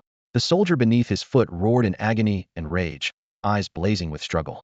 As he fought back, the tattooed man suddenly increased his force, pinning the man's head firmly to the hard ground, his features nearly embedded in the earth. The soldier's body was a bloody ruin, barely any skin left intact. One arm had been torn off, white bone exposed. Despite the severe wounds, he continued to resist with all his remaining strength. You bastard, still struggling? The tattooed man cursed coldly and violently kicked the shattered body aside. Then with a swift motion, he grabbed the soldier's head again. A chilling power erupted from his palm. The soldier's scream tore through the air, souls seemingly being ripped away and stolen. Instantly, his body withered and crumpled, drained of all vitality and blood. In a flash, he transformed from a living man into a dried, shrunken corpse. The tattooed man opened his nostrils greedily, inhaling the stolen soul force. After the extraction was complete, he felt an overwhelming lightness and relief throughout his body. Delicious. He laughed loudly, tossing the lifeless husk aside like garbage. At that moment, the soldier's bloodstained, tattered uniform revealed the character's Santan Shichain, meaning he was Zhang Feng, the squad leader of Santan Yishur. The once large Renzi camp was now down to only 3 divisions, their troop distribution long changed. Zhang Feng had accompanied Li Rue and others to Wanhua County on a mission today, expecting to face only a few ordinary warriors. Instead, they had unexpectedly encountered several 7th-rank junior adepts, a death sentence. Soul-sucking is one thing, but acting this arrogant? Don't you fear death? A man in purple nearby sneered. Fear? What is there to fear? The tattooed man laughed heartily. Without a 7th-rank junior adept guarding the Renzi camp, what can Pingyang and Xianyang prefectures possibly do against us? I hear those barbarians have been causing trouble recently, and the camp is understaffed. Sending these trash to handle things shows we're at the end of the road. Another burly man, having just absorbed a soldier's soul, tossed down the corpse and leaned in to say, haven't you heard about that Jiang Bei who recently appeared in the Renzi camp? He slaughtered dozens of barbarians at Huangfeng Ridge and even killed a 7th-rank junior adept. It seems like he's taking control of the whole camp. Jiang Bei, a 7th-rank junior adept? The tattooed man scoffed coldly. A mere 7th-rank junior adept? What kind of waves could he possibly stir up? We specialize in soul attacks and are nearly unbeatable at the same rank. Besides, we have 4 7th-rank junior adepts holding the line here. He's just one. As long as Jiang Bei dares come, he'll make sure he never leaves alive. His cold laughter echoed through the blood-soaked, corpse-strewn Wanhua County town. Faster. Even faster. On the other side, Jiang Bei galloped along the official road. The horse's hooves drummed like war drums, kicking up clouds of dust. His fingers clenched the reins so tightly that the knuckles turned white, and he pushed the speed higher and higher. The company heading to Kaihua County included comrades like Li Rue and Zhang Feng from the Ren Battalion. But they were about to face several 7th-rank masters from the Wanhun sect in overwhelming disparity in strength, with defeat almost certain. A heavy wave of worry swept through Jiang Bai's mind, quickly replaced by a killing intent. If there were any 7th-rank foes in Kaihua County today, he would kill every single one. Before long, the city's silhouette emerged. In the next moment, a chilling cold crawled up his spine. In the distance, thick black columns of smoke pierced the gray sky, twisting and billowing. Beneath the smoke, flames engulfed the streets, reducing alleys to blackened skeletons of buildings. The streets were deathly silent, no screams, no cries, only the crackling and popping of fire. Jiang Bei dismounted and stepped through the city gate. A suffocating stench of burning flesh and blood mixed with an inexplicable icy decay grabbed at his throat like a frozen hand. Dust and smoke hung heavy in the air. Blood ran along the ground in thin streams. Among piles of rubble and shattered walls lay scattered limbs. But the most striking sight was the mummified corpses. Along both sides of the city road, the dried-out bodies were piled like small hills. Men, women, children, none were spared. Their skin drawn tight over bones, their bodies stiff and twisted. Their faces were frozen in expressions of terror and despair from their final moments. Their deep, sunken eye sockets seemed to hold the last flicker of light. The scene was too horrifying to imagine what agony they must have endured before death. Bastards! Jiang Bei growled through clenched teeth. A violent killing intent surged up, shaking the surrounding flames. He knew this was Wanhun Sect's soul-sucking technikia method that used stolen souls as medicinal power to forcibly boost cultivation. He no longer held back his horse, immediately using the cloud shadow step technique. His figure flashed through the ruins, charging toward the city center while scanning the streets desperately for anyone still alive to save. But after passing several blocks, he suddenly halted. By a stone pillar lay a shriveled corpse clad in the torn armor of the Ren Battalion's captain. The ashen gray face was twisted in the same drained terror, with wide-open eyes staring unblinkingly at the gloomy sky that was Li Rue. Captain Li, a sharp pain gripped Jiang Bai's heart. He hurried forward, trembling fingers gently brushing the unwilling gaze. Only yesterday they had sat together discussing the dire situation the Ren Battalion faced, but now they were forever separated by the heavens, and Li Rue had died so tragically. He had come too late, after all. Without another word, he unsheathed the dark cloud blade with a clear clang. The jet-black blade sliced through the air as his entire body became a streak of black lightning tearing through the rubble, charging straight for the city center. The moment he surged forward, a murderous aura flooded the street. At this moment, in the county's central square, mists of blood rolled as desperate screams echoed from the terrified townsfolk. A tattooed man stood atop a pile of corpses, every movement stirring up swirling dark energy, greedily devouring the lingering soul power from the bodies beneath him. In the blink of an eye, living flesh withered dry, collapsing into another heap of mummies. Exhilarating. He laughed wildly, an unprecedented satisfaction shining in his eyes. Ha ha ha. This is true, earthly bliss. What's the Ren Battalion? Useless trash. They're all useless. The burly man beside them was even more brutal, suddenly stretching out a thick arm. He grabbed over a dozen civilians and soldiers in one go, then used some soul technique to instantly latch onto their captured souls. Immediately, a fierce suction force burst forth, devouring the spiritual energy of more than 10 people in an instant. At the same time, the silver-haired man and the one in purple continued relentlessly, each unleashing their own powers to slaughter mercilessly and violently absorb the souls of the unjustly slain. Screams ripped through the air, the pitiful cries of the people only seeming to fuel their savage frenzy, their eyes cold and indifferent, as if this massacre were nothing more than a boring game. When we finish off Kaifa County, we'll head straight to Pingyang Prefecture. The people there are even more numerous. The tattooed man stood atop a pile of corpses, his wild laughter echoing across the empty square. His gaze was icy as it fixed on the fallen Jiang Qingfenga 7th rank, great Qi cultivator. With Jiang Qingfeng down, what remained were nothing but low-level weaklings. His words dripped with disdain. That so-called 7th rank killer from Jiang Bei? Nonsense. Let him come. I was just worried about not having 7th rank spirit cores to feast on. If he dares show himself, it'll make him realize that what he calls strength is trash before my 10,000 souls secret technique. It'll drain his soul dry and whoosh. Suddenly, a thunderous sound shredded through the air, abruptly cutting off the tattooed man's arrogant laughter. The speed was shocking. A massive stone pillar streaked forward with explosive cracks, rushing like lightning. The air tore apart under its powerful shockwaves. The cruel smile on the tattooed man's face hadn't even solidified before his crimson pupils contracted to pinpoints, reflecting a blinding, cold light that nearly filled his entire vision. He tried to move, to cast a soul defense spell, but the moment the thought arose, an all-consuming terror froze him deep in his soul. Too late. Boom. A deafening explosion shattered the silence. Blood sprayed like a gruesome fountain beneath the gray, murky sky. The tattooed man's head was pierced through like a ripe watermelon struck by a heavy mallet, bursting open. Vivid scarlet blood spurted out wildly from his severed neck, splashing up 3 feet high. With a dull thud, his headless corpse crashed heavily onto the pile of corpses. Well, what? Everything had happened so fast the mind couldn't keep up. The scene fell into a brief, stunned silence. The others from the 10,000 souls sect instantly froze, their wild laughter cut off sharply, and the soul-absorbing halted. Shock and fear painted their faces just as 7th rank minor cultivator had died without warning. How was this possible? Everyone swiveled their heads to see a figure charging fiercely from afar. It was Jiang Bei. His entire being radiated murderous intent, his dragon elephant might surging like a beast lunging at its prey as he barreled straight toward the 10,000 souls sect's formation. Along the way, he noticed countless bodies strewn on the ground, innocent civilians, as well as Renzi camp soldiers. Zhang Feng's corpse was among them. Witnessing this, Jiang Bei gripped the hilt of his Xianyun blade tightly until his knuckles whitened, his rage burning fiercely. Jiang Bei. It really was Jiang Bei. The silver-haired man's eyes snapped wide in recognition when he saw the robes he wore a Renzi camp uniform.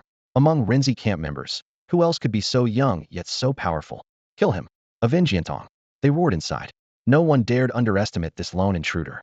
Jiang Bai's very presence was a reckless death wish, squeezing the very soul out of him. The silver-haired man and the other 4 members of the 10,000 Souls sect suddenly sprang into motion, charging fiercely toward Jiang Bei. Their killing intent surged, their bodies brimming with overwhelming strength. Among them were 4 7th-rank minor practitioners and 1 8th-rank advanced practitioner, their momentum unstoppable. Die, damn you! Roared the burly man at the front, his eyes bloodshot and muscles bulging like steel. His roar was beast-like and ferocious. With both palms, he quickly condensed a dense, dark, poisonous soul energy, thickening in an eerie way until it formed a massive ghostly claw. The claw's sharp edges let out piercing shrieks that tore through the air, violently swiping toward Jiang Bei. At the same time, the other 4 unleashed their unique, deadly techniques, bearing cold and sinister energies as they encircled Jiang Bei from all directions. Their destructive force carried corrosive fumes and harsh, ear-piercing screams, striking Jiang Bai's chest with the speed of lightning. The ferocity of the assault made the entire plaza tremble. In an instant, Jiang Bei was heavily surrounded, almost submerged by their onslaught. You bastards, you will all die. Jiang Bai's roar shattered the sky, filled with blazing fury and an unyielding killing intent. Faced with multiple enemies, he hesitated not an instant. His inner blazing true qi erupted violently. With a thunderous blast, crimson true qi burst from Jiang Bai's body like a molten furnace, surging furiously through his limbs and bones. It formed a ring-shaped wave of destructive fire, scorching the air with unbearable heat. Swinging his blade, the edge engulfed in fiery true qi, he struck straight at the burly man in front. The massive ghost claw shattered instantly against the blade, the smashing accompanied by wails of agony and ghostly howls. The blade's momentum did not waver as the mysterious cloud blade swept through like a raging storm. With a sharp shhh, the burly man's thick arm was severed in an instant, flesh and bone flying. Almost simultaneously, Jiang Bai's left hand shot out like lightning, gripping the man's head firmly and driving forcefully downward. Boom. The colossal 3-meter figure was slammed heavily to the ground, sending dust and gore flying. Before the dust could settle, Jiang Bai's right foot rose like a crashing mountain boulder, then stomped down with all his might. Die! The man's skull exploded under the crushing foot, blood spraying everywhere as his life was utterly ended. Iron Golem. The silver-haired man let out a furious roar that tore through the night sky. He watched helplessly as the burly Iron Golem hadn't even managed a proper counterattack before Jiang Bai's single step shattered him, his head exploding like a rotten watermelon on the spot. This was supposed to be a 7th-rank warrior? It was clearly a 6th-rank novice. The intelligence was utterly wrong. The thought flashed, sending a bone-chilling cold straight up from the silver-haired man's feet to his skull, nearly cracking his spine. Just moments ago, Jiang Bei pierced the tattooed Yintong through with a stone pillar so fast no one could react. They could barely comfort themselves that Yintong died caught off guard. But now, the blood mist from the instantly slain Iron Golem still swirled in the air, a terrifying power worthy only of a 6th-rank novice. What they had kicked wasn't an iron plate at all, but a volcano furnace ready to erupt at any moment. Regret crashed over the silver-haired man and the others like a tidal wave. They should never have been so reckless, so arrogant to trample this city, and most of all, never provoke this killing god before them. Quick! Use soul magic! Quick! The silver-haired man screamed hoarsely, his voice ragged, haunted by death. The arrow was already knocked. There was no turning back. The only thing they excelled at, soul magic, might be their last hope to threaten Jiang Bei even for a moment, to shake him just slightly. Before the words finished, Jiang Bai's figure flashed like a thunderbolt tearing through the sky, closing in the blink of an eye. He thrust out a palm, clamping down like iron pincers on the silver-haired man's shoulder, his knuckles sinking deep into flesh and blood. Before the man could struggle, Jiang Bai's hand flew to his heel and swung wildly. Bang! The silver-haired man was swung up in the air and slammed into the ground. Boom! Boom! Boom! The earth shattered into countless wounds, stones and dust roared skyward. Each blow fell like war drums pounding on the heart. Bones shattered, flesh splattered, brains mixed with broken bones scattered across the crater. Moments later, the silver-haired man's skull and body were pulverized remnants, dead beyond any doubt. What? In the distance, the man in purple struggled to gather dark soul energy to cast forbidden magic. looking up to see his comrade smashed like a hammer, all color drained from his face instantly. The next moment, Jiang Bai's form shifted slightly and suddenly appeared right before him, like teleportation. The purple-clad man's pupil shrank to a pinprick, a boundless blazing solar force pressing down, instantly shattering the soul energy he had painstakingly gathered. And no, his scream broke off halfway. Jiang Bai's fist, wrapped in blinding solar true energy and tearing sonic booms, slammed directly into the purple man's hastily raised arms. Crack! The sound of bones snapping was sharp and cutting. Boom! His arms exploded inch by inch. Flesh and bone flew like shredded cloth, but the destructive punch's momentum didn't weaken, smashing hard into his chest. The scorching fist print instantly tore through his torso. A bloodied hole the size of a basin blasted open in his back. Front and back were connected. The smell of burning flesh mixed heavily with iron-like blood filled the air. The purple man's eyes widened. His body went rigid as he collapsed, life extinguished. The thunderous might of Jiang Bei. Another 7th-rank novice felt. Run. Run for your lives. The remaining emaciated old man, already timid by nature, watched Jiang Bei erase his comrades with a single fist. His courage utterly shattered. Forget the fight. Forget the soul magic, they were all thrown out the window. He fled desperately, twisting his body with all his speed, becoming a streak of dark light as he fled frantically toward the city outskirts. The stench of blood still hung in the air behind him. All he could hear was his own labored breathing. At this moment, thoughts of comrades or rebellion were completely cast aside. So long as a sliver of life remained, he would cling to it with all his might.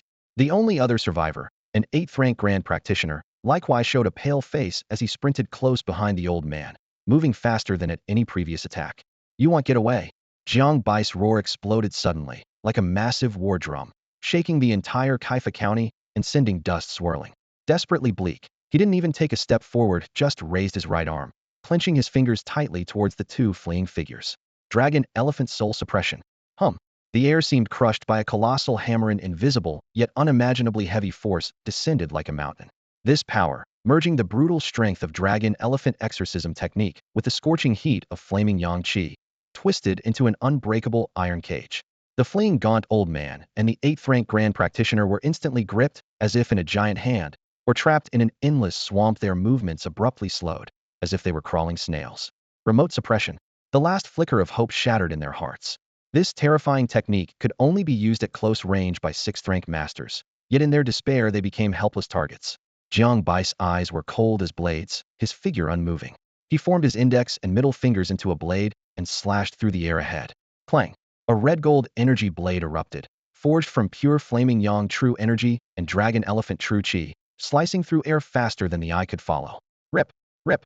Sounds like the tearing of silk echoed almost at once. The gaunt old man, still struggling, was cleanly sliced in half at the waist. Blood and entrails splattered across the scorched stone, his dying gaze fixed on the rapidly falling lower half of his body. The 8th-rank grand practitioner didn't even have time to react. His shoulder was diagonally cleaved by the blade's might, splitting his body in two as he collapsed to the ground. Instant kill, total annihilation. 6 notorious Hun sect experts from beyond the border, 5 7th-rank minor practitioners, and 1 8th-rank grand practitioner were slaughtered like his chickens and dogs by Jiang Bei within just 10 breaths. Their proud soul arts were fragile as dying candles before Jiang Bai's purest radiant true energy, not even stirring a ripple. The square in the center of Kaifa County fell into a deadly silence, leaving only the crackling of flames and the moan of the wind. Surviving townsfolk cowered behind broken walls, snapping back to reality from their despair. Their vacant gazes fell upon the bodies of the fiends who had just been terrorizing them, then to the lone young figure standing amidst the blood and ruins, Jiang Bei. They had clearly heard those fiends call his name in fear moments ago. Jiang Bei, a rising star already famous in the 2 prefectures area, known for annihilating 5 sects at Huangfeng Ridge and stirring renown at the Renzi camp, now stood before them. None had expected him to come all the way to Wanhua County and save their lives. Silence held only for a fleeting moment. The next second, the sound erupted like a breached dam rushing forth. We survived, we really survived. It's Lord Jiang. Lord Jiang of the Renzi camp. A god descended from the heavens. Father, mother, we're saved. Tears, wild joy, and cries of relief mingled into a rising tide. Elderly men dragging their lame legs, women covered in blood supporting wailing children, they all stumbled out from behind the shattered ruins. Their feet sank into the mud stained dark red with blood, but they made no hesitation as they surged toward the tall, resolute figure standing in the center of the square. Jiang Bei. In moments, the crowd fell to their knees like a wave, their foreheads striking the ground with resounding thuds. Thank you, Lord Jiang, for saving our lives. Long live Lord Jiang. Without Lord Jiang, Kaihua County would have fallen today. Jiang Bei stepped forward briskly, helping the foremost white-haired elder to his feet, his voice solemn. Fellow villagers, please rise. Clearing out bandits, banishing demons, protecting the people, this is the duty of our Renzi camp.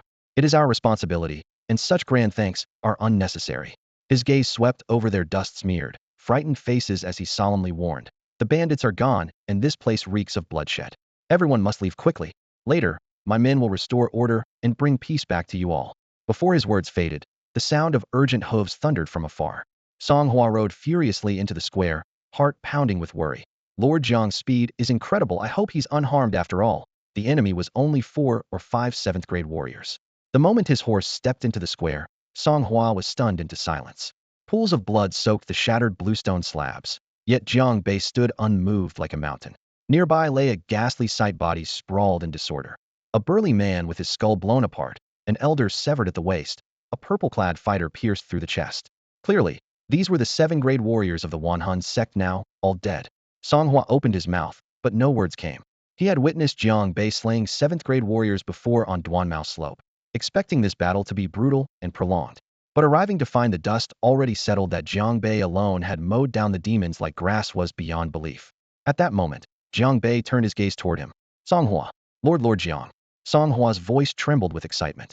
Return to camp. Bring men to shelter the townsfolk. Also, ensure the soldiers' bodies are recovered intact. Not a single error is permitted. Jiang Bai's tone was calm, yet authoritative. Yes. Song Hua saluted and urged his horse forward. Jiang Bei then strode out of the county. This battle had not only avenged the hundreds of innocent lives from Kaihua County, but also sought justice for the fallen souls of Li Rue, Zhang Feng, and others. More importantly, it sent a clear warning to all evil-doers barbarians, the Five Mountains sect, the Wanhan sect that even grievously wounded Jiang Qingfeng was not the last line of defense. The Renzi camp still had Jiang Bei. As he had anticipated, within half a day, news of the battle swept through the Pingyang and Xianyang prefectures. Jiang Bei alone had slain 5 7th-grade warriors and a single 8th-grade master. The announcement struck like thunder, causing all factions and lurking barbarians to shudder. Everyone knew that to defeat 5 7th-grade warriors single-handedly, one must be at least an 8th-grade master. Jiang Bei, by himself, upheld the Renzi camp's fearsome reputation across the 2 prefectures. In the following days, Jiang Bei toured the counties, quelling unrest and comforting the people. The situation finally seemed to stabilize until a gleaming figure clad in polished iron armor blocked the official road ahead. This man wore finely crafted plate armor and carried a long blade at his waist, his presence sharp as a blade. He was clearly a formidable figure. The man spoke coldly, eyes flashing like lightning. Are you Jiang Bei? Exactly who are you? Jiang Bai's pupils constricted as he asked sharply. I am a subordinate of Lord Han Feng from the Qingzhou battalion. Lord Han has ordered you to return immediately to the Renzi camp to see him. The man's voice was low and sharp, each word cutting like a blade. Han Feng, the reinforcements sent by Qingzhou? When did you arrive? Jiang Bai's expression tightened with concern as he pressed further. Just today? Why? The other replied nonchalantly. Jiang Bai's confusion deepened. If Han Feng arrived at the Renzi camp today, theoretically, there was still time to come to the aid of Wanhua County's defenses. Yet the reinforcements remained inactive. Why? Cycling through the possibilities, he pushed aside his doubts for the moment and followed the soldier back to Renzi camp, determined to uncover the truth. Before long, the camp gate came into view, swaying in the night breeze. Logically, Jiang Bei should have enjoyed some relief and support after his recent victory at Wanhua County.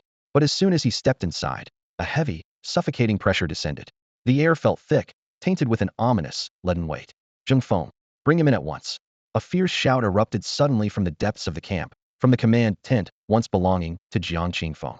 The command cut through the air like a hammer striking a drum, making the tent curtains flutter. Clearly, those inside had been expecting their arrival. Lord Han commands that you come to the command tent immediately. Zhang Feng urged without looking back. A cold gleam flashed in Jiang Bai's eyes. Even though Han Feng had been ordered to take command of Renzi camp, he should never have acted with such hostility, not like Jiang Qingfeng, who had never been so arrogant. Brimming with resolve, Jiang Bei strode into the tent. The light inside cast a cold, pale glow. The air felt chilled, as if frost had settled within. At the main seat sat a man clad in gleaming silver armor, handsome and resolute, but with a stern, frosty expression. Flanking him were several sharp-eyed guards in fine dress, all locking their gaze onto Jiang Bei. This was Han Feng, younger brother of Han Qixian, one of Qingzhou Battalion's 4 great generals. Within the tent, Captain Wang Meng and Xiong Hai also stood, about to speak, but silenced by a sharp glance from the guards. They fell silent at once. Jiang Bei, Han Feng's tone was cold and hard, with no hint of courtesy. Yes, that's me, Jiang Bei replied steadily, meeting his gaze. He sensed within Han Feng a chi energy of the 6th grade, akin to his own, accompanied by a penetrating arrogance born of rank. Bang! Suddenly Han Feng slammed his palm down on the table, the wood thundering loudly as the temperature inside seemed to drop further. Leaning forward, he restrained his fury that threatened to burst forth. Do you even realize what grave crime you committed today at Kaihua County? Jiang Bei frowned deeply. May I ask, Lord Han? I acted under orders from the Renzi camp to eliminate the demonic leaders of the Wanhun sect who slaughtered civilians and betrayed comrades, freeing the people from disaster. What crime could that be? What crime? Han Feng sneered, scorn and impatience evident in his voice. You fool. You've ruined everything I planned. Do you know those Wanhun sect members were deliberately let in by me as bait? The word struck like a thunderclap.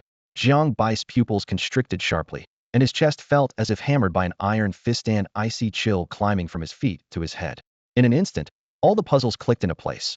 Why had several 7th-rank Wanhun sect experts slipped silently into Kaihua County? Why had no one in the Qingzhou camp who was monitoring given any warning? The answer was now clear as day. What did you say? His voice dropped so low it was almost a growl, each word squeezed through clenched teeth. Han Feng snorted coldly, suddenly rising and stepping forward. The flickering torchlight cast harsh shadows across his grim face, revealing a burning, malevolent fury. Looking down on Jiang Bei with uncontrollable rage and arrogant hauteur, he forced out each word. Those 7th-rank disciples, including the scum you killed in the city, were nothing but bait I deliberately released. Their sect mastered a Wanhun patriarch is the real prize. That devil is cunning as a fox, with unfathomable power, lurking beyond the border for years, growing stronger by devouring living souls. He is a scourge without end. Our Qingzhou camp has been watching him secretly for months, setting an inescapable trap. He always sends trusted subordinates to scout ahead. Only once he's sure it's safe does he show up himself. Kaihua County was the cage I tailored for him. As long as those subordinates remain alive in the city, within 2 days the Wanhun patriarch will come to harvest souls. That's when I would strike, capturing him in one fell swoop. Not only wiping out a great evil, but seizing his soul body to power up my own spirit force and make a monumental achievement. At that, he suddenly jabbed a finger nearly into Jiang Bai's nose, his voice crashing like thunder. But you idiot, you reckless fool, you went and killed all my bait. You scared off the snake. Now the Wanhun patriarch must have slunk back to some dark lair, and luring him out again will be near impossible. Months of work ruined all because of your impulsive hands. What do you think your punishment should be? Say it. What should your punishment be? Boom! Han Feng's voice echoed, making the entire camp tent tremble. His guards remained impassive, but Wang Ming, Xiong Hai, and others flushed with anger. They had personally gone to Kaihua County to clear the aftermath bloody hills formed by drained corpses of villagers and comrades, the heart-wrenching despair of countless dying souls, Captain Li Rue, Sergeant Zhang Feng, and endless brothers lost in battle. They had assumed it was due to lack of intelligence or negligence by the Renzi camp, but now they realized it had all been deliberately orchestrated. For the sake of so-called monumental merit, to lure out that big fish, Han Feng had consciously allowed, even tacitly permitted, this catastrophe. Countless lives, countless broken families, were to him mere disposable chess pieces, worthless lives. And now that Lord Jiang had killed all those Wanhun sect members, Han Feng still had the nerve to come demanding punishment. It was utterly absurd. For your own selfish gain, for what you call glory. Jiang Bai's voice was low and thunderous, each word dripping with icy menace, his fingertips trembling slightly. Everyone could see it wasn't fear, but fury pushed to its absolute limit. He slowly lifted his head, the murderous intent swirling in his eyes almost tangible, ready to crush the very air inside the tent. You! How dare you use the lives of the people from my 2 armies, my comrades in Camperin, as bait? With that earth-shaking roar, his savage killing intent exploded, causing the tent's fabric above to flutter violently. Silence! Han Feng's anger flared even hotter at the sight. A few lowly peasants and rank-and-file soldiers are blessed to have the chance to contribute to capturing the Wanhun patriarch, that vile demon. The plans I devised are of utmost importance. How dare you? Before he could finish, his vocal cords suddenly tightened. Jiang Bei had moved. Without any warning or hesitation, his figure crashed down like a thunderbolt, bearing a crushing weight of oppression. His killing intent was so icy it could freeze blood. Beast, die for me. In the next instant, Jiang Bei vanished from sight. Reaching the upper limit speed of a 6th-rank practitioner, his left hand turned into a flash of cold lightning, fingertips like claws tearing straight at Han Feng's face, the sharp wind howling in ears. Outrageous. Several of Han Feng's guards reacted first, lunging to intercept. Their 7th-rank cultivation was plainly evident. Get lost. Jiang Bai's furious roar thundered through the tent.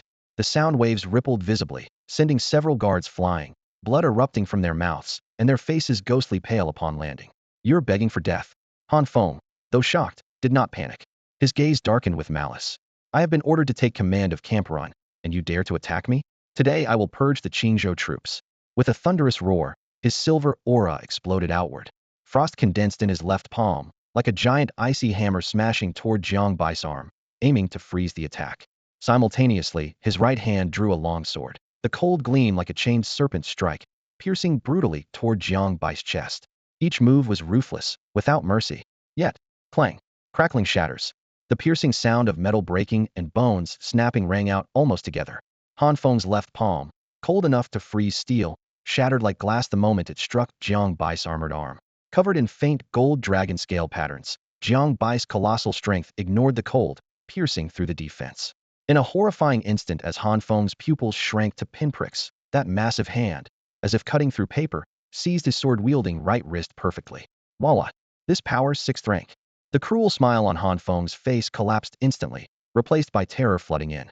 He prided himself as the top genius of Qingzhou camp, barely reaching 6th rank cultivation after 30 years. Yet here was Jiang Bei under 20 years old surpassing him overwhelmingly. Lowly peasants. Blessed fate. Jiang Bei's furious roar shook the tense frame and canvas. He gave Han Feng no chance to argue. His right knee brimmed with 6th rank giant strength, smashing like a battering ram into Han Feng's lower back. Crack. Uft. The muffled sound of a spinal break came with armor shattering. Han Feng's protective aura fragmented like an eggshell. His lower back collapsed instantly, his body flopping like a sack emptied of bones. His spine buckled upward as blood and shattered organs sprayed wildly. All of the arrogance and outrage in his eyes instantly dissolved into boundless terror. Jiang Bei's eyes were as cold and sharp as millennia-old ice, showing no hesitation whatsoever. With his left hand pressing forcefully against Han Feng's face, he firmly controlled the head that could no longer support itself due to a broken spine, summoning all his strength to slam it violently into the hard ground. Bang! The war tent shook violently, as if hit by cannon fire. The solid earth instantly cracked open, forming a deep pit riddled with fractures. Han Feng's skull was completely shattered, shards of bone, red and white, mixed with dirt and debris, splattered into a gruesome, steaming mess. Only the headless body below the neck twitched faintly, spasming in agonizing convulsions. Silence and oppressive stillness spread out, leaving only the thick drops of blood pattering onto the soil in the empty camp. Neither the generals like Wang Meng nor Han Feng's accompanying guards could move, stunned beyond belief.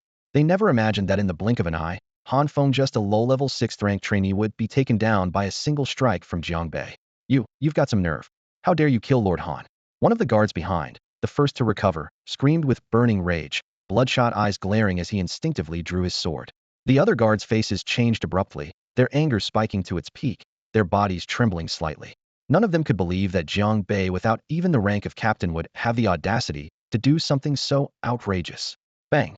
Wang Meng stepped forward, his presence like a raging storm, eyes bloodshot as he roared. Han Feng acted recklessly, tolerating demons who harmed our people from the 2 provinces, treating our brethren's lives like pawns, disregarding military discipline, a crime against heaven's law.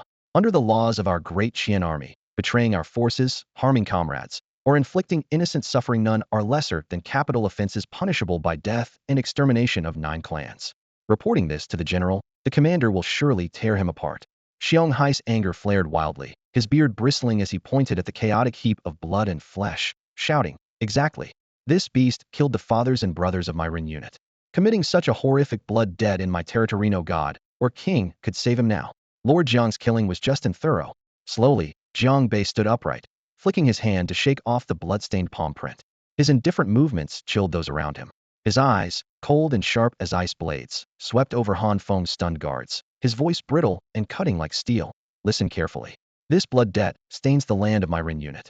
It took the lives of my Ren unit's people, my region's civilians. No matter what underlings he sent, any sin committed on my territory." He paused, then his tone exploded like thunder with irresistible authority. "That responsibility falls to me. If he's to be disemboweled, executed, or have his head taken, it will be by my own hand."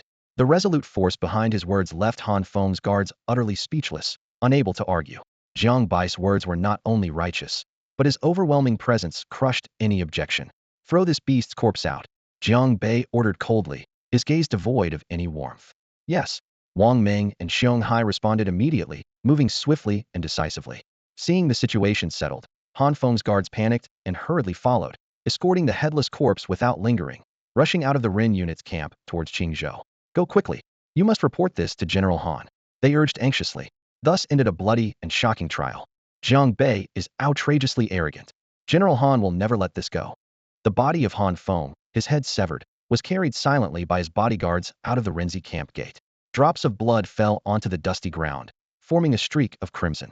Every soldier who witnessed the scene froze in place, their hearts filled with shock and disbelief. Just moments ago, this overly arrogant 6th-rank lesser officer from Qingzhou camp had been strutting around as if he owned the place, barely keeping the Rinzi camp underfoot.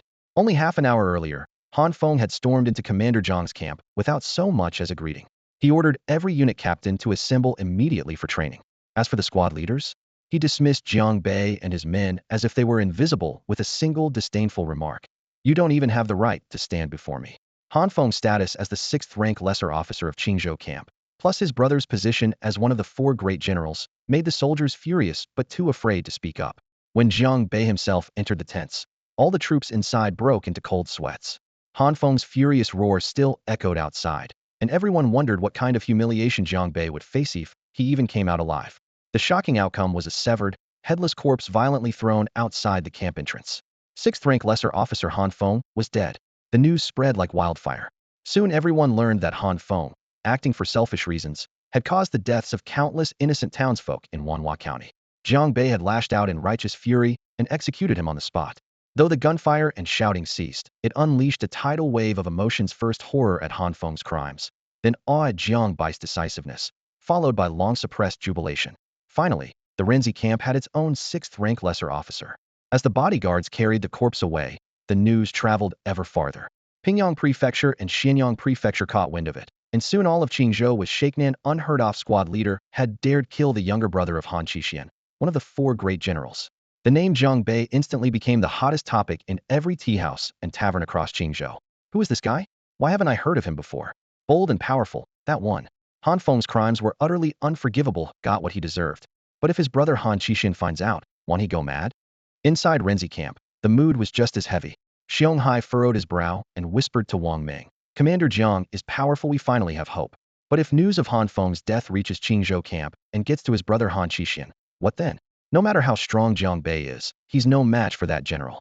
And besides, I heard Han Qixian has 2 brothers, and he's fiercely protective. I'm worried. Before he could finish, Wang Ming interrupted, his voice low and firm. I don't think it will come to that. If the general learns about Han Feng's crimes, he'll be outraged too and won't tolerate Han Qixian's recklessness, much less think of harming Commander Jiang. Don't worry. Wang Ming patted his arm, steady in tone but with a flicker of hesitation in his eyes. But our commander is currently tied down by fierce enemies and can't leave the city. He's not in the provincial capital. I'm afraid he's spread too thin. Xiong Hai sighed heavily. That Wang Ming was momentarily at a loss for words, frowning deeply before finally murmuring in agreement. You're right. The situation in Qingzhou is unstable already. Especially within the Qingzhou camp, the commander and several key generals are all trapped. Sai, what are you 2 talking about? A clear voice suddenly came from behind them. They turned to see Jiang Bei walking toward them with his hands clasped behind his back. Lord Jiang. They quickly cupped their fists in salute. Jiang Bai's gaze was calm. What's the current situation in Pingyang and Xianyang prefectures? Xiong Hai hurriedly reported. Since your great victory at Wanhua County, where you slew 5 7th-rank novices in a row, the 2 prefectures have quieted considerably. Most 7th-rank warriors don't dare cause trouble easily. Keep close watch. Report immediately if there's any sign of disturbance, Jiang Bei ordered. Yes, sir. Xiong Hai and Wang Ming responded, saluting again. After finishing their briefing, Jiang Bei turned and entered the barracks. With a thought, he summoned his status panel. You killed Han Feng, the notorious enemy of all men and gods, merit points 150. You killed Yin Tong, merit points 130. You killed Iron Puppet, merit points 100. You killed Martial Arts. Xingtian skill complete. Blood Wolf Blade, art level 5. Cloud Shadow Step, level 3. Dragon Elephant Exorcism, skill level 3. Mystic Iron Dragon Scale, body level 2. Flaming Sun skill level 2. Rank, 6th grade novice. Merit points, 780. Talent, 1000 Phantom True Eye. Discovered martial art. Mystic Iron Dragon Scale body. Upgrade available for 240 merit points. Upgrade, discovered martial art. Blood Wolf Blade art. Upgrade available for 320 merit points. Upgrade, discovered martial art. Cloud Shadow Step. Upgrade available for 80 merit points. Upgrade, discovered martial art. Flaming Sun skill. Upgrade available for 200 merit points. Upgrade, 780 points. I have enough for all except Dragon Elephant Exorcism skill, which is still far behind. Jiang Bei clenched his knuckles. Last time upgrading Dragon Elephant Exorcism skill cost 480 points. The next upgrade will require 960 points, still 180 short. Even after killing Han Feng and those Han cultists, his merit points were not enough to break through to 6th grade adept. His hunger for power grew ever stronger. He faced more than one threat. Badu Feng, the barbarian chief hiding between the two prefectures, who has broken through to 6th grade novice in the 8 Desolation Mountains. The Han patriarch behind Han Feng likely retreating to his lair, but no one can be sure he won't appear suddenly. And Han Xianwang Jiang Bei was not yet confident he could stand against. Yet Jiang Bei had no regrets. If he hadn't slain Han Feng that day in the camp, he would be betraying the souls lost in Wanhua County, betraying soldiers like Li Rui and Zhang Feng who died there. With this panel in hand, I will grow strong enough to fear no one, not even Han Qixian. He resolved to keep accruing merit points and strive to reach 6th grade adept as quickly as possible. For now, with the two prefectures temporarily calm, both barbarians and ambitious factions lay low. He planned to patrol the two prefectures tomorrow, kill any enemy he encounters. At dawn the next day, Jiang Bei donned his armor and prepared to leave camp, when Wang Ming suddenly burst in with earth-shattering news. Lord Jiang, Bada Feng has appeared. Bada Feng. Jiang Bai's eye sharpened. The report came in as well. Bada Feng, the barbarian chief who had reached 6th grade novice in the 8 Desolation Mountains, severely wounded Jiang Qingfeng and directly slew a company commander from Renzi camp. Since leaving the mountains, he had been in hiding and now finally revealed his whereabouts. Just in time, Jiang Bai's eyes flashed with killing intent. He had been worried about lacking merit points. He had been troubled by how elusive this major threat was. Now the enemy had come to him on their own. Quick, where is he now? Jiang Bei demanded urgently. Right in the heart of Xianyang Prefecture City. At this moment, he was leading his men to hunt down innocent civilians all over the city. They even set up an altar in the city, mercilessly using the blood of the people to perform a gruesome ritual. Wang Ming spoke hastily. Hunting civilians? Could it be that they're trying to make human pills again? Jiang Bei furrowed his brow and asked in a grave tone. Normally, if it weren't to make human pills, the barbarians wouldn't leave any survivors. They would slaughter the civilians completely instead of just capturing them alive. No, it's not for making human pills. Wang Ming shook his head. The scouts reported that this time they only sacrificed the people's essence blood. No herbs were mixed in at all. There's no way it's for making human pills. Jiang Bai's expression turned serious. He immediately ordered, quick, tell Xiong to come with me. We must rush to Xianyang Prefecture City this instant. Just yesterday, news spread of him killing Han Feng. Yet Bada Feng dared to show up so boldly. Obviously, he was supremely confident in his strength. Not only that, but he went straight into the city to hunt civilians. His audacity was utterly shocking. Whoever it was, today someone had to restore justice for Xianyang Prefecture. Bada Feng, or any other barbarian each one caught, must be killed without mercy. In a flash, Jiang Bei led Xiong Hai and Wang Ming, along with a crack unit of soldiers, moving like an iron torrent as they sped toward Xianyang City with all possible haste. Meanwhile, 2 mounted men slipped silently into the territory governed by the Renzi camp. This must be under Renzi camp's control, right? Where exactly are we now? The middle-aged man on horseback whispered. The other man with curled sideburns answered. This should be within Xianyang Prefecture's jurisdiction. The middle-aged man's gaze turned icy as he said in a low voice. Let's go find Jiang Bei to demand an explanation. You know well how this will be dealt with. The man with curled sideburns shouted sharply. No need for talk. With a squeeze of his legs against the horse's flanks, he rode off swiftly. The middle-aged man followed right behind. Back in Xianyang Prefecture City, this once prosperous city was now being mercilessly trampled by barbarian cavalry, completely turned into a hellscape. The city's defending government troops and soldiers of the Renzi camp fought stubbornly, but within half an hour the city gate was smashed open. Bada Feng's barbarian army was ferocious as beasts, while the defenders were like mantises trying to stop a chariot utterly powerless. Towering buildings inside the city collapsed, fires blazed everywhere, and cries of despair echoed through the air. The sharp stench of blood mixed with burning flesh filled every street. Corpses lay scattered across the roads, with shattered limbs and patches of gore. Dark red rivers of blood flowed sluggishly through the alleys. In the city center stood a gruesome and eerie temporary altar. At its center was a terrifying statue about 10 feet tall. The statue was black all over, with a texture between iron and stone, its form bizarre, resembling a humanoid demon with curved double horns on its head and broken, bony wings on its back. Below the altar lay a chilling scene that made one's blood run cold. Hundreds of innocent civilians were driven around the altar, like cattle. There were both white-haired old men and infants in swaddling clothes. All were tightly bound with rough ropes, faces etched with hopelessness and terror. Surrounding the altar were hundreds of barbarians exuding fierce murderous intent, tightly encircling the platform. Leading them was a hulking figure with rippling muscles, wielding a massive war axe dripping with fresh blood. That was Bada Feng himself. He swept a cold glare across the surroundings, then let out a deafening roar. Quick! Drag the sacrifices up here, one by one. In the next moment, a barbarian roughly dragged a boy of about 10 years old from the crowd and hauled him up the altar steps. Bada Feng's sharp light flared as he strode forward, his broad palm slamming down hard on the boy's head like a fan. Ah! A piercing scream echoed throughout the square. The boy's pores burst with blood veins, his crimson vital blood drawn by some invisible force, converging into a stream that was instantly swallowed by the demonic statue at the altar's center. The runes on the statue shimmered, its eyes glowing with an eerie fire that seemed to burn even brighter. Good. Bada Feng's lips curved into a cruel smile as he withdrew his hand and turned. The boy's body quickly shriveled visibly before collapsing with a heavy thud, lifeless. His gaze swept over the remaining townspeople, growing more savage. Next. Hurry and bring them up. Chief. A scar-faced barbarian warrior stepped forward hurriedly, lowering his voice to report. Our scouts have returned. The Renzi camp already knows something is happening here. That Jiang Bei fellow who killed 5 7th-grade apprentices in Wanhua County just 2 days ago, he slaughtered Han Feng, a 6th-grade apprentice from Qingzhou camp. If he... Stop panicking. Bada Feng cut him off brusquely, his copper-colored eyes gleaming coldly but fearless. That brat Han Feng only rode on Han Xixian's reputation a hollow bluff. The fact that Jiang Bei could kill him means he's somewhat capable, but... He shifted his gaze to the demonic statue, sneering coldly. We have the high priest. A mere 6th-grade apprentice can't make waves. Yet the slow pace of sacrifices still irritated him. Bada Feng's expression darkened suddenly as he growled. This is too slow. One at a time. How long before the high priest is satisfied? Drive them all to the altar's edge. I want 100 sacrifices at once. No. Help. The Renzi camp is coming. Lord Jiang Bei won't spare you. Screams and cries filled the square. The barbarian warriors pulled the townspeople apart and struck them with heavy palm blows. Teeth shattered and blood splattered. The elderly were struck so hard some vomited blood and fainted.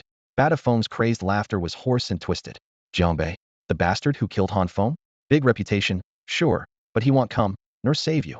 Before the great high priest, what is he? You lowly scum really think shouting will call a savior? As he spoke, he raised both hands high. Viscous bloodlight surged in his palms, and a chilling suction suddenly exploded outward. Over 100 townspeople, driven to the altar's edge, seemed seized by an invisible hand, their throats constricted, feet lifted off the ground. Their bodies enveloped in bloodlight. They slowly floated up.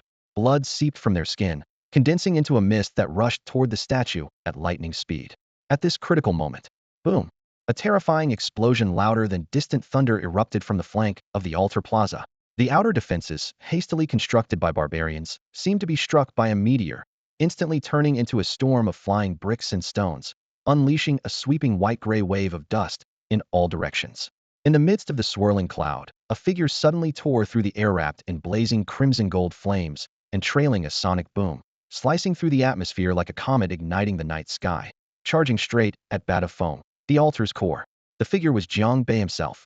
Bada Feng whipped his head around, his sinister grin still lingering. But when his eyes met that overwhelming, sky-darkening pressure, the blood drained from his face, leaving him pale and ashen. Before he could even reposition his great axe, a crushing pain gripped his chest. The blazing crimson gold light had smashed through several barbarians blocking the path, splattering flesh and armor fragments like torn rags. In the very next breath, an iron fist covered with pale golden dragon scales and burning with blazing red solar flames slammed directly into the hastily raised steel giant axe. Clank crack cracked. A deafening metallic roar tore across the sky as sharp axe blades shattered piece by piece, and the protective aura shattered into fragments. The thick, bull-like bones in Bada Feng's arms cracked and splintered, flesh torn and shredded. Before he could even scream, a thunderous blow crushed his chest. Torrents of blood and shattered innards spouted several feet, and his towering body flew backward, crashing hard onto the obsidian base of a demonic statue behind him with a tremendous boom that made the statue tremble slightly. His vital organs shattered, blood seeping from all 7 orifices. It was only then that Bada Feng truly understood. This young man, at the same 6th-grade cultivation level as him, wielded a terrifying power, so overwhelming he felt no urge to resist. The only one capable of such a crushing strike was Jiang Bei. It's Lord Jiang Bei. The Ren regiment is here. We have hope of salvation. The crowd of commoners who had been driven to kneel froze for a moment, then broke into tears of joy. When they saw Wang Meng, Xiong Hai, and others emerging from the mist behind Jiang Bei, the weary masses erupted into desperate, heartbreaking cries. In front of the statue, Bada Feng trembled all over, hoarsely screaming up toward its peak. High priest. Save me. Before his words could finish, the black statue at the altar's center, which had only faintly glowed before, suddenly burst to life as two eyes ignited with eerie green flames. A mountain-like oppressive force thundered down, engulfing the entire area. The stone eyes spun, deathly gazes locking on Jiang Bei, and a hollow, majestic voice neither male nor female boomed like thunder. Wretched mortals of Qian, how dare you harm my people? Your gift is notable. Kneel now. Offer your essence. Swear fealty to me, and I shall grant you supreme honor. Spare your ancestors. Jiang Bei roared fiercely. His dantian flared with solar, true qi, the crimson gold fiery aura erupting like a volcano and coalescing into a colossal divine furnace suspended in the air. He stepped forward, blood fire surging wildly. Daring to violate great Qian, slaughtering my kin and sacrificing the people whether god or demon. Today, I will cut off your head for the flag. Foolish and insolent. The hollow voice instantly turned furious. The statue trembled violently. Countless dark, ink-black streams of energy, exuding an aura of destruction, surged forth like ferocious dragons tearing through the air, shrieking as they lunged to devour Jiang Bei. With every sweep of the dark whip, the air cracked under unbearable pressure. Jiang Bai's chest vibrated as he shouted fiercely, "Break it for me!" The moment the Xinyun blade was drawn, a scorching golden blade light erupted, mingling with blazing fiery energy, the radiant sun true energy intertwining with the dragon elephant qigong, like a blazing sun exploding upon the earth, fierce and brilliant. The blade slashed horizontally. The pitch-black whip instantly evaporated and was sliced inch by inch under the overwhelming heat and force. The remaining blade aura surged forward, striking heavily against the chest of the demonic statue. Clang! The clash of metal and stone echoed through the sky. The massive statue trembled violently, leaving a deep black scorch across its stone surface. Faint green flames flickered precariously. From inside the statue came a voice tinged with surprise for the first time. What? It had believed that the soul within the resentful whip would shatter Jiang Bai's divine consciousness, but it had not expected his pure yang, unyielding energy to naturally counteract that spirit and be so terrifyingly robust. To think an ant could possess such power? The statue's will was thoroughly enraged. The eerie green flames suddenly surged, shrouding the entire altar in a sinister aura. With a roar, more black whips surged forward, wrapped in bone-chilling winds and wails of vengeful souls, attacking Jiang Bei like a parade of ghosts. Simultaneously, an invisible spiritual force, sharp enough to tear souls apart, slammed heavily into his mind. Jiang Bai's eyes turned blood red as the fiery furnace illusion above his head burst forth with searing light. The radiant sun true energy clashed violently inside him with the dragon elephant qigong, resisting the spiritual onslaught heated. The Xinyun blade in his hands became a torrent of blazing golden flames, each strike accompanied by roars like dragons and elephants, incinerating and severing the poisonous gray whips relentlessly. The swirling blade energy carved increasingly deep and monstrous scorch marks onto the statue's stone body, sparks flying, and the eerie green flames flickered like a dying candle in the wind. Damn it! The statue bellowed. Both furious waves of attack failed, and instead it felt Jiang Bai's threat rise rapidly. In its damaged state, continuing to fight headlong risked not killing Jiang Bei, but being turned on instead. Jiang Bai's blade surged again, an even fiercer strike roaring down with the might to burn the heavens and boil the seas. SSSSH. Inside the statue, the wolf swiftly made a decision. Boy, I've taken note of you today. If the mountain doesn't move, the water will. Next time we meet, they'll seize your soul to forge my lantern. A sharp, monstrous howl pierced the sky as the statue's chest exploded. A thick, near-liquid black smoke surged upward, billowing with countless twisted, agonized faces, fleeing at impossible speed toward the distance. High priest. On the altar, bat of foam, his arms shattered and body battered, had just struggled to his feet. Witnessing this scene, his previously fierce expression dissolved into terror and despair as he let out a desperate, cracking scream. The reason for his disappearance these past 2 days was the high priest's appearance. Severely wounded, the high priest needed him to hunt down villagers to collect their vital blood to heal. Bat of Fong had agreed without hesitation. As for Jiang Bei, though wary, the high priest had assured him that despite his injuries, dealing with Jiang Bei would be easy. That had given Bat of Fong the courage to act without fear. To everyone's shock, the high priest barely exchanged 2 moves with Jiang Bei before abandoning him and fleeing. The figure in the black robe instantly dissolved into a wisp of dark smoke, carrying a chilling aura as it soared into the night sky and vanished in an instant. Jiang Bai's gaze was sharp as a blade, but the opponent's speed was beyond imagination. After a moment's calculation, he realized pursuit was hopeless and decisively turned around, stomping the earth as he closed in on Bat of Fong in a single step. The cold blade swung down from his shoulder, trailing a fierce crimson-gold glow like a blazing sun in midair. With a sickening crack of breaking bones and an erupting spray of blood, Bata Fong didn't even have time to grunt before being cleaved in two, his entrails and shattered armor scattering to the ground. After a brief, gruesome silence, Jiang Bei suddenly looked up, eyes flashing like lightning as they locked onto the remaining barbarians nearby. What he needed most now were merit points. Every living captive was a shining reward. In the next moment, his body surged forward like a tiger pouncing on a flock of sheep. The crimson gold blade spun through the barbarian ranks, each strike raising geysers of blood and silencing anguished screams. Wherever Jiang Bei went, severed limbs, broken shields, and shattered armor paved a bloody path. These barbarians, who regarded the people of Deqian as nothing but weeds, were fragile under his blade like autumn rice stalks. Each swing split them in two. Even as they roared and tried to encircle him, they couldn't withstand the razor-sharp strikes he delivered at will. In the blink of an eye, dozens of barbarians fell dead, just as he lifted his blade to select his next target. "Where do you think you're running, you dog bastard?"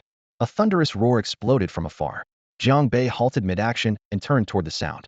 He saw Wang Ming and Xiong Hai struggling to hold back a few armored men attempting to break through on horseback. Though their armor was stained with blood and dirt, they wore the official military garb of Deqian, not barbarian attire. The leader was a burly man clad in commanding armor, wielding a spear with fierce intensity. Already at the advanced 7th grade, small training level. Spurring his horse forward with a panicked face, the spear tip still dripping fresh blood, that same bloodstained spear had just slain several soldiers from the Ren unit. "Wang Shui," Xiong Hai bellowed in rage, eyes blazing red. "You're supposed to be the grand commander of the prefectural office, yet you collude with barbarians. No wonder the capital fell so quickly. It was your bastard betrayal. Get lost." Wang Shui roared back madly as his 7th grade energy suddenly burst forth. His spear swept through like a raging dragon, shattering all the protective swords and shields around him. "You dare talk to me like that? Die." Taking advantage of Xiong Hai's unsteady footing, Wang Shui shouted as he pierced through him with a thrust. Xiong Hai dodged too late, a fist-sized bloody hole torn in his abdomen. Blood gushed out wildly as he collapsed with a thud.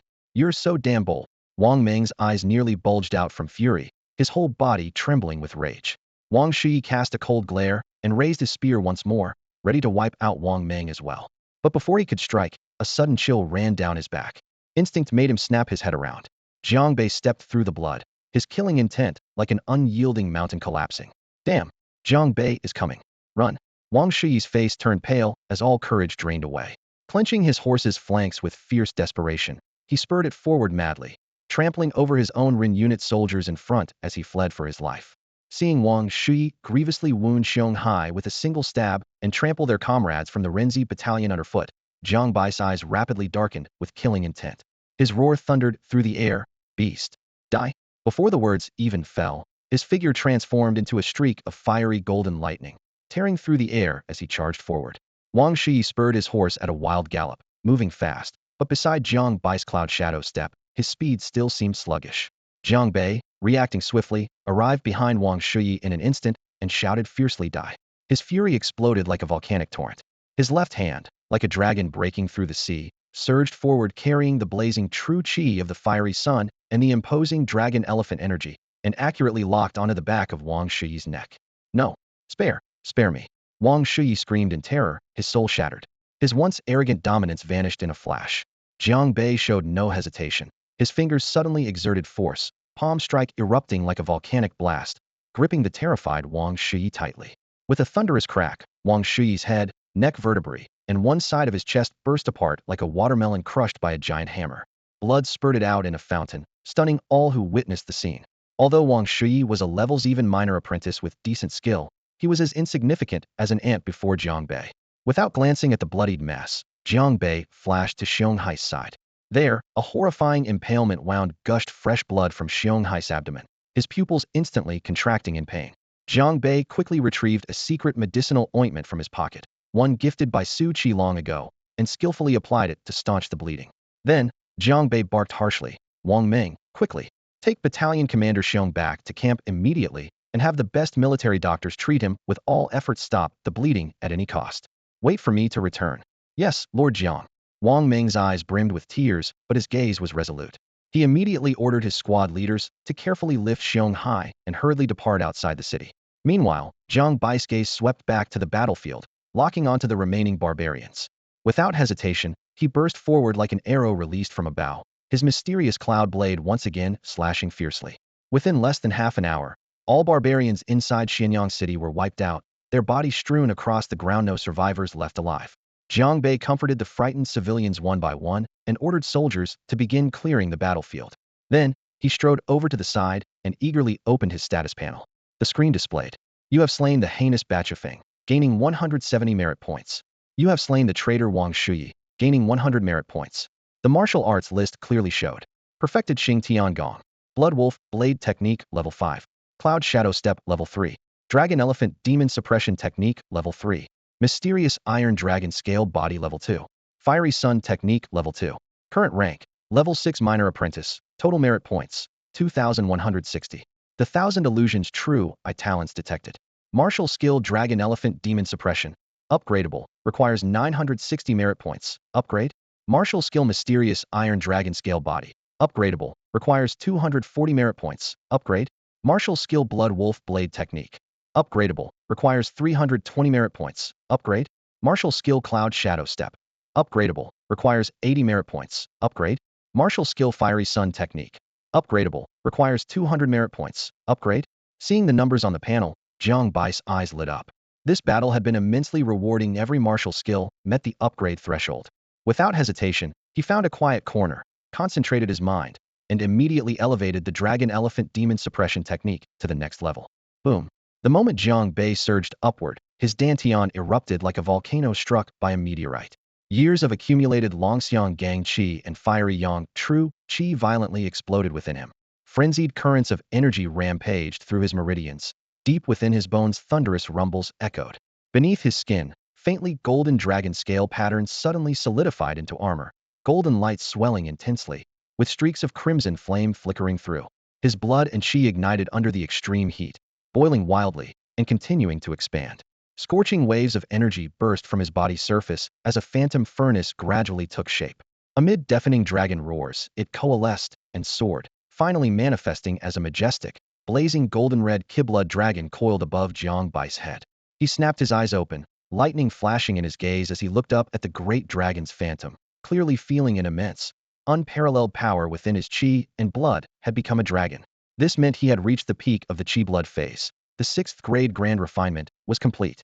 Clenching his fists tightly, he suddenly stepped forward in a powerful lunge and slammed out a punch. Boom. The air was crushed and shattered by pure force, the explosion sounding like mountains and seas collapsing. The ground cracked open violently, with fissures stretching endlessly in every direction. Jiang Bei studied his own strength in amazement, exclaiming, "This is terrifying."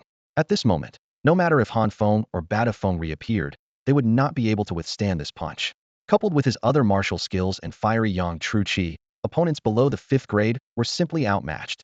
His eyes returned to the interface panel, noting that after upgrading the Longxiang Demon Suppression skill, he still had 1,200 merit points remaining, plenty to spare. If he upgraded his other martial arts as well, truly achieving a perfect one-for-one match above the 5th grade and total invincibility below, it was within sight. Just as he prepared to continue enhancing his skills, a soldier rushed over urgently. "Lord Jiang, what should we do with this statue?" Following the soldier's gesture, Jiang Bai's gaze landed on a devilish statue atop the altar. "He'll take care of it." He stepped toward the altar. Though while trapped inside the statue, the so-called High Priest Badu Feng mentioned had long since fled in a swirl of black smoke. Jiang Bei speculated this figure was a highly ranked and formidable barbarian chieftain. When they exchanged only a few moves before, he had sensed how dangerous the opponent was and more keenly, that the other had been heavily wounded and unwilling to prolong the fight. If at full strength, Jiang Bei was no match. The statue was just a vessel, not the real body. The high priest had instructed Bada Feng to capture villagers to drain their essence for healing. These details quickly pieced together in Jiang Bai's mind. He also recalled the high priest's ominous threat before disappearing. Once healed, he would seek revenge. Such an enemy, restored to full power, could still pose a grave threat even to Jiang Bei at his peak 6th grade level. I must quickly continue strengthening myself. Feeling the urgency, Jiang Bei banished distractions and studied the statue carefully. Though not the high priest's true form, the statue was extraordinary. Just the fact it withstood several slashes without damage proved its exceptional nature. While Jiang Bei was pondering how to deal with the statue, a translucent notification suddenly popped up on his panel before him. Item discovered. Guiyuan Demon Statue. Can be refined. Requires 100 merit points. Refine now? Note: refining grants the soul martial art 10,000 souls gathering technique. Huh. It can actually be refined? And it's a soul martial art. A cold glint flashed in Jiang Bai's eyes. Although he had never practiced soul martial arts, he knew their rarity far surpassed ordinary internal sect techniques. Once mastered, they not only sharpen perception and enhance agility, but also enable one to kill enemies remotely with soul power. Those with weak wills would have their minds instantly shattered and die on the spot. A pleasant surprise. Without hesitation, he mentally deducts 100 merit points and confirms the refinement. In an instant, the panel's data flashed wildly. Martial arts. Xingtian Gong perfected. Blood Wolf Blade Technique Level 5. Cloud Shadow Step Level 3. Dragon Elephant Subjugation Technique Level 3. Mystic Iron Dragon Scale Body Level 2. Flaming Sun Technique Level 2. 10,000 Souls Gathering Technique Uninitiated. Realm 6th Grade Grand Cultivator. Merit Points 1100. Talent 1000 Illusions True Eye. More prompts appeared one after another. Mystic Iron Dragon Scale Body can be upgraded for 240 merit points. Upgrade now. Blood Wolf Blade Technique can be upgraded for 320 merit points. Upgrade now. Cloud Shadow Step can be upgraded for 80 merit points. Upgrade now. Flaming Sun Technique can be upgraded for 200 merit points. Upgrade now. 10,000 Souls Gathering Technique can be upgraded for 150 merit points. Upgrade now. To reach just the entry level already costs 150 points, truly worthy of the title Soul Martial Art. Jiang Bei thought to himself with a hint of admiration, yet made a firm decision. He deducts another 150 points to initiate 10,000 Souls Gathering Technique, then spends 300 more to push it to level 1. Boom.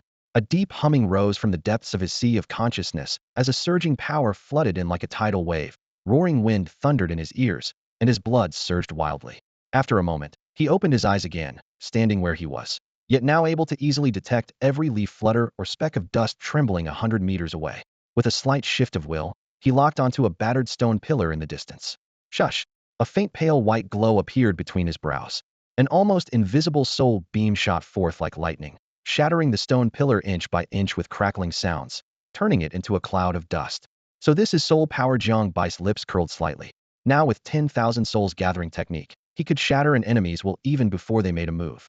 Next, he spent the remaining merit points to upgrade Mystic Iron Dragon Scale Body, Cloud Shadow Step, and Flaming Sun Technique by 1 level each, pushing his overall power even higher. After finishing everything, he left some soldiers behind to settle the civilians, then led his team swiftly away from Xianyang Prefecture, heading straight for the Renzi camp. On the way, his brow furrowed slightly. How was Xianghai's situation? Only 2 company commanders remained in Renzi camp now. No more accidents could be allowed. Faster! Hurry! Meanwhile, Wang Meng and several squad leaders were rushing at high speed towards Renzi camp, carrying the seriously wounded Xianghai. Wang Meng stared anxiously at Xianghai, who was slumped on a horse behind him, supported by a squad leader. Xianghai's face was pale, cold sweat poured down his forehead, and blood seeped from a wound on his abdomen, dripping between the gaps in his armor and staining the horse's mane red. If his injury wasn't treated immediately, there was no hope for his survival. The squad leaders around them wore grim expressions as they spurred their horses forward with fierce urgency. The pounding of hooves on the official road was rapid and relentless. They had never ridden this fast before. Hey! Wang Ming suddenly widened his eyes, yanking sharply on the reins to bring his mount to a hard stop. Captain Wang, what's wrong? The nearby squad leaders pulled their reins reluctantly, their steeds letting out long neighs as the hoofbeats abruptly ceased. Everyone was burning with anxiety but had no choice but to halt, wearing puzzled looks.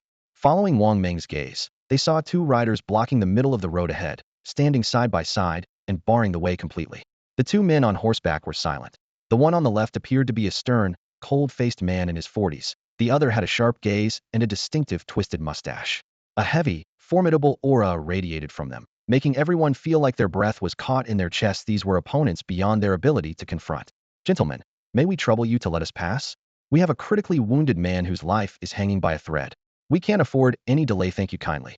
Wang Ming clasped his hands and called out loudly in appeal. The middle-aged man remained expressionless and responded in a cold voice. Where's Jiang Bei? If you don't want to die, tell him to come out. Looking for Lord Jiang? At this, everyone's faces changed dramatically. Wang Ming's voice lowered as he pressed. Why do you 2 seek Lord Jiang? The middle-aged man was about to lose his temper, but the man with the twisted mustache raised his hand to stop him, then bowed slightly to Wang Ming, softening his tone. We're from the Liu family of Zhouqing. We only wish to ask Jiang Bei some questions, with no ill intent whatsoever, and hope you'll pass the message along.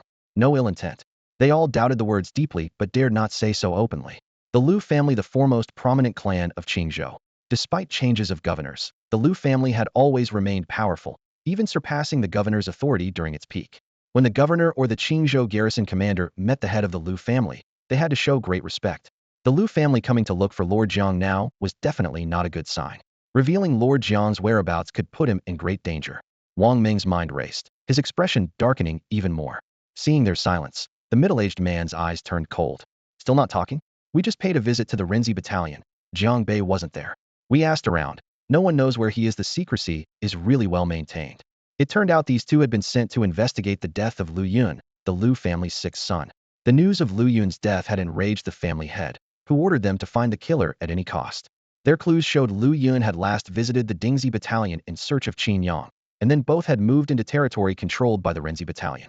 After some investigation, they learned that Jiang Bei and Qin Yang had a deep grudge. On the day Liu Yun died, Jiang Bei happened to be absent from the Rinzi camp, yet he also had the capability to kill Qin Yang and Liu Yun. Naturally, they came here to get to the bottom of things. If Jiang Bei was truly the killer, they would make sure he understood the consequences of provoking the Liu family. Wang Ming found himself surrounded by 6 or 7 Liu family loyalists at the foot of a low slope. His mind raced, searching for a way out. The man leading them was a middle-aged figure with eyebrows sharp as blades and a piercing gaze. The Qingfeng knife hanging at his waist shimmered coldly in the sunlight, clearly indicating his formidable cultivation. Wang Ming swallowed his fear and spoke. Right now, we subordinates don't know precisely what Lord Jiang is up to. Each of us has our own mission. Before leaving camp, I only knew Lord Jiang said he planned to patrol toward Pingyang Prefecture City. Where he is now, I have no idea. Pingyang Prefecture City? The middle-aged man sneered, cruelty flashing in his eyes. Our men have already been there and didn't see a trace of him. You still have the nerve to be dishonest? Looks like you need a taste of hardship before you'll open your mouth. No sooner had he finished speaking than he suddenly sprang forward. A 6th-rank minor practitioner's aura exploded like thunder, warping the air visibly around him. The overwhelming pressure slammed into Wang Ming and his comrades, draining their color and causing their arms to tremble. Mustering all his strength, Wang Ming shouted, "We're from the Qingzhou camp. Even if your Liu family is powerful, you can't be this arrogant. If the general commanding officer hears about this, he won't let you Liu family off." General commanding officer? The middle-aged man's voice grew icy. We Lius naturally take his word seriously, but you lowly soldiers? You think you can use your general to threaten me? With a cruel grin, he dashed in front of Wang Ming's horse, swinging his palm down like a thunderclap. Bang! A muffled explosion shattered the moment. Wang Ming, an 8th-rank great practitioner, was no match for the 6th-rank strike. He was hurled backward like a broken kite, smashing through several bushes before crashing onto the ground in a bloody roll. His mouth spewed fresh blood, his armor was dented and battered. The others' spirits sank at the sight. Before they could react, the middle-aged man locked his gaze onto the severely injured, unconscious Xiong Hai nearby and shouted coldly, "Now I see why you were in such a rush. You were waiting to rescue someone. Well, that makes things simpler." Before he finished, he stepped forward sharply, reaching out like a hawk to grab Xiong Hai. "Protect Captain Xiong." The squad leader holding Xiong Hai's limp body turned pale, roaring as he drew his sword and charged. "Get lost." The middle-aged man roared back, unleashing a tidal wave of palm strikes infused with terrifying true chi and sending sand and stones flying. The squad leader was blasted backwards several dozen feet, rolling twice on the ground before blood gushed from his orifices and he passed out instantly. In the next instant, the middle-aged man grabbed Xiong Hai's head in one hand. Blood flowed slowly down his arm from Xiong Hai's body. Thud! In the next moment, the middle-aged man released his grip, and Xiong Hai lost his support, falling from the air and crashing heavily onto the ground, spewing a mouthful of fresh blood. His already grievous wounds worsened with this sudden impact, intensifying his pain sharply. The man lifted his foot and pressed it down on Xiong Hai's head, grinding it greedily again and again, a savage smile curling at the corner of his mouth. Anyone witnessing this scene would know that without immediate rescue, Xiong Hai's life was hanging by a thread. "How about, I finish this for you?" The man sneered coldly, his gaze dark and merciless. "They'll count to 5. If you still refuse to reveal where Jiang Bei is hiding, they'll crush his skull beneath my boot." Before the words had even left his mouth, the hornbeard man remained expressionless, staring coldly at the scene. To him, these people would never speak freely unless they endured real suffering and forceful methods.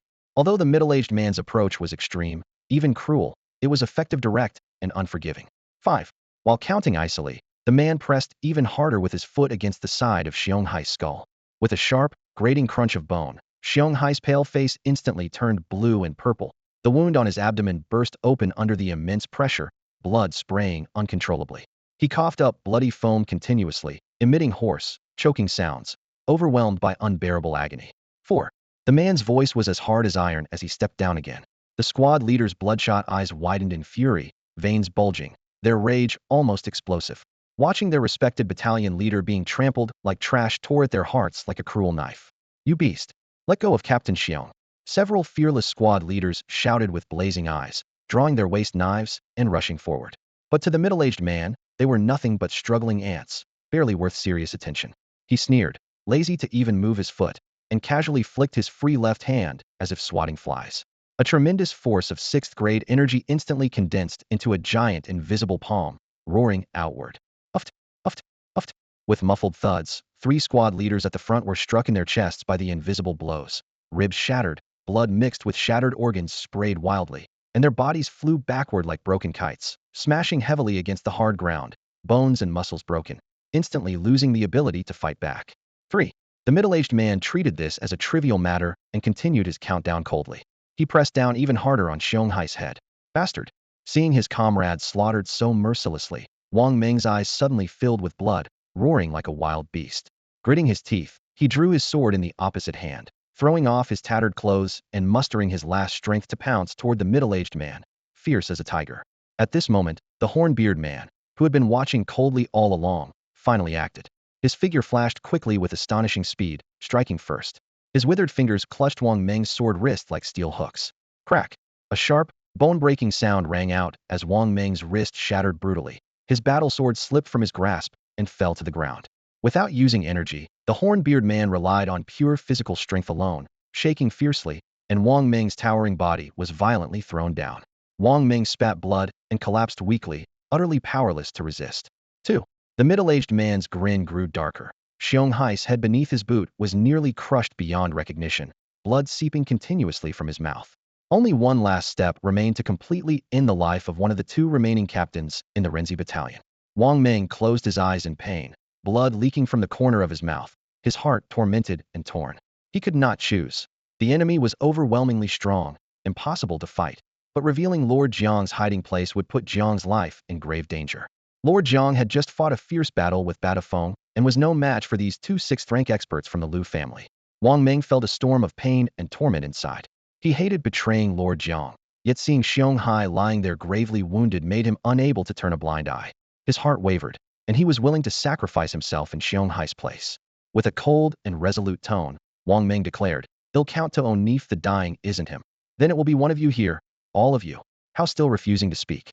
The middle-aged man sneered, eyes locked onto Wang Meng with icy intensity. At that moment, Wang Meng was firmly pinned to the ground by the man with the goat's horn beard, writhing in agonizing pain as if nailed to the spot. His heart was torn apart. He glanced around but saw the others remain silent, which infuriated the middle-aged man to the point of mocking laughter. He spoke deliberately, word by word. "I really don't get it.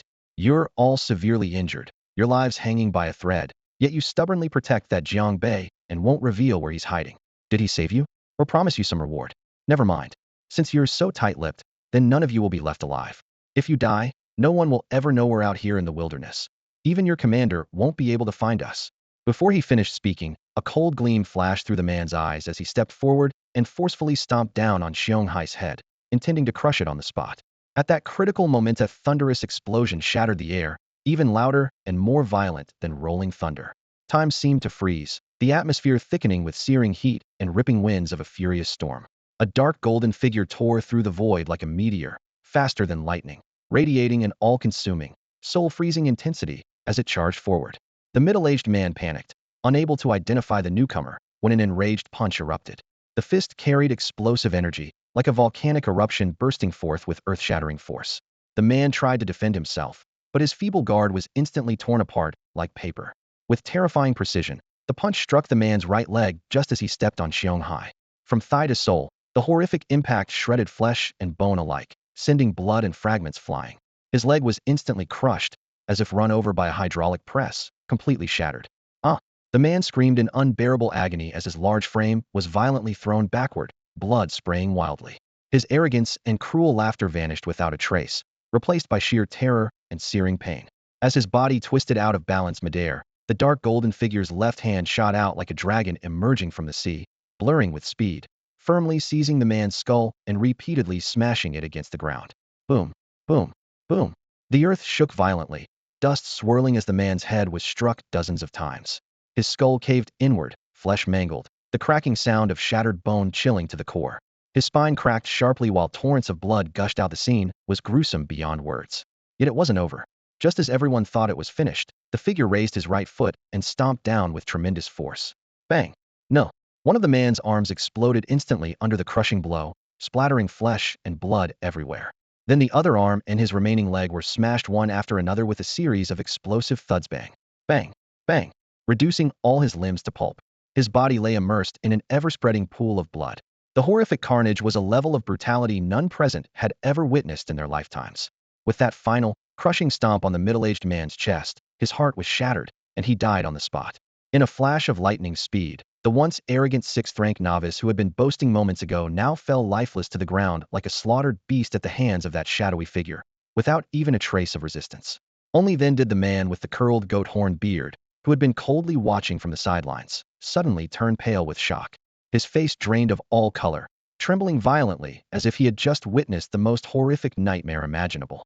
How could such a formidable presence be hiding right here within the jurisdiction of the Ren Battalion? Lord Jiang. At last, the remaining squad leaders and Wang Meng snapped out of their stupor, their voices trembling as they shouted the name. That blood-stained figure, radiating terrifying killing intent and fury, was none other than Jiang Bei. The goat-horn man's heart felt like it was hammered to pieces, nearly leaping from his chest. Bloodshot eyes burned with hatred and twisting pain. Never in his wildest dreams had he expected that the cold and deadly god of war in front of him was the very Jiang Bei they'd sought for so long. This opponent was overwhelmingly powerful, decisive, and ruthless as a bolt of lightning, leaving him no chance even to defend himself.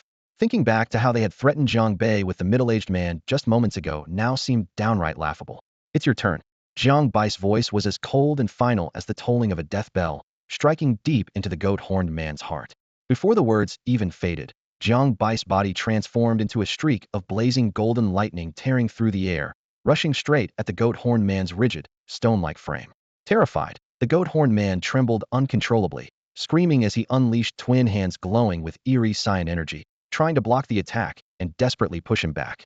But in the blink of an eye, Jiang Bei stood before him.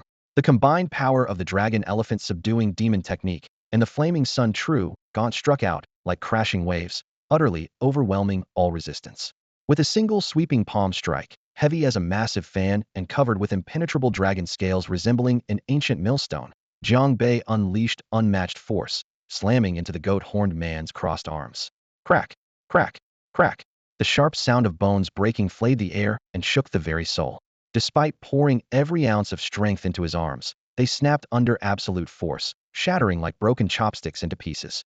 The goat-horned man's scream barely emerged from his throat when Jiang Bei's mountain-like palm imprinted mercilessly on his chest, without any sign of slowing. Boom.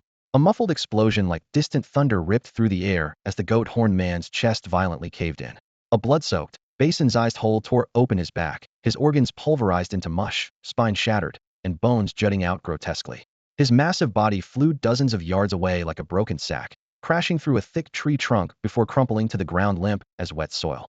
His sunken chest and pierced back turned his wide, shocked eyes lifeless and frozen in a grim, terrifying death. Silence stretched over the blood-stained official road, pierced only by the wind whispering mournfully through the crimson-streaked path. From Jiang Bei's appearance to the swift downfall of two Lu clan's sixth-rank novices, the battle moved with thunder-like speed and razor-sharp brutality, without hesitation or wasted breath.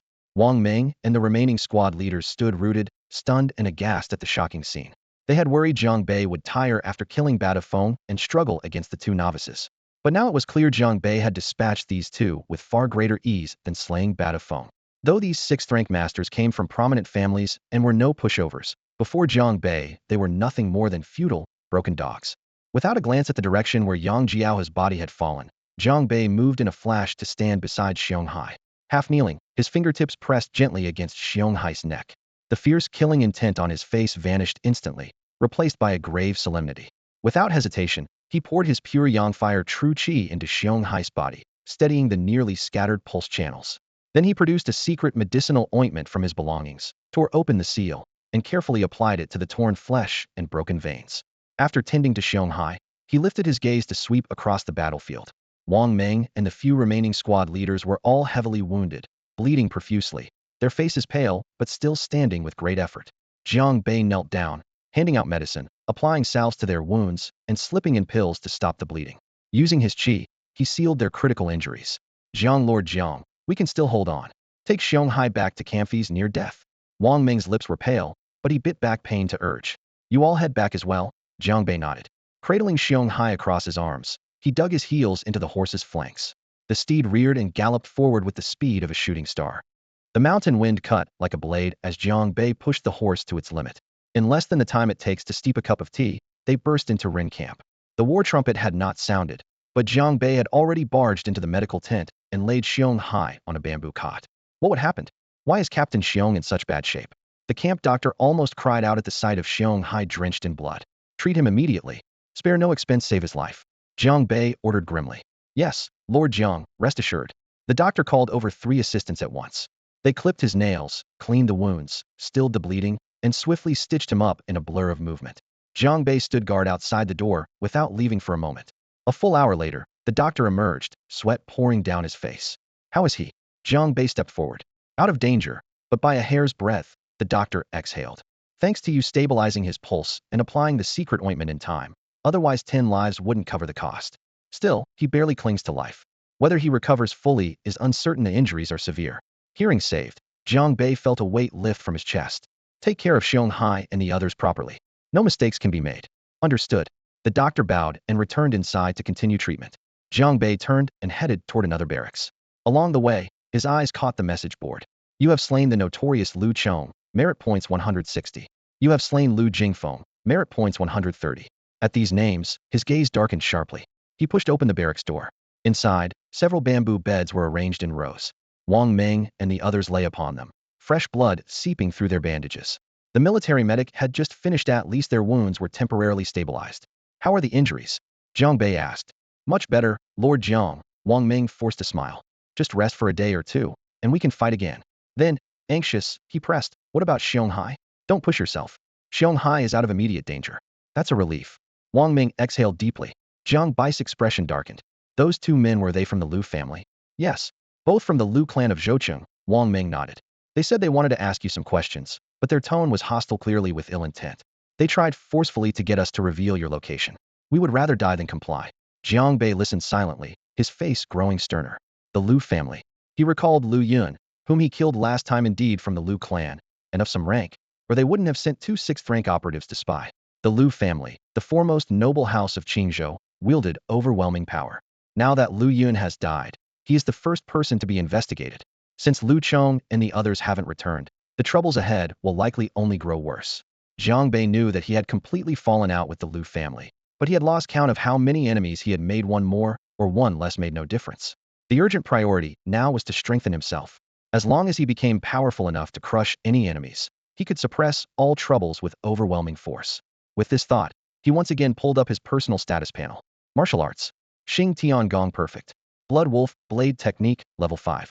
Cloud Shadow Step, level 4. Dragon Elephant Devil, Subduing skill perfect. Profound Iron Dragon Scale Body, level 3. Flaming Sun skill, level 3. 10,000 Souls Gathering Spirit skill, level 1. Realm, 6th rank Great Practitioner. Merit points, 300. Talent, 1000 Illusions True Eye. As a Qi and Blood technique, Dragon Elephant Devil Subduing skill had already been cultivated to its limit. Beyond the 6th rank came the 5th rank Innate Realm, and only innate skills could allow further progression. But such high-level techniques were typically only found in the main army camps or cities with deep cultivation traditions. A mere Renzi camp could not possibly hold such treasures. Jiang Bei sighed softly, furrowing his brow. If he wanted to advance further, he would have to find a way to acquire an innate skill. At the same time, Jiang Bei and his group returned to Renzi camp, while news of the Battle of Xianyang Prefecture stormed through Qingzhou like a hurricane.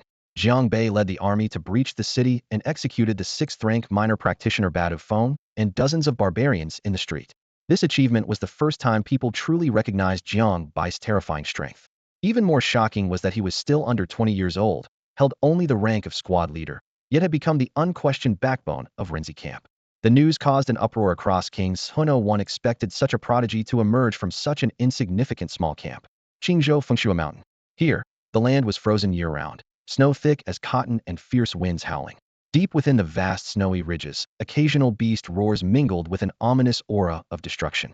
At the foot of the mountain lay a stretch of camp tents built along the snow, campfires flickering against the chilly wind, illuminating soldiers coming and going. At the front of the camp, A gray-robed man sat cross-legged upon a huge rock, his sturdy frame like a mountain, facing the towering snowy peak before him. Snowflakes drifting down within 2 feet of his body vanished instantly under his powerful protective energy. Without armor, his shielded aura surpassed that of tempered steel. Suddenly, footsteps crunching on snow grew closer. A man in his 30s quickly stepped out of a tent and respectfully bowed before the gray-robed man. "Foster father, would you like to go inside and warm up?" The gray-robed man waved his hand without looking away from the white mountain. "No need. This little wind and snow are nothing." He then asked calmly, "You come at this hour, could it be there's something important?" Han Feng's body had already been transported back to the Qingzhou garrison, causing Han Xian's fury to flare up. How should they respond? A middle-aged man whispered his report. In the main hall of the residence, flickering candlelight cast shadows. Upon hearing the news, a gray-robed man with his back turned slowly spun around, his voice deep and steady. "Han Feng? Didn't you say he was killed by a squad leader under 20 years old from the Renzi camp, who has already reached 6th rank?" "Exactly. That man's name is Jiang Bei," the middle-aged man replied. The gray-robed figure snorted softly. Han Feng's downfall is his own fault, committing acts that angered both men and gods. He got what he deserved. If punishing Jiang Bei is necessary for this, then I, Shui Changsheng, commander of Qingzhou, need not keep this post. As he finished, he turned fully, the lines of hardship on his face radiating sharp authority. This was General Shui Changsheng of Qingzhou. Also, keep a close watch on Han Xixian. Don't let him exploit this chaos to stir trouble. Qingzhou is already unstable in many areas and still needs his help to restore order, Shui Changsheng added. "Yes, sir." The middle-aged man nodded vigorously. His name was Su Yuan, the adopted son of Shui Changsheng. After a brief pause, he continued the report. "Stepfather, another update from Renzi camp.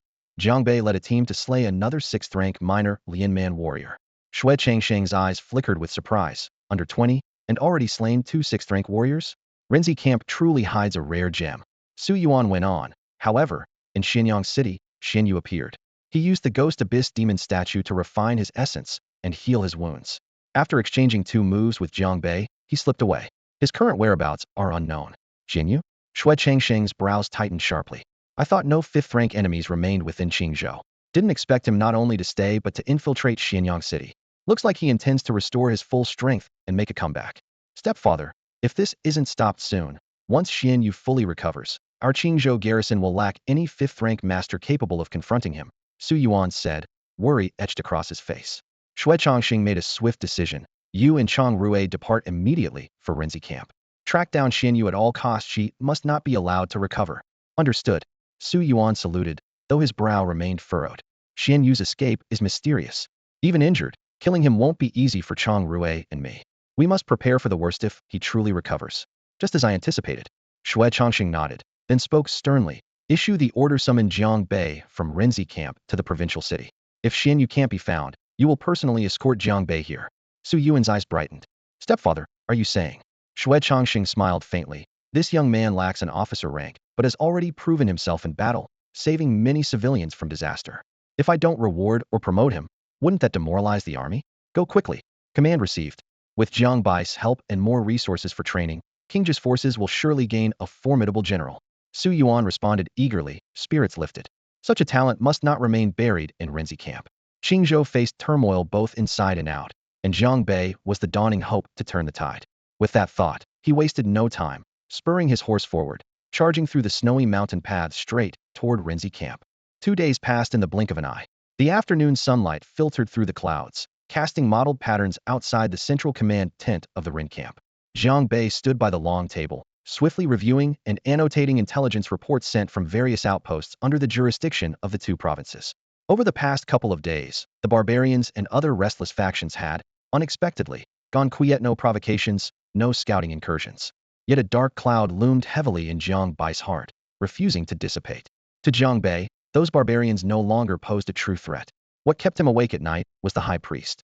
In the past 2 days, he had secretly dispatched scouts far and wide in search of this man's whereabouts, but all efforts were in vain. If that figure had fully recovered and returned to strike again, Jiang Bei realized he likely wouldn't be able to stand against him with his current strength. Not to mention, Han Xixian and the Lu family were lurking ominously, sharpening their own power. The time to bolster his forces had become urgent beyond measure. Innate techniques. Jiang Bei tapped his fingers lightly on the table's surface, his brow furrowing deeply. If it were an ordinary cultivation method, he could trade military merits for it or request it from the Qingzhou camp.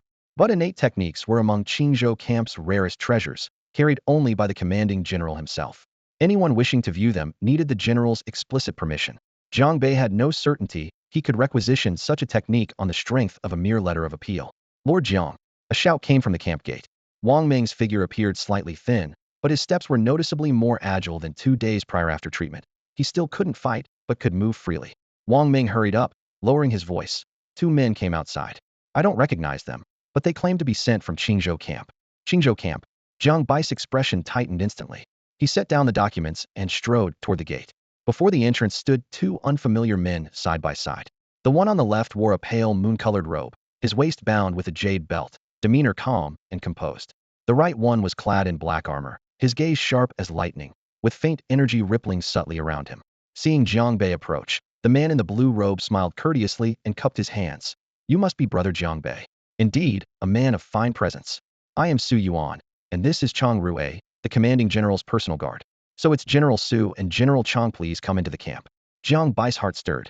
He bowed deeply in welcome. The commanding general's personal guard were elite figures of Qingzhou camp.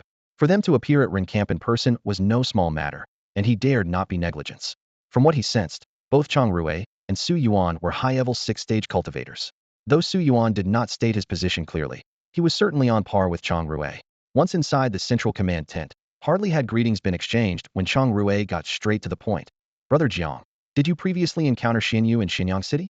Xianyu the high priest? Jiang Bei paused, surprised. Exactly. Su Yuan nodded in confirmation. This man holds an extremely high status among the barbarians and is a powerful 5th-stage innate realm cultivator. Several months ago, he led his tribe to invade Qingzhou, but was seriously wounded by our elites. We thought he had fled to the wilderness, but it seems he has appeared near Ren camp.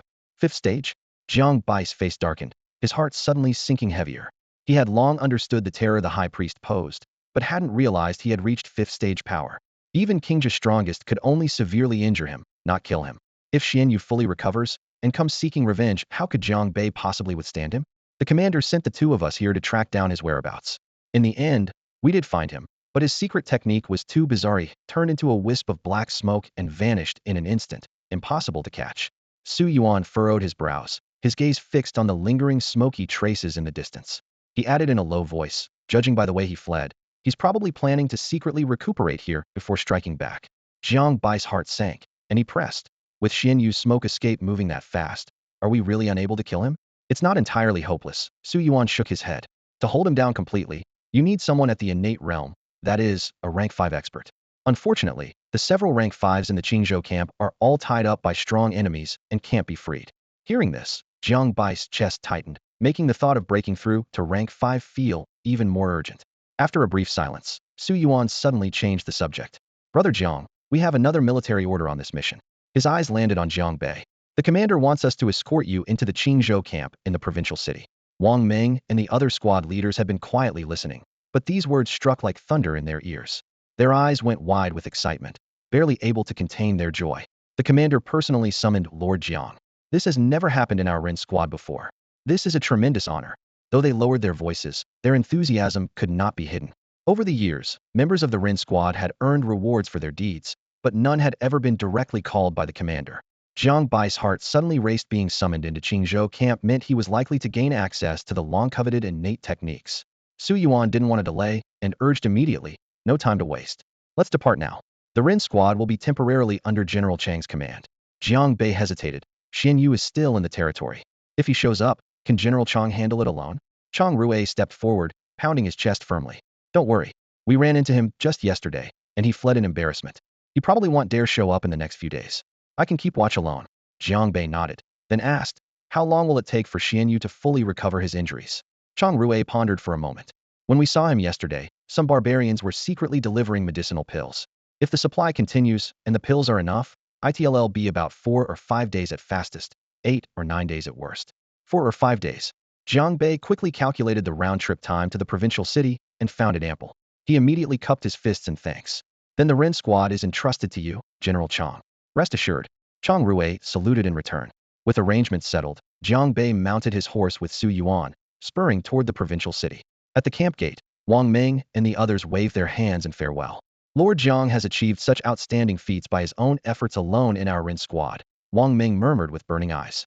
If he gains the commander's recognition and training, how powerful could he become in the future? It's almost unimaginable. The squad leaders nearby echoed his sentiment, faces full of anticipation and admiration. Wang Ming breathed out his amazement. As the saying goes, a golden-scaled fish is no ordinary pond creature. When it encounters wind and rain, it transforms into a dragon. This perfectly describes Lord Jiang. When the Renzi camp returns, I'm afraid we won't even catch a glimpse of his back. Around the campfire, the squad leaders nodded repeatedly at these words. Indeed, their shared admiration blazed like the flames in the night wind, yet no one dared to voice any disagreement. At the very moment Jiang Bei was racing toward the provincial city, deep in the remote mountains of Pingyang Prefecture, a hidden stone cave was thick with a nearly tangible aura of bloodlust. In the center sat Xianyu cross-legged, his massive frame shrouded in wild black hair. Chill and menace seemed almost solidified around him. Surrounding him were ink-black human Dan pills, their smooth shells revealing swirling clots of thick blood inside. After a long moment, he suddenly snapped open his eyes, his gaze sharp as a blade, illuminating the entire cave. An outburst of violent energy sent loose stones crumbling from the walls. No need for essence if I have these pills. Within 3 days, I will reach my peak again. He clenched his fists until the knuckles cracked, murderous intent pouring from his eyes. Su Yuan, Changrui, you dared chase me all the way here to kill me? Once I return to 5th rank, let's see who dies. His eyes turned colder still. And Jiang Bei, you destroyed the Guiyuan demon statue first. I will eradicate the Renzi camp. Then I will snuff out your heavenly lantern. His roar echoed as he waved his hand. Several Dan pills shot into his mouth, the crunching sound like biting through bone resonating throughout the chilling mountain cave. On Wind and Snow Mountain, huge snowflakes filled the sky, and the biting wind felt like 1,000 blades. Shui Chongqing stood silently atop the summit, dark armor dusted with snow, his gaze as still and cold as a glacier. Behind him, his personal guard Xiang Haoyang advanced against the storm, folding his hands as he spoke quietly. Commander, Su Yuan has traveled with Jiang Bei toward the provincial city and reports no trouble en route. How shall we proceed? Shui Chongqing slowly turned his gaze toward the whiteout. Jiang Bei is barely 20 but already a 6th rank minor cultivator, close to major rank 6. Give him that innate technique scroll. Then he shifted his tone. Also, send those 2 heirlooms along. Hearing 2 heirlooms, Xiang Haoyang's expression changed sharply. Commander, those are the treasures you personally cultivated through hardship. Are you sure you want to give them away? Only Jiang Bei is worthy of them. Shui Changqing's voice was calm but resolute. As you command, Xiang Haoyang replied, then hesitated, regarding rank. All 10 camps' command positions are filled. Shui Changqing turned, frowning slightly. That's tricky. A place among the personal guards doesn't suit him. I haven't accepted apprentices for years and don't want to break precedent. He can't remain a mere squad leader. After a moment's thought, he pulled a bronzian gold token from his chest and handed it over. Give him this token along with the corresponding armor and uniform. Xiang Haoyang took it with both hands, immediately recognizing the golden inscription. His steps faltered slightly. Commander, although Jiang Bei has many merits, he's not yet 20. Is it appropriate to entrust him with such an important post? In the Qingzhou camp, we value merit and strength over age. For him, this rank is just a stepping stone. Shui Changqing said solemnly. No one can predict how far he will go. Understood. Xiang Haoyang exclaimed sharply, securing the token and leaving into the snow. At that same moment, Jiang Bei and Su Yuan, moving at top speed, finally arrived in the provincial city. After entering the provincial city, Jiang Bei immediately sensed that this place was different. This was his first time setting foot in the heart of Qingzhou. Looking around, the streets were wide enough to accommodate 8 horse-drawn carriages side by side, flanked by rows of densely packed buildings. The sidewalks were crowded with pedestrians, many of whom carried the serious air of skilled warriors. Compared to the cities of Pingyang and Xianyang, Qingzhou was at least 10 times more prosperous and expansive. Knowing that the Liu family also held influence here, Jiang Bei silently reminded himself. Even with the Qingzhou brigade stationed in the city, he could not afford to be careless. As he pondered this, he noticed a man in gray approaching quickly. Officer Su, Brother Jiang, the man greeted as he neared, first clasping his fists in salute to Su Yuan, then bowing to Jiang Bei. Clerk Ding, has something happened? Su Yuan raised an eyebrow. Then, introducing him to Jiang Bei, he said, this is Ding Tao, the clerk of our Qingzhou brigade. Ding Tao's expression was grave. There's an emergency at Baoxiang Temple. The commander just sent word that as soon as you return to the city, you must hurry there to assist. I see. Understood. Su Yuan nodded. Then turning to Jiang Bei, he said, Brother Jiang, have Clerk Ding escort you to the headquarters. I need to leave first. All right. Jiang Bei clasped his fists in farewell and watched Su Yuan hurry away, then fell into step beside Ding Tao toward the Qingzhou brigade base. Along the way, Jiang Bei quietly asked, is the commander not at the headquarters now? He's at Fengshui Mountain, personally leading the defense against a major enemy trying to break through. It's been a long time since he returned, Ding Tao replied as he quickened his pace. Jiang Bei nodded inwardly, feeling the pressure mounting within the Qingzhou brigade. Before long, the two arrived at the headquarters. Compared to the other 10 war camps' mountain fortresses, this place was like a miniature city surrounded by high walls, with palatial halls and pavilions arrayed in neat rows, guarded by numerous sentries. Armored soldiers marched with precision, their sharp eyes reflecting the elite caliber of Qingzhou's forces. Ding Tao explained, "The commander summoned you here to recognize your achievements in the Renzi camp. Your rewards are being transported by the logistics team. They'll take you to rest first."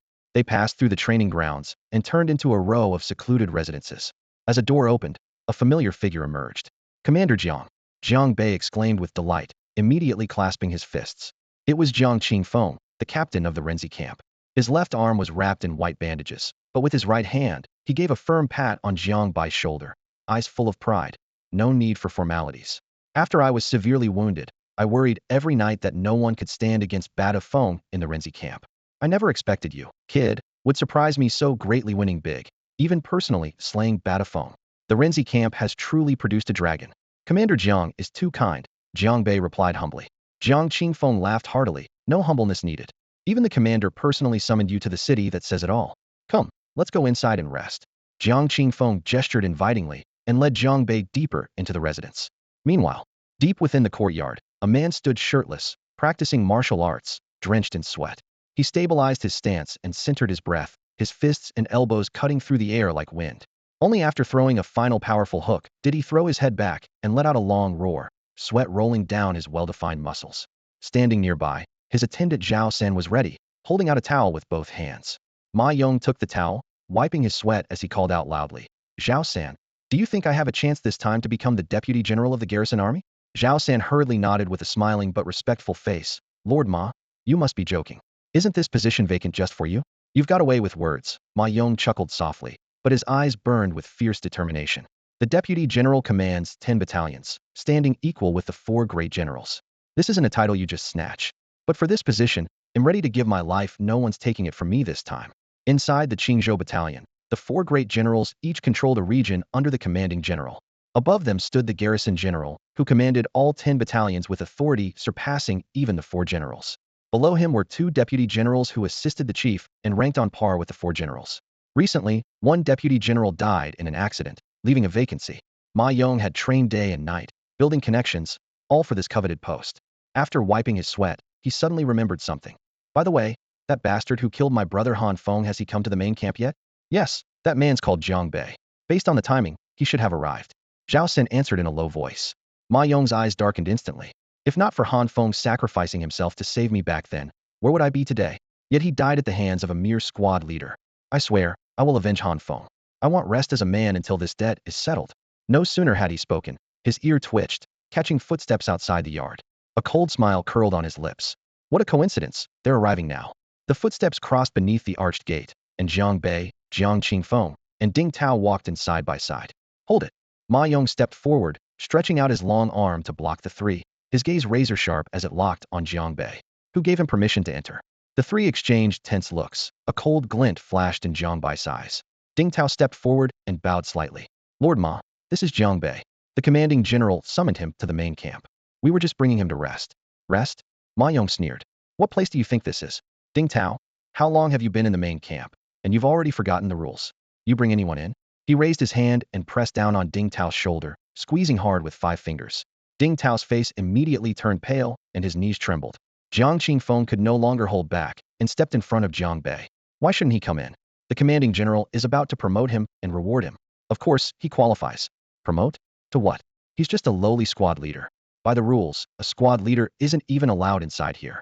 Ma Yong roared, then turned his cold glare to Jiang Qingfeng. "And you, Jiang Qingfeng, you're only a junior captain, not even 6th rank. If you weren't badly wounded, you'd have no right to live here.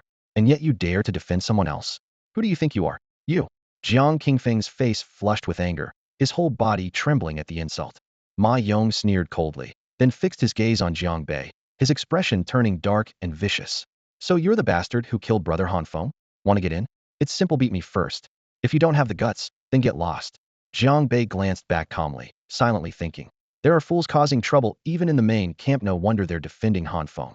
Since they're so arrogant and reckless, if they want to die, they'll gladly oblige. He'll oblige you, Jiang Bei said flatly, but with a chilling edge. Jiang Bei, don't be reckless. This guy is much stronger than Bada Phone. Jiang Qingfeng's face changed sharply as he hurriedly tried to stop him. Hold on. Trying to back out now? Too late. I heard him say he'll oblige me. Haha. I'm so scared. Ma Yong pretended to be terrified, laughing as he shoved Jiang Qingfeng aside, afraid Jiang Bei would hesitate. This was the moment had been waiting for to officially punish Jiang Bei and avenge Han Feng. No regrets. He'll play with you properly, Jiang Bei replied calmly. Good. Ma Yong snarled, lunging forward like a tiger pouncing, his power and aura exploding instantly. He had expected Jiang Bei to refuse, but the response was too eager, reckless to the point of madness. Nearby, Ding Tao's face went pale. In his heart, alarm bells rang. If Jiang Bei refused, he'd only suffer some humiliation, but agreeing was like digging his own grave. Ma Yong was the fiercest in the Qingzhou camp. Jiang Bei was asking for trouble, but the arrow was already on the string. He had no way to stop it. In the blink of an eye, Ma Yong closed the distance and slammed a furious fist straight down at Jiang Bai's vital spots. It wasn't a friendly match at all. He meant to cripple him outright. Jiang Qingfeng's heart jumped, about to warn him, but Jiang Bei moved first. His speed surpassed Ma Yong's, almost a blur. His hand shot out, iron claw-like, catching Ma Yong's deadly punch with precision. He absorbed and deflected all that force. In the next moment, his hooked fingers dug viciously into Ma Yong's arms, twisting his waist, pushing off the ground, stepping hard. The power of the dragon elephant demon subduing technique surged, targeting the muscles and bones. Crack crunch. The horrifying sound of bones breaking and tendons snapping filled the air. Ma Yong's entire arm was twisted like a rag, white bone shards piercing through skin, blood spraying everywhere. Ah! Ma Yong's agonized scream barely escaped before Jiang Bai's hand clamped down on his throat, cutting him off. Immediately after, another punch struck Ma Yong's abdomen like a cannonball. Boom! The air exploded like thunder. Ma Yong spat a geyser of bright red blood and flew backward like a broken sack. From start to finish, he hadn't even had time to react, let alone fight back. But it wasn't over. The cold light in Jiang Bai's eyes didn't waver. He stomped, shattering the ground, then charged again, the wind howling, murderous intent overwhelming. Ma Yong had been arrogant before, trying to cripple someone outright. If that was how he played, he'd have to pay the price. Jiang Bei wasn't his parent or elder, there would be no mercy at all. Jiang Bei rushed up to Ma Yong and grabbed him by the hair, without any hesitation, slamming his head down onto the ground. Boom. Stones flew, dirt exploded, and spiderweb-like cracks instantly spread across the earth. Without pausing, Jiang Bei lifted Ma Yong's head up again as if it were a ragged sack. Boom, boom, boom. 3 heavy thuds erupted in quick succession, as if the entire courtyard had been struck by a giant hammer. Dust swirled and the eaves trembled. Ma Yong felt like a fragile chick in Jiang Bai's grip, so vulnerable that he could be crushed at any moment. Even using all his strength, Ma Yong didn't have the slightest chance to break free. Jiang Qingfeng, Ding Tao, and Zhao San had long since felt their scalps tingle and their eyes nearly pop out. They knew Ma Yong's power intimately. A level 6 minor practitioner, but fueled by deadly ruthlessness and deep reserves, he ranked among the very best at his level, far surpassing Han Feng. Years ago, a level 6 major practitioner had fought him for dozens of moves before barely gaining the upper hand. Originally, Jiang Qingfeng and Ding Tao had worried that Jiang Bei would be crippled in this fight, because Ma Yong was merciless and wouldn't hold back. If he really dealt a killing blow, it would be impossible to explain to the general Jiang Bei was a pillar of the Ren Brigade and the entire Qingzhou Corps. But now Ma Yong couldn't even touch Jiang Bai's sleeve and already seemed broken in spirit, the brutality far beyond what anyone had imagined. As Ma Yong's follower, Zhao San should have stepped forward to stop the fight, but Jiang Bai's fierce aura felt almost tangible, and the moment Zhao San got too close, he could already see himself crushed into a mist of blood at any careless gesture. Terrified, he dared not breathe. Boom boom. The relentless strikes dug a pit about 3 meters deep in the ground. Blood poured from Ma Yong's mouth and nose, and his features twisted in agony. Though his body was extremely tough, most other level 6 minor practitioners would have had their skulls shattered by now, was gravely injured and barely able to summon the strength to beg for mercy. Stop! Suddenly, a thunderous roar exploded from afar. The shockwave cracked the ground once more, forcing Jiang Qingfeng and Ding Tao to stumble back. They looked up to see 8 or 9 figures approaching. Leading them was a towering man clad in black armor that glittered coldly in the sunlight, with an aura weighty and immovable as a mountain. His icy gaze sent chills down their spines. General Han, Ding Tao and Zhao San bowed deeply. This was none other than Han Qixian, one of the 4 great generals and Han Feng's elder brother. Jiang Qingfeng also bowed, but his heart suddenly pounded. Han Qixian had been away on missions for a long time and now abruptly returned just in time to catch this scene. Han Feng's nemesis being brutally beaten by Jiang Bei. Han Shixian was known to protect his kin fiercely, and although he didn't have a close relationship with Ma Yong, Han Feng was his brother. This would be a difficult situation to handle. Jiang Bei withdrew his bloodied hand and slowly looked up. His gaze fixed on Han Shixian, his pupils slightly contracting. This man was clearly Han Feng's older brother Han Shixian. His internal energy surged violently, as if ready to burst forth at any moment. The aura at the peak of the 6th grade martial cultivation brushed against them like a thin veil, just one step away from crossing into 5th grade. Even more intense than that was the raging fury and murderous intent blazing fiercely from his eyes. You are Jiang Bei? Han Qixian's voice struck everyone's chests like a giant hammer. Each word weighted like 1,000 pounds. You reckless fool who killed my younger brother Han Feng. The words detonated, squeezing the already tense air in the courtyard to an unbearable extreme. Ding Tao and Zhao Sen turned pale, barely daring to breathe. Jiang Qingfeng's heart pounded wildly. Just as he opened his mouth to speak, a desperate scream cut him off. Cough cough. From the deep pit, the severely injured Ma Yong lifted his head, his face smeared with blood and grime, sunken facial bones shocking to behold, fractured ribs faintly visible. Clutching his twisted right arm, he yelled hoarsely, General Han, you finally came. This bastard brutally murdered brother Han Feng. I tried to do right by him, forced him to confess, but he dealt this vicious blow, nearly beating me to death. He didn't care about brother Han Feng, or you, or the military law of Qingzhou camp. You're talking nonsense. Jiang Qingfeng's anger erupted. He never expected Ma Yong to still be stirring trouble, even so badly wounded. Ma Yong tried to defend himself further, but was suddenly pressed down by an iron boot.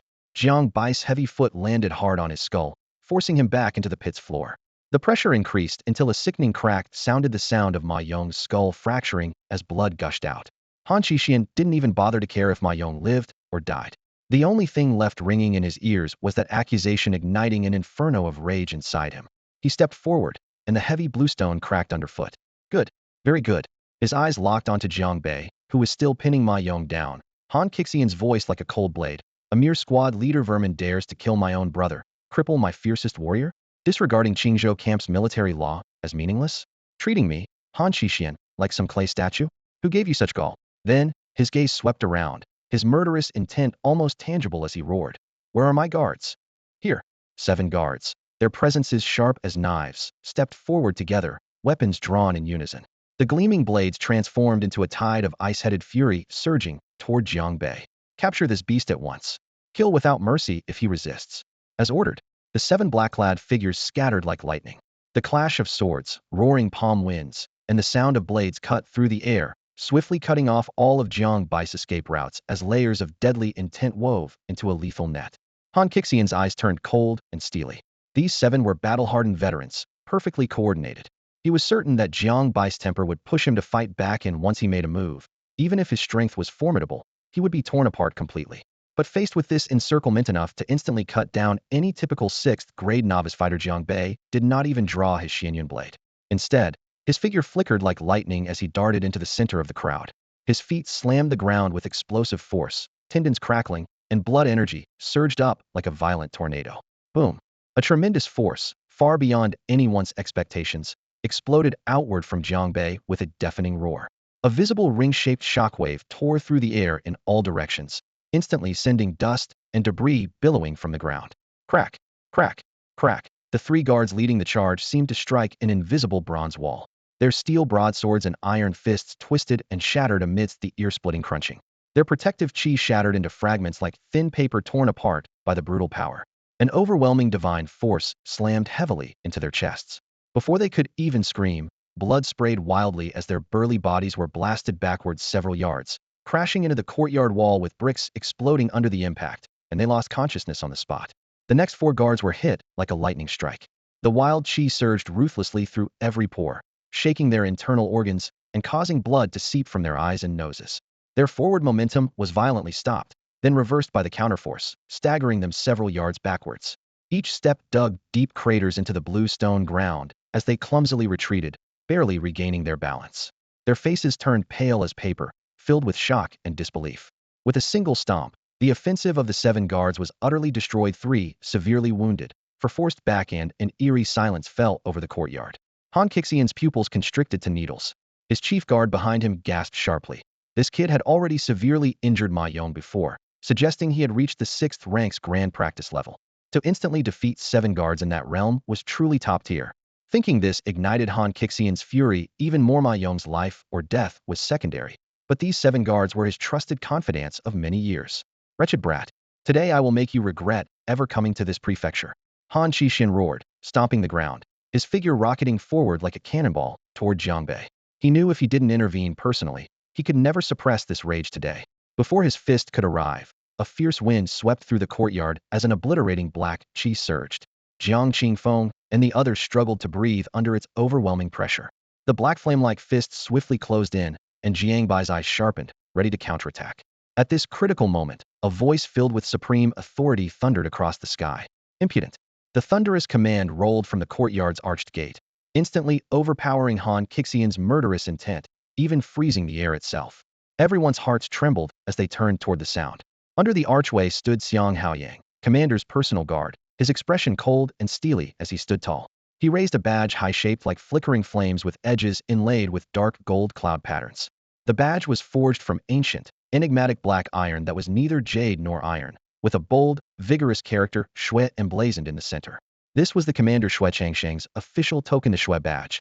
Behind Xiang Haoyang, 8 elite Qingzhou battalion guards arrayed grimly in formation. Each held a sandalwood tray draped with bright yellow silk brocade, beneath which the outlines of heavy armor and faint traces of precious light could be glimpsed, causing everyone present to widen their eyes in astonishment. Xiang Haoyang's gaze was sharp as lightning as he scanned the scene, finally locking on the iron fist wrapped in swirling black qi. His eyes cut like blades as he thundered. Han Qixin, who exactly are you going to attack? Han Kixian's gathered energy suddenly faltered, his expression shifting like storm clouds as he fixed his gaze on the token. It was a furious punch of rage, frozen midair, trapped with no way forward or back. The courtyard fell so silent that one could hear a pin drop. Yet Xiang Haoyang remained unmoved. Taking a deep breath, his chest swelling like a drum, his clear, resonant voice suddenly thundered out. By the order of General Shui Changsheng. Each word struck like hammered metal, echoing off the walls. The bloodied head Ma Yonggang had lifted. Han Kixian's personal guards, and everyone else in the courtyard instinctively straightened their spines, bowing their heads solemnly. The military order was read aloud. This certifies that Jiang Bei, squad leader of the Ren unit, possesses extraordinary talent, diligence, and loyalty. In times of crisis for the Ren unit, he rose to the occasion and turned the tide. He slew the demon Yin Tong, Batter, and other enemies, executed the traitor Wang Shui, and uncovered Han Feng's heinous crimes of luring enemies to destroy his own people. He single-handedly battled fierce foes in Xianyang Prefecture, protecting the lives of the city's civilians. Having repeatedly earned meritorious deeds that shine like the sun and moon and are etched in Qingzhou's history, after deliberation, Commander Shui personally decrees Jiang Bei is promoted beyond rank to become Deputy General of the Qingzhou garrison. Boom. The 5 characters Deputy General of the garrison crashed down like thunder from the heavens over everyone's heads. Ding Tao's eyes widened in disbelief, almost shouting aloud. Zhao San's knees buckled, nearly dropping to his knees again. Jiang Qingfeng was stunned and elated, as if dreaming. Han Kixian's black aura instantly shattered in the air. His facial muscles twitched, as if slapped by an invisible giant's hand. A triple leap in rank. Jiang Bei was now his equal. What leverage did he have left? Shock, fury, unwillingness, and frustration roiled in his eyes, dark as a storm cloud. No, impossible. The silence was ripped apart by Ma Yong's scream. He had risked everything for the deputy general position, and now it went to a mere squad leader. Clutching his bloody head, his body trembling wildly, he shrieked hoarsely, "It's fake. It must be fake." Before finishing, blood sprayed wildly as he collapsed to the ground, shattered in body and spirit, finally unable to stand. Outrageous. Xiang Haoyang's sharp command rolled like thunder, crushing Ma Yong's mad words. The order of General Shui stands as if the general himself is here. Who do you think you are, Ma Yong, to dare question its truth and disdain the general's authority? Are you so tired of living? Then Xiang Haoyang's gaze swept the entire courtyard like icy lightning, his voice filled with unquestionable authority. Deputy General of the garrison Jiang Bei is present. You all haven't paid your respects yet. No sooner had Xiang Haoyang's shout ended than the 8 tray-bearing guards behind him sprang into action. Clang, clang, clang. The metallic plates of their armor clashed in unison as the 8 simultaneously turned to face Jiang Bei, dropping heavily to one knee. The dull impact echoed with solemnity through the night. They raised the trays high above their heads with both arms and shouted in unison, "Your subordinate salutes the deputy commander of the Xinjuan army." These 8 men were personal guards of the general men of the highest rank. Their kneeling said everything without words. The air felt as if it had frozen in an instant. Ding Tao was the first to come back to his senses and quickly pulled Zhao San, who was still standing dazed, into line. He cupped his fist deeply and said, "We salute the deputy commander of the Jinjuan army." Jiang Qingfeng's chest rose and fell proudly, his eyes shining with both pride and relief. He cupped his fist and called out in a strong voice, "We salute the deputy commander of the Jinjuan army." The tone was firm and triumphant. Han Qixian's personal guards exchanged uneasy glances. Their wounds still throbbed painfully, yet with the general's command token and Xiang Haoyang himself standing before them, none dared defy the order. They sheathed their blades, bowed their heads, and cupped their fists. "We salute the deputy commander, sir." In the midst of the scene, aside from the fainted Ma Yong, only one remained motionless: Han Qixian. His face was dark, knuckles whitening as he clenched his fists inside his sleeves. The sergeant he had once considered a mere pawn to crush as he pleased, to avenge his brother, had in the blink of an eye risen to stand alongside his four great generals. This meant that from now on, if he wished to move against Jiang Bei again, a council of equals would have to be convened, ironclad evidence presented, and approval obtained from the commander. Every avenue of convenience instantly blocked. Han Qixian stared daggers at Xiang Haoyang before turning to the calm-faced Jiang Bei. Under Xiang Haoyang's razor-sharp gaze, he finally gritted his teeth and spat out two words through clenched jaws. "Deputy Commander." With that, he whipped his sleeve and strode off sharply, his chest nearly bursting with pent-up frustration. The night wind drifted by, ruffling Jiang Bai's coarse sergeant's robe. Of course, had heard of the deputy commander of the Jinjuan army, the supreme leader of the 10 legions, but he never imagined the title would fall to him now. He reined in his thoughts, cupped his fist, and bowed. "Thank you, Lord Xiang. You are the deputy commander now. There's no need to call me Lord," Xiang Haoyang said with a faint smile. "If you don't mind, just call me Brother Xiang." He glanced down at the unconscious Ma Yong and the retreating, disheveled guards, nodding with approval. Ma Yong provoked first. Your ability to subdue him this thoroughly, and seriously wound several of Han Qixian's personal guards, shows your true strength. The general's judgment was correct. Brother Xiang was too kind, Jiang Bei murmured quietly. As soon as Han Qixian and the others had all left, Jiang Bei and Xiang Haoyang moved to a quieter inner chamber. The soft glow of the lamps cast a warm light on the intricately carved beams and ornate pillars. Xiang Haoyang raised his hand in signal, and 8 armored guards entered in a single file, each carrying trays draped with bright yellow silk. Their sharp, chiseled faces were tense and composed, their breaths perfectly synchronized as they lined up before Jiang Bei. Xiang Haoyang personally unveiled the first tray. The silk slid aside to reveal dark scales of armor that instantly absorbed the light. The dense plates seemed almost alive, sending a chill through the air. "This is the Xuanlin scale armor," Xiang Haoyang said, lightly tracing a finger over it. Forged from the scales of the ink dragon merged with deep-sea black iron. Its defense can't be pierced by 6th-rank forces, and it even weakens harsh energy attacks.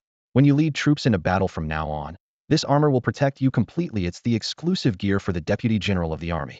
The second tray was then uncovered, revealing a powerful black robe embroidered with golden threads. A cloud-striding qilin leapt atop the chest, while sharp silver-lined patterns traced the edges. The cloud-striding qilin robe, Xiang Haoyang continued, serves as both regular wear and battle armor, symbolizing your status. It's woven from special fire silks resistant to water and fire, and ordinary blades cannot pierce it. From the third tray came a faint, gentle fragrance of aged ink. It was an ancient leather-bound manual, the innate spiritual invocation technique, with bold calligraphy on the cover that seemed to flicker like lightning. Jiang Bai's eyes instantly burned with resolve. "This is the innate technique," Xiang Haoyang said seriously. "Once your vital energy reaches full 6th rank, only this manual can open the gateway to the 5th rank, allowing you to harness the power of heaven and earth to refine your foundation. It's one of the core legacies of the Qingzhou battalion, specially reserved by the general. We hope you train diligently and soon glimpse the Tao of innate power." Jiang Bei nodded solemnly. This was exactly the breakthrough he urgently needed. Almost simultaneously, the 4th and 5th trays were unveiled. The 4th held a short sword lying quietly in its scabbard. The sheath was unadorned and black, yet the moment it appeared, the temperature in the room seemed to drop sharply, the air itself pierced by a keen sword intent. The 5th tray displayed a deep blue-bound manual with silver trim titled The Spiritual Sword Technique.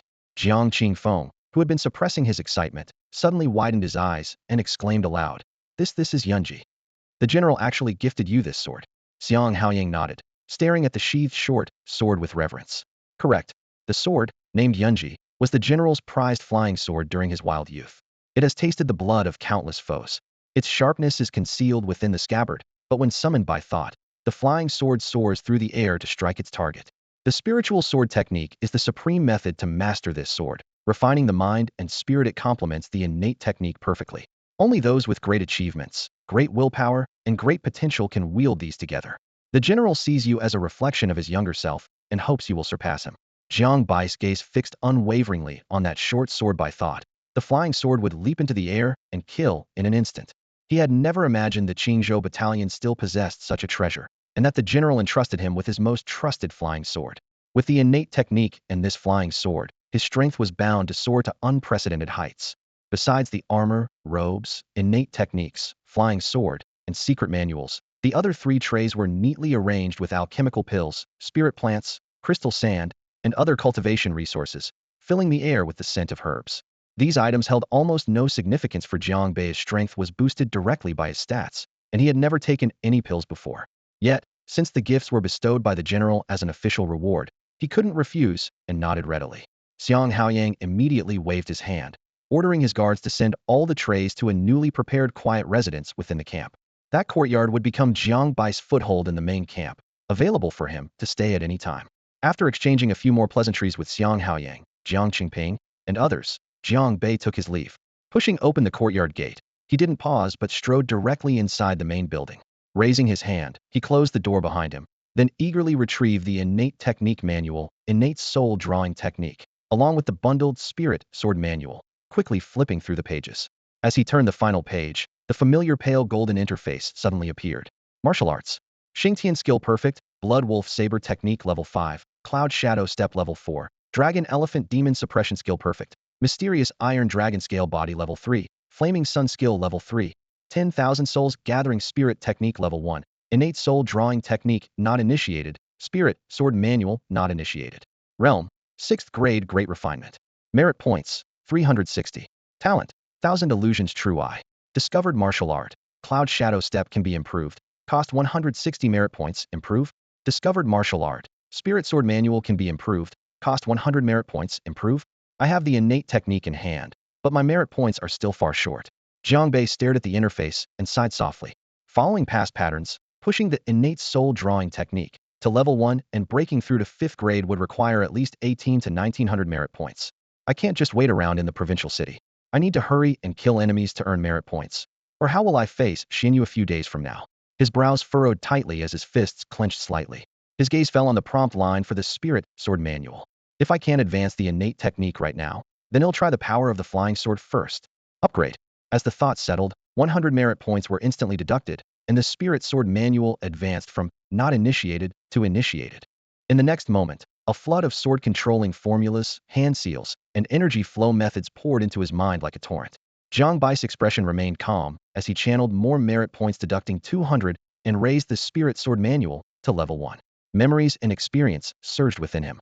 Jiang Bei raised his arm, joining his middle and index fingers, and a solid white light blossomed at his fingertips, sharp and clear. Go! Humshu! The flying sword Yunji transformed into a white streak and shot out with a sound like the sky being torn apart, rushing across the courtyard. The air was shredded with a crashing roar, and the sharp energy was so intense it even made Jiang Bai's cheek hurt despite standing still. Fast and powerful. Jiang Bei smiled slightly. A flying sword sneak attack was enough to catch most enemies off guard. With a slight thought, he recalled Yunji, fingers curled as he poured dragon elephant spirit energy and flaming sun true chi into the sword's body through his meridians. In an instant, the snow-white blade shimmered with intertwining red and pale gold auras, swirling dynamically. Again, shoo, whoosh. A sudden, violent commotion erupted with a thunderous crash. Accompanied by a high-pitched hum, sword energy stretched across the courtyard, rending the ground and walls inch by inch, leaving countless fine sword marks. If Jiang Bei had not deliberately restrained himself, the entire estate would likely have been sliced into fragments. The power's even stronger now. Jiang Bei withdrew his gaze, his palm-wielded Yunji flying sword trembling slightly. He could clearly sense the sharp killing intent within it. With this flying sword, even if I can't break through the innate realm for the time being, anyone below 5th rank won't stand a chance. He calculated in his mind, but his grip on the sword remained as steady as iron. Mastering the Yunji flying sword marked a significant and visible leap in his strength. Next, he needed to gather merit points at the thought. His eyes darkened with cold resolve. The next morning, outside the Qingzhou camp, a steward hurriedly spurred his horse, bursting through the main gate, with dust kicking up as he landed heavily. Old Zhang, what are you doing back so suddenly? Ding Tao's expression tightened as he saw the rider. Urgent matter. Zhang De panted, scanning around. Where's General Han? He's back at camp, right? Take me to see him immediately. General Han left the city early this morning on a mission. Ding Tao frowned. What's going on? There's trouble at Baoxiang Temple. Zhang De spoke hastily. Lord Su Yuan went yesterday, but the situation is complicated. Only an officer at general rank or above can handle this. Lord Su is a 6th rank grand training officer, and he can't manage? Ding Tao's doubts grew. Exactly. Lord Su sent me back to request reinforcements. The problem is, General Han and the 4 top generals are all absent. What are we to do? Zhang De was anxious as if ants on a hot pan. Ding Tao suddenly grabbed his arm. Wait, I know a lord who might be able to help. I said, it has to be a general-level officer. A newly promoted deputy commander of the garrison, Army Lord Jiang Bei. Zhang De stiffened, his face instantly paling. The garrison? Deputy commander? Jiang Bei from the Ren regiment? The commander really promoted him that high? Is it a lie? Last night Lord Xiang Haoyang personally announced it. Good. They'll go fetch General Jiang immediately. Seeing hope revived, Zhang De turned and hurried away. At this moment, Jiang Bei was still in the courtyard nurturing his flying sword. The sword tip gradually sank into his palm. Residual true qi fused with a chilling sharpness trailing his fingertips yet to dissipate, when urgent footsteps sounded outside. A messenger soldier dashed to the gate, clasping his fists, and called out loudly, General Jiang. Someone at the camp gate requests to see you, claiming to be from the Liu family. The Liu family? Jiang Bei's pupils constricted, his gaze immediately sharpening. He had been pondering last night Liu's stronghold in Zhoucheng would surely cause trouble if they knew he had arrived here. He expected a covert attack, but they had boldly come to the camp gate. His voice was low and firm. Show them in. Outside the camp gate, 2 men wearing dark embroidered brocade robes stood with hands behind their backs. Their garments shone with luxurious gloss, their polished black boots not a speck of dust to be seen. Their demeanor bore the haughty, scrutinizing air typical of noble science. But when their eyes fell on the man in a plain sergeant's uniform who approached with a presence as deep and steady as the abyss Jiang Bei, a barely perceptible flicker of surprise passed through both their eyes. One of the slightly older men with a fair complexion stepped forward. He wore a dark blue long robe, the cuffs subtly embroidered with the family crest in gold thread, shimmering faintly under the blazing sun. A faint, measured smile curved his lips, but it never reached his eyes. You must be Brother Jiang Bei of the Jiang family? A pleasure to meet you, he said, bowing with a deliberate gentleness. I am Lu Wentao, and this is my 5th younger brother, Lu Wenchang. We apologize for the sudden intrusion today. Our family head has long admired your reputation within the Ren character camp, and has specially sent us to invite you to his residence for a confidential discussion. A trap at a banquet. Jiang Bai's mind exploded with deadly intent, instantly seeing through the peril. Lu Yun fell by his blade. The Lu family would not let this go easily. The so-called discussion was clearly a scheme to trap him behind closed doors. His slender fingers curled into a loose fist, but his face remained expressionless. I appreciate Liu's goodwill, but military affairs demand my attention. I must decline. Please take your leave. The polite smile on Lu Wentao's face froze like a cold wind. Beside him, Lu Wenchang's eyes darkened sharply as he stepped forward, bellowing fiercely, Jiang Bei, don't refuse an invitation only to be forced to drink the penalty cup. The family head personally invites you. Yet you, a mere squad leader, dare to make excuses? Do you really think the Lu family cannot summon you? Lu Wentao withdrew his smile, his voice taking on a steely edge. Brother Jiang, you have only one chance. If you insist on refusing, you'd better consider carefully whether you can bear the consequences of defying the Lu family. At his words, the air at the camp gate chilled suddenly. The brothers' energy surged, their robes billowing as if ready to strike. In their eyes, even though Jiang Bei had slain Han Feng and Bata Feng, he was still just a low-ranking officer of the Qingzhou camp. And though General Xue Chongqing favored him, how much backing could that really provide? Those who brought shame on the Lu family never met a good end. Jiang Bei shifted on the balls of his feet. Dragon and elephant energy clashed thunderously within his meridians, heat radiating through his clothes. A quiet hum escaped his sleeve where Yunji trembled lightly. His cold eyes, sharp as blades, cut through the tension. I sighed no. If you want to fight, then fight. No need for words. Let's see if the Lu family today has the skill to actually make me come. Such arrogance. Lu Wenchang roared, stamping down and sending gravel flying. As he unleashed a gust of palm wind, suddenly urgent footsteps echoed from the far end of the camp. Deputy General Zhang De appeared, sweating profusely and staggering as he ran, his chest protector jangling against his armor. He reached Jiang Bei in a rush, dropped to his knees, and saluted sharply. Subordinate Zhang De, reporting to Deputy General. There is an urgent matter requiring your attention. Deputy General? Lu Wentao and Lu Wenchang exchanged stunned looks before staring at Jiang Bei, disbelief and fear dawning in their eyes. Only a few days into the Qingzhou camp, General Xue Chongqing had already broken protocol to promote him as deputy commander in authority on par with the 4 senior generals. The Lu family might be arrogant with their influence, but they dared not draw their blades against a newly appointed deputy inside the camp that would be the equivalent of publicly humiliating the general and handing him the perfect excuse for retaliation. No wonder this guy refused to back down, he has powerful backing. Lu Wentao's face drained of color as he forced out a sarcastic remark. So you are Deputy General Jiang, quite the prestige. With a wave of his sleeve, he motioned to leave. The two brothers strode off briskly, their resentment and chill unmistakable. Only after the two figures had completely vanished did Jiang De look around and notice the guards silently gripping their weapons, finally grasping the dangerousness of the moment. But intelligence from Baoxiang Temple was even more pressing. There was no time for questions now. Jiang Bei watched the Lu brothers retreat, cold, killing intent lingering like ink in his eyes. New grudges, old hatred. She would settle accounts with the Lu family eventually. But for now, pressing matters demanded his attention. Turning sharply, he fixed his gaze on the kneeling Jiang De, voice low and sharp. Get up and speak. Jiang De panted as he hurriedly reported, Commander Jiang, something's wrong at Baoxiang Temple. Recently, several villagers have reported to the authorities that after their family members went to the temple to pay respects, they mysteriously disappeared, neither alive nor dead. No trace at all. At first, it was only a few cases, so no one paid much attention. But now the number of missing persons is growing rapidly. It's almost happening every day. Before he finished speaking, he wiped the cold sweat from his forehead, his face pale. The camp sent a 6th-rank expert, Gao Fei, to investigate. He and his men entered the temple, but then all contact was lost. Yesterday, Lord Su personally went to negotiate, but the outcome was. How did Abbot Baojing respond? Jiang Bei interrupted, frowning. Jiang De quickly answered. Baojing was very unyielding.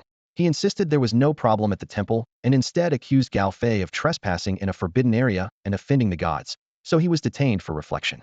When Lord Su presented his authority and requested a search party, Baojing refused, saying, even as the general's adopted son, you need evidence. Without official documents or the general himself, compliance is impossible. Jiang Bai's eyes flashed like cold steel. With villagers disappearing one after another, and his comrade held captive, Baoxiang Temple actually dared to stand so firm, clearly relying on its 1,000-year legacy and the chaos in Qingzhou camp. Jiang De urged anxiously, Lord Su can't control the situation anymore. If we wait, there might be bloodshed. Let me return quickly and ask a high-ranking general with real authority to come and restore order. Understood. Jiang Bai's voice was firm and resolute. Issue the order and assemble the troops. 100 elite soldiers will accompany me immediately. Yes. Jiang De's spirit lifted, and he hurried away. Within moments, the drumbeats of the camp rose sharply, and 400 or 500 soldiers spontaneously gathered. Their blades half drawn, gleaming coldly, a wave of killing intent surged like an iron tide. Jiang De stood at the front and overheard whispers spreading through the crowd. Whose orders are these? Deputy Commander Jiang Bei. Surround Baoxiang Temple. The murmurs grew louder, surround soon turning into siege and suppression, causing an uproar throughout the camp. The camp gates burst open. Jiang Bei donned his armor, mounted his horse, and led the charge toward Baoxiang Temple outside the city walls. 400 to 500 men followed sharply behind, armor clinking like thunder, the force like a steel flood surging toward the ancient 1,000-year shrine. At the same time, in the Lu family mansion, brothers Lu Wentao and Lu Wenchang wore grim expressions as they recounted the humiliation at the camp gate to family head Lu Zhinshan. Family head, Jiang Bei is utterly arrogant, Lu Wenchang said angrily. We revealed our identities and spoke clearly, yet he still disregarded the Lu family completely, even threatening violence. It's insolent beyond reason. Lu Wentao added sullenly. I wanted to teach him a lesson, but one of his men called him Deputy General of the Garrison. Shui Changsheng has already promoted him exceptionally to Deputy General of the Garrison, elevating him to the same rank as the 4 great generals. Deputy General of the Garrison? The jade walnut in Lu Zhinshan's hand suddenly stopped moving. A sharp light blazed in his eyes, and for the first time, a look of disbelief flickered across his solemn face. That young man had actually risen to such heights in one leap? The study fell suddenly silent, the air thickening as if it turned solid. Lu Zhinshan straightened his back slightly, tapping his knuckles on the desk with a measured rhythm. The crisp sound struck everyone's hearts one beat at a time. His dark expression softened a little, his eyes chilling like frost. A worthy Shui Changsheng, a truly formidable Jiang Bei. He turned and paced to the window, peering down into the courtyard below, his voice cold and hard. Moving to seize real power as the deputy general in the prefectural city is like slapping Shui Changsheng across the face. It's not worth the trouble. Suddenly his tone shifted, sharp and fierce. But Jiang Bei controls 10 major camps as deputy general. Once affairs here are settled, his roots remain with the Ren camp, must return to command there. And it seems he still has unfinished business with enemies over there? It appears so. Jiang Bei won't be staying long in the prefectural city. Lu Wentao nodded in agreement. I see. You may leave now. Lu Zhinshan's gaze narrowed, a cold mist radiating from him, impenetrable to those present. Yes, sir. Lu Wentao and Lu Wenchang bowed and withdrew promptly. Baoxiang Temple, the famous temple in Qingzhou nestled in lush mountain forests. Once fragrant incense smoke drifted constantly, attracting countless pilgrims. Recently, however, it had grown quiet and desolate. On the temple square, dozens of monks sat cross-legged, whispering sutras, their chants echoing in the air. At the front sat the abbot Baojing, an elderly monk clad in chestnut robes, with snow-white hair, motionless and serene. Suddenly hurried footsteps thundered down the mountain path. Abbot! Abbot! The messenger was also a monk, face anxious. Baojing lifted his eyes, speaking calmly. Bao Yuan, why are you so restless? Su Yuan has come up the mountain again. Bao Yuan reported in a hushed voice. How many? Just him. Still unwilling to give up, Baojing shook his head and rose, his robes swaying lightly. This repeating trouble is truly vexing. Bao Yuan made a capture gesture with his hand. Vexing enough to drive one mad. Why don't we take matters into our own hands and just arrest him ourselves? No. Baojing raised a hand to halt him, voice low and firm. Su Yuan is a 6th rank master, and also the sworn son of General Zui's standing is more sensitive than Gao Fei's. Though he has no real power, he has Xue Changxing behind him. I will handle this personally. You keep watch down the mountain. Report immediately if anything happens. Yes. Bao Yuan took his leave promptly. Baojing smoothed his robes, a flicker of impatience crossing his brow as he turned toward the stone steps. On the mountain path, Su Yuan strode briskly, his sword-like brows furrowed, face stern and cold. Baojing joined his palms and spoke gently, Ba. Su patron, you have returned. May I ask your purpose? Do you still harbor doubts about my words yesterday? Abbot. Su Yuan forced down his anger and spoke plainly. Gao Fei is an officer of our Qingzhou garrison, ordered to investigate a case, but disappeared inside Baoxiang Temple. You evade the truth and detain him for trespassing. This concerns the lives of comrades and the safety of the people. It cannot be treated lightly. Today, I must see Gao Fei with my own eyes and thoroughly investigate any suspicious matters within the temple. Compassion faded from Baojing's face, replaced by coldness. Su patron, your words are mistaken. Yesterday, I explained that Gao patron's misconduct disturbed our sacred peace and violated temple rules, so we held him here to reflect on his errors. This is reasonable. As for the alleged disappearance of civilians, what evidence exists? Rumors cannot sully the honor of our ancient temple. Baoxiang's reputation is spotless. It will not be tarnished by baseless accusations. He stepped forward, and an invisible pressure spread out around him. The monk Baojing cast a cold glare and sneered. You claim to be the adopted son of the general? Fine, a respectable status indeed. But the country has its laws, and the temple has its rules. Empty words won't open the gates of Baoxiang Temple for your search. Su, do you have authorization documents from the general? A search warrant issued by the Ministry of Justice? Or a military rank with real authority to command the Qingzhou battalion here? The triple question struck like blades through Su Yuan's heart.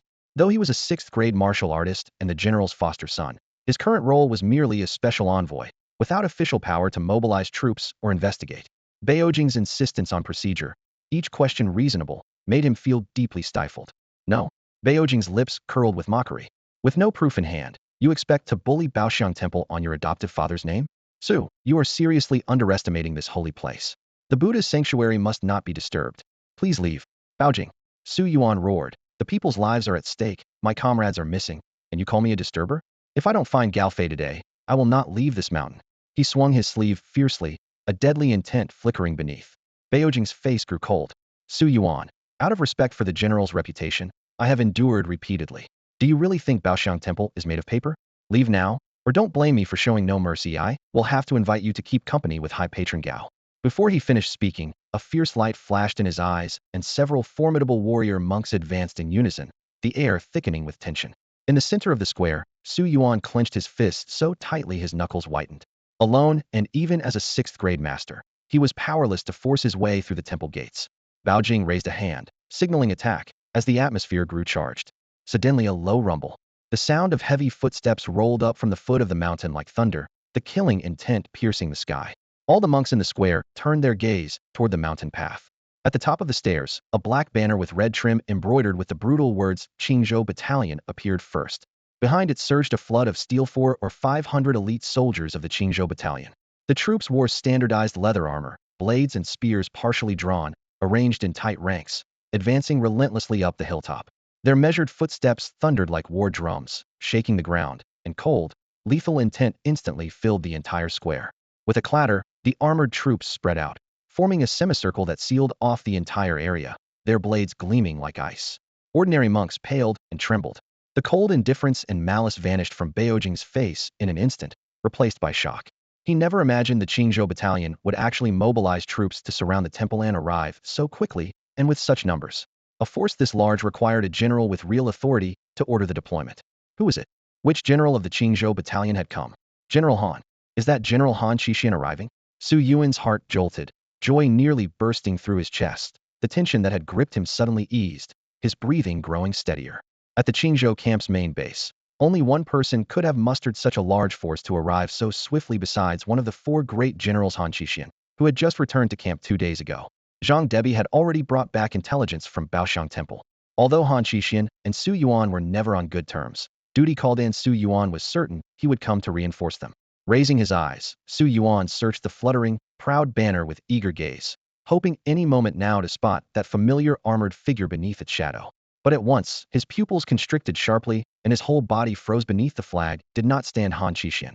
Centering the Qingzhou camp's main banner stood a young but resolute figure, straight as a spear. On his dark indigo robe, a Kalina mythical beast symbolizing military authority seemed ready to leap forward. His black-scaled armor clung tightly, the plates fine and dense like ink-colored dragon scales. His black cloak billowed in the cold wind, making his fierce presence all the more imposing. That face Su Yuan had seen it just yesterday. It was Jiang Bei, the very man Su had personally escorted to the provincial city. But now, reappearing clad in the emblematic Qilin robe signifying command over troops, wearing the commanding officer's seal at his waist, Jiang Bei was now the deputy commander of the entire army. Su Yuan's Adam's apple bobbed, disbelief churning deep within him. In barely a day and night, his sworn father had elevated Jiang Bei from an ordinary squad leader in a minor Ren company straight to a position commanding vast armies, standing beside the four great generals. Everything had turned upside down in a single day. The force besieging Baoxiang Temple was not Han Qixian, nor any of the other generals, it was Jiang Bei. Suddenly, a muffled grunt came from Jiang Bai's direction. A figure was heavily kicked and sent flying. Crash! The man struck a stone pillar in the square with a thunderous impact. Blood immediately poured out, soaking his monk's robe. The shattering of bones rang sharply in the still air. The figure collapsed to the ground, utterly motionless, dead beyond doubt. The monks of Baoxiang Temple turned at the noise, their breaths freezing. The fallen was Master Baoyuan, defender of the mountain pass. Baoyuan had already perished. Beijing's face paled in horror, still unable to fully grasp the scene, when Jiang Bai's cloak billowed as he strode calmly from the crowd. The cold wind lifted the Qilin robe, dark as night. It contrasted starkly against the hundreds of elite Qingzhou soldiers, like a moving fortress of dark iron. Baojing stared in stunned silence. This young face, if seen inside Baoxiang Temple, would be judged barely a novice monk running errands. Yet this man now wore the Qilin robe and held military power in his hands. Even more shocking, he had slain Master Baoyuan in public, parading the corpse before them all. Baojing swallowed the tumult roaring within, ready to demand an explanation for this outrage. But Jiang Bei silently approached the stone pillar, grasped Baoyuan's robes, and with one arm dragged the body up the steps.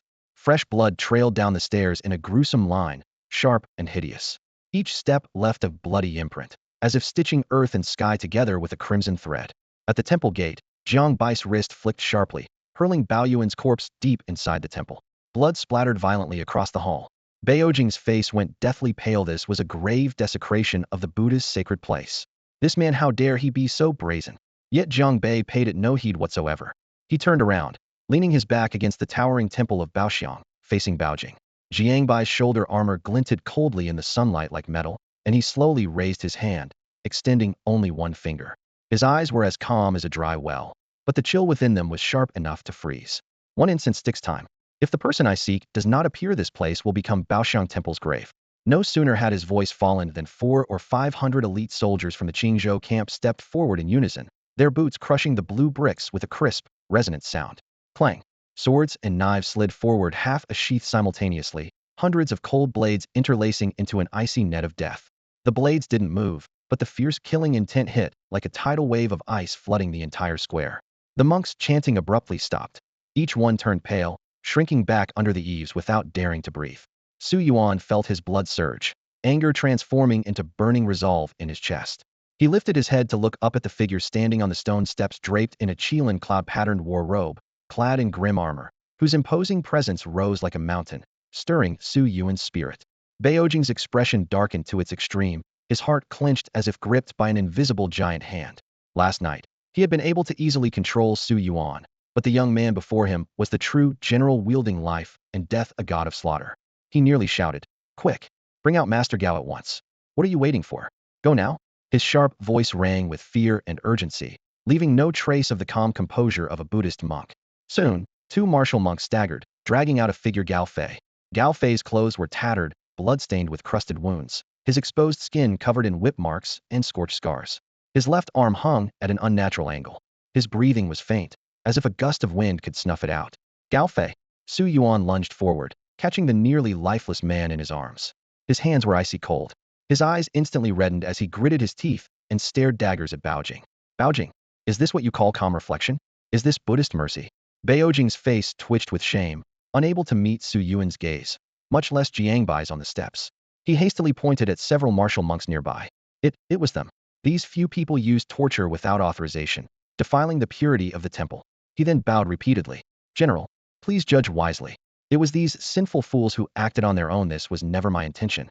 Now hand them over to the general for punishment, be it death or worse, at your command." The entire Baoxiang temple stands ready with no objections. "General, are you satisfied?" The accused monks immediately collapsed, faces ashen and filled with despair. Jiang Bai's gaze swept from the barely breathing Gao Fei and Su Yuan's arms to the accused monks, finally settling on Baojing's visibly relieved face. His expression remained as hard as iron, utterly unmoved. "Personal matters can be addressed later." His voice was low and sharp. "It's time to discuss official business." "Of official business?" Baojing's heart tightened. He forced out a smile. "General, what do you mean? Master Gao has already been released. What official business remains?" Jiang Bei ignored him, his gaze sharp as a blade, sweeping over the incense-filled temple. "This is your Baoxiang temple, where the public affairs involve harming and abducting ordinary people. Those Qingzhou residents who vanished after offering incense in your sacred hall, where are they now?" Baojing's face suddenly drained of color, his body trembling violently, barely able to stand. He cried out in a shrill voice, "General, this is a terrible misunderstanding. Baoxiang Temple is an ancient sanctuary of 1,000 years, a pure place of Buddhist teachings. How could it commit acts so detestable to both gods and men? The missing villagers must have been taken by mountain bandits or bandits. It has nothing whatsoever to do with our temple. I beg you, General, please investigate carefully." "You must not." "Investigate?" Jiang Bei cut him off coldly. "Empty words, no proof. How do you expect me to investigate?" Slowly, he stood, his black cloak billowing in the cold wind. He stepped down the stone stairs with heavy, measured footfalls, each thudding like a hammer blow against Baojing's heart. 3 steps away, he stopped, piercing the abbot with an icy glare. "Then search it." "No." Baojing threw his arms out instinctively, blocking Jiang Bai's way. "General, the Buddha's sanctuary cannot be searched at will. To do so is a grave insult to the Buddha and will bring divine punishment. Moreover, the temple contains many secret scriptures." "Shut up." Jiang Bei drew a copper military token and raised it high. "I am Deputy General of the Qingzhou Garrison Army. Here is my token. Here is my authority. Over 100 people have disappeared from Baoxiang Temple, neither alive nor dead, without a trace. The evidence is overwhelming. You first detained one of my officers and caused his death. Now you dare to block my search?" His voice rose suddenly, like thunder rolling over the mountain gate. "You claim the temple is pure, yet you allow private torture and murder under your roof. You claim rules and order, yet you treat Qingzhou's military orders as worthless. You say no one may search here? Today, I, Jiang Bei, insist on it. Let's see who dares stop me."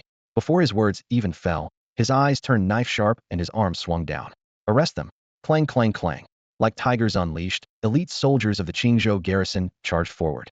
The first few warriors unsheathed steel blades, striking precisely at Bao Jing's knees and neck. Ugh! Bao Jing was caught off guard, legs weakening, shoulders burning with pain. He collapsed with a thud, only to have cold blades pressed firmly against his throat and back, pinning him fast. Bao Jing, demonic monk, obstructing official duties, detaining imperial soldiers, crime compounded. "Detain him immediately." A seasoned soldier barked. "How dare you disrespect the Buddha like this? How dare you?" Bao Jing's face was pressed to the cold stone, dust covering his wrinkled cheeks. He tried to curse, but an iron boot crushed down harshly on his spine, muffling all sound. Jiang Bei didn't even glance his way. With a commanding gesture in midair, his voice thundered over the mountain gate. "Search! Search!" Hundreds of elite soldiers from the Qingzhou camp shouted in unison, their voices echoing through Baoxiang Temple. The black-armored troops surged forward like a tidal wave, blades flashing coldly. Their eyes swept the corridors, side halls, and Buddha shrines without missing a single corner. The monks of Baojing Temple struggled repeatedly, but were crushed down each time, unable to move even an inch. After nearly half an hour, an elite soldier hurried to Jiang Bei and Su Yuan. "General, there's something strange over here. Let's go." Jiang Bei immediately stepped forward, followed closely by Su Yuan and the soldier, deeper into the temple until they reached a secluded small shrine. Inside, a nearly 1 meter tall Buddha statue sat cross-legged on its pedestal. Below it, dozens of monks bowed their heads, chanting scriptures in a murmuring chorus. Yet all their eyes were dull and gray-empty, as if their souls had been ripped away. "What are you doing? Why aren't you chanting outside? Why are you all gathered here?" Su Yuan grabbed the nearest monk roughly, lowering his voice sharply. "Master, I have no master. I was wrong. I won't do it again." The monk's reply was incoherent. He pinched his palm until it bled, struggling desperately. "What nonsense are you talking?" Su Yuan frowned. "Master, I write letters. No, I go home. I brought my wife and children and relatives here to meditate together. Please, show me some mercy." The monk's frenzy grew, clawing his head and roaring low. The other monks sat motionless, their broken words like puppets drained of life. "This is way too abnormal." Su Yuan felt a chill down his spine. Jiang Bei remained silent, his gaze passing over the mad monks to the compassionate Buddha statue. He stepped forward and slowly ran his palm over the cold stone base, then whispered, "Step aside." Su Yuan immediately dragged away the obstructing monks. The next moment, a fierce aura burst forth around Jiang Bei, dragon elephant demon banishing power intertwining with blazing true energy. Pale golden flames wrapped his right fist, muscles bulging. Boom! Without hesitation, his punch smashed down on the Buddha's chest like a mountain collapsing. Stone chips flew, the impact thunderous. The hardened statue cracked and shattered under the terrifying force. Its head tumbled off, dust and rubble swirling as the entire figure collapsed. As the dust settled, a pitch-black hole was revealed beneath the broken pedestal, descending deep underground. An indescribable stench suddenly surged out like thick liquid. Su Yuan and the soldiers nearby turned pale, their stomachs churning violently as they struggled to keep from vomiting. Jiang Bai's expression dark as water. He stepped into the hole first. Su Yuan took a deep breath, suppressed his nausea, drew his sword, and waved for several elite soldiers to follow. At the tunnel's end, an enormous underground space suddenly opened up. Flickering torches cast dim light ahead. Seeing the scene before them, Jiang Bei and Su Yuan both froze, their pupils shrinking sharply. This wasn't a dungeon at all. It was a huge, filthy livestock pen beyond belief. Figures, ragged and emaciated, squeezed like swine into the cold, rigid stone enclosures. They neither struggled nor cried out, only a deathly silence and vacant stares remained. Each person buried their withered, dry heads into a long, sticky, filthy stone trough in front of them. Inside the trough lay heaps of indistinguishable yellow-brown mush mixed with revolting waste, exuding a dizzying stench of rot and decay. Stranger still, a fine layer of faintly glowing white powder covered the surface of the foul mess. These imprisoned souls, utterly unconscious, greedily almost madly licked and swallowed the disgusting slurry with cracked lips and swollen tongues. Even as the viscous filth coated their faces and necks, no one pulled away or showed repulsion. Wrath clenched tightly in his chest. Su Yuan's hand trembled violently on his blade, red veins bursting across the whites of his eyes. Feeding them? Using living people to feed pigs? All the missing villagers had been locked up here. Baoxiang Temple, once a millennium-old sanctuary of Buddhist mercy, had fallen to such depths. This was nothing short of bestial cruelty. His fury surged. Never had he imagined the missing villagers could be kept like livestock. Though Jiang Bei remained silent, his clenched fists and icy, heavy gaze burned with a fierce, murderous intent. A band of beasts in monks' robes. Even the elite soldiers nearby could not help but curse angrily. Suddenly, the heavy, rusted iron gate screeched noisily as it banged open. But behind it was no exit, only a deeper, darker chamber. Dozens of figures burst forth from the shadows. They were no chanting monks, but burly, savage warrior monks. In their hollow eyes blazed wild, bestial red fury. Gripping swords and staves, they lunged with frenzied roars toward Jiang Bei and Su Yuan's group. "Watch out. They've all taken that mysterious powder. Fury's been unleashed," Su Yuan warned urgently. The warrior monks charged fiercely at Jiang Bei at the front, their brutal strikes raining down like a violent storm. Jiang Bai's gaze cut cold and sharp as blades. He did not flinch. "Get lost," he bellowed with a thunderous roar that seemed to shake the very air. Without drawing his sword or summoning flying blades, he unleashed a blazing surge of yang true qi, like the scorching sun burning in the prison's gloom. The scorching explosive force radiated out violently, forcing the charging monks to scream in agony upon contact. The wild power within them shattered and dissipated like snow melting under a fierce sun. Their assault brutally stopped in its tracks. Jiang Bei moved with eerie grace, like a ghost weaving through the battle, his iron fists powered by searing true qi flashing like lightning. Boom, boom, boom, boom. A series of heavy, drum-like punches struck with deadly precision against the monks' skulls and chests. The sharp crack of shattering bones rang out harshly. Before Jiang Bai's furious, dragon-like, dominating true chi and strength, these once ferocious warrior monks shattered as easily as rotten wood. The force of the punch sent the figure flying, his head exploding, chest caving in deeply, bones shattering into pieces. The stench of bloody gore and severed limbs mixed with agonized screams sprayed everywhere. Within just a few breaths, the dozens of fierce warrior monks who had charged forward were all reduced to twisted, broken corpses. Su Yuan and his soldiers hadn't even had a chance to fully engage. The battle was already over. Jiang Bei barely glanced at the chaotic ground, his eyes locked tightly onto the heavy iron door that had just been opened. He was the first to rush toward it. Without hesitation, Su Yuan and the others followed closely behind. Beyond the iron door, the air was thick and heavy, permeated with a strong stench of blood and decomposing flesh. What met their eyes was a mountain of skeletal remains, pale bones piled high, covering the floor and corners of the circular chamber.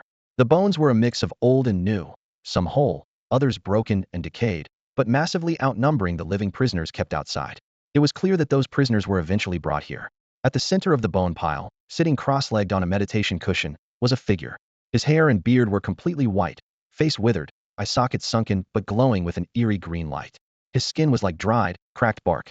He wore a robe even older and more tattered than the sacred garment worn by the Baojing monk.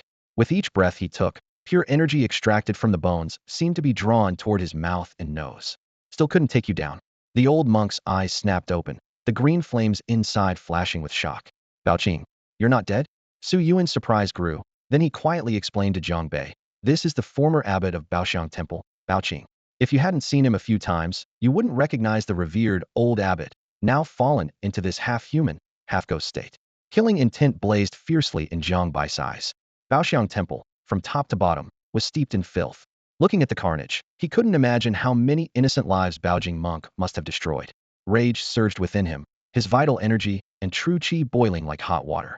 To imprison so many innocent people, Baoqing, you're truly reckless. Do you really think the Qingzhou troops don't exist? Su Yuan shouted angrily. Qingzhou troops? What fearsome power? Baoking's hoarse voice sharpened with a sinister smile curling his lips. All I know is, if I, the old ancestor, don't break through my innate limits soon, it's a dead end. Moreover, your Qingzhou troops are barely holding together now, surrounded by powerful enemies, and in Fengshui Mountain lurks the Tianzue Xianbing python, soon to transform. Your general must be overwhelmed. Whether you live to leave Fengshui Mountain is uncertain. He suddenly turned, eyes greedily fixed on the surging blood and chi around Jiang Bei and Su Yuan, his smile growing crazier. Ha ha ha. Such vigorous life energy is perfect for devouring to complete my divine technique. You scum, shut up. Before Baoqing could finish, a thunderous roar shattered the air. A figure darted forward like lightning, carrying murderous intent that slammed fiercely toward him. It was Jiang Bei. Brat, you're begging for death. Baoking's expression darkened sharply, clearly not expecting Jiang Bei to strike so decisively and rapidly.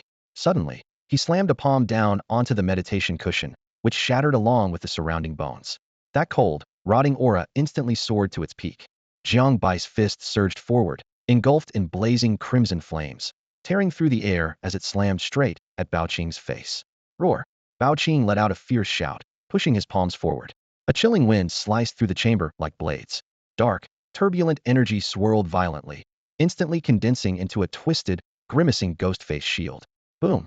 The fist collided with the shield in a mighty clash. The fierce blazes of the true yang energy tangled and tore against the shadowy, sinister aura. The resulting shockwave sent skeletal remains flying wildly, spiderweb cracks spidering across the stone walls as chunks of rock rained down. Crack! The ghost-face shield shattered, and Baoqing's body jolted violently. His withered, aged face flushed with a strange, unsettling redness. Clearly, he was in great pain. Attack! Su Yuan, already brimming with energy, bellowed. His blade flashed like a stream of falling snow, slicing through the air. The fierce wind spiraled into 7 razor-sharp sword shadows, all locking on Baoqing's face. Insignificant ants who dare disturb the old ancestor's meditation? All of you will be refined by the old ancestor. Without turning his head, Baoqing flicked his withered hand. His wide sleeves billowed as the foul energy morphed into venomous snakes, shooting forward like lightning. No good. Su Yuan's heart raced wildly.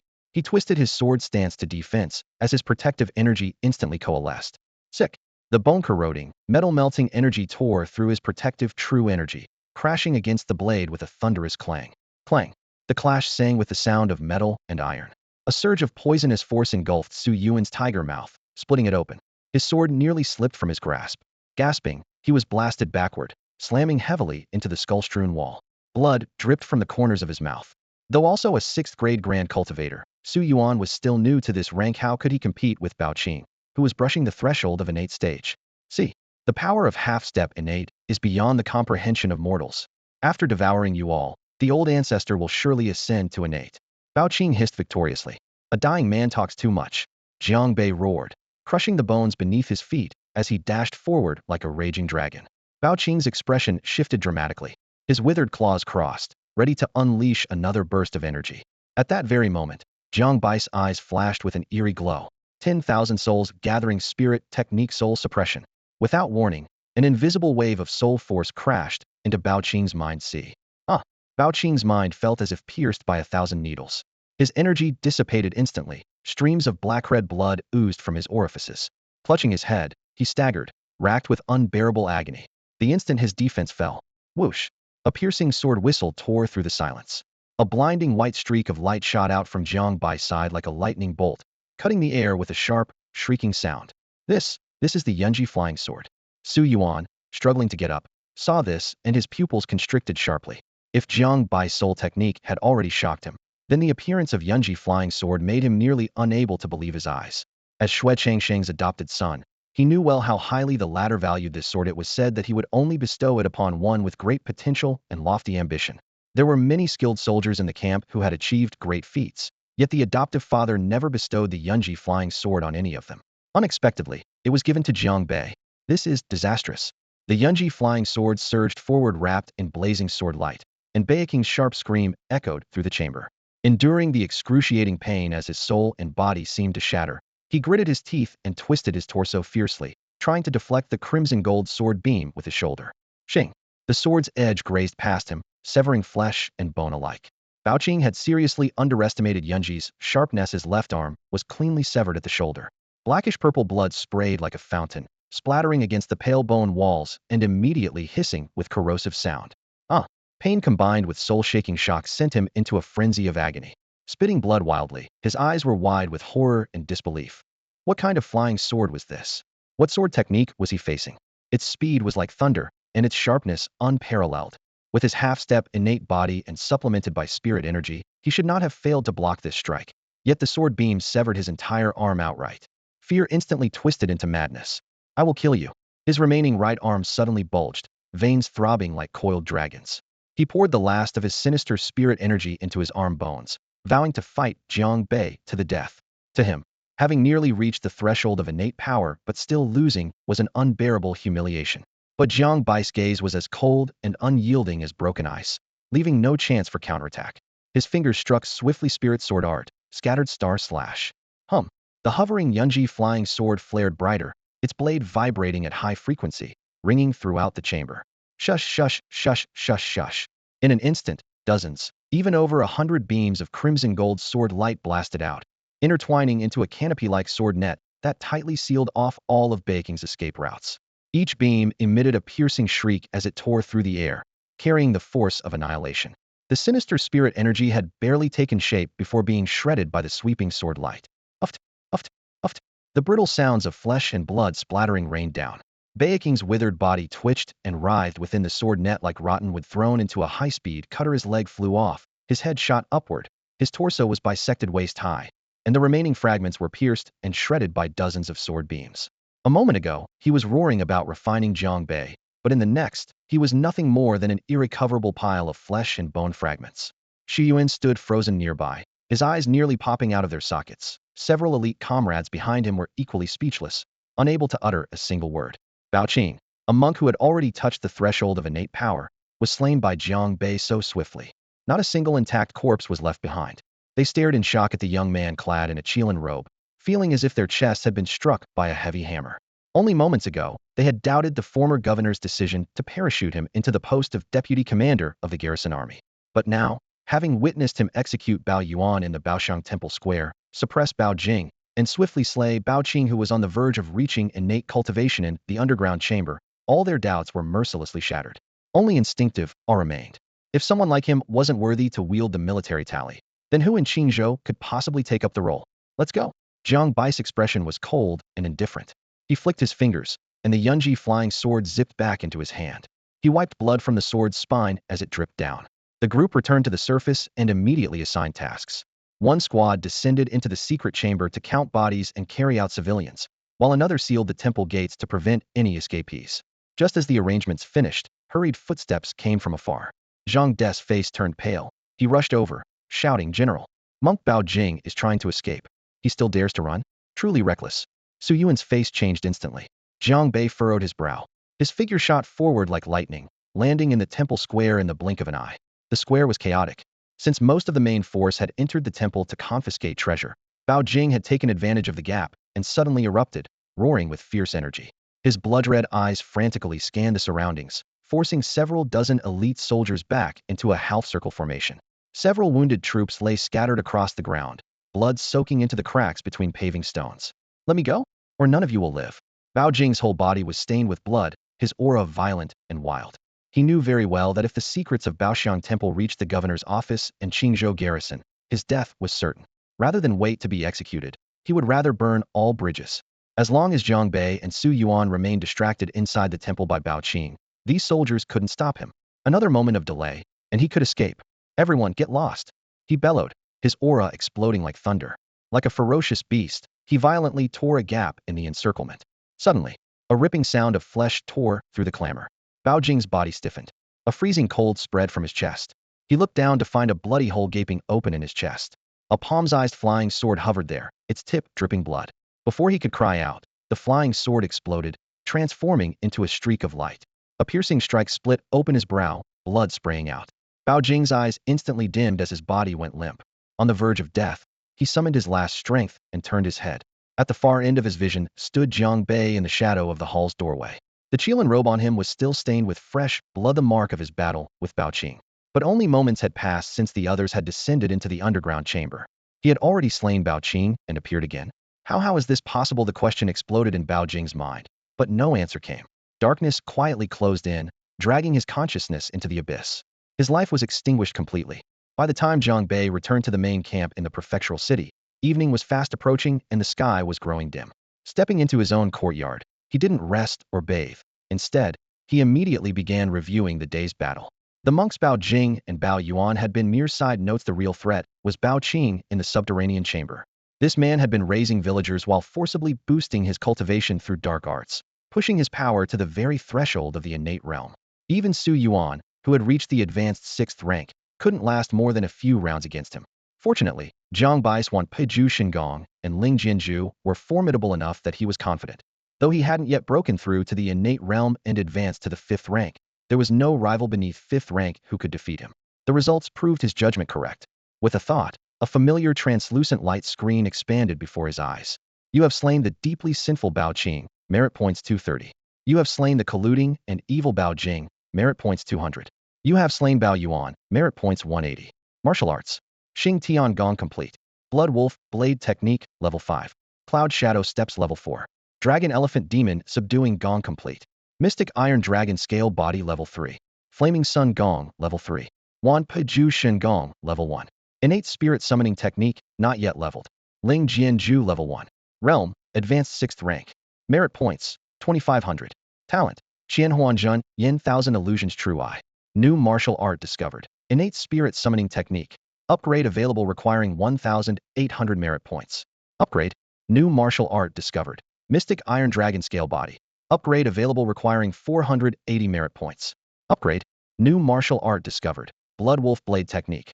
Upgrade available requiring 320 merit points. Upgrade. New Martial Art discovered. Cloud Shadow Steps. Upgrade available requiring 160 merit points. Upgrade. New Martial Art discovered. Flaming Sun Gong. Upgrade available requiring 200 merit points. Upgrade. New Martial Art discovered. Wan Peju Shen Gong. Upgrade available requiring 600 merit points. Upgrade. New Martial Art discovered. Ling Jianzhu. Upgrade available requiring 400 merit points. Upgrade. These 3 bald monks really brought in quite a few merit points. Jiang Bei mused with a smirk, thinking that combined with the points contributed by the monks, he had enough to break through the innate spirit summoning technique. His mind was made up. He decisively chose Upgrade. In an instant, The dragon elephant vital energy and flaming sun true chi within him surged like a flood breaking its dam, roaring through his limbs and body. Boom. The night seemed torn asunder as a brilliant silver light shot straight into the sky. A pure and vibrant force of heaven and earth poured down like an inverted Milky Way through the channel opened by his thought, flowing into Jiang Bai's body. The dragon elephant and flaming sun energies instantly ignited, repeatedly refined, and rapidly compressed. Amidst violent collapse, the first strand of liquid pale gold crystallized at the coronate vital energy. Raging vital energy churned wildly, its powerful aura instantly breaking beyond the sixth rank. The invisible force of heaven and earth surged like tides through his muscles and organs, driving impurities to the surface. His sweat fell onto the worn bricks, besprinkled with black soot. His bones gleamed pure as colored glass, his flesh pulsed with life's vigor, his senses stretched infinitely, allowing him to discern even dust drifting from the eaves. He suddenly opened his eyes, which flashed with lightning. A silent, abyssal pressure unfurled from him. The fifth rank of the innate realm attained in a single stroke of success. Jiang Bei raised his hand.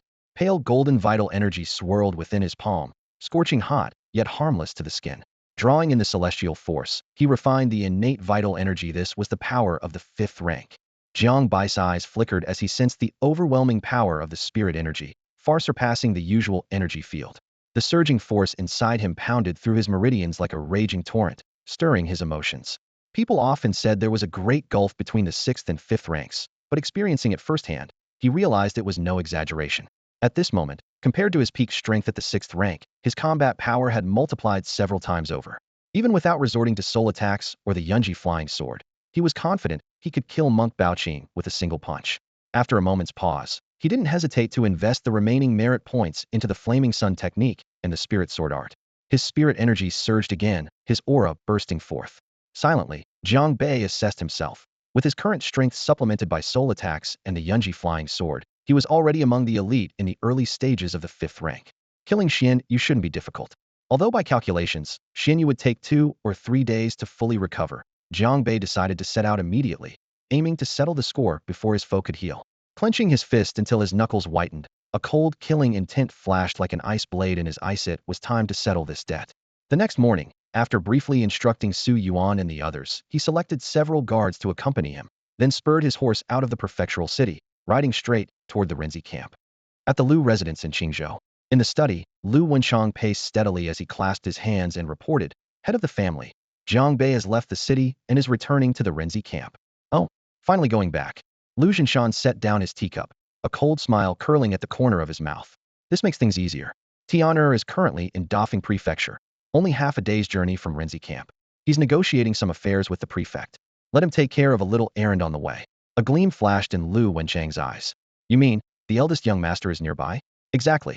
Lu Zhinshan stroked his beard and nodded. "Send word to Tanner immediately. Jiang Bei killed his brother and shamed the Lu family in the open. Now he's become arrogant and reckless, a serious threat. Tell him if he can't kill Jiang Bei, he shouldn't return to the prefectural city." "As you command." Lu Wenchang bowed and left, feeling equally satisfied. Jiang Bai's provocation before the Qingzhou camp still stung like a thorn in their side. He had long wanted revenge. Now that eldest young master Lu Tianxing guarded the area, with Tianxing's power, slaying this madman would be a breeze. On Wind and Snow Mountain, the bitter wind howled, ice shards and broken rocks flying as a storm of blood rained down, staining the snow red. Two godlike figures clashed fiercely amid the desolate blizzard. One was Xue Changsheng, enveloped in pale golden flames spirit energy. Each thrust of his spear tore the air apart with thunderous blasts. The spear's fiery tip cut through the gale, sending scalding steam soaring into the sky. Opposite him was a giant python covered in dark ice scales, a single horn sprouting from its head, the heavenly, sin-black ice python. Its body stretched dozens of yards. Its whipping tail stirred a devastating ice storm that cracked the mountain with lightning speed. This beast had cultivated for a century and was on the verge of transformation, capable of unleashing life-and-death thunderbolts at will. Boom! Xue Changsheng's spear swept aside the python's tail. The scorching spirit energy collided heat-in with the freezing black ice, sending a dazzling white flash like a solar explosion. Shockwaves tore through 100 feet of ice wall, instantly vaporizing snow and shattering the rocks. Roar! The heavenly sin-black ice python bellowed, its roar shaking the heavens. Xue Changsheng. A low, angry voice cut through the storm. The sinful black ice python spoke in human words, its blood-red vertical pupils locked tightly on Xue Changsheng. You and I have fought for a whole day and night, neither of us can best the other. The fierce wind swirled snow around them, while spear gleams and serpent shadows darted across the cliff summit. Xue Changsheng remained silent, his spear slicing through the air like lightning, forming layer upon layer of chilling spear energy.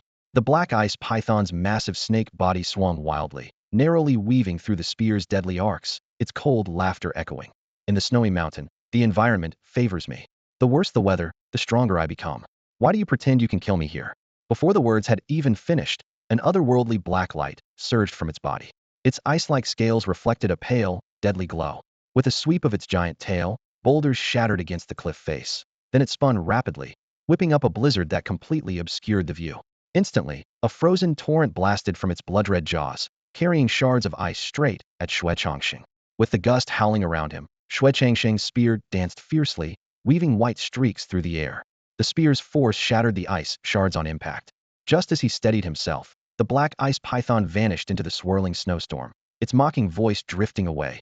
Today neither of us can defeat the other. When I complete my transformation, it will be the day all life in Qingzhou perishes. I will personally trample your Qingzhou camp. If you have the guts, come kill me deep inside the mountain. Ha ha ha. Its arrogant laughter was carried off by the storm, leaving only the bitter roar of the wind. Xue Changsheng stood at the cliff's edge, staring toward the ridge swallowed by blizzard, his face darkening. The outer battle was a stalemate, but if he ventured deeper into that deadly cold, defeat and even death was certain. Still, if he let this fiend complete its transformation, what hope remained for Qingzhou? His cloak whipped wildly in the wind as he turned from the cliff and strode into the camp. Inside the military tent, the firelight flickered. Xiang Haoyang and several bodyguards stood rigid, tension etched in their faces. Commander. Xiang Haoyang stepped forward, his voice husky. That demon python had slipped away. Xue Changsheng raised a hand to stop him, his tone unusually tired. It's retreated back into the heart of the snowstorm. Then he settled into the main seat, resting his spear across his knees. The bearded bodyguards erupted with anger. One slammed his fist against a tent pole, wood splintering with the strike. Slippery bastard. With terrain like that, there's no way to deal with it. Xue Changsheng scanned his men grimly. The problem is it's about to transform. This creature revels in slaughter, drawing power from the massacre. It'd wipe out every living thing for miles around. If it succeeds, all of Qingzhou will be struck by disaster. Another soldier asked anxiously, is there really no way? Xiang Haoyang sighed. We could gather the army and force our way deep into the storm mountains. But with just the few of you, even with the commander letting that's like smashing eggs with stones. Unless the innate realm generals spread out across the region can return in time to assist. Xue Changsheng furrowed his brow. Speaking of them, what about Yin Feng? If Xianyu Ruo from the Rin camp recovers to rank 5, no one can suppress him. Xiang Haoyang's expression darkened. I was just about to report. General Yin sent word chaos among the demons downstream at Black Sand River has intensified. He won't be free for at least 10 days, and he's injured, resting now. 10 days. Xue Changsheng's eyes sharpened. In 10 days, the python will have transformed. Xianyu Ruo can recover in 2 or 3 days top. Show can we wait? Xiang Haoyang lowered his voice. That's the second bad news. Headquarters just reported the E-Camp has broken the barbarian stronghold and seized a batch of new elixirs far more potent than before. Some have already been given to Xianyu Ruo. Military doctors estimate his recovery to rank 5 may be greatly accelerated, possibly as soon as today or tomorrow. That news thundered through the tent like an explosion. A new type of Rindan. Today or tomorrow. Xue Changsheng suddenly sprang to his feet, his face ashen and even darker under the dim light of the tent. Scorching true qi spilled out uncontrollably, pressing down on the air until it felt frozen. How many tricks do these barbarians still have up their sleeves? He growled.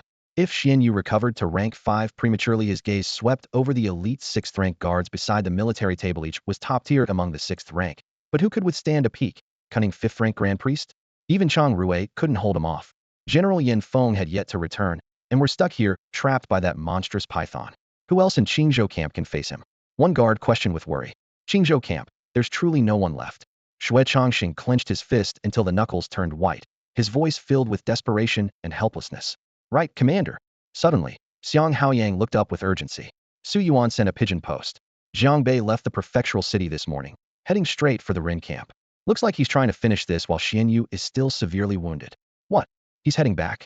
Xue Changsheng's pupils contracted sharply. Damn, he doesn't know about the new Rindan. Going back now is walking right into a trap. He made a quick decision. Haoyang, rush to Rin camp at full speed. You must stop Jiang Bei or support Chang Rui. Tell them Xian you might have recovered to rank 5. They must not fight Hedon. They can only delay and hold the Rin camp. Hold out until. Hold out until General Yin Feng returns with reinforcements, growled a bearded guard, cutting in. Commander, although Deputy General Jiang has defeated powerful enemies and is incredibly gifted, the difference between rank 6 and rank 5 is immense. A fully restored Xian Yu is ferocious and masters cunning arts. Brother Xiang must arrive quickly and join forces with Chang Rui to maneuver. Xue Changxing nodded, worry furrowing his brow so deeply it seemed to take shape. Exactly. We can only stall for now. I wonder if we can urgently call a 5th rank reinforcements to kill Xian Yu. Or maybe I should go myself. Before he could finish, all the guards in the tent changed color and fell to one knee. Commander, no? Xiang Haoyang quickly intervened. The Windsnow Mountain's monstrous python is held down only by your commanding presence. If you move, it will sense the pressure is gone and immediately transform. It's hiding deep in the mountain snow. Only you can sense its aura. With you here, we can still make a desperate stand. If you leave, it will complete its transformation without us knowing. That will be the end of Qingzhou. Xue Changxing froze. The heavenly sin ice python was truly the blade hanging over Qingzhou's head. But what about Rincamp? What about Jiang Bei, the seed of hope? But Jiang Bei and the thousands of troops and civilians in Rincamp. His voice was hoarse, each word squeezed painfully from his throat. Commander, Xiang Haoyang looked up resolutely. I swear we will defend Rincamp and protect Deputy General Jiang to the death. We will use the camp's defenses and terrain to delay. We might just hold out until General Yin returns with reinforcements. I beg you, Commander, for the sake of the bigger picture, stay and hold the python down. Xue Changxing met Xiang Haoyang's determined gaze, then looked over the kneeling guards begging for his order. The weight of immense responsibility pressed down on him like a mountain. He closed his eyes briefly, and, when he opened them, he forced himself to suppress his emotions. Fine. Haoyang, you go. Be careful, and if the situation is hopeless, retreat back to the prefectural city with your men. Tell Jiang Bei to preserve the Green Hills. I will wait for your return. As ordered. Xiang Haoyang clasped his fists, bowed, and without another word, swept the tent flap aside and left at full speed. In an instant, he vanished into the howling blizzard, racing toward the Renzi camp. Watching Xiang Haoyang's figure be swallowed completely by the raging snowstorm, Xue Changxing drew down the tent's flap and turned his head to ask the nearby guard. What's the situation with Zhuang Lu? Did we catch him? Reporting to General. The guard clasped his fists, a look of guilt darkening his brow. Zhuang Lu has been causing chaos everywhere, distracting our Qingzhou troops to cover for the heavens Xin Xianbing Python's transformation. He carries the bloodline of a deer demon, moving with astonishing speed. We sent several squads from the Z camp in pursuit, but none managed to catch him. His voice had dropped to a barely audible whisper by the end. Xue Changxing exhaled heavily, eyes tired and burdened as he stared out at the swirling blizzard beyond the tent. Our Qingzhou camp. We're truly trapped with no way out now. Jiang Bei, Chang Ru hold the line at all costs. Leaving the snowy mountain behind, Xiang Haoyang spurred his horse, galloping at full speed with nothing but the wind whistling past his ears. If he made it in time even though Xian Yu's injuries were severe, once recovered to the 5th rank, Jiang Bei and Chang Rui, 3 experts at the 6th rank, could still put up a fight. But if he was even a moment too late, he dared not imagine the consequences. At Renzi camp, cold wind whipped the banners into a fierce rustle, carrying an ominous chill. Though the camp appeared calm on the surface in the days since Jiang Bei left for the provincial capital, beneath that calm a dangerous current roiled. Chang Rui had led tireless searches day and night, never letting up. The all understood the stakes sharply. If Xian Yu, gravely wounded, managed to recover, no one in the army could stand against him.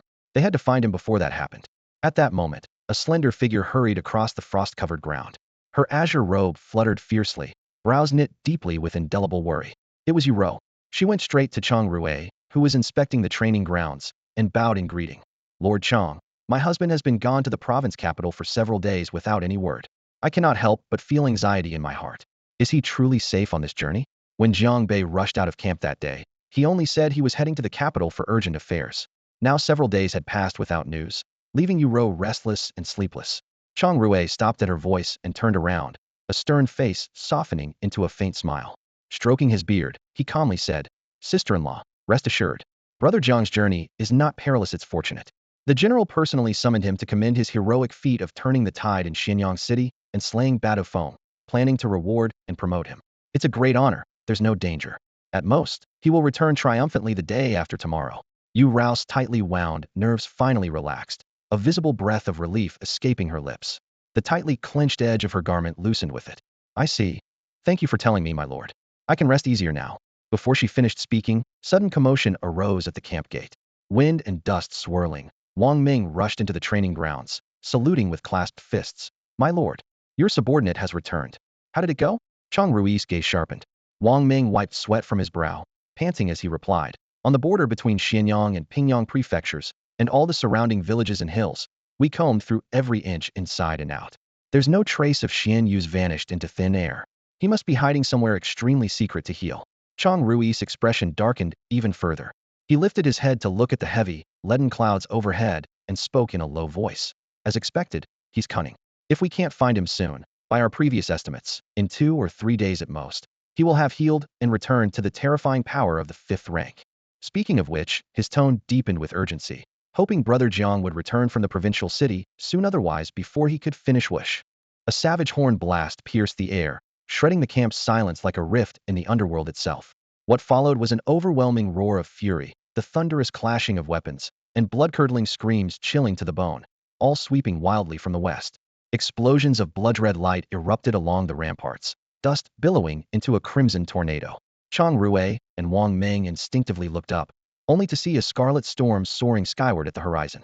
The defenders never even caught a glimpse of the enemy's faces before being swallowed by the bloody haze.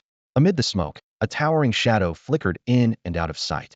Their faces drained of blood in an instant. A bone-chilling cold surged up their spines. It was Xianyu. More terrifying still, Xuanyu's aura surged violently, twisting the air around him into rippling waves. His oppressive energy was suffocatingly heavy. This was no mere recovery from injury. It was the overwhelming power of a 5th-grade Xiantian master. 5th-grade Xiantian. Chang Rui shouted in disbelief, his voice cracking with fear. Even if he swallowed human pills day and night, it would take him 2 or 3 days to heal. How did he recover so quickly? Form ranks. Archers, crossbows. Wang Ming ground his teeth, his voice booming like thunder, yet unable to quell the panic among the troops. But it was already too late. Ku. At the forefront of the blood mist, Xianyu, clad in his blood-red priest's robe, threw back his head and laughed wildly. His hatred and murderous intent nearly solidified into a tangible force. You ants of Qingzhou, that little wound will heal in the blink of an eye. Today, I will use your blood to sacrifice to the ghost abyss saint statue. With those words, he transformed into a streak of blood-red thunder and shot into the sky. Die! 2 massive crimson energy palms materialized out of thin air, blazing with destructive fury as they slammed down on the few dozen elite soldiers hastily gathered at the camp gate. No! Chang Rui and Wang Ming's eyes bulged in terror. Boom! The deafening blast drowned out all sound. Flesh exploded midair, horses and shields shattered like paper toys under a crushing weight. The fierce stench of blood filled the air. The front of the camp gate instantly became a pool of smoldering gore. That single palm strike wiped out dozens of elites in an instant. Xianyu landed back before the barbarian ranks, his scarlet eyes sweeping over the terrified soldiers in the camp before locking onto Chang Rui's ashen face. His voice cut like ice. Where is that dog Jiang Bei scoundrel? Rat Holy's hiding in. He destroyed my holy statue, blocked my ascent today. I will strip his skin, tear his sinews, scorch his soul. Come out, face death. His roar carried a soul-shattering evil force, causing the camp to vibrate as many soldiers bled from their orifices, clutching their heads in agony and rolling on the ground. Chang Rui stared at his instantly shattered forces and the gore littering the earth. His heart sank into the abyss. This was no longer a fight, but a one-sided massacre. Xuanyu's premature recovery and thunderous arrival spelled doom for the Renzi camp, their survival hanging by a thread. Chang Rui suddenly spun around and shoved Wang Ming aside, who was ready to fight. His eyes, sharp as tempered steel, burned with cold fury as he growled, Wang Ming, take the younger siblings and the able-bodied men, leave the cellar immediately. Now. This isn't a battle, it's a slaughter, a death trap. We can only minimize losses. Commander Chang. No. They'll stay and help you. Wang Ming's eyes blazed red with rage, and tears streaked down his cheek, his voice still roaring. This is a direct order. Chang Rui said firmly, shaking him back with a palm strike. Get out of here. At that moment, a faint golden aura erupted from Chang Rui's body like blazing flames devouring the air. Drawing his sword, he became a resolute streak of light, smashing the ground beneath his feet as he lunged toward Xianyu. Old ghost Xianyu, if you want to move against Jiang Bei, you'll have to trample over my dead body first. Xianyu stood with arms crossed, mockery in his dark eyes. And seeking death. Had Chang Rui's old injuries not yet healed, he might have hesitated, but now, summoning all his energy and spirit as a 6th-rank master, Chang Rui's sword slashed down, the blade's chi roaring like a raging tide. Yet Xianyu didn't move an inch.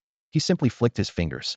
A blood-red shard shot out like a needle, piercing a wall silent as it cut the air, accompanied by a high-pitched whistle colliding with the sword's glow. With a crack like breaking glass, the blade's chi shattered. The blood-colored shard pierced through the sword's path, striking Xian Yu's chest with deadly precision. PFT. Arg. Chang Rui was hit as if by a colossal hammer, blood exploding from his chest. He was blasted backward dozens of yards, crashing heavily onto the training ground, dust and dirt flying. A single strike erased all his cultivated strength, instantly broken before the 5th rank innate master. Commander Chang. The soldiers of the Renzi camp roared in heart-wrenching fury, but Wang Ming was frozen by grief. 2 troops clutched Yu Rou tightly, pushing her and the rest of the wounded and elderly toward the tunnel deep within the camp. Suddenly regaining composure, Wang Ming's tears streamed freely as he drew his sword to cover their retreat, stumbling backward protectively. Then, a chilling, sinister cold locked onto them all. Trying to run? I side no one leaves alive. Xian Yu sneered, throwing back his head in a fierce howl. Boom. Blood-red flames rose like hellfire, a suffocating pressure sweeping from beneath his feet, darkening the sky. Within 100 yards, the air felt thick and heavy as molten lead. Every last soldier and civilian still resisting or fleeing the warriors. Yu Rou. Even the weakest children and elders were crushed beneath that invisible mountain of force. Thud. Thud. One by one, bodies hit their knees, bones terrifully cracking under the strain. Weaker cultivators had organs rupturing, blood spewing as their screams were cut short. Yu Rou's knees sank into dirt and dust, her delicate face pressed cold and close to the ground. Her chest felt like a boulder was pressing down, making each breath a struggle. A metallic taste filled her throat as a streak of crimson slid from the corner of her mouth. Husband, she whispered in her heart, her eyes reflecting the endless darkness, yet still clutching onto that familiar figure. In her gaze lay unfathomable despair and a final, desperate longing for the one she loved. She had never felt death so close to her. Could it be that she would never see her husband again? Warm tears slid down her trembling lashes, mingling with the blood seeping from her temple, dripping onto the scorched earth and splattering into tiny, crimson patterns. Wang Ming felt as if his organs were being shredded by a razor blade. His chest burned with unbearable pain, and fresh blood gushed endlessly from his mouth and nose. Yet he forced himself to lift his head, eyes wide with fury, locked onto the bloodied shadow in midair. Xian Yu, who looked like a demonic god. Humiliation and burning hatred churned in his gaze, but all he could do was gasp for breath, the rage stuck choking in his throat. Humph, a bunch of ants, and you dare struggle before me? Xian Yu sneered, raising his palm to grasp at the empty air. Dark red and black energy whirled in his hand like a vortex, the spinning sound sharp as a file, quickly condensing into a destructive cyclone radiating death. The cyclone thrashed wildly, its target locked on the helpless figures on the ground, crushed under gravity like lambs awaiting slaughter.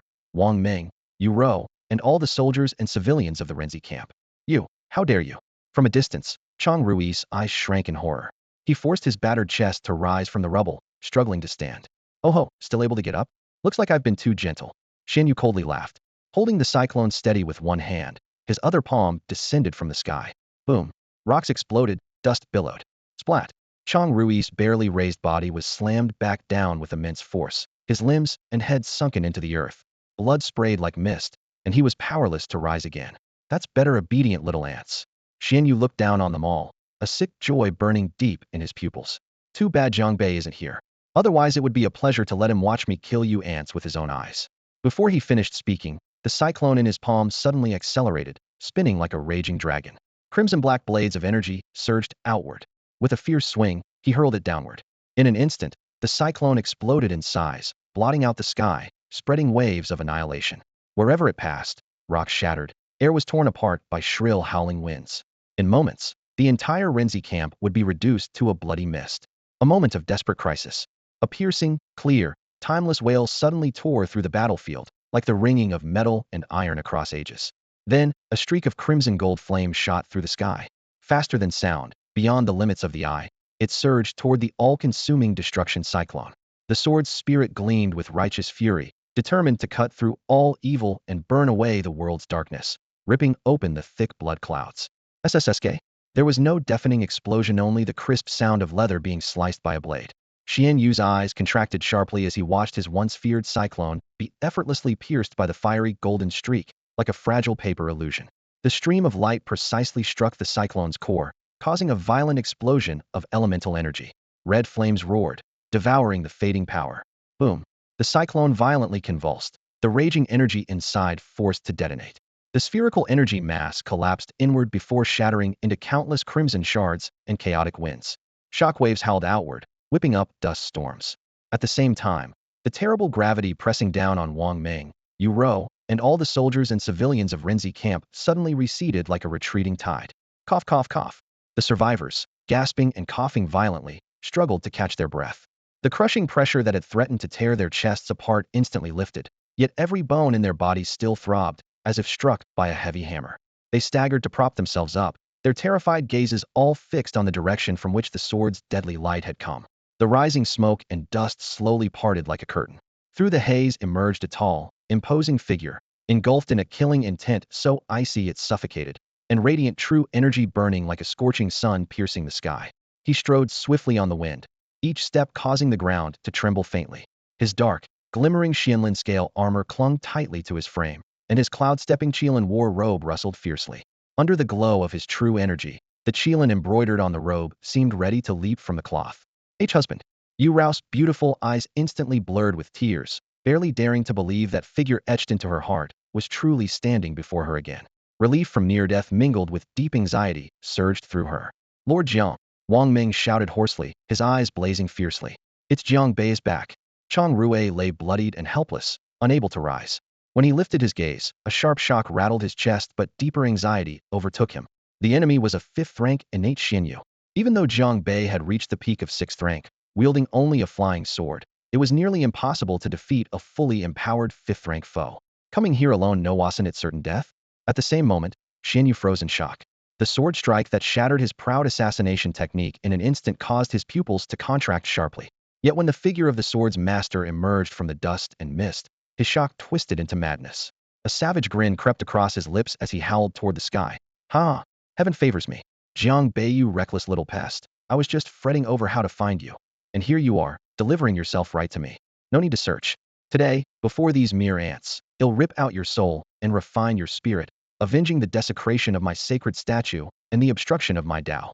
With his words, blood-tainted killing energy exploded around him like a boiling crimson dragon shooting skyward, his oppressive aura stronger by a third than before. The terrifying presence of a 5th-rank innate crushed everything indiscriminately. To him, although Jiang Bai's flying sword was sharp, it was still only 6th rank and capable of stirring waves. Under this crushing pressure, Jiang Bai's expression remained cold as black ice. In those deep eyes burned nothing but boundless killing intent, as if Xianyu's wild roars were nothing but background noise. His gaze passed over Xianyu, then swept toward Yu Rou with blood-streaked lips and tearful eyes, to Chang Rui, drenched in blood and barely clinging to life, then to the stunned, grief-stricken Wang Ming, and finally to the devastated soldiers and civilians scattered around. The last flicker of hesitation was completely ignited, replaced only by a raging flood of killing intent. Xinyu. A roar erupted, thunderous as a dragon and elephant in fury, shaking the lands around. A roar thundered as Jiang Bei suddenly accelerated, leaving behind a fiery red-gold afterimage in place. The Yunji flying sword was unleashed once more, transforming into an even more condensed and lightning-fast streak of deadly light, aiming straight for Xianyu's forehead. At the same time, Jiang Bei clenched both fists tightly, fully fusing the dragon elephant true energy with the fiery sun true qi. Scorching red-gold flames surged around his fists, carrying the overwhelming power to crush everything in their path as he launched his attack. Well played. Let me show you how I crush a mere ant's flying sword. Xianyu sneered fiercely, raising his hand to suppress Jiang Bei. Buzz. Before the Yunji flying sword reached him, an invisible but far deadlier wave of spiritual energy suddenly surged into Xianyu's mind. 10,000 souls converging technique soul suppression. Ugh! His mad laughter abruptly cut off, turning into a piercing, agonized scream. Blackened corrupted blood exploded violently from his 7 orifices. His attempt to form a protective blood aura was forcibly interrupted, as though his soul's core had been struck by a hammer. His vision spun chaotically, and his thoughts instantly plunged into confusion. A momentary freeze, no longer than 1/1000th of a second. Slit. The Yunji flying sword drove straight through his remaining blood shield without resistance. The sword tip surged with red gold energy, its razor-sharp sword aura tearing through his defenses. Though it didn't pierce through his skull, it sank deep into his shoulder blade. Intense pain snapped Xianyu out of his soul shock, but an even more terrifying sight awaited him. Jiang Bai's red gold fists, brimming with unthinkable violence, were now mere inches away. There was nowhere to dodge. Boom! The cyclone of red gold true energy slammed forcefully into Xianyu's hastily crossed arms and chest. The explosive force surpassed every previous attack, like a meteor crashing to earth. The torrent of red gold energy rushed madly into his meridians and bones. Crack! Crack! Splatter! The sound of bones breaking and flesh tearing echoed together. Xian Yu's arms twisted unnaturally, his chest visibly caved in. The blood he spat forth was no longer just corrupted blood, but black-red clotted gore mixed with shattered organs. Like a ragged sandbag struck by a heavy cannon, he was blasted backward at high speed, crashing into the camp's thick stone wall. Dust and blood mist billowed, and falling rubble buried half his body. Silence fell across the battlefield. The wind carried a thick stench of blood, wailing faintly. Everyone in Ren Division, the barely saved Wang Meng and Yu Rou, the gravely wounded Chang Rui, and the ordinary soldiers still breathing stood frozen. Their faces, once filled with grief, despair, and worry, now registered shock and horror. What had just happened? The one flying backward, ribs shattered, was he really the fifth-rank innate Xianyu high priest? And the one who smashed him like a rag and made him spurt out his intestines was that Jiang Bei, their very own Lord Jiang? How? How was this possible? Amid the rubble, Xianyu coughed up another mouthful of blood mixed with flesh. Struggling to lift himself, his eyes were full of incomprehensible and disbelief-stricken terror. He fixed his gaze on the figure approaching steadily through the dust, wreathed in blazing crimson, Chang Yuan energy. That overwhelming aura, born of the same primordial cosmic force as his own, struck him like a hammer blow to the heart, tearing apart his last shred of hope. Fifth rank innate. He roared hoarsely. This is impossible. It's only been a few days, just a few days. You bastard. How could you possibly break through to fifth rank? No way at all. His arrogance collapsed in an instant, replaced by bone-deep terror. In truth, when he first arrived here, he had sensed a faint thread of familiar power from Jiang Bei. At first, he thought it was just common Chang Yuan energy, but recalling that last meeting where Jiang Bei was only a sixth-rank trainee, he quickly rejected the idea. But now, this overwhelming and unstoppable Chang Yuan energy, it's not innate fifth rank. Then what else could it be? As the dust settled, Jiang Bai's silhouette became clear amid the ruins. The crimson Chang Yuan rolled around him like solid fire, lighting up his eyes like icy stars. Hearing Xian Yu's roar, Jiang Bei said nothing, simply lifting his gaze to lock onto him. His mind shifted slightly. Buzz. The Yunji flying sword embedded in Xian Yu's shoulder suddenly trembled, detonating in a blast of crimson sword energy. The razor-sharp blade spun violently, instantly shredding flesh, blood vessels, and veins on his shoulder into pulp. Xian Yu screamed hoarsely, voice breaking, agony ripping through his nerves. Yet he forced out a furious roar. Jiang Bei, I'm going to kill you. Residual blood-killing Chang Yuan burst forth like a volcanic eruption, shooting toward the sky. He became a twisted shadow, tearing through the air with a deafening sonic boom as he surged forward. A gnarled giant claw wrapped in bloody light descended with destructive force to seize Jiang Bai's head. The one who deserves to die is you. But Jiang Bei didn't back down, pressed forward. Crimson Chang Yuan surged explosively from his dantian into both arms. His right fist shot forward. The strike was simple but packed with terrifying power. Dragon Elephant Chang Yuan fused with blazing sun energy, instantly sucking out and crushing all air before his fist, while a distant roar of dragons and trumpeting elephants echoed through the sky. Boom. Fist met claw. The bloody giant claw was torn apart the moment it touched Jiang Bai's fist, as if withered and shattered. Crackling sounds of bones breaking rang sharp and clear. Xian Yu's arm, which had gathered all its strength, was crushed, twisted, and shattered inch by inch as flesh and broken bones splattered everywhere. The aftershock turned into a raging storm. Xian Yu's screams were strangled back in his throat, his massive body flying backward as if slammed by a mountain, bending and staggering out. But Jiang Bei gave him no time to rest, relentlessly pursuing like a persistent parasite, his figure shadowing him without pause. Each punch carried the terrifying force of mountains shattering and earth cracking, striking Xian Yu again and again like a fierce storm, while he was already severely injured and defenseless. Jiang Bei could have ended the fight with a single sword stroke, but remembering the destruction of the Renzi camp, the blood of Yu Rou, Chang Rui, and countless soldiers staining the ground, he was determined to make this ruthless high priest crumble in pain. His fist chi rolled like thunder, booming repeatedly, bones cracking, flesh bursting, and Xian Yu's anguished screams were shredded by gusts of violent wind midair. Though a level 5 innate barbarian high priest, Xian Yu was now being battered and torn apart like a ragdoll by Jiang Bai's relentless assault. Under the cover of this, the Yunji flying sword weaved through openings, its cold light piercing bones, severing meridians, utterly destroying the vitality within. The moment Jiang Bei stepped into level 5 and let his rage consume reason, the battle was already decided. Finally, a heavy punch, condensed with all his red gold yuan energy, struck down with a tremendous crash boom. Crack. Rocks and dust whipped up as if the earth itself was splitting open. When the dust and sand settled, only a scorched, bloodied puddle of shattered flesh remained on the ground. Xian Yu's face, twisted with terror and defiance, had long been smashed into a hollow distortion, leaving only a pair of murky eyes staring fixedly at the blood-red sky. His last trace of soul was devoured by the blazing true yang energy, and the Yunji flying sword. Thus, the barbarian high priest Xian Yu was utterly annihilated in both body and spirit. An instant deathly silence spread across the Renzi camp. The torn banner fluttered in the wind amid billowing smoke. Jiang Bei slowly straightened his spine as the surging red-gold yuan energy around him retracted like a whale returning to the sea, vanishing completely into his meridians. He raised his hand to recall the Yunji sword. The blade's light condensed into a cold flowing arc before disappearing into his palm. Turning, his wargod-like figure stepped over shattered stones and bloodstains, heading toward the silently stunned crowd staring wide-eyed. Wang Ming looked at him, his rugged face flushed with emotion, eyes teary but fierce. His throat moved, but no words came out. Chang Rui forced himself to speak, but coughed up a bloody phlegm, his eyes burning with the joy and disbelief of survival. The soldiers' hearts surged with passion. They had lived. Facing a level 5 enemy like Xian Yu, they had long felt hopeless. But now, they had witnessed Jiang Bei single-handedly overwhelm a peer with crushing power and erase him from existence. Everyone remembered that Xian Yu was most skilled at fleeing, turning into black smoke and vanishing without a trace. Yet just moments ago, before he could even unleash his secret arts, Jiang Bei had brutally eradicated him. Who would have thought that after returning from this short trip to Zhou City, Jiang Bei not only ascended to level 5 and 8, but had grown so powerful that same-level enemies were utterly helpless? Who?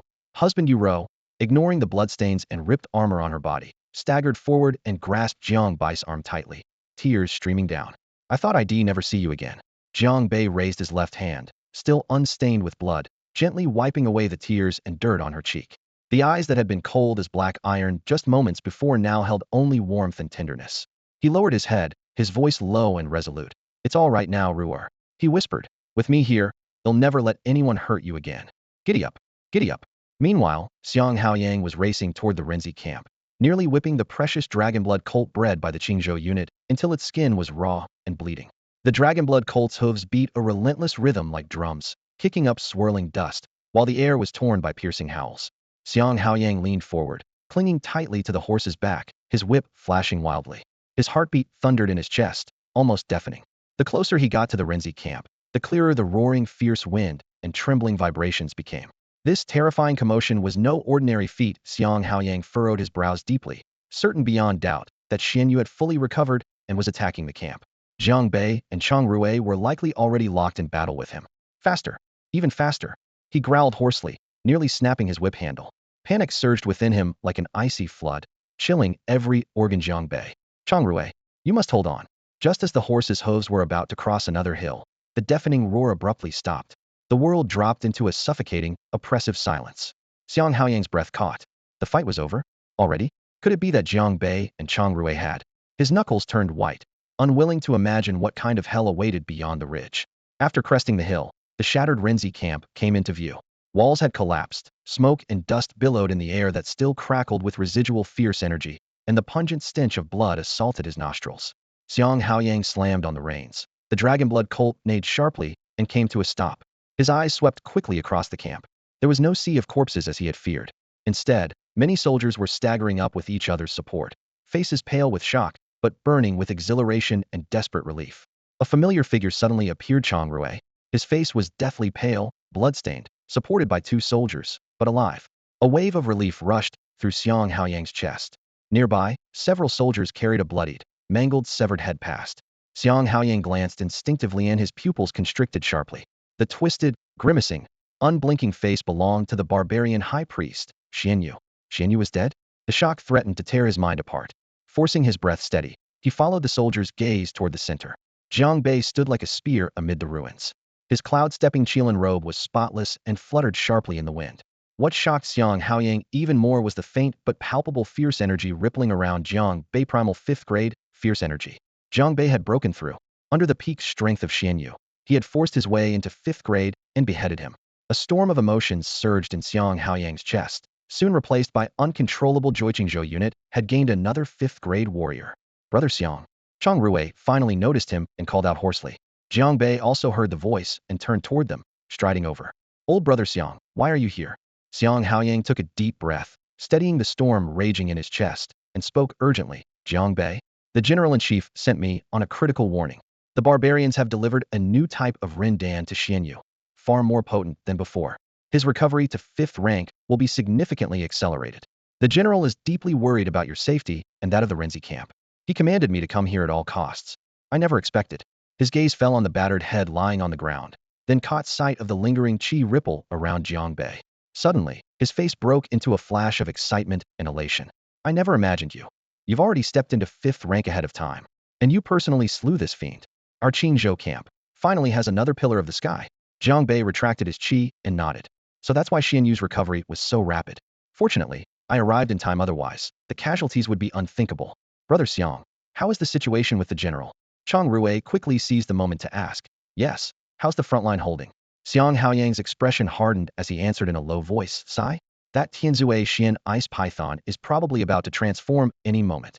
All other 5th rank generals won't be coming back. If we delay further, it will likely be a desperate last stand. One thing is certain. We cannot allow that snake demon to complete its transformation. Chang Rui sighed heavily upon hearing this. It's already come to this. When will Qingzhou ever see real peace? Jiang Bei frowned slightly. Snake demon? So the general is currently holding back a prime demon? Exactly. Xiang Haoyang explained swiftly. That Tianzue Xian ice python has cultivated for centuries, commanding the ice and snow of Fengshui Mountain. Not even the general can overcome it. Now it's about to transform if it succeeds. No one in all of Qingzhou can stop it. That terrifying? Jiang Bai's heart jolted. He knew wild and ferocious beasts could evolve to speak and become demon beasts, but the true meaning of transformation eluded him. If even General Xue Changxing struggles against it, the threat must be unimaginable. Xiang Haoyang then laid out the terrain of Fengshui Mountain and the distribution of Qingzhou's forces in detail. General Xue Changxing was locked in a deadly stalemate with the Python demon. Several 5th rank generals were each tied down by powerful enemies, unable to assist. Should the Python fully transform, a catastrophe would surely befall Qingzhou. No wonder Xiang Haoyang reacted with such joy when he learned Jiang Bei had broken through Qingzhou camp, truly had no one else to rely on. At the thought of this, Jiang Bai's fingers slowly curled into a tight fist, knuckles whitening. Just then, a soldier hurried forward, holding several trophies. Lord Jiang, how shall we handle these? Chang Rui sneered. Just throw those barbarian filth away. Wait. Jiang Bei suddenly called out, his gaze locking onto a black jade pendant. He lifted it up. The jade was icy cold, the veins within dark and deep. In the next instant, a faint golden prompt appeared before his eyes. Discovered item, Spirit Abyss Jade. Can be refined, requires 200 merit points. Refine now? Note, refining grants talent Spirit Abyss Shadow. Spirit Abyss Shadow, an extraordinary speed beyond ordinary limits, leaving others far behind. The jade pendant could be refined into a talent? Jiang Bei pondered. Spirit Abyss Shadow was likely related to Xian Yu's mysterious teleportation technique. If the description was true, it could greatly enhance his speed. Without hesitation, he made up his mind, instantly opening the refinement panel. You slew the deeply sinful Xian Yu, instantly gaining 270 merit points. Then, you spent 200 merit points to directly refine the jade pendant. Immediately, Jiang Bei felt a surge of new memories flooding into the depths of his mind, and a warm current subtly spreading between his legs. The twin talents, Qianhuan True Eye and Ling Yuan Transformation, activated simultaneously. He noticed a new symbol had appeared in the talent list on his stats panel. Jiang Bei silently resolved to test just how fast the Ling Yuan transformation really was. A moment later, Jiang Bei stepped into the barracks. The faint candlelight flickered with a warm yellow glow, casting tranquility over the room. As soon as he entered, Yuro silently approached from behind, her cool arm slipping gently around his sturdy waist. She pressed her cheek to his heated back, her voice trembling. Husband, I am so worried about you. Every time you head into battle, whenever the tremors reach me, I wonder if today will be the day. But then she suddenly stopped, as if afraid to say more or overwhelmed by worries she couldn't voice. Jiang Bai's body stiffened briefly, then relaxed as he slowly turned and pulled her slender frame tightly into his embrace.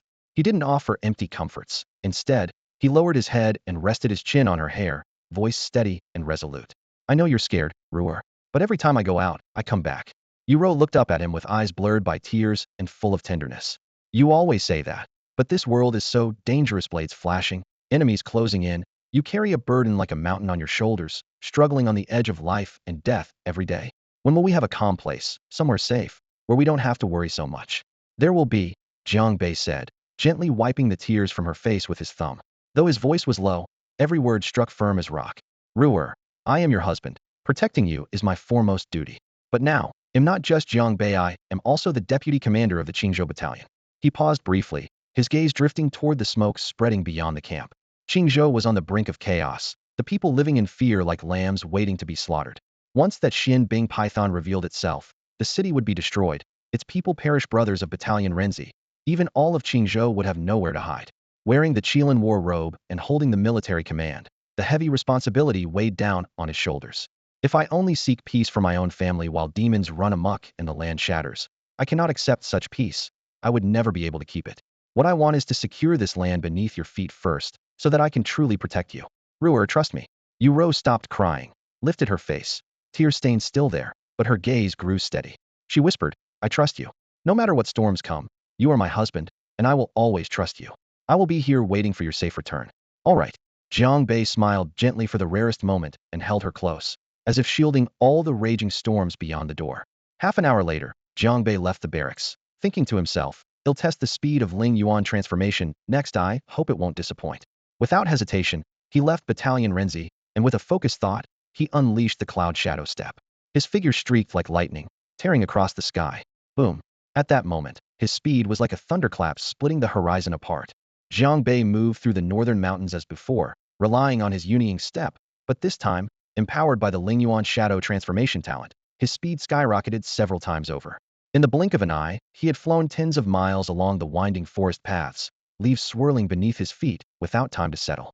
No matter how much he had refined his Yunying step before, he could never have achieved such a distance. No amount of cultivation could catch up to his terrifying speed now. Suddenly, he halted by a jutting rock, his robes fluttering in the breeze, his heart pounding with awe. With this speed, traveling is effortless beyond measure. Chasing down enemies means striking in one swift blow, and retreating can cover 1,000 yards in an instant. Even against temporarily unbeatable foes, he could fully withdraw, leaving them far behind.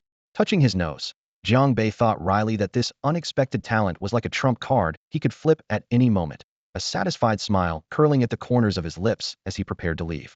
Whoosh! A sharp slicing sound suddenly cut through the stillness, followed immediately by boom. A thunderous explosion hit with shockwaves that slammed toward him. Jiang Bei's form blurred, Yunying step activating instantly as he narrowly dodged. When he planted his feet again, the spot where he had stood was blasted into a massive crater, several feet deep and yards wide, with stones flying everywhere. Frowning, his gaze shot like lightning toward the distance. Dust billowed from the forest as two figures streaked forward at high speed. One wore flowing blue robes, the other tight black clothes, both faces masked with cold, deadly intent. A quick dodge. The blue-robed man sneered, his voice icy.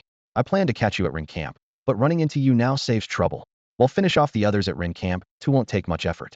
The black-clad man tilted his chin slightly, a mocking smile twisting his lips as a ruthless gleam sparked in his eyes like a sharp blade. Jiang Bai's pupils constricted, a cold chill running through him. Just finished Xianyu, and now two more fools pop up looking to die. Karma points come knocking, how could he refuse? In an instant, murderous intent surged fiercely in Jiang Bai's eyes. So you are Jiang Bei. The man in the blue robe stood with his hands behind his back, wearing a proud and disdainful expression. He completely ignored the other man's humble origins in the Renzi camp, who had somehow clawed his way to a high rank, but repeatedly insulted the honor of the Liu family. Coldly, he barked, "Today is the day you die?"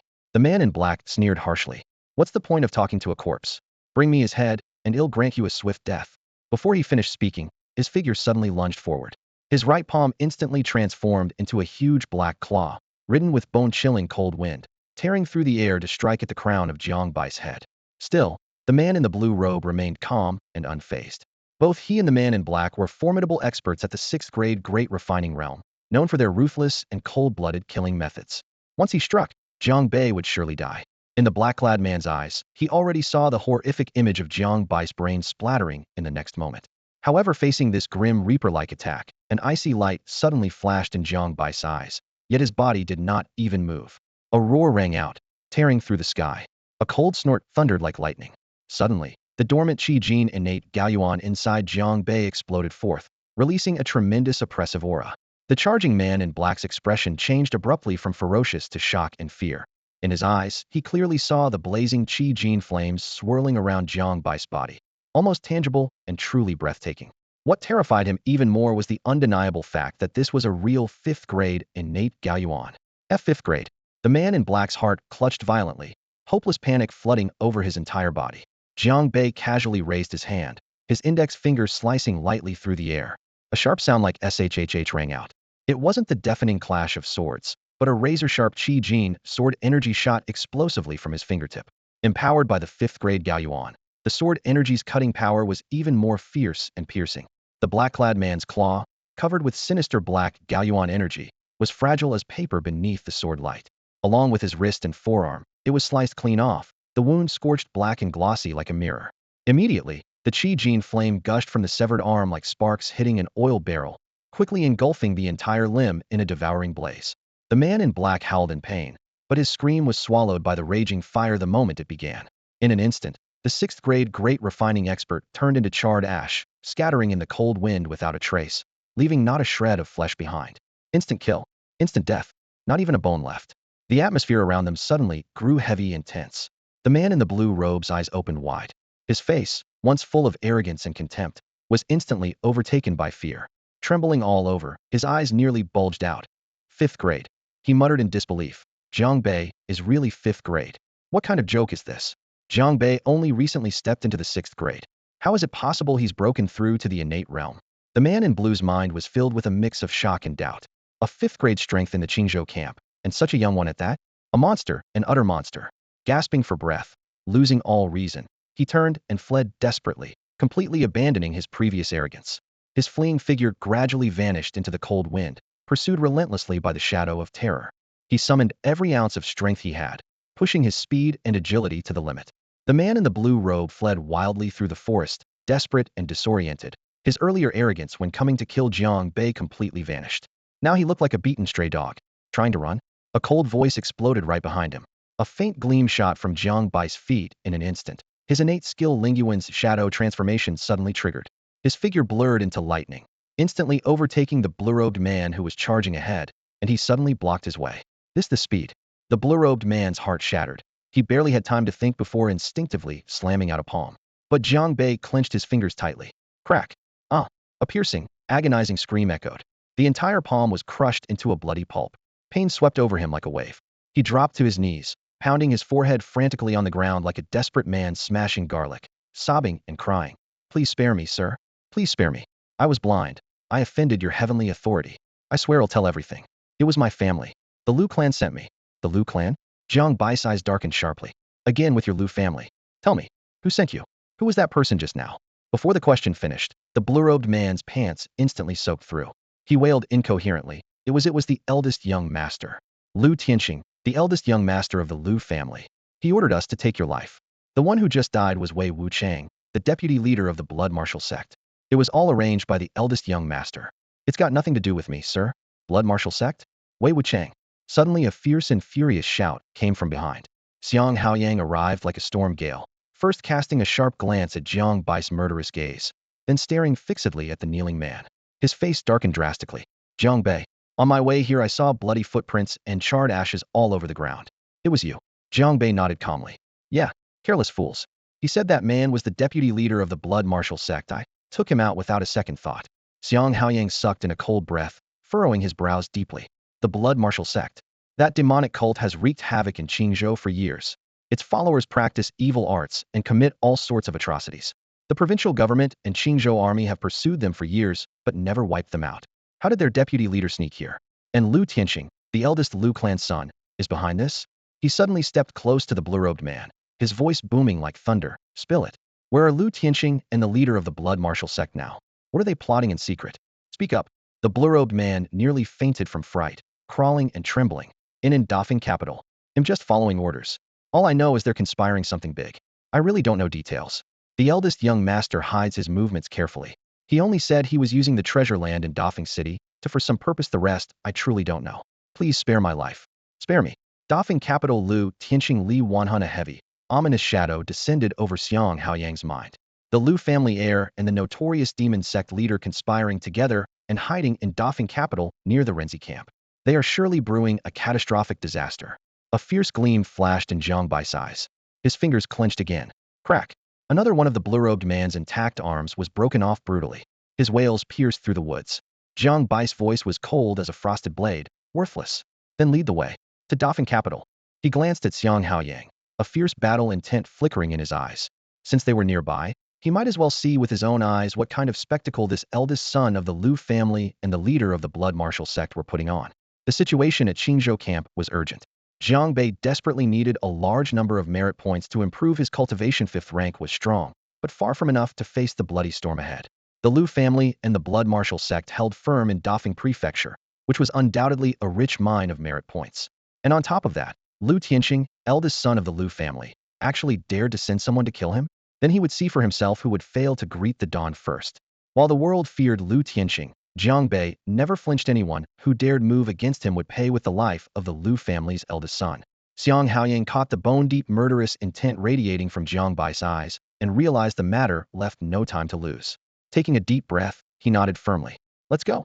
The moment the words left his mouth, the two of them lifted the unconscious man in the blue robe, then sped off like shadows toward Dafeng Prefecture City.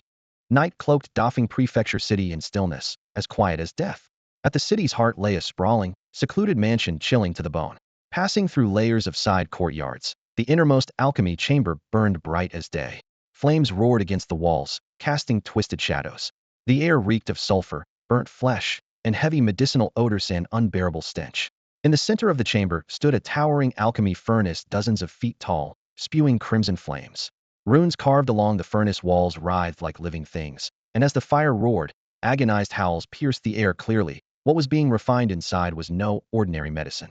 Two figures stood beside the furnace, hands behind their backs. One was Liu Tianqing, eldest son of the Liu family, dressed in embroidered silk and handsome-faced. The other wore a black cloak with a hood shadowing his features in darkness. The thick aura of blood and viscera radiating from him marked him as Li Wanhan, leader of the blood martial sect. Leaderly, how's the quality of this batch? Liu Tianqing watched the roaring furnace, his tone casual, as if merely judging a bucket of firewood. Hehehe. Li Wanhan's cruel laugh cut sharply through the air. These new human pills are nothing like the cheap trash made from common peasants before.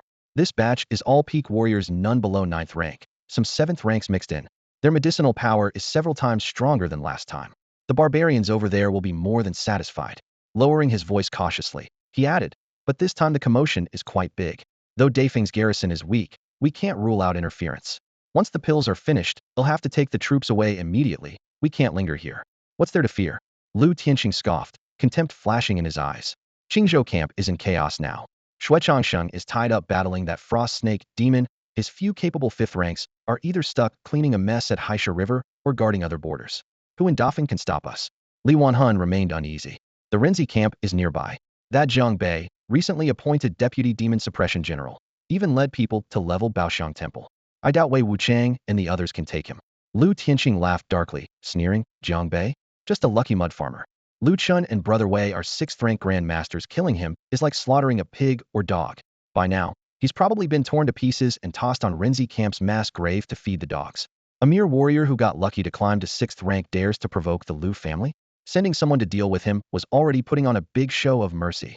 At the mention of Jiang Bei, cold light flickered in Liu Tianxing's eyes. His tone dripped with disdain, as if he was already picturing Liu Chun and Wei Wuchang returning with Jiang Bai's head in hand to report back. Li Wanhan's face beneath his hood seemed to twitch slightly as he nodded. Young Master Liu is right. I was overthinking it. No matter how strong Jiang Bei is, it's no match for 2 6th rank grand practitioners. To lose one Jiang Bei soldier is a blessing in disguise for the blood martial sect's withdrawal. Liu Tianqing responded casually, as if already confident in the outcome. Before the alchemical furnace, crimson flames roared, casting the copper walls a deep red glow. Liu Tianqing glanced at the blazing fire and raised his hand, signaling, how long until this pill is ready? The government office's banquet is approaching, don't keep them waiting.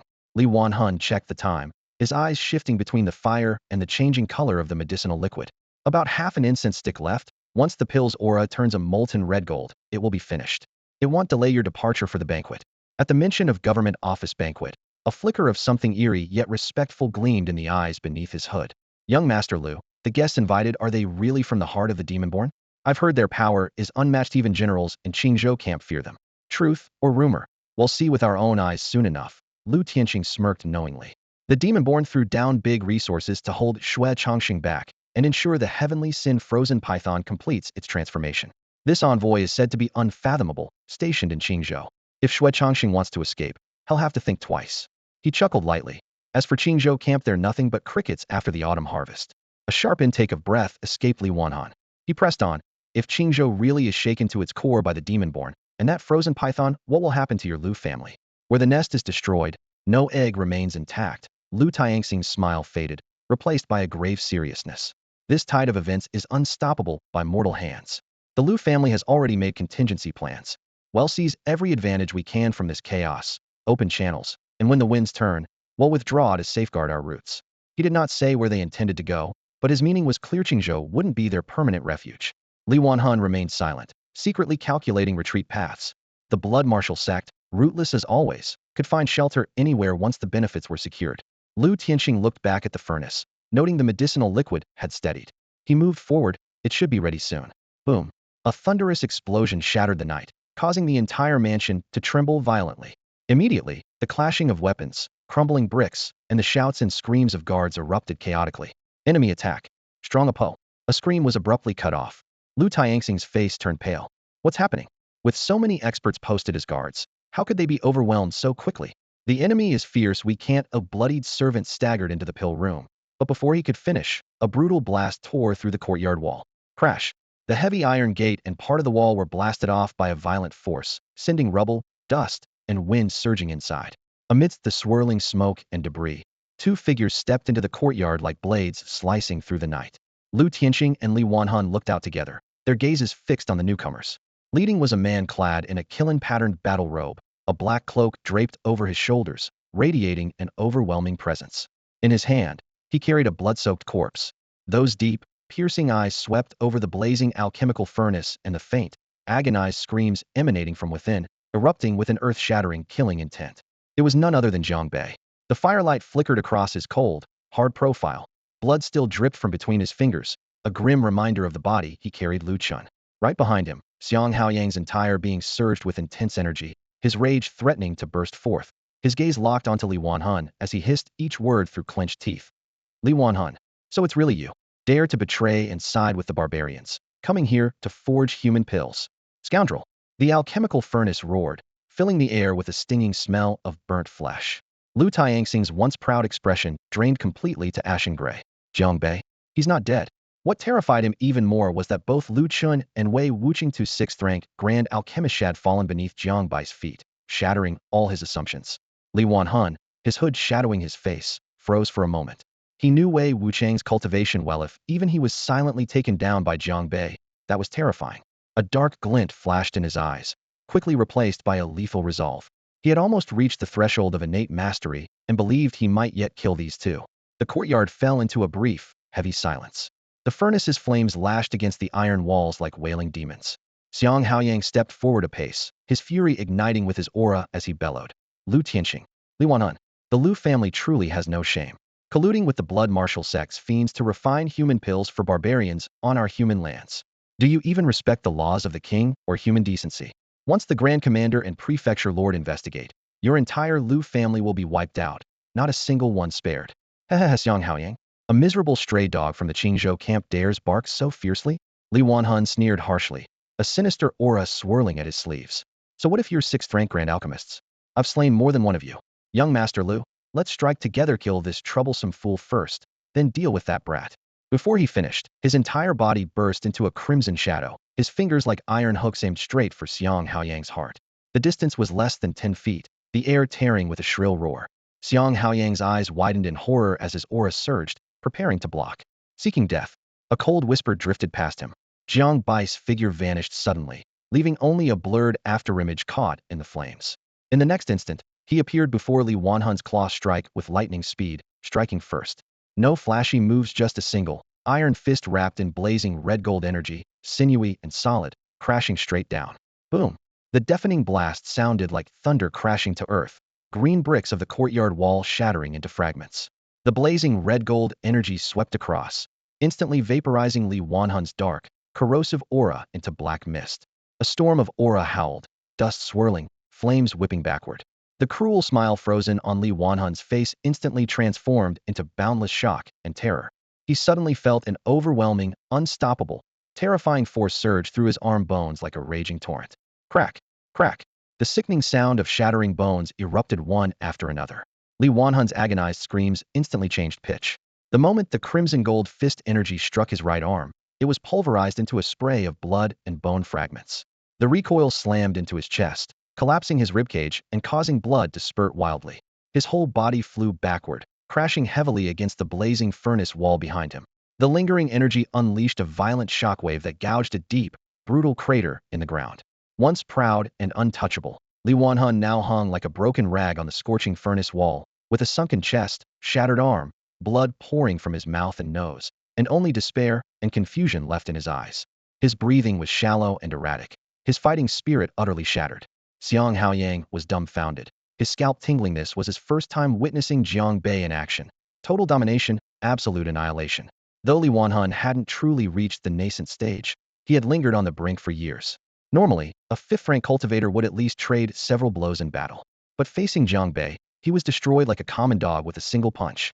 Jiang Bei at 5th rank was terrifyingly strong, far beyond an ordinary nascent stage cultivator. Lu Tianxing's heart broke in fear. Li Wanhun couldn't even withstand one attack. Jiang Bai's power far exceeded his worst expectations, staying meant certain death. Without hesitation, he transformed into a dim streak of light and dashed toward the hidden back gate. You want to escape? Jiang Bai's roar thundered through the night sky. Suddenly, crimson gold lightning cracked through the air as he blocked the hidden gate entrance. Boom. With a casual palm strike, his energy crashed down like a mountain and sea combined. Lu Tianxing slammed into an invisible steel barrier. His protective armor shattered instantly, blood spraying everywhere. He was hurled backward, crashing heavily beside Li Wanhun, bones broken in countless places, his once proud bearing as the Lu family's legitimate heir completely shattered. Cough, cough, cough. Lu Tianxing spat bloody froth, struggling to lift his head as Jiang Bei advanced step by step, an unrelenting mix of fear, hatred, and madness etched across his face. Jiang Bei stopped just a pace away, his killing intent nearly solidified into something tangible. The Lu family has tried to take my life many times. Today it's you. Soon everyone in the Lu family will follow you to the grave. Before Lu Tianxing could respond, Jiang Bai's foot came down hard. Crack! His thigh exploded under the pressure, blood spraying in all directions. Crimson gold light gathered in Jiang Bai's palm, a deadly pressure locking onto Lu Tianxing's head, ready to end him at any moment. Suddenly, Lu Tianxing split his blood-stained lips into a hoarse, venomous sneer. Jiang Bei, you're far stronger than I expected. Falling by your hand, I concede. He coughed up a mouthful of fresh blood, his voice wavering but twisted with a grim smile. But do you think this is over? Jiang Bai's pupils constricted sharply. He raised his hand and grabbed Lu Tianxing by the throat, lifting him high. With just a little pressure, he could snap his neck. What do you mean by that? Cough. Using his last bit of strength, Lu Tianxing shakily pointed beyond the mansion, toward the center of Dafeng Prefecture's government offices. The government office is over there. You might want to take a look. It's much more interesting than me. The laughter abruptly stopped. Lu Tianxing's head lolled to the side. He was dead, lifeless forevermore. The government office? Jiang Bai's expression instantly turned icy cold. In Dafeng Prefecture, besides the Blood Martial sect and Lu Tianxing, could there be other forces at play? Could it really be barbarians? The tone Lu Tianxing had just before dying clearly hinted at an extraordinary presence within the government office. His thoughts raced, but there was no time to dwell on it. The most urgent matter now was to join forces with Xiang Haoyang and completely root out the Lu family members and the remaining Blood Martial sect disciples hiding in the manor. The mysterious Xianyun blade howled through Jiang Bai's grasp. His strikes were swift and decisive, flashing cold light, as if slaughtering chickens and dogs. Though there were few Lu family members, nearly all the Blood Martial sect disciples had gathered in this courtyard. In less than 15 minutes, bodies lay strewn everywhere. Jiang Bei killed over 100 opponents, wiping out the sect, eradicating the cancer that had plagued Qingzhou, and his merit points surged dramatically. What did Lu Tianxing say before he died? Xiang Haoyang approached after clearing the last corpse, his voice grave. He said there's a show about to unfold at the Dafeng government office. Jiang Bei replied. A show? The government office is supposed to be the political core of the prefecture. Xiang Haoyang's face instantly darkened, a strong sense of foreboding surging within him. This is bad. The government office must have fallen. We need to rush there immediately. Let's go. Jiang Bei nodded without hesitation. In a flash, he streaked out of the manor toward the government office. The rear garden of the Dafeng government office was like a living hell. Among the ornate beams and carved pavilions mingled thick blood stench and overwhelming demonic energy. The faint music of silk and bamboo instruments played a decadent tune, while over 100 girls dressed in thin veils were forced to dance, their faces pale and streaked with tears, stiff as puppets pulled by invisible strings. At the center pavilion, lanterns blazed bright, illuminating a chilling feast underway. Several terrifying demons lounged arrogantly in the seats of honor. One was a bear demon whose hulking body was like a small mountain, roughly squeezing a trembling dancing girl in its arms. On the other side, a dog demon with glowing green eyes bared its teeth, sniffing the neck of a frightened servant girl nearly swooning. On the throne in the middle sat the coldest of them, a wolf demon. Half closing its eyes, it uttered human words. Old Feng, is this all the entertainment you have here? The one called Old Feng was none other than Feng Lu, the prefect of Dafeng. Clad in a brocade robe but looking utterly forlorn, drenched in sweat, bowing nearly to the breaking point, he forced a sycophantic smile. Your Excellency, please hold your anger. Feng Lu's voice trembled as he hastily offered wine. Young Master Lu and Master Li have already are on their way, bringing the new pills you requested. We beg you to wait just a little longer. Humph.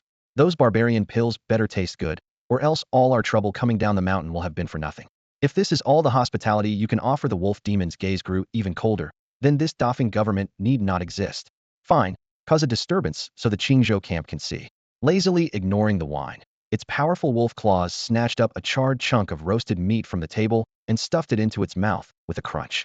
The flesh twisted unnaturally, with a patch of blue-green tattoo on the edge, undeniably human flesh. The serving girls witnessed this and their stomachs churned violently, but they could only clamp their mouths shut, struggling to hold back vomiting, tearfully and silently streaming with fear. At that moment, the dancing girl tightly held in the bear demon's arms froze with sheer terror. The wine jug she was holding tilted accidentally, and the cold liquid splashed onto the bear demon's glossy fur with a splat. Roar! The bear demon's blood-red, lantern-like eyes suddenly widened in rage, instantly igniting a furious blaze. It paid no heed to the girl's horrified, nearly shattered expression.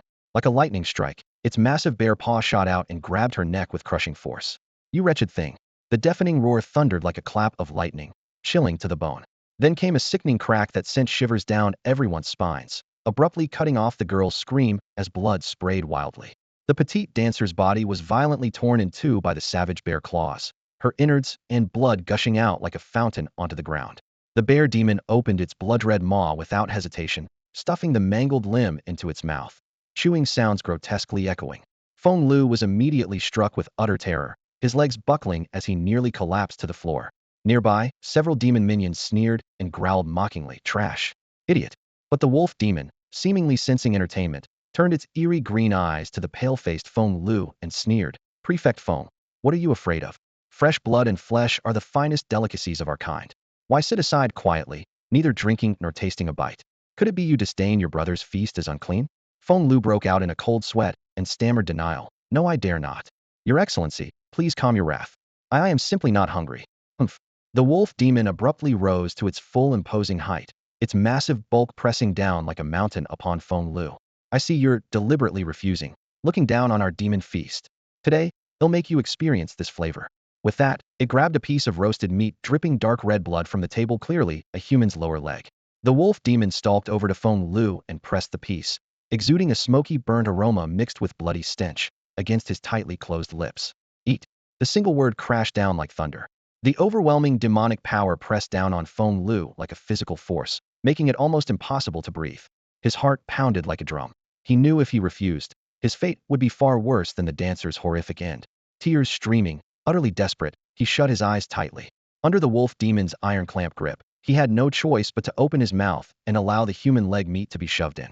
After only a few chews, the texture and taste nearly tore his soul apart. His stomach churned violently.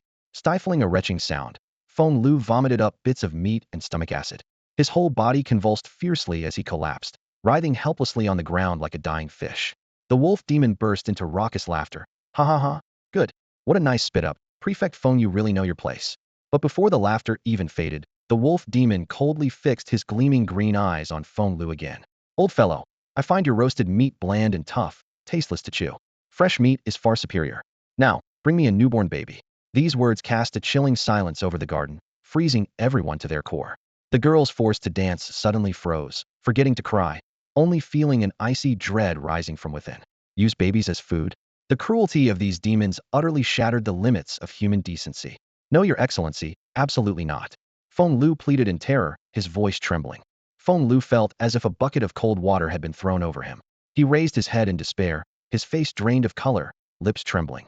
All the orphans, refugees, and beggars in the city, they've already all been rounded up. The county jail is nearly empty. What's left are mostly regular families, respectable citizens. If we keep arresting people, especially infants, the commotion will be too loud. If we alert the nearby Qingzhou camp, the Renzi battalion especially, that cursed Jiang Bei, If he finds out, my entire family we won't be safe. Even you honorable envoys, you could end up in trouble. Humph. Qingzhou camp. The bear demon sneered roughly, jagged teeth stained with bits of flesh.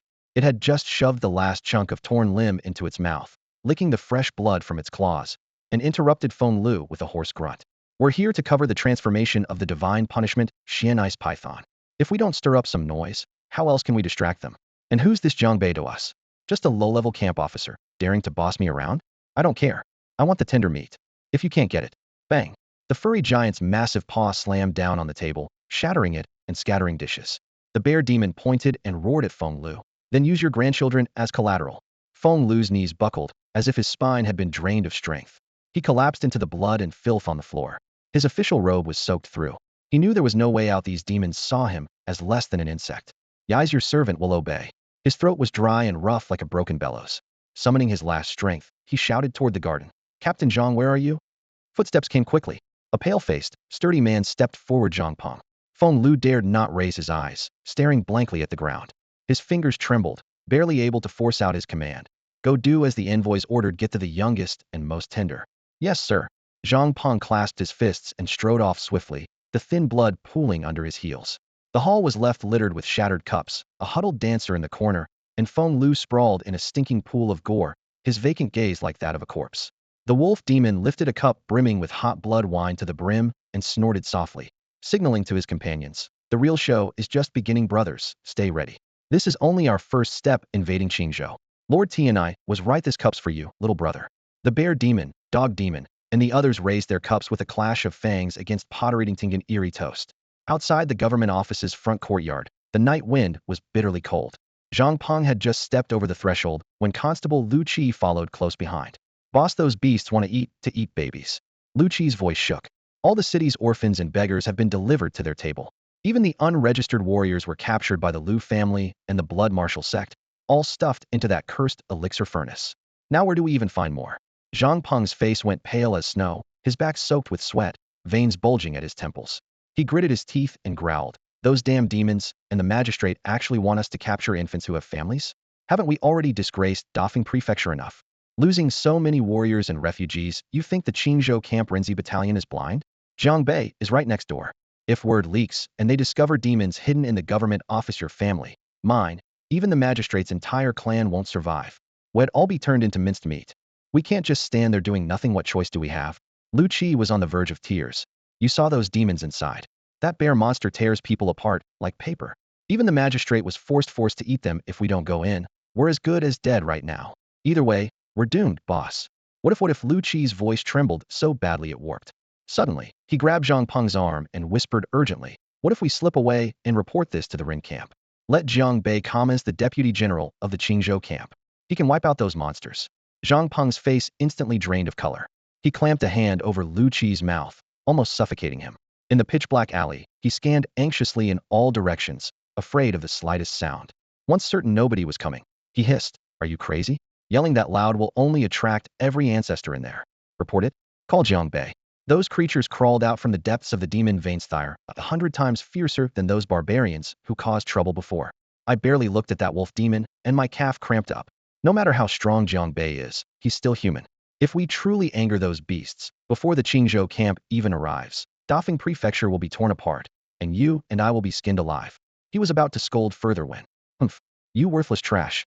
Couldn't find a decent meal, so you're hiding here gossiping instead of working? A cold, hoarse voice suddenly cracked behind them, carrying a rank stench of demonic aura. They spun around sharply. A pair of eerie green phosphorescent beast eyes were inches from their noses. The dog demon from the banquet hall. It's you. Lu Qi's legs gave out, and his pants felt warm. Zhang Peng broke out in a cold sweat, his heart nearly leaping out of his throat. You two failures. Since you're useless, no running away. The dog demon bared its fangs, drooling foul venom. I'm still hungry. You'll be my appetizer. Before they could react, its claw sliced through the air like a black lightning bolt toward Zhang Peng's chest. The chilling demonic energy closed off all hope instantly. Zhang Peng froze, watching the claw grow larger in his vision, unable even to raise an arm. Rip! The sickening sound of flesh tearing echoed sharply through the narrow alley as scalding blood sprayed out. The claw pierced straight through his chest. Lu Qi's soul nearly fled his body. He tried to run, but felt his legs weigh a ton. The dog demon sneered, preparing to withdraw its claw and strike again. Whoosh! A flash of radiant white light shot through the darkness faster than thunder. Slice. The sword beam precisely cut across the demon's forearm. Its iron-hard bones shattered to dust, and the severed limb flew off, splattering black blood.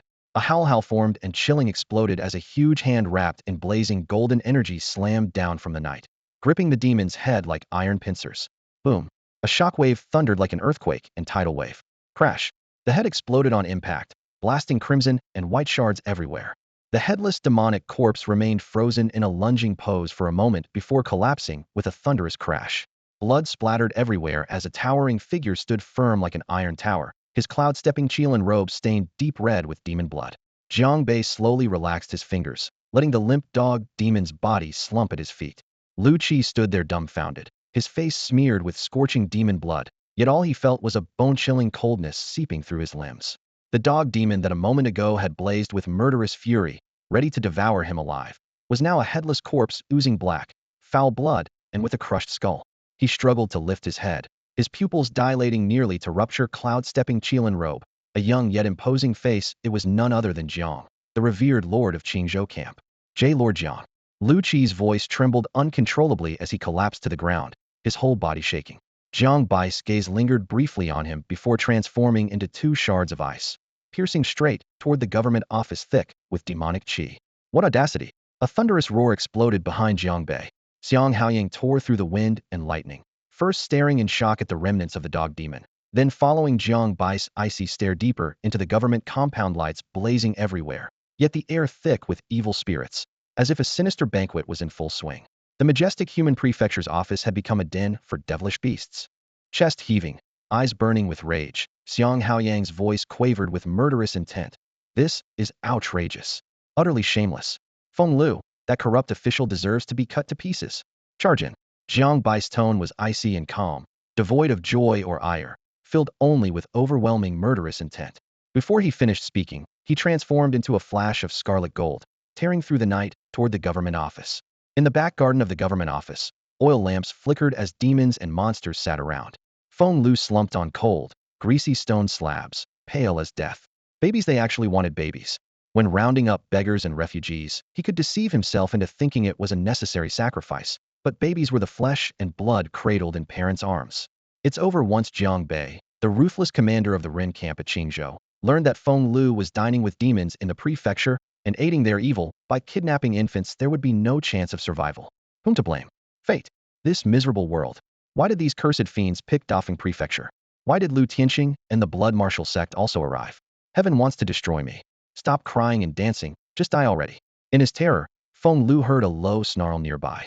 A bear demon, as huge as a mountain, grew annoyed at the frightened dancer, grinning as its massive paw reached for the delicate dancer's slender neck. The dancer stifled her scream, eyes wide and hollow, frozen in terror, just as the bear demon's paw was about to grasp the dancer. Wretch!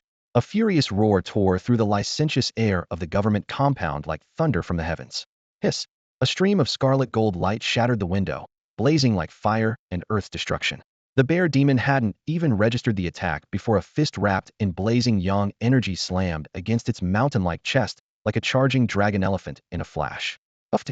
Like a searing brand plunged into frozen oil, the furious crimson golden spirit suddenly exploded inside the bear demon's body. Its force was unstoppable, smashing through thick beast hide, tearing apart tough fascia, and piercing straight through the thick spinal bone. The bear demon's roar abruptly cut off, turning into a piercing wail, its body trembling violently. A fist wreathed in burning crimson flames had punched through its chest, dripping with blood and shattered organ fragments. It staggered backward as life rapidly drained away. In panic, the bear demon looked down at the blood pouring from its chest. For the first time in its reputation for swift, deadly ferocity, it felt the bitter taste of hopelessness. With life hanging by a thread, its cloudy pupils finally caught sight of the figure before it, wearing a cloud-stepping Qilin battle robe flowing wildly, surrounded by surging crimson golden spirit energy, eyes colder than profound ice.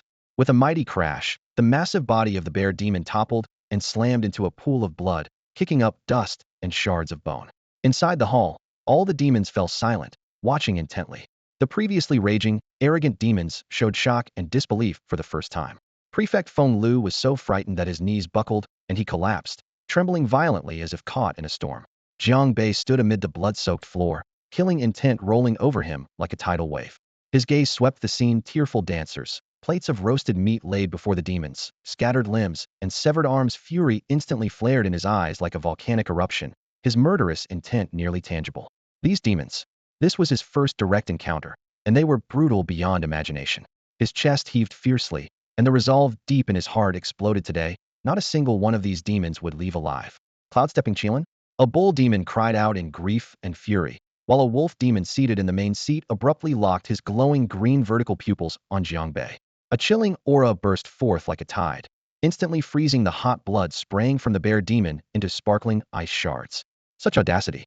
The Night Wolf Lord suddenly rose, cold energy spreading like a dark fog, filling the hall with oppressive chill. The temperature dropped sharply. The icy power coated the walls, beams, and hanging lanterns in thick frost. The frozen weight groaned as heavy ice formed, and a few nearby dancers nearly turned into ice sculptures. You dare trespass into human territory. Following closely, Xiang Haoyang stormed in and recognized the fierce Night Wolf Lord, shouting harshly, "You leave the demon lineage at your own peril." Leave the lineage?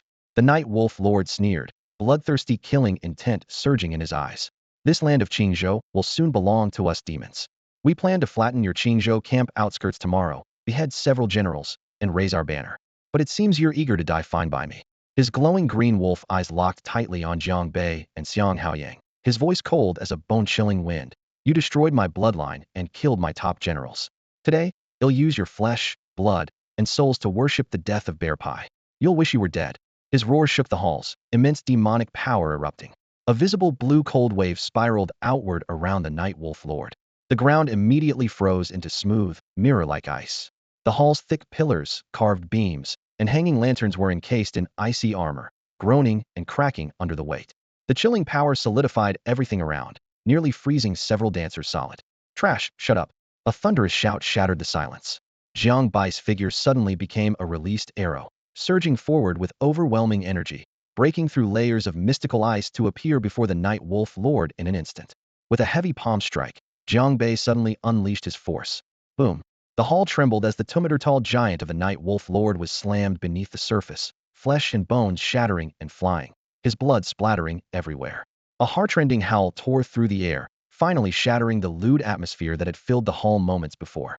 Before the TNI Wolf Lord could even react, Jiang Bai's raging fists, packed with the force of collapsing mountains and roaring seas, rained down without mercy. Boom. Boom. Boom. Each powerful punch struck solidly on the wolf's head, causing the entire ground to tremble violently.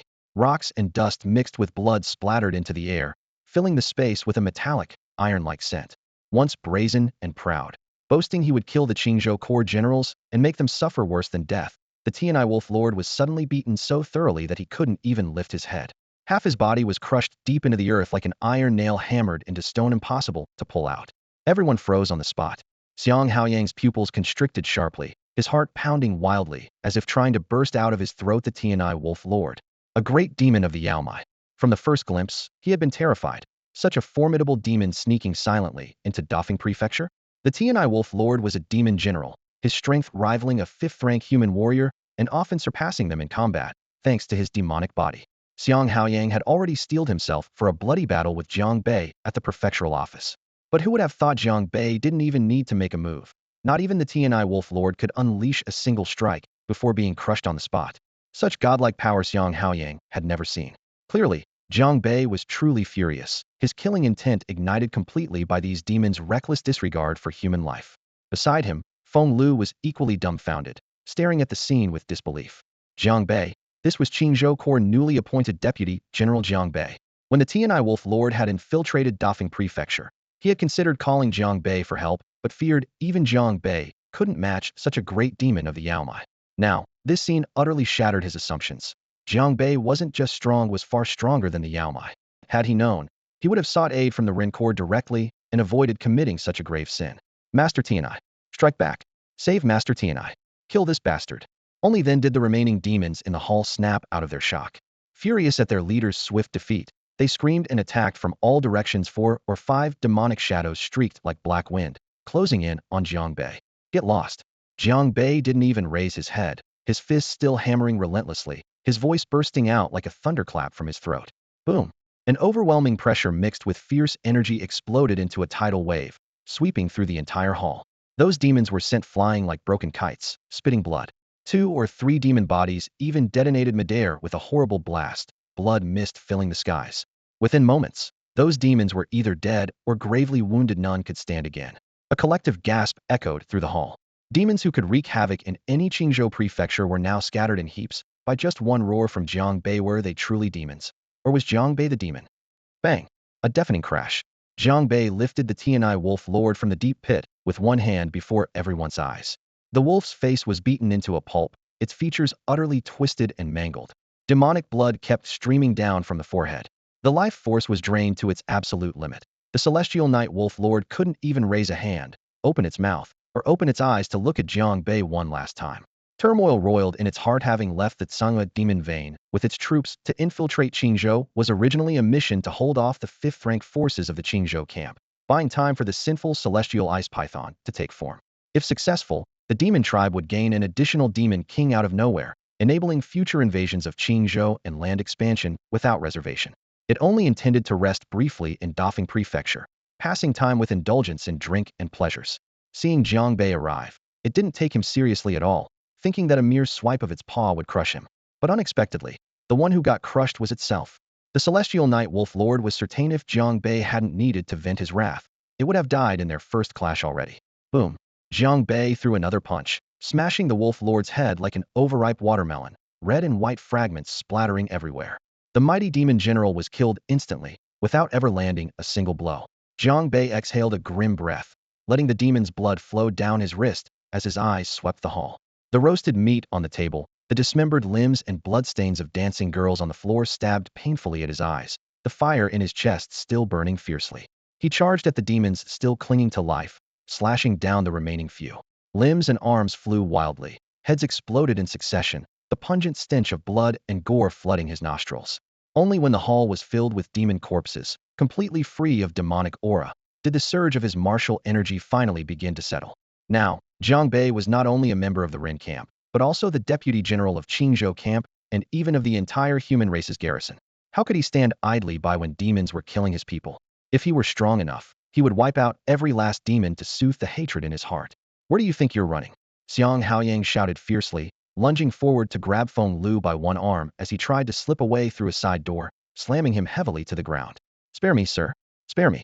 Feng Lu collapsed, tears streaming down his face as he wildly kowtowed. They forced me. These demons forced me. I didn't want to. Please, have mercy. His forehead was battered and bloody, but he dared not stop. The enormity of his crimes weighed heavily on him. Spare you? Jiang Bei finally spoke, his gaze cutting as cold as ice. Feng Lu raised his head, a flicker of desperate hope in his eyes, thinking he might still survive. But Jiang Bei retorted coldly, then who will spare the lives of the people you slaughtered? Bang! With his fingers closing swiftly, Feng Lu's head exploded in his palm, blood mist scattering. Justice is served. Xiang Haoyang snorted coldly, quickly turning his gaze to the headless corpse of the celestial night wolf lord, his expression growing graver. This fiend deserted the Tsanyuet demon vein. He must have been ordered to cover for the sinful celestial ice python's transformation. Upon hearing this, Jiang Bai's eyes narrowed slightly. Demonic veins, what exactly was that place? Xiang Haoyang spoke gravely. The so-called demonic veins are vast mountain ranges where demons gather. Lord Tianai Lang hails from beyond Qingzhou's border, from a demonic vein called Sangyue. He paused, then continued. These demonic veins usually take one of two forms, either divided among various factions at constant war, or dominated by a single power. The Sangyue vein is the latter. Countless demons bow only to the Sangyue demon ancestor. Jiang Bei clenched his fists tightly, brows furrowed. The Sangyue demon ancestor has long coveted Qingzhou because it holds top-tier warriors on its borders, making direct attacks too risky. Sending Tianai Lang here is clearly a move to tie down Qingzhou's forces. Once the Heavenly Sin Black Ice Python completes its transformation, invading Qingzhou in force will be effortless. I see. Jiang Bei nodded with a heavy expression. Qingzhou's camp not only had to fend off barbarian invasions, but also guard against the surging undercurrents from the demonic veins. A never-ending struggle, exhausting and relentless. Xiang Haoyang's tone grew more urgent. Brother Jiang, we must hurry and report this to the general. There's likely more than just Tianai Lang dispatched from the Sangyue vein. Jiang Bei asked, how much longer until the Heavenly Sin Black Ice Python transforms? Once transformed, how strong will it be? The Heavenly Sin Black Ice Python is now at the pinnacle of the Demon General rank, nearing the limits of the 5th grade Great Training level. Once transformed, it will enter the Demon King realm, which is 4th grade. Xiang Haoyang answered. It seems it will transform in 3 to 4 days, maybe even less. The general is currently at the peak of 5th grade. By then, Qingzhou will have no match. Jiang Bai's frown deepened. 3 to 4 days.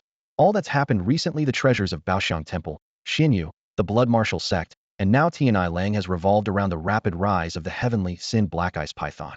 Without its imminent transformation, none of them would have acted so boldly. Without its threat, even the general and Qingzhou's top fighters wouldn't have been so constrained. Qingzhou would never face such a crisis. Clenching his fist, Jiang Bei sighed inwardly. As long as we can prevent the heavenly Sin Black Ice Python from transforming, Qingzhou can soon return to peace. Xiang Haoyang exhaled deeply, stepped aside, and picked up a round fleshy orb from the ground, handing it to Jiang Bei. Here, all these demons you've slain and forget to take the spoils. Jiang Bei took the orb and examined it carefully, but saw nothing unusual. Its surface was wreathed with faint strands of demonic energy, subtly pulsating. Xiang Haoyang explained, this is a demon pill. Every demon has one.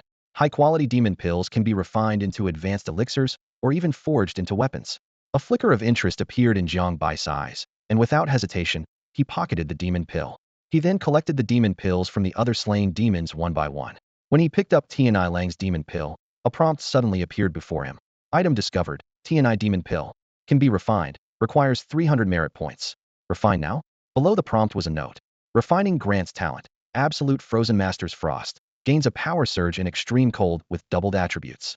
Jiang Bei stared at this mysterious demon pill, waves of emotion stirring deep within him, impossible to calm. Absolute Ice Seal? This demon pill can actually grant a talent? Jiang Bai's eyes lit up. He quickly shifted his gaze to a few other demon pills, but the interface showed no similar prompts.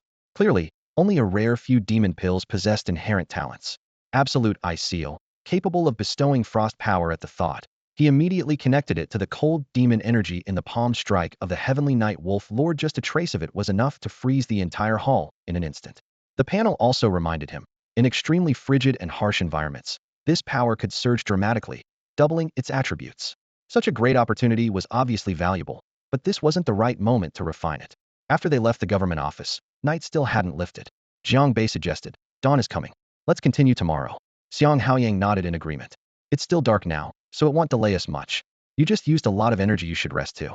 After a short while, Jiang Bei found a secluded corner. With a thought, the interface appeared. You've slain the ruthless heavenly night wolf lord.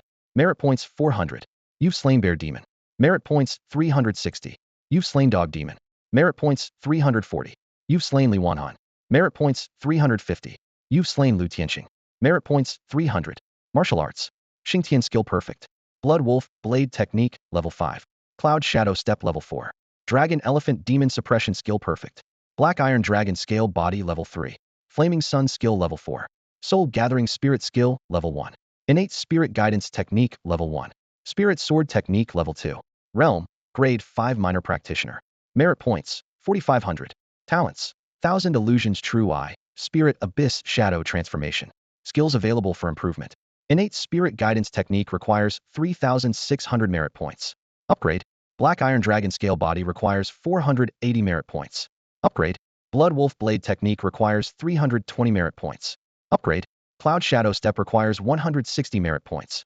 Upgrade Flaming sun skill requires 400 merit points. Upgrade Soul gathering spirit skill requires 600 merit points. Upgrade Spirit sword technique requires 800 merit points. Upgrade for 1500 merit points. Jiang Bei marveled inwardly.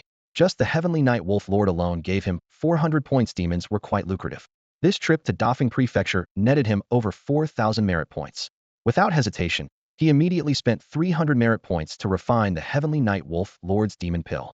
SSSSH. Ice blue memories flooded into his mind, the surrounding temperature plummeting as frost bloomed wildly across the ground. Jiang Bei raised his hand, a faint azure true energy swirling in his palm, then pushed forward with a strike sizzle. The wall before him instantly transformed into a crystal-clear ice sculpture.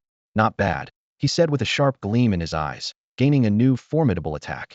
Without delay, he focused his mind on the innate spirit guidance technique and chose to upgrade it. Boom. In an instant, it felt as if invisible shackles within his body shattered. His golden innate energy surged forth like molten gold flowing endlessly. The red gold innate energy around him burned hotter, more concentrated and fierce than before. The surging power of the dragon elephant and the blazing true chi of the sun completely fused into a domineering force capable of shattering mountains, shaking valleys, and scorching all within the 8 directions. The flame-like true chi raced wildly along his meridians.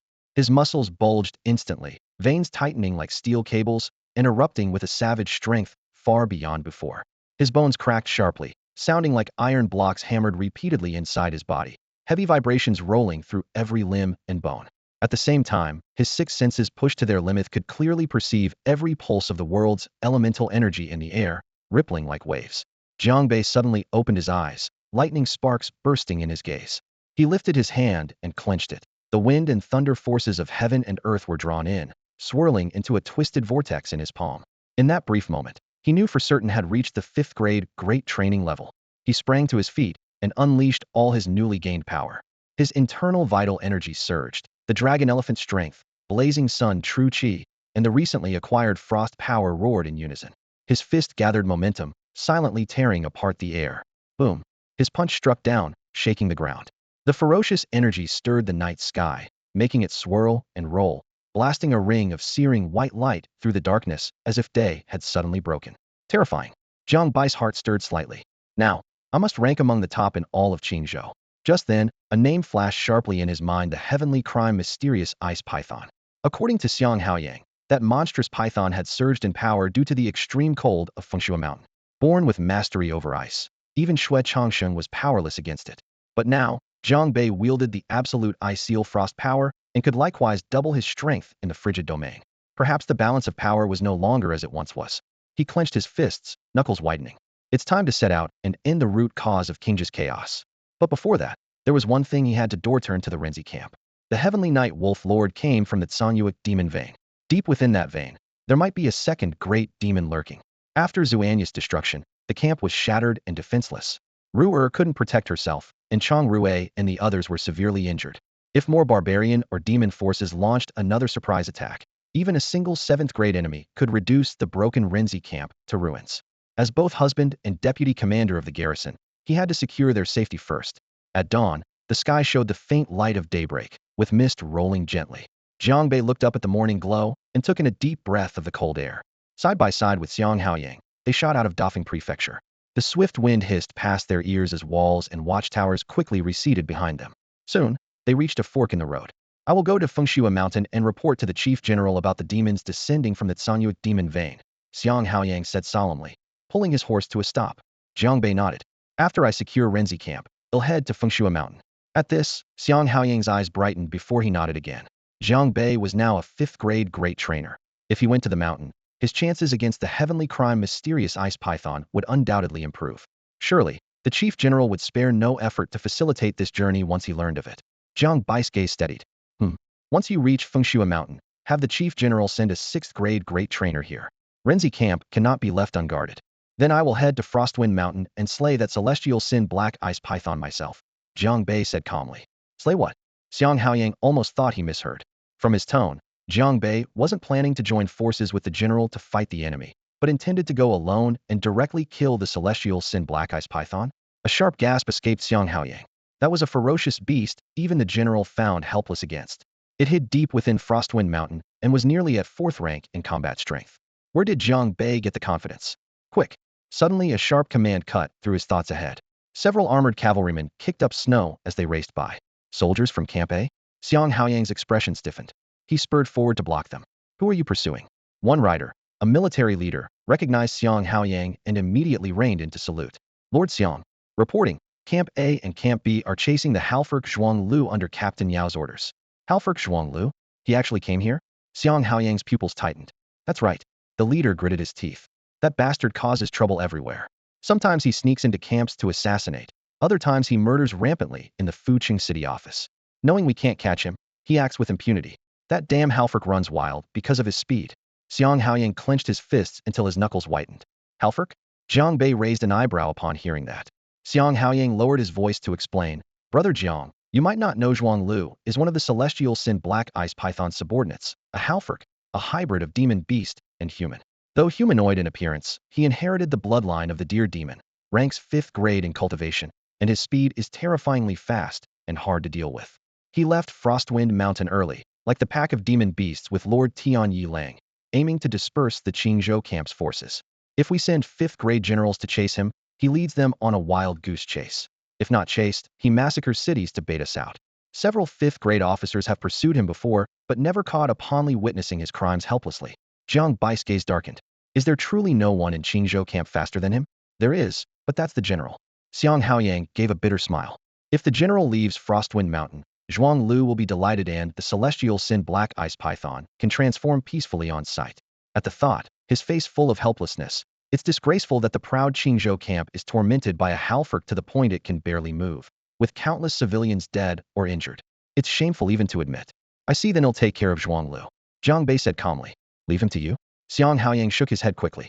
Brother Jiang, maybe you don't fear his cultivation, but his speed, you probably won't catch him. If he comes knocking on my door, how do I know if I don't try?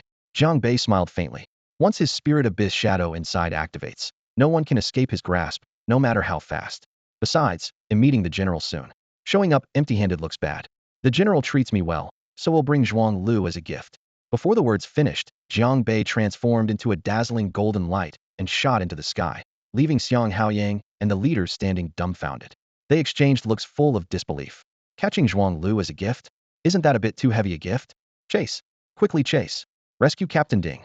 Where's that beast man running off to? Furious shouts tore through the dawn, echoing over the official road. Hundreds of warhorses stamped up clouds of dust as they galloped at full speed. Every rider gripped their weapons tightly, faces stern and tense, brows furrowed in determination. Leading them was Captain Li Long of the Jia Battalion, broad-shouldered and imposing, his presence as commanding as a mountain. Not far away, a dark figure streaked across the horizon with astonishing speed. Though effortlessly outpacing the pursuers, he suddenly stopped and looked back tauntingly. It was the half-beast Zhuang Lu. With antlers crowning his head and a lithe frame like a leopard's, he deliberately toyed with his hunters. Even more infuriating, in his grasp hung Captain Ding Chengfeng of the E Battalion, now a pitiful sight, mutilated and barely clinging to life. Li Long's eyes burned crimson as rage nearly overwhelmed him. In recent days, Zhuang Lu had rampaged through villages, leaving misery in his wake. Though the Jia and E battalions had joined forces, giving their all in pursuit, they hadn't managed to get close even once. Instead, this half-beast had outwitted them repeatedly, and now Ding Chengfeng was captured, dragged like a sack as Zhuang Lu raced wildly across the land. At times Zhuang Lu slowed down, allowing the knights to close in slightly, as if testing their limits. Then had suddenly surged forward again, widening the gap. Beside Li Long, the mounts foamed at the mouth from exertion. Despite their desperate efforts, they could only watch the figure slipping further away. Zhuang Lu's mocking laughter drifted from afar. Pathetic. A bunch of useless trash. That old turtle Shui Changsheng's hiding frozen in the wind-snow mountains, and all that's left is you bumblers? Huh. 3 days chasing me, and you haven't even touched a single hair. The Qingzhou battalion's so-called reputation's just a joke. Amid the laughter, Zhuang Lu abruptly halted, playing cruelly with Ding Chengfeng like a toy. The captain's body was covered in battle wounds, countless broken bones, his face pale and drained, eyes glassy and weak breaths barely audible. Zhuang Lu slapped Ding Chengfeng's cheek hard, the cracks echoing like blows against a dead dog. Look at your precious captain. If you're so keen to save him, come on then. Come try and take him back. He cackled, his voice ringing out across the lonely road. Before anyone could react, Zhuang Lu slammed a heavy kick into Ding Chengfeng's unbroken left calf crack. The piercing sound of bones snapping jolted the air. A horrid scream tore from Ding Chengfeng's throat as he spat blood, his body convulsing violently. Beast! Li Long roared from atop his mount, his voice shattering the morning stillness, nearly breaking his reins in fury. Behind him, the soldiers of the Jia and E battalions clenched their teeth in rage, urging their horses onward with all their might, but no matter how hard they pressed, they couldn't get close enough to strike even a scrap of cloth from Zhuang Lu's garb. Helplessly, they witnessed their captain's torment, their hearts aching with helpless pain. Just as Zhuang Lu intended, he kept laughing madly. His goal was to draw the full strength of Qingzhou's forces onto himself, distracting them entirely. The dark ice python demon was about to manifest, and any disruption would weaken their stand. To Zhuang Lu, these enraged ants were utterly powerless to shake him. Kill me, kill me. He taunted defiantly, flaunting his arrogance recklessly. At that moment, Ding Chengfeng, nearly at death's door, summoned his last ounce of strength. His voice was hoarse but resolute, his eyes burning with hatred. His fingers curled into fists, nails digging painful crescents into his palms. During the 2 days that Zhuang Lu dragged Ding Chengfeng along, Ding endured unbearable torment, unable even to act on his suicidal thoughts. Zhuang Lu sneered coldly. Kill you? Where's the fun in that? Don't rush him in a good mood today. Let's play a while longer. A cruel smile twisted the corner of his lips as he suddenly extended two grotesque fingers toward Ding Chengfeng's bloodied mouth. Today, they'll start by pulling out your tongue so you can never cheer on that coward Shui Chongqing again. Let everyone in the Qingzhou camp see what happens to those who cross Lord Tianzue. Once I complete my transformation, all of Qingzhou will be our hunting ground. You're all prepared to be slaughtered, just waiting for the kill. Zhuang Lu's voice was filled with madness and brutality, his laughter savage and uncontrollable. Witnessing this, Li Long and the other soldiers' eyes widened with fury, nearly bursting from rage. No, Li Long shouted without looking back, quickly knocking his bow and releasing an arrow that whistled through the air like a storm, aimed straight at Zhuang Lu. Think you can harm me with an arrow? In your dreams. Zhuang Lu roared as a surge of demonic energy burst violently from his body like a raging flood, instantly forming an impenetrable barrier of power around him. The arrow struck the shield and shattered silently like a stone thrown into deep water, sparks flying in all directions. Li Long's expression turned pale, his heart pounding fiercely. Knew this barrier was no ordinary defense. His shot had been useless.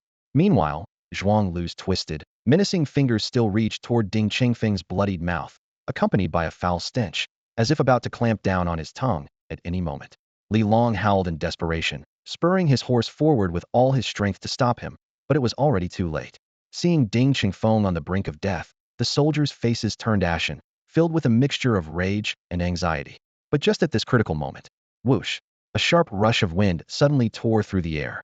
A brilliant beam of light darted swiftly from the distant horizon, piercing the sky with unstoppable force and crashing directly into Zhuang Lu's demonic shield.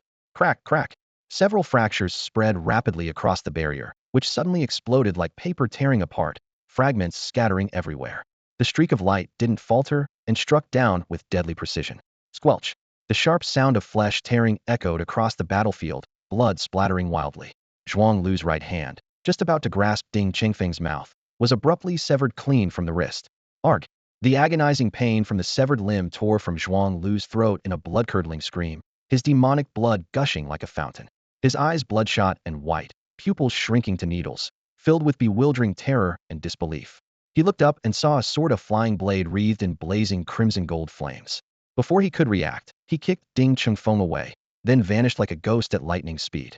This time, he was no longer toying with Li Long and the others. He was truly fleeing for his life. The blazing energy coalesced within the sword, power surging through it. Zhuang Lu knew the reinforcement from the Qingzhou camp was far stronger than himself, and understood that staying meant certain death. Boom. Just as Zhuang Lu disappeared ahead, a bolt of fierce crimson lightning surged rapidly from behind, tearing the air with a savage roar. In an instant, both Zhuang Lu and the lightning vanished from sight. What just happened? A shaken Li Long and the soldiers finally snapped back to reality. They exchanged stunned glances, their minds reeling. That flying sword had appeared out of nowhere and severed Zhuang Lu's hand. After days of chasing, they hadn't even touched a hair on him yet. Now they witnessed this sudden, extraordinary power. And that crimson lightning, radiating an aura that obliterated everything in its path. All of this revealed that within the Qingzhou camp, a force far greater than Zhuang Lu's was concealed, one that could decide the course of this battle. They didn't even get a clear look before they vanished in the blink of an eye, leaving no trace behind. Could it be the general from the Qingzhou camp? Li Long's mind flashed with that possibility, but he quickly dismissed it. According to his intelligence, only the overall commander from Qingzhou could even come close to matching Zhuang Lu's speed. No one else. Yet the flash of crimson golden light just now had been on par with Zhuang Lu, not trailing at all. If it wasn't that commander, then who was it? Suddenly, the sound of galloping hooves approached from behind, stirring up dust. The patrol leader, who had split off to pursue, along with several soldiers, caught up. Sun Xian, you finally caught up.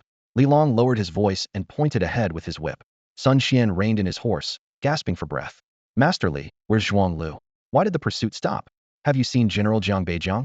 You mean the newly promoted deputy commander of the garrison army? He's appeared around here? Li Long was taken aback. Exactly. General Jiang was charging ahead of me, saying he wanted to personally hunt down Zhuang Lu. Sun Xian nodded seriously. What? Li Long's face turned pale. That crimson golden flash that cut through Zhuang Lu's palm at a speed matching his own. Could it be Jiang Bei, the recently promoted deputy commander from Qingzhou, who had led his troops to slaughter Baoxiang Temple at barely 20 years old? But wasn't he supposed to be back at the Renzi camp dealing with Xianyu? Why had he suddenly come here? And even more unbelievable, how could his speed be so terrifying? Move quickly. General Jiang is just ahead. We must catch up. Li Long dared not hesitate any longer. He cracked his whip sharply and galloped forward, his men close behind. Elsewhere, fierce winds howled through the forest, whipping dry branches in every direction. Zhuang Lu pushed himself to the limit, becoming a blurred silhouette as he sped on. The bushes scraped past with sharp, slicing sounds. He glanced down at his bloodied, severed wrist and shivered inwardly. Had that sword struck just a little off, it wouldn't have been his hand severed, but his entire life ended. His mind flicked through the list of Kingjus elite, but no one matched the figurehead just faced. All the threats to him were tangled up with others. Why would someone suddenly appear here? But it was useless to ponder now. Zhuang Lu glanced back. The forest seemed empty, no pursuers in sight. He drew a deep, hoarse breath, letting out a heavy sigh. I shook them off. He grinned fiercely. No matter how strong they are, if they can't catch me, it's pointless. In Qingzhou, only Shui Changsheng can match my speed. Losing a hand doesn't matter. I'm a halfwerk. Itll grow back. Before he finished speaking, a chill ran down his spine. Dozens of yards ahead, a figure clad in rare cloud-walking Qilin robes appeared suddenly among the shadows. The man's body glowed faintly around a crimson golden flying sword, the very weapon that had just severed Zhuang Lu's hand. He caught up. He actually caught up. Zhuang Lu's heart almost stopped. Had been fleeing at full speed. Shui Changsheng could barely draw near in such a short time, but this youth seemed to tear through space itself and now blocked his way. What kind of monster is this?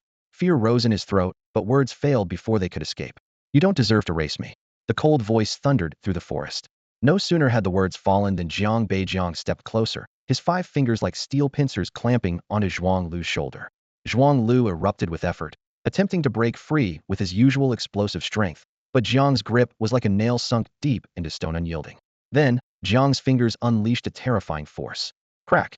A sharp snap of breaking bone, the sound of flesh tearing, mixed with Zhuang Lu's agonized scream, echoed violently through the forest. Why haven't we seen anyone yet? They're moving way too fast. The troops from Battalion A and Battalion B had crossed mountains and forests, chasing Jiang Bei non-stop, yet they only caught faint traces left behind. Sun Xian urged his horse forward with a lowered posture, unable to keep his voice from trembling. Enough talk. Speed up. Li Long barked sternly. The wind roared past them, and suddenly he turned to ask, what exactly is General Jiang's strength now? Does he even know that Zhuang Lu is a 5th-rank half-beast warrior? I honestly don't know. I just ran into General Jiang on the road, Sun Xian replied, shaking his head. This is trouble. We have to hurry. Li Long's brow furrowed deeply. Zhuang Lu was a tough 5th-rank half-beast with immense strength and a durable body, specializing in ambushes and sneak attacks. If Jiang Bei was unaware of this, they could be at a serious disadvantage. Although Jiang Bai's earlier sword strike was incredibly precise, it was just a surprise attack. Zhuang Lu hadn't reacted in time and only lost one hand, which was hardly critical. If the half-beast set a trap now, they'd be in real danger. Li Long spurred his horse harder, heart pounding. They had to reach Jiang Bei quickly. At the edge of the forest, a faint metallic, bloody scent hit their noses. Just ahead, Li Long's face stiffened. He immediately charged forward, yet noticed the sudden silence around them. Even the clanging of weapons had stopped. The battle was over, and had ended fast. His heart sank. Had General Jiang walked into an ambush? The Qingzhou battalion was already stretched to the limit. If they lost another deputy general, how could the front line hold? Li Long's clenched reins were slick with sweat. Pushing aside the last thickets, they burst into an open clearing. There, at the center, stood a lone figure like a mountain. His vital energy radiated fiercely. His robe was slightly torn but still neat. Blood stained the hem, darkened with a sinister tint, the blood of a demon. Li Long, Sun Xian, and the others bowed their heads simultaneously. At the figure's feet lay Zhuang Lu's corpse, sprawled face down in the mud. Both horns were broken off. His face was crushed and unrecognizable. His shoulder was shattered, limbs twisted at unnatural angles. Bones pierced through flesh. A pool of black-red blood and demonic aura mingled on the ground, exuding a foul, chilling stench. The once fearsome half-beast was utterly lifeless now. A collective sharp intake of breath sounded. After 3 days and nights of relentless pursuit, not even a scrap of the enemy had been touched, and Jiang Bei had reduced him to a ruined mess in mere moments. Speed unmatched by even Zhuang Lu, power overwhelmingly superior. Li Long's heart thundered wildly. He had worried that Jiang Bei didn't know Zhuang Lu was 5th rank, but the truth was Jiang Bei was completely untarnished, his robes spotless, while Zhuang Lu had been obliterated beyond recognition. What kind of monster was this? Give me a hand. The calm voice snapped everyone back from their shock. Li Long snapped to attention and strode forward, bowing deeply, his voice filled with newfound respect. General, your orders. Carry this beast's body to Battalion R, Jiang Bei said flatly, without question. Yes, sir. Li Long turned and shouted. You too. Help General Jiang with Zhuang Lu's body. His words suddenly caught. Then he corrected himself. No, I'll do it myself. Sun Xian, come lend me a hand. Sun Xian stepped forward at once. Together they gripped the heavy, bloodied corpse and struggled to lift it, splashing a pool of black-red blood on the ground. The rest of battalions A and B quickly gathered around, tidying the scene to prepare for departure with Jiang Bei. The snowy mountains. The biting wind cut like blades, and the howling snowstorm raged on. The cold light scattered across the sky felt like countless sharp knives scraping against flesh, piercing to the bone and chilling to the soul. Boom. A deafening explosion shattered the deathly silence of the snowy mountain, the echo rolling layer upon layer through the valley. Amid the swirling snow, Xue Changxing's long spear surged like a frigid dragon emerging suddenly, its spear tip cutting through the screaming wind, fiercely colliding with the Tinsov Zhenglong Tianzue Xianbing python. The spear's edge whipped up searing white energy, while the python's massive body stirred up a ghostly blue mist. The two colossal forces crashed violently high above, causing the icy walls to crack inch by inch. Fragments fell like shooting stars, and the air squeezed between the two torrents of energy and demonic power shrieked sharply. The entire mountain range seemed violently churned. Xue Changsheng, you still refuse to give up? The Tianzue Xinbing python howled with deranged laughter, its vertical pupils blazing furiously. Do you really think a mere human general can stop me from transforming? Not a chance. Xue Changsheng bellowed, furiously thrusting his black spear, the cold light exploding outward but a heavy shadow flickered across his eyes. What exactly do you mean by that? The python's sinuous form coiled, its scales like blades of dark ice reflecting the snow. This Qingzhou isn't the only one waiting for this day. Countless others anticipate my emergence as a demon king. Once I transform, they'll seize the opportunity to carve out their shares. Xue Changsheng, this game of chess was lost long ago. You can't stop it, nor break the deadlock. His wild laughter rumbled like thunder. The wind and snow swirled violently as a crushing pressure slammed down with the force of 10,000 tons. The towering snow walls collapsed into a roaring avalanche, surging like a mountain river straight toward Xue Changsheng halfway up the mountain. Break! His spear trembled, energy bursting like a tide. The snow waves shattered in midair, revealing a dim sky beyond. But when vision cleared, the massive ice python had already vanished into the depths of the ravine with the avalanche, leaving no trace. That damned beast has grown stronger again.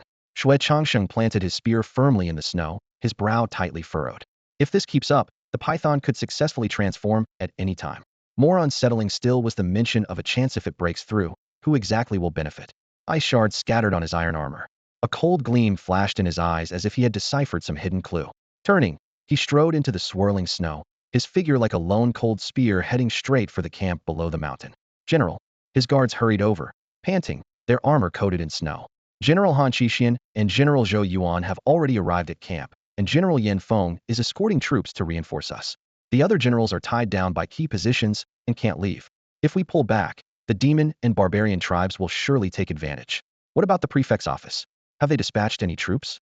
Xue Changsheng's voice was low, cold, edged with fury. The prefect replied that manpower is tight, but will do their best to send reinforcements. Good. He snorted coldly, brushing the ice shards from his armor, then lifted the tent flap and stepped inside. Inside the tent, the fire crackled and flickered as two figures rose simultaneously. On the left stood Han Qixian, broad-shouldered in black armor. On the right was Zhou Yuan, clad in azure armor, his sharp eyes like a hawk's. They had just returned from a border mission, hastening without rest. General, the two saluted. Zhou Yuan spoke first. What's the python's current condition? Should we go in with you again? It's grown even stronger and has retreated deep into the snow mountains. It won't expose itself again before transforming.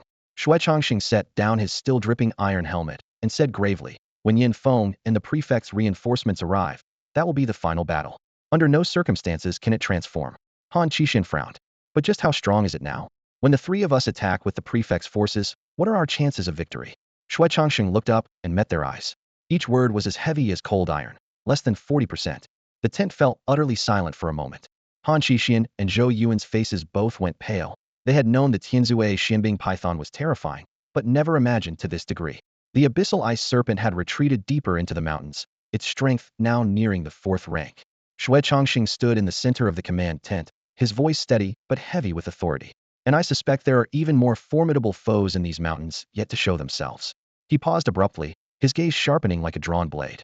Even if we only have a 10% chance of victory, we must press forward. Behind us lies the entire King's Houtons of thousands of civilians. If we retreat, even one step, Qingzhou is doomed. Even if we die in battle, we will die here on the snowbound mountain. His heavy armor gleamed coldly under the camp lanterns. Raising a hand to his breastplate, he declared, his voice low but resolute, "From the moment I donned this armor, my mission was etched into my bones then. now, and forever. His eyes swept over Zhou Yuan and Han Qixian. Each word carried immense weight. Heat rose in Zhou Yuan and Han Qixian's chests. They both bowed with a firm clasp of their fists. Understood. After their brief reply, the charged atmosphere in the tent was suddenly pierced by Xue Changsheng's furrowed brow and sudden worry. What's the situation at Renzi camp?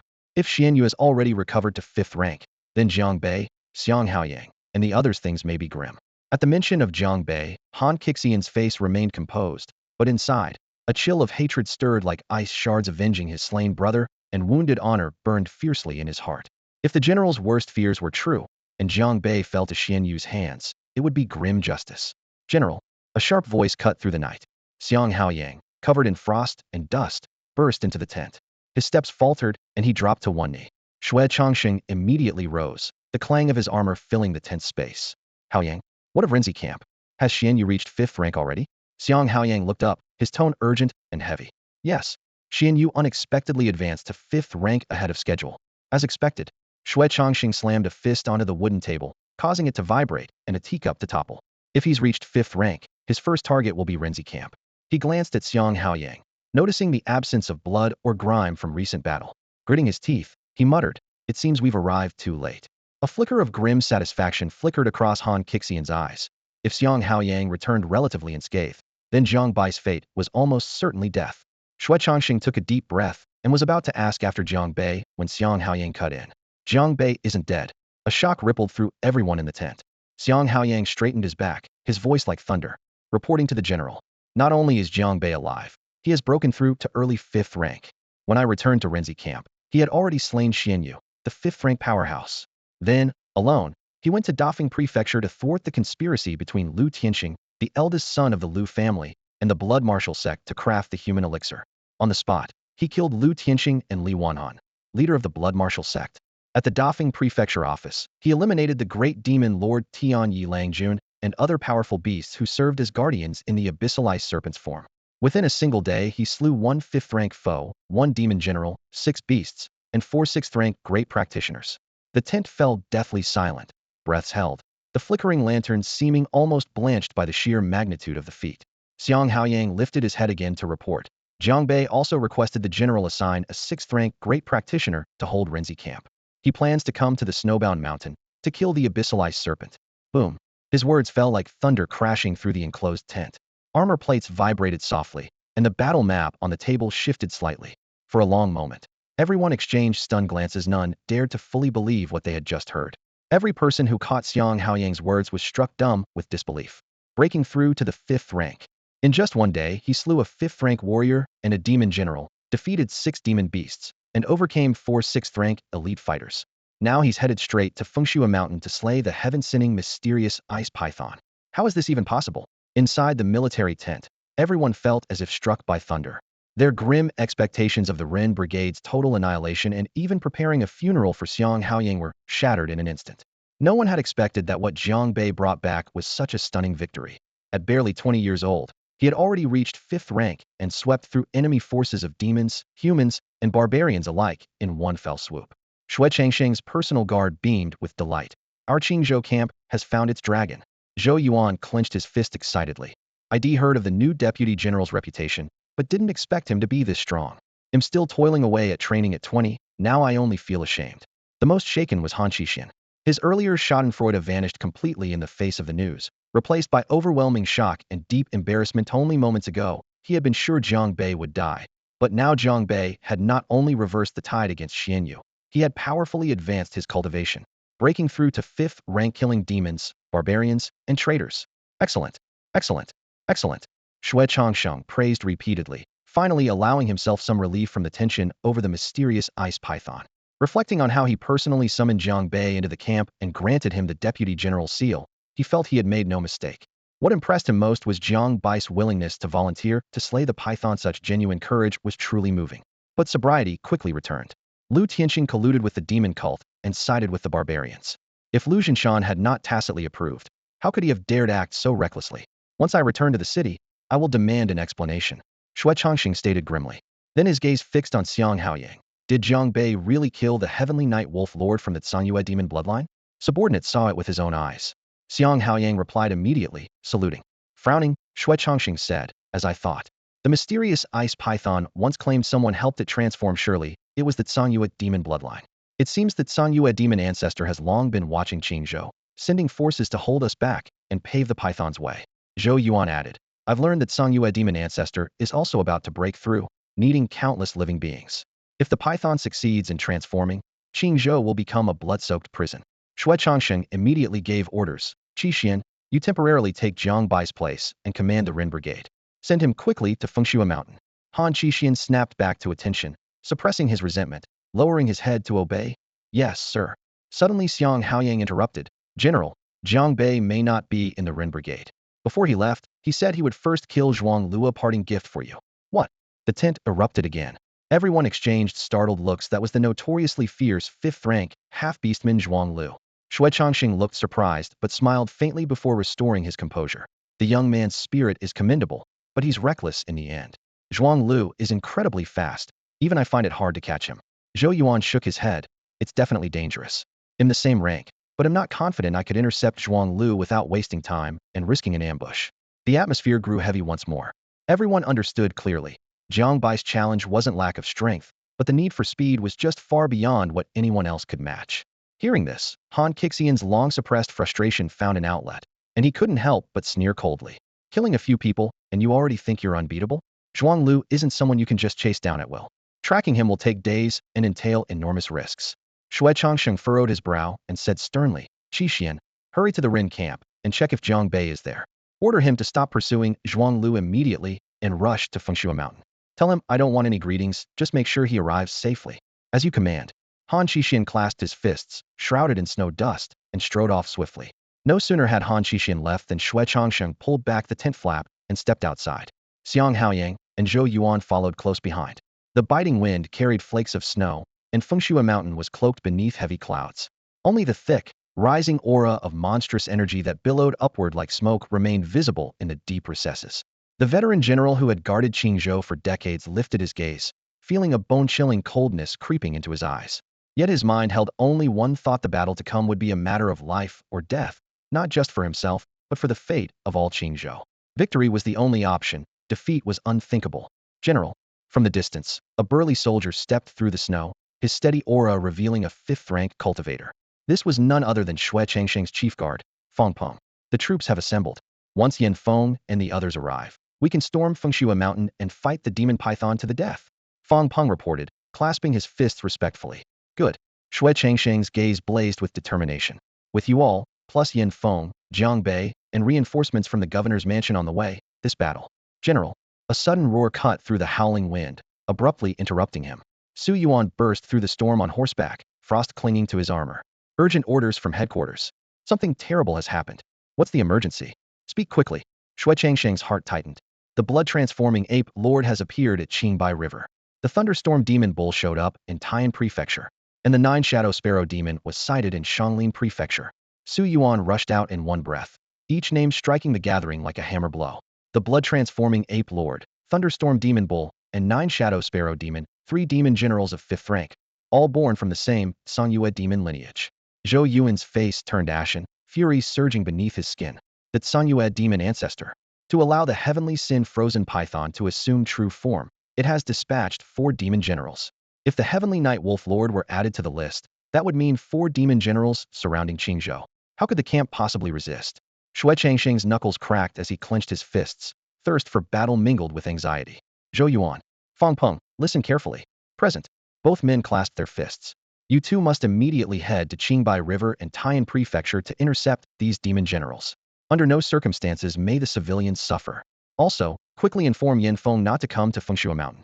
Redirect him to Xianglin Prefecture to block the 9-shadow sparrow demon. Zhou Yuan and Feng Peng paled instantly and dropped to one knee. General, this is impossible. If we leave, you'll be the only 5th-rank cultivator left at Fengshua Mountain. The python's transformation will complete within 2 days. You just can't hold out alone. You know what the governor's mansion is like. They won't send anyone of 5th rank to assist. This is a military order. Shui Changsheng's voice thundered, echoing across the open space. His gaze sliced across the two like blades. If no one intercepts those 3 great demons, Jiang Bei River, Taiyan Prefecture, and Xianglin Prefecture will be razed to the ground. I am Shui Changsheng, the commanding general of Qingzhou camp, and a veteran who has guarded Qingzhou for 38 years. In my life, I have slain countless demons, barbarians, and traitors. Have I ever once backed down? Am not old enough for you to worry about. Even if this old life of mine is all that remains, I will stop that demon serpent from transforming and protect the thousands of people in Qingzhou. Go now." The thunderous order exploded through the air, leaving no room for negotiation. Fang Peng and Zhou Yuan both trembled in body and mind, their fierce eyes brimming with tears. At last, they clasped their fists heavily and said, "Understood, sir." Half a day later, Han Shixian spurred his horse at full speed, finally arriving at the new site of the Renzi camp. The camp was still under construction, the ground muddy, with only a few scattered tents and simple barracks. Uncured plaster hung from rough timber beams. Han Shixian dismounted in one swift motion, mud splattering from his boots as he strode into the camp. "Where's Jiang Bei?" he demanded, grabbing a passing soldier by the arm, his voice deep and commanding. "Sir Jiang is inside," the soldier stammered, intimidated by Han's aura. "When did he return?" "He's been at the new camp the whole time, hasn't gone out." Hearing that, Han Xixian's eyes narrowed sharply. He had thought Jiang Bei had already gone after Zhuanglu, but now it seemed he had stayed put, clearly retreating in the face of difficulty. A faint, cold smile flickered at the corner of Han's mouth. Without hesitation, he headed deeper into the camp and tore open the curtain of a tent. Inside, a man sat upright in the main seat, wearing a Kladankaran robe draped over his shoulders, head bowed as he cleaned a long blade. The steel gleamed ominously in the firelight, reflecting the cold, hard profile of its owner. "The general sent a 6th-rank drillmaster. Didn't expect it would be you," Jiang Bei said without looking up, his tone indifferent. "I didn't expect you'd break through to 5th rank, or that you'd even kill Xian Yu." Han Xixian's eyes flashed with old grudges. His chest burning with anger, he forced down. "The general orders you to stop pursuing Zhuanglu." He stepped forward, voice low but urgent. "You may be 5th rank, but do you know how tough Zhuanglu is? Even the general says that bastard's speed is vicious. Do you really think you can handle him?" Seeing Jiang Bei still not look up, Han's voice rose a notch. "I advise you not to show off. You've only killed a few demons, yet you brag about storming Fengshua Mountain to slay the celestial crime-eye serpent? Do you even know what you're saying? We just got urgent news. Demon generals and great demons have appeared again in 3 areas of Qingzhou. The general sent 3 5th-rank generals to fight separately. Your task is to swap yours with one of theirs. You deal with the great demons, and they'll assist the general on the mountain. Do you understand?" "What did you say?" Jiang Bei suddenly raised his head, his voice cold down to the bone. In the next instant, he stood and stepped forward like a drumbeat. The oppression he radiated filled the tent, the flame light seeming to darken under its weight. Han Xixian's face suddenly froze. What do you intend to do?" Before he finished, Jiang Bai's fingers, like iron pincers, clamped down on his shoulders. His icy voice whispered in Han's ear, "Before, when you barked orders at me, I didn't bother to respond. But now I'm 5th rank. This is still my Renzi camp. How dare you tell me what to do? Who gave you that courage?" The moment he finished speaking, his grip tightened sharply. Boom. Crack. With the force of Jiang Bai's 5 fingers, a crisp, bone-snapping sound rang out sharply. Han Shixian felt as if his shoulder blade was instantly crushed by steel pincers, every joint in his body exploding in agony, the pain shooting straight to his forehead. The hand pressing down on his shoulder felt feather-light, yet it bore down like a mountain, nearly suffocating him. He knew Jiang Bei had reached the 5th rank, and he was only half a step away himself. Before, he could hold his own against other 5th-rank warriors in the Qingzhou camp for 20 rounds without defeat. But now, the pressure from Jiang Bei was something entirely different. It was not just the power of equals, but sheer domination. He was certain that if Jiang Bei willed it, his body would be turned to dust immediately. Cold sweat poured down Han Xixian's temples. His knees trembled uncontrollably. Even in the bloodiest battlefield surrounded by heaps of corpses, he had never felt such fear. "Hold down the Ren camp. If I return from killing the Sky Crime Black Ice Python, and find even the slightest mistake, there will be consequences," Jiang Bei said coldly before relaxing his palm and stepping out through the curtain. The instant the palm pressure lifted, Han Shixian felt as if all the bones had been pulled from his body. He collapsed onto the ground with a gasp, panting heavily, sweat soaking his back in moments. Deep down he trembled. This was no ordinary 5th rank, it was a monster disguised in human skin. Luckily no one else was in the tent, or his reputation as one of the 4 great generals would be utterly ruined by such a pitiful display. Before he could calm himself, the sounds of footsteps and shouting came from outside. "Lord Jiang, the corpse is ready. We can leave now." Wait a moment." Those brief words struck him like thunder. "A corpse? What corpse?" Han Shixian jumped up and rushed outside, lifting the curtain in a flurry. Outside, a crude horse-drawn cart stood in the snow. On the wooden bed lay a gruesome body, limbs twisted at unnatural angles, face caved in beyond recognition. Yet the shattered pair of antlers was unmistakable. Zhuanglu. The half-beast Zhuanglu. Han Shixian felt as if struck by lightning. Zhuang Lu was utterly dead. And if not Jiang Bei, then who else? That meant before this new camp was set up, Jiang Bei had already ridden hard after Zhuang Lu and returned with his corpse. From Xiang Haoyang's departure from the Ren camp to their return to Snow Mountain took less than half a day. In other words, Jiang Bei took only a few hours to track down and kill Zhuang Lu. Not even the commander-in-chief could move that fast. He stood frozen, throat dry, unable to speak for a long moment. Only now did he realize he had been the truly foolish and arrogant one all along. The snowy road was bleak as Jiang Bei rode away from Ren camp, the cart dragging Zhuang Lu's body behind him, heading straight for Snow Mountain. Sitting astride his horse, he opened his panel and glanced at his merit accumulation, then shook his head too little. Slaying Zhuang Lu earned only a few hundred merit points, far from enough to advance his many cultivation methods. Though he was already training at the 5th rank, there was still great room for improvement, and he needed far more merit. Hopefully that fiendish python on Snow Mountain still waits for Medont let me down. Jiang Bei muttered thoughtfully, a cold gleam flashing in his eyes. The true mastermind who plunged Qingzhou camp into crisis and left countless families ruined, the one responsible for so much carnage, would now personally bring to justice. This time, he would kill it with his own hands. Still want to change form and challenge the Demon King? First, you'd better ask if his blade agrees. After Jiang Bei broke through to the 5th rank grand training level, even he hadn't fully grasped just how strong had become. With his absolute Eye Seal talent, the demon python trying to transform had no chance at all. At that moment, Jiang Bai's brow twitched as he sensed a disturbance. A fierce shout thundered out. Since you've come, show yourselves. What's the difference between hiding and being a bunch of rats? Whoosh, whoosh, whoosh. 3 streaks of light shot out from the forests lining the official road, landing in 3 directions and encircling Jiang Bei. The soldiers driving the carriage behind him turned pale at the sight. Demons. One wore a gray robe, his face cold and expressionless. The other 2 were a male and female demon, a leopard demon and a fox demon. Their presences were heavy and imposing, the weakest at 5th rank minor training, the strongest already 5th rank grand training. Jiang Bai's pupils contracted sharply. He hadn't expected to run into 3 5th rank enemies on the way to win Snow Mountain, and clearly they were after him. People from the Lu family? He said, narrowing his eyes at the gray-robed man. The Lu family? Never heard of them. The man sneered, openly appraising Jiang Bei. Jiang Bei, you brat, you're talented no doubt, but too flashy for your own good. If you'd just kept your head down in the Renzi camp, maybe you'd have died easier or been lucky enough to survive. But you did something you shouldn't have, pissed off the wrong people. When someone wants you dead, you have to die? Before the words finished, the leopard demon roared, enough talk with a dead man. Kill him. Boom. The leopard demon surged forward like a black storm toward Jiang Bei, while the fox demon and gray-robed man struck at the same time from 2 other sides. 3 5th rank fighters attacking from all directions. Did something illegal? Someone wanting him dead? Doubts flickered briefly in Jiang Bai's mind, but he pushed them aside. The priority now was to slay these beasts first. Shoo! The air tore apart as Jiang Bei transformed into a silver-white streak soaring skyward. His surging energy exploded outward like a tidal wave sweeping through the surroundings.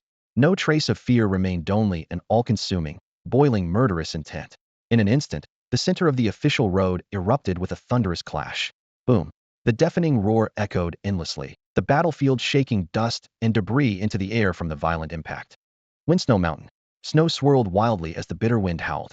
Beyond the mountain, over 1,000 elite soldiers of Qingzhou camp formed a dense, unbroken line across the snowy plains, radiating an oppressive killing intent.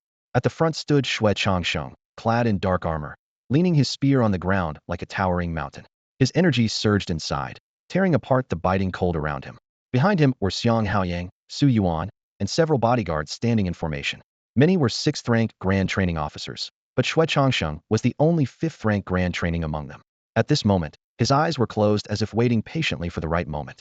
Though fully aware the mission was almost certainly a death sentence, no trace of hesitation showed between his brows.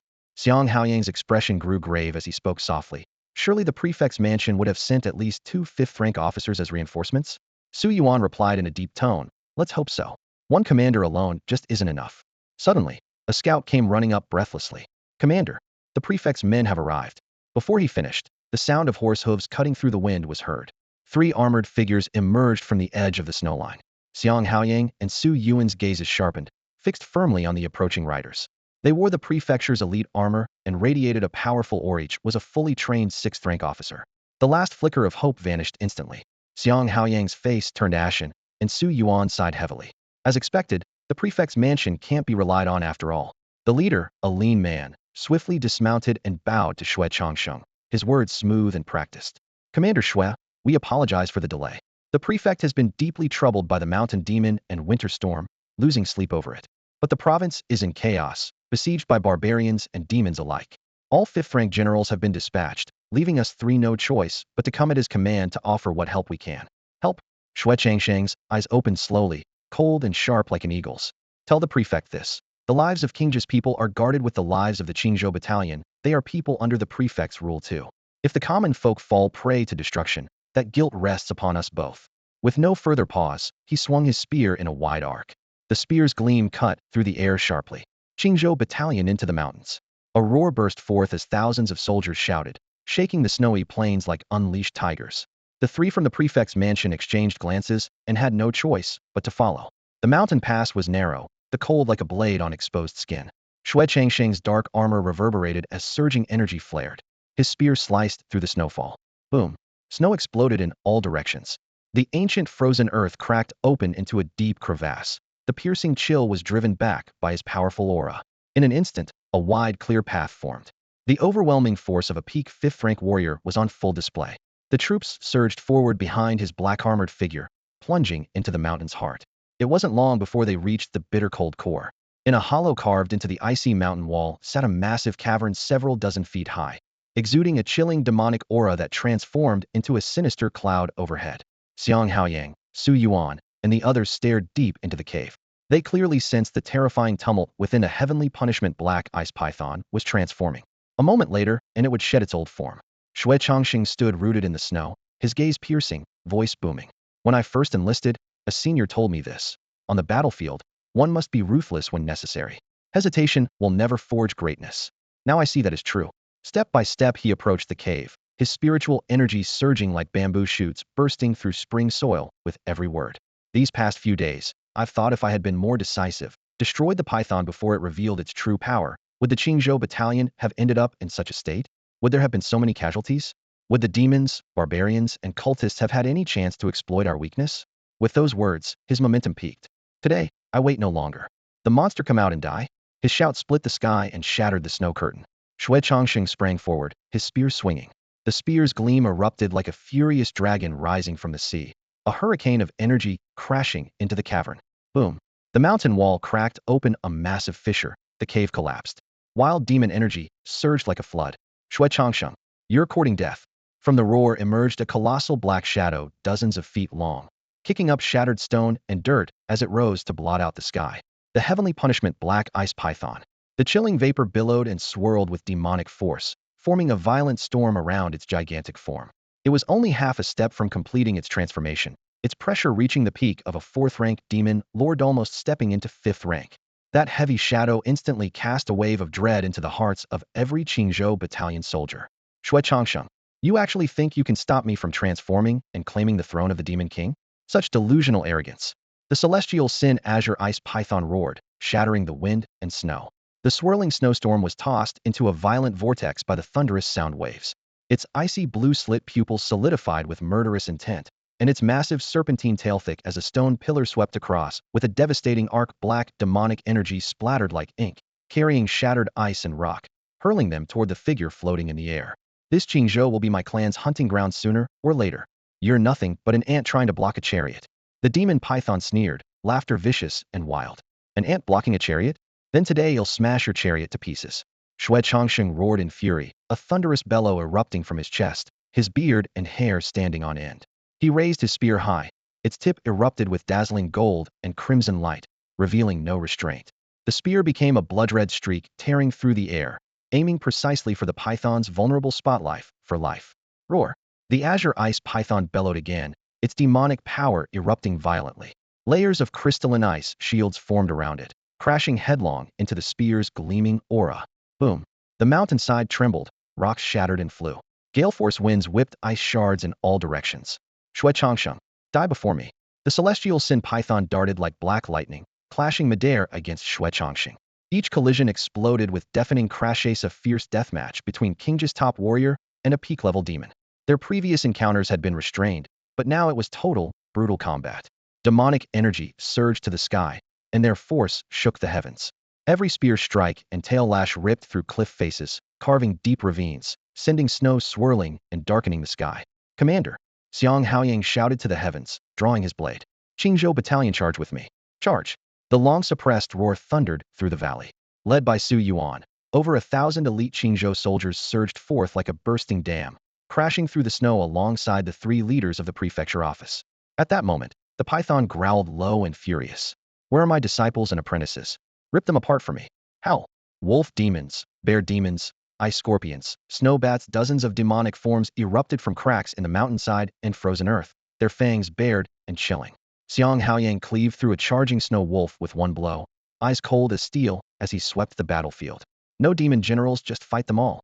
Su Yuan, circle them from both sides. Don't let them break our formation, cut them all down. Understood. Su Yuan answered sharply, blade flashing wildly. Qingzhou soldiers and demons collided in chaotic melee. Roars, screams, clashing metal, and eerie demon howls filled the air, blood and snow spraying everywhere. Above, the 2 decisive figures in the battle fought with ever greater ferocity. Beast. Die. Shui Changsheng's beard and hair bristled, golden fierce light bursting from his eyes. It was as if chains within shattered, his power surging uncontrollably. The spear's tip no longer held the normal energy but had transformed into a near-solid beam of blinding radiance, carrying an overwhelming, unstoppable force. Like a falling meteor, it stabbed straight for the python's head. For the first time, a flicker of panic crossed the celestial sin python's slit pupils. It hadn't expected Shui Changsheng to have this trump card. It dared not underestimate him, furiously concentrating demonic power to form an immense ice shield. Just as the spear's light was about to strike the shield, suddenly, everything changed. 2 shadowy, ghost-like figures shot silently out from behind Shui Changsheng's back. One struck viciously at his spine, while the other slashed at his spear-wielding arm. The timing was perfect, ruthless beyond measure. Coldness raced down Shui Changsheng's spine, every hair standing on end. His finishing move was already triggered, his old strength spent, and new power not yet awakened. His back was left wide open. He roared fiercely, wrenching his body around, sweeping his spear sideways.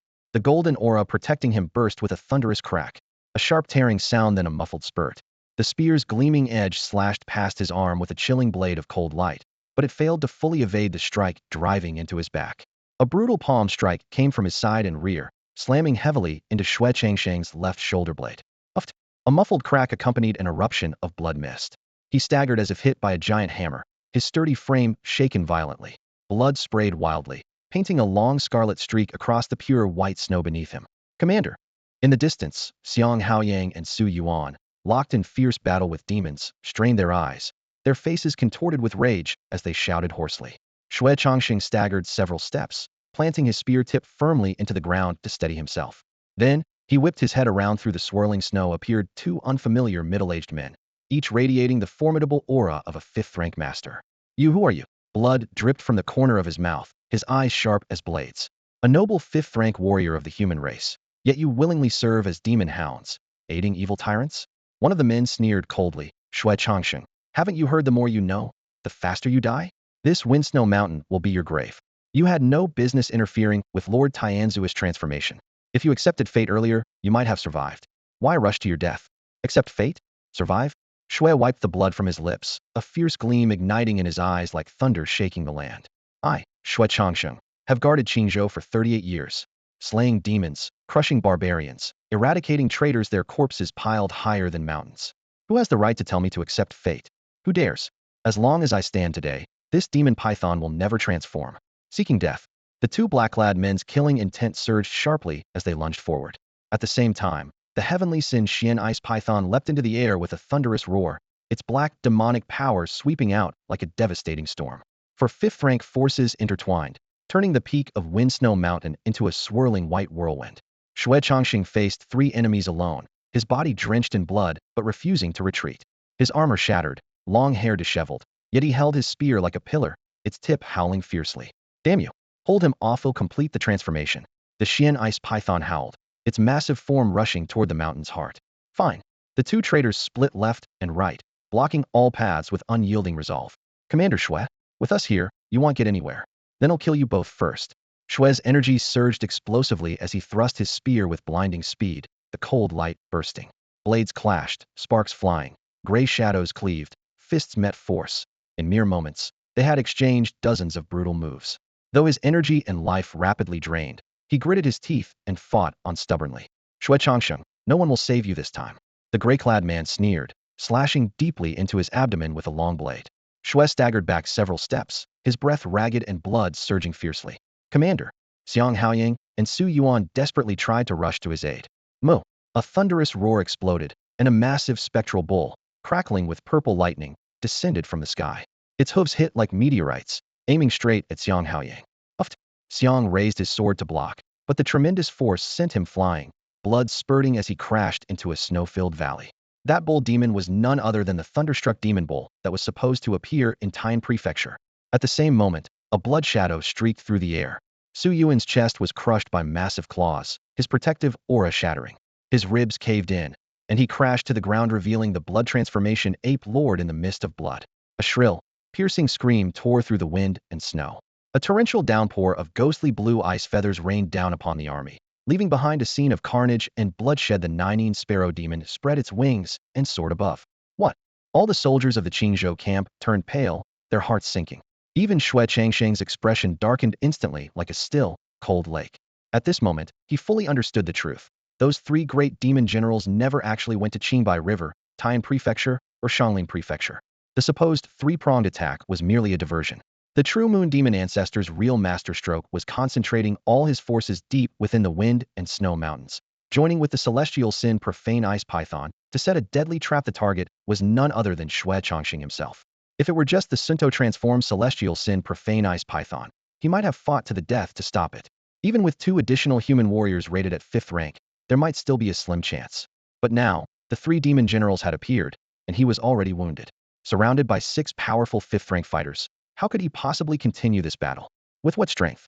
The howling cold wind whipped his cloak, his robes flapped violently. For the first time, the Qingzhou's overall commander, who came prepared to die, truly felt the crushing weight of helplessness. Despair was so heavy it pierced the bones. Xiang Haoying and Su Yuan spat blood, staring helplessly at the formation taking shape. The celestial sin profane ice python, 2 human 5th rank warriors, and 3 great demon generals, a total of 6 5th rank enemies closing in, barely leaving a breath to spare. Looks like it's not too late after all. Almost missed this thrilling show, sneered the thunderstorm demon bull as he looked down at Shui Changxing. Guarding Qingzhou so many years, and for what?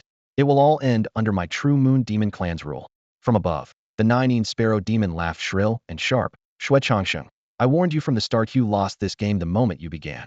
You can't stop us, and you can't break our formation. Do you finally understand? The snowstorm roared and churned. In the center, the celestial sin profane ice python's demonic power surged higher and higher. Its thunderous, maniacal laughter shook the valley. Its transformation was imminent. Shui Changxing stood in the blizzard, his usually proud posture wavering slightly. His knuckles turned white, gripping his spear tightly.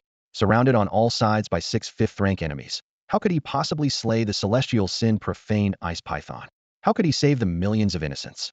Shui Changxing, hey race, another piece of good news, said a grim-faced man in gray with a cold smile. Your Qingzhou warrior Jiang Bei won't be coming either. Right now, he's probably already a meal in some creature's belly. What did you say? Shui Changxing's eyes narrowed sharply. Red Fox and Blue Leopard, you must have heard of them. Along with one of our 5th rank warriors, they intercepted him. Do you really think Jiang Bei has any chance of survival? The man snapped frosty snowflakes from his fingertips casually, but his words cut like knives. Red Fox, Blue Leopard. The words struck like thunder. Xiang Haoying and Su Yuan's faces turned pale instantly. These were notoriously vicious demons, especially Blue Leopard, whose strength rivaled that of the celestial sin profane ice python. Even with his talent, Jiang Bei had just broken into the 5th rank. How could he possibly stand against 2 mighty demons and a 5th rank human warrior? Another middle-aged man sneered, a promising one, but born in the Qingzhou camp, that means a doomed path. Enough chatter. After today, the Qingzhou camp will be no more. Kill him. The bloodborne ape lord howled fiercely, bloodlight bursting forth as he charged at Shui Changxing. The thunderstorm demon bull, Nineteen Sparrow Demon, and 2 human 5th rank riders launched their attacks together. Their demonic power and spiritual energy crashed down like avalanches, completely engulfing Shui Changxing. 3 demon generals backed by 2 human 5th rank fighters closing in. Shui Changxing, even at his peak, would find no escape from death. In the distance, the celestial sin profane ice python sneered, watching coldly. The Qingzhou soldiers' eyes were bloodshot with rage and despair, but they could only stand by and watch their commander fall. At this desperate moment, boom, thunder exploded as a blinding streak of light tore through the air from the mountaintop, like a divine punishment descending from the heavens. Leading the charge, the bloodborne ape lord was instantly pierced through. Half his body exploded into a spray of blood mist, his anguished howl slicing through the blizzard. The demons froze, eyes darting upward. The streak of light was neither an arrow nor a weapon, but a blood-soaked demon corpse, none other than Blue Leopard from the Red Fox and Blue Leopard duo. What? Before anyone could finish exclaiming, 3 more streaks of light screamed down from the sky. Boom, boom, boom. The earth shattered, creating 3 deep craters.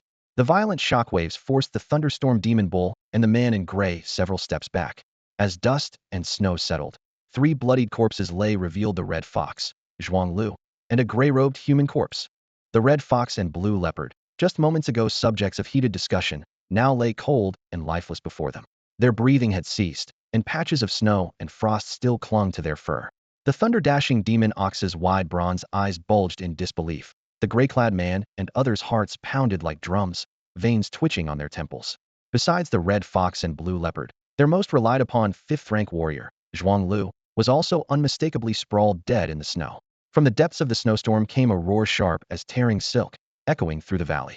The celestial sin profound ice python, in the middle of transforming, had lost its most trusted subordinate, the one so swift even it struggled to catch with the others, also slain. Who? Who could it be? The python's chest heaved violently, its fury-laden roar sweeping across the snowy peaks. In an instant, a 5th-rank fighter and 3 demon generals had been cut down. When had such a terrifying power ever appeared within Qingzhou? Could it be reinforcements from the imperial capital? Shui Changsheng's mind churned with turmoil. Governor's mansion? Impossible. Throughout Qingzhou, the only place he could think of was the imperial capital. He had petitioned repeatedly for aid before, receiving no response, even suspecting his secret letters were intercepted. But the brutal scene before him showed the court had finally received word.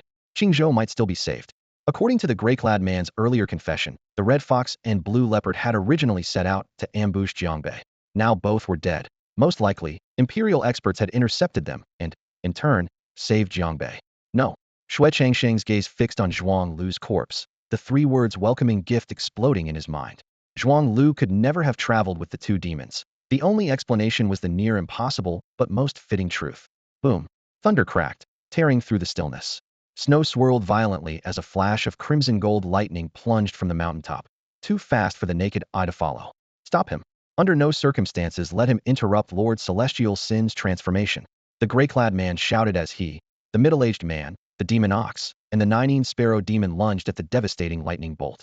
Stop him for me. Deep in the snowy valley, the profound ice python's demonic energy surged, its transforming aura turbulent as a raging tide. The next moment, the crimson gold lightning crashed down. Boom crack. The demon ox bore the brunt first. A massive hand clamped down on its iron-like head, leaving no time to struggle. The fingers closed tightly. Thunder rumbled as blood sprayed, and the headless demon ox's body slammed into the frozen earth, cracking the snow-covered ground. Quick! Before the demons could even register fear, the crimson gold glow flickered like a phantom by the 19 sparrow demon's side. Shriek! Blue ice feathers fell like heavy rain, but an even faster palm strike cleaved through the air, precisely slicing the base of its bony wings. Tear! Wings shattered, blood gushed. The 19 sparrow demon let out a gruesome howl as it plummeted, its piercing scream tearing at the ears. In the blink of an eye, 2 demon generals lay dead. The wind and snow were dispersed by the boiling aura, the crimson gold glow contracting slightly. Standing tall among the corpses was a familiar figure. The cloud-stepping Kirin robe fluttered in the icy wind, the aura around him roaring like a furnace. The heat steamed the falling snow into white mist.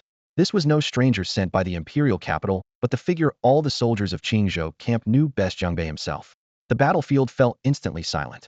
Shui Changsheng's bloodshot eyes suddenly contracted, his breath caught in his throat, and the hand gripping his gun trembled slightly. Was it him? Really him? He had thought the one who struck down the Scarlet Fox and the Azure Leopard was some high-ranking imperial agent, with rescuing Qingzhou merely a bonus. Yet the torn body of Zhuang Lu, shredded by that fist chi, sparked an almost impossible suspicion in his mind. What if the attacker was not an official reinforcer at all, but Jiang Bei himself? Now, that suspicion was mercilessly confirmed. Lord Jiang. It's Lord Jiang. The soldiers of the Qingzhou camp suddenly awoke from a daze, their voices rising like a tidal wave, shaking the blizzard into a chaotic frenzy. It was as if a dormant volcano had erupted, unleashing long-suppressed fervor in an instant. Xiang Haoying and Su Yuan, both bloodied from head to toe, first stood frozen, then erupted in wild joy. Jiang Bei was not only alive and unscathed, but had slain both the Scarlet Fox and the Azure Leopard before scaling Fengshua Mountain to fulfill his promise. The gray-clad man and the middle-aged swordsman felt their guts twist in anguish. The Scarlet Fox, the Azure Leopard, plus each with a 5th-grade subordinate they had thought victory was guaranteed. Yet a boy not even 20 years old had fought his way all the way to the mountain peak. A monster through and through. The killing intent was suffocating. Jiang Bai's figure became like a flash of molten gold lightning, striking straight at the two without a word, only bone-chilling coldness in his wake. Run! The gray-clad man's soul seemed to shatter, but it was too late to flee. The molten golden fist blasted forward, suddenly expanding. Boom. The man's head exploded like an overripe watermelon. The middle-aged swordsman raised his blade in horror. Steel clashed against fist chi with a shattering crack. Yet the molten golden punch remained unyielding, piercing his chest. Chi erupted within his body, and he was torn apart in an explosion of blood mist. Like a rabbit fleeing and a goshawk diving, with the force of thunder and storm, from Jiang Bai's appearance to the lightning strike that blew off the head of the demon thunder ox, the severing of the 9th sparrow fiend's wings, and then the annihilation of 2 traitors in a puff of smoke in mere breaths, several 5th-grade enemies were swept aside like chaff. The next moment, Jiang Bei again transformed into a streak of molten gold lightning, rushing straight toward the deepest heart of the blizzard. The transformation erased core. Roar impossible. Within the depths, the raging demonic chi surged to a critical point, and the heavenly sin black ice python faltered sharply. Just one step away. If it could endure a moment longer, it would succeed in fully transforming into a demon king. The backlash of failure and overwhelming fury exploded simultaneously, the giant serpent's roar shattering the mountains. Lowly humans, corrupting my Tao. Even if my transformation fails today, I will tear you limb from limb and devour your soul. The massive serpent's body broke through the vortex of demonic chi, its vertical pupils blood red, scales standing on end. It frantically drew upon the extreme cold power of the entire Fengshua mountain, instantly surrounding itself with a ghostly blue ice crystal storm. Abandoning transformation, it forcibly increased its cultivation using the terrain's advantage, its aura nearing that of a true demon king. On this Fengshua mountain, I am invincible. Even if a 4th-grade warrior personally arrives, they will surely drink their regrets. The black ice python bellowed wildly, its demonic aura suffocating as a prison. Beneath the weight of frost, the soldiers on the peak felt as if a heavy hammer pressed their chests, making it hard even to breathe. Jiang Bei, be careful. It's drawing on the extreme cold power of heaven and earth. Shui Changsheng's face darkened drastically as he shouted fiercely. Facing this overwhelming demonic power that shook the heavens, Jiang Bei merely took a cold step forward. His icy blue eyes gleamed with a sharp, cutting light. Invincible? Then let's see whose power is stronger, your wind and snow, or my frost and ice. Absolute ice seal activate. Boom. At his low command, the world suddenly changed. The howling wind and snow and biting cold that had been assaulting the heavenly sin black ice python suddenly froze, as if they had just come face to face with a true ruler. Then, all the cold currents swirled back like a rolling tidal wave, gathering wildly, yet with growing discipline, toward Jiang Bei. Visible frost-white energy peeled away from the chaotic demonic winds, coalescing into tangible streams of light that wrapped tightly around Jiang Bai's limbs and body. Like a dormant volcano erupting, his strength, speed, and defense skyrocketed before everyone's astonished eyes. Shui Changsheng and the other Qingzhou camp soldiers stood dumbfounded like stone statues, unable to believe what they saw. The heavenly sin black ice python let out a furious and terrified roar. What? No, impossible. The fear born of its bloodline surged through its entire being. You wretched beast. Prepare to die. With a ghost-like flash, Jiang Bei leapt before the giant python's head. His right fist clenched tight as frost and crimson gold energy intertwined. Unadorned but brimming with crushing fury, his blow came down mercilessly. Bankrack. The steel-hard skull collapsed instantly. Scales shattered like broken glass, scattering everywhere. Foul demonic blood sprayed out like a ruptured molten flood, staining the swirling snow red. Puff! The python screamed in agonizing pain, its huge body hurled backward by the terrifying force. But this was only the beginning. Jiang Bei clung like a devouring parasite to the serpent's body, fist, palm, knee, elbow. Each strike was simple, yet as fast as thunder and heavier than mountains. Bones shattered, scales exploded, and flesh tore apart with every blow. Boom, boom, boom, boom. The muffled explosions echoed like relentless war drums, shaking heaven and earth and pounding on everyone's hearts. The once impenetrable snake body dented, warped, and cracked inch by inch. Massive jagged bones pierced broken skin, exposed to the freezing air, then crushed into powder by the next punch. No, impossible. The python's furious roar broke into sobs. Its proud domain, the mountain of wind and snow, was as fragile as paper before Jiang Bei. Far off, the Qingzhou soldiers froze completely. Shui Changsheng felt chills crawl up his scalp and his blood boil. The heavenly sin black ice python, this long-standing nightmare that had allowed barbarians, monsters, and dark cults to invade and slaughter the people of King's House stood no chance. As the vice commander of the garrison, he had dreamt day and night of eradicating this scourge and returning peace to Qingzhou. Yet now, this foe that had baffled them for so long didn't even get a chance to strike before Qingzhou's youngest and most gifted deputy commander. Though their first meeting, at this moment, Shui Changsheng would forever remember this seemingly fragile, yet towering figure in his mind. That's all for today. Thank you so much for watching. I hope you guys enjoyed. If you wish to have another part of this recap, please give us at least 1,000 likes. Please don't forget to comment and subscribe to our channel for more content like this. Until next time.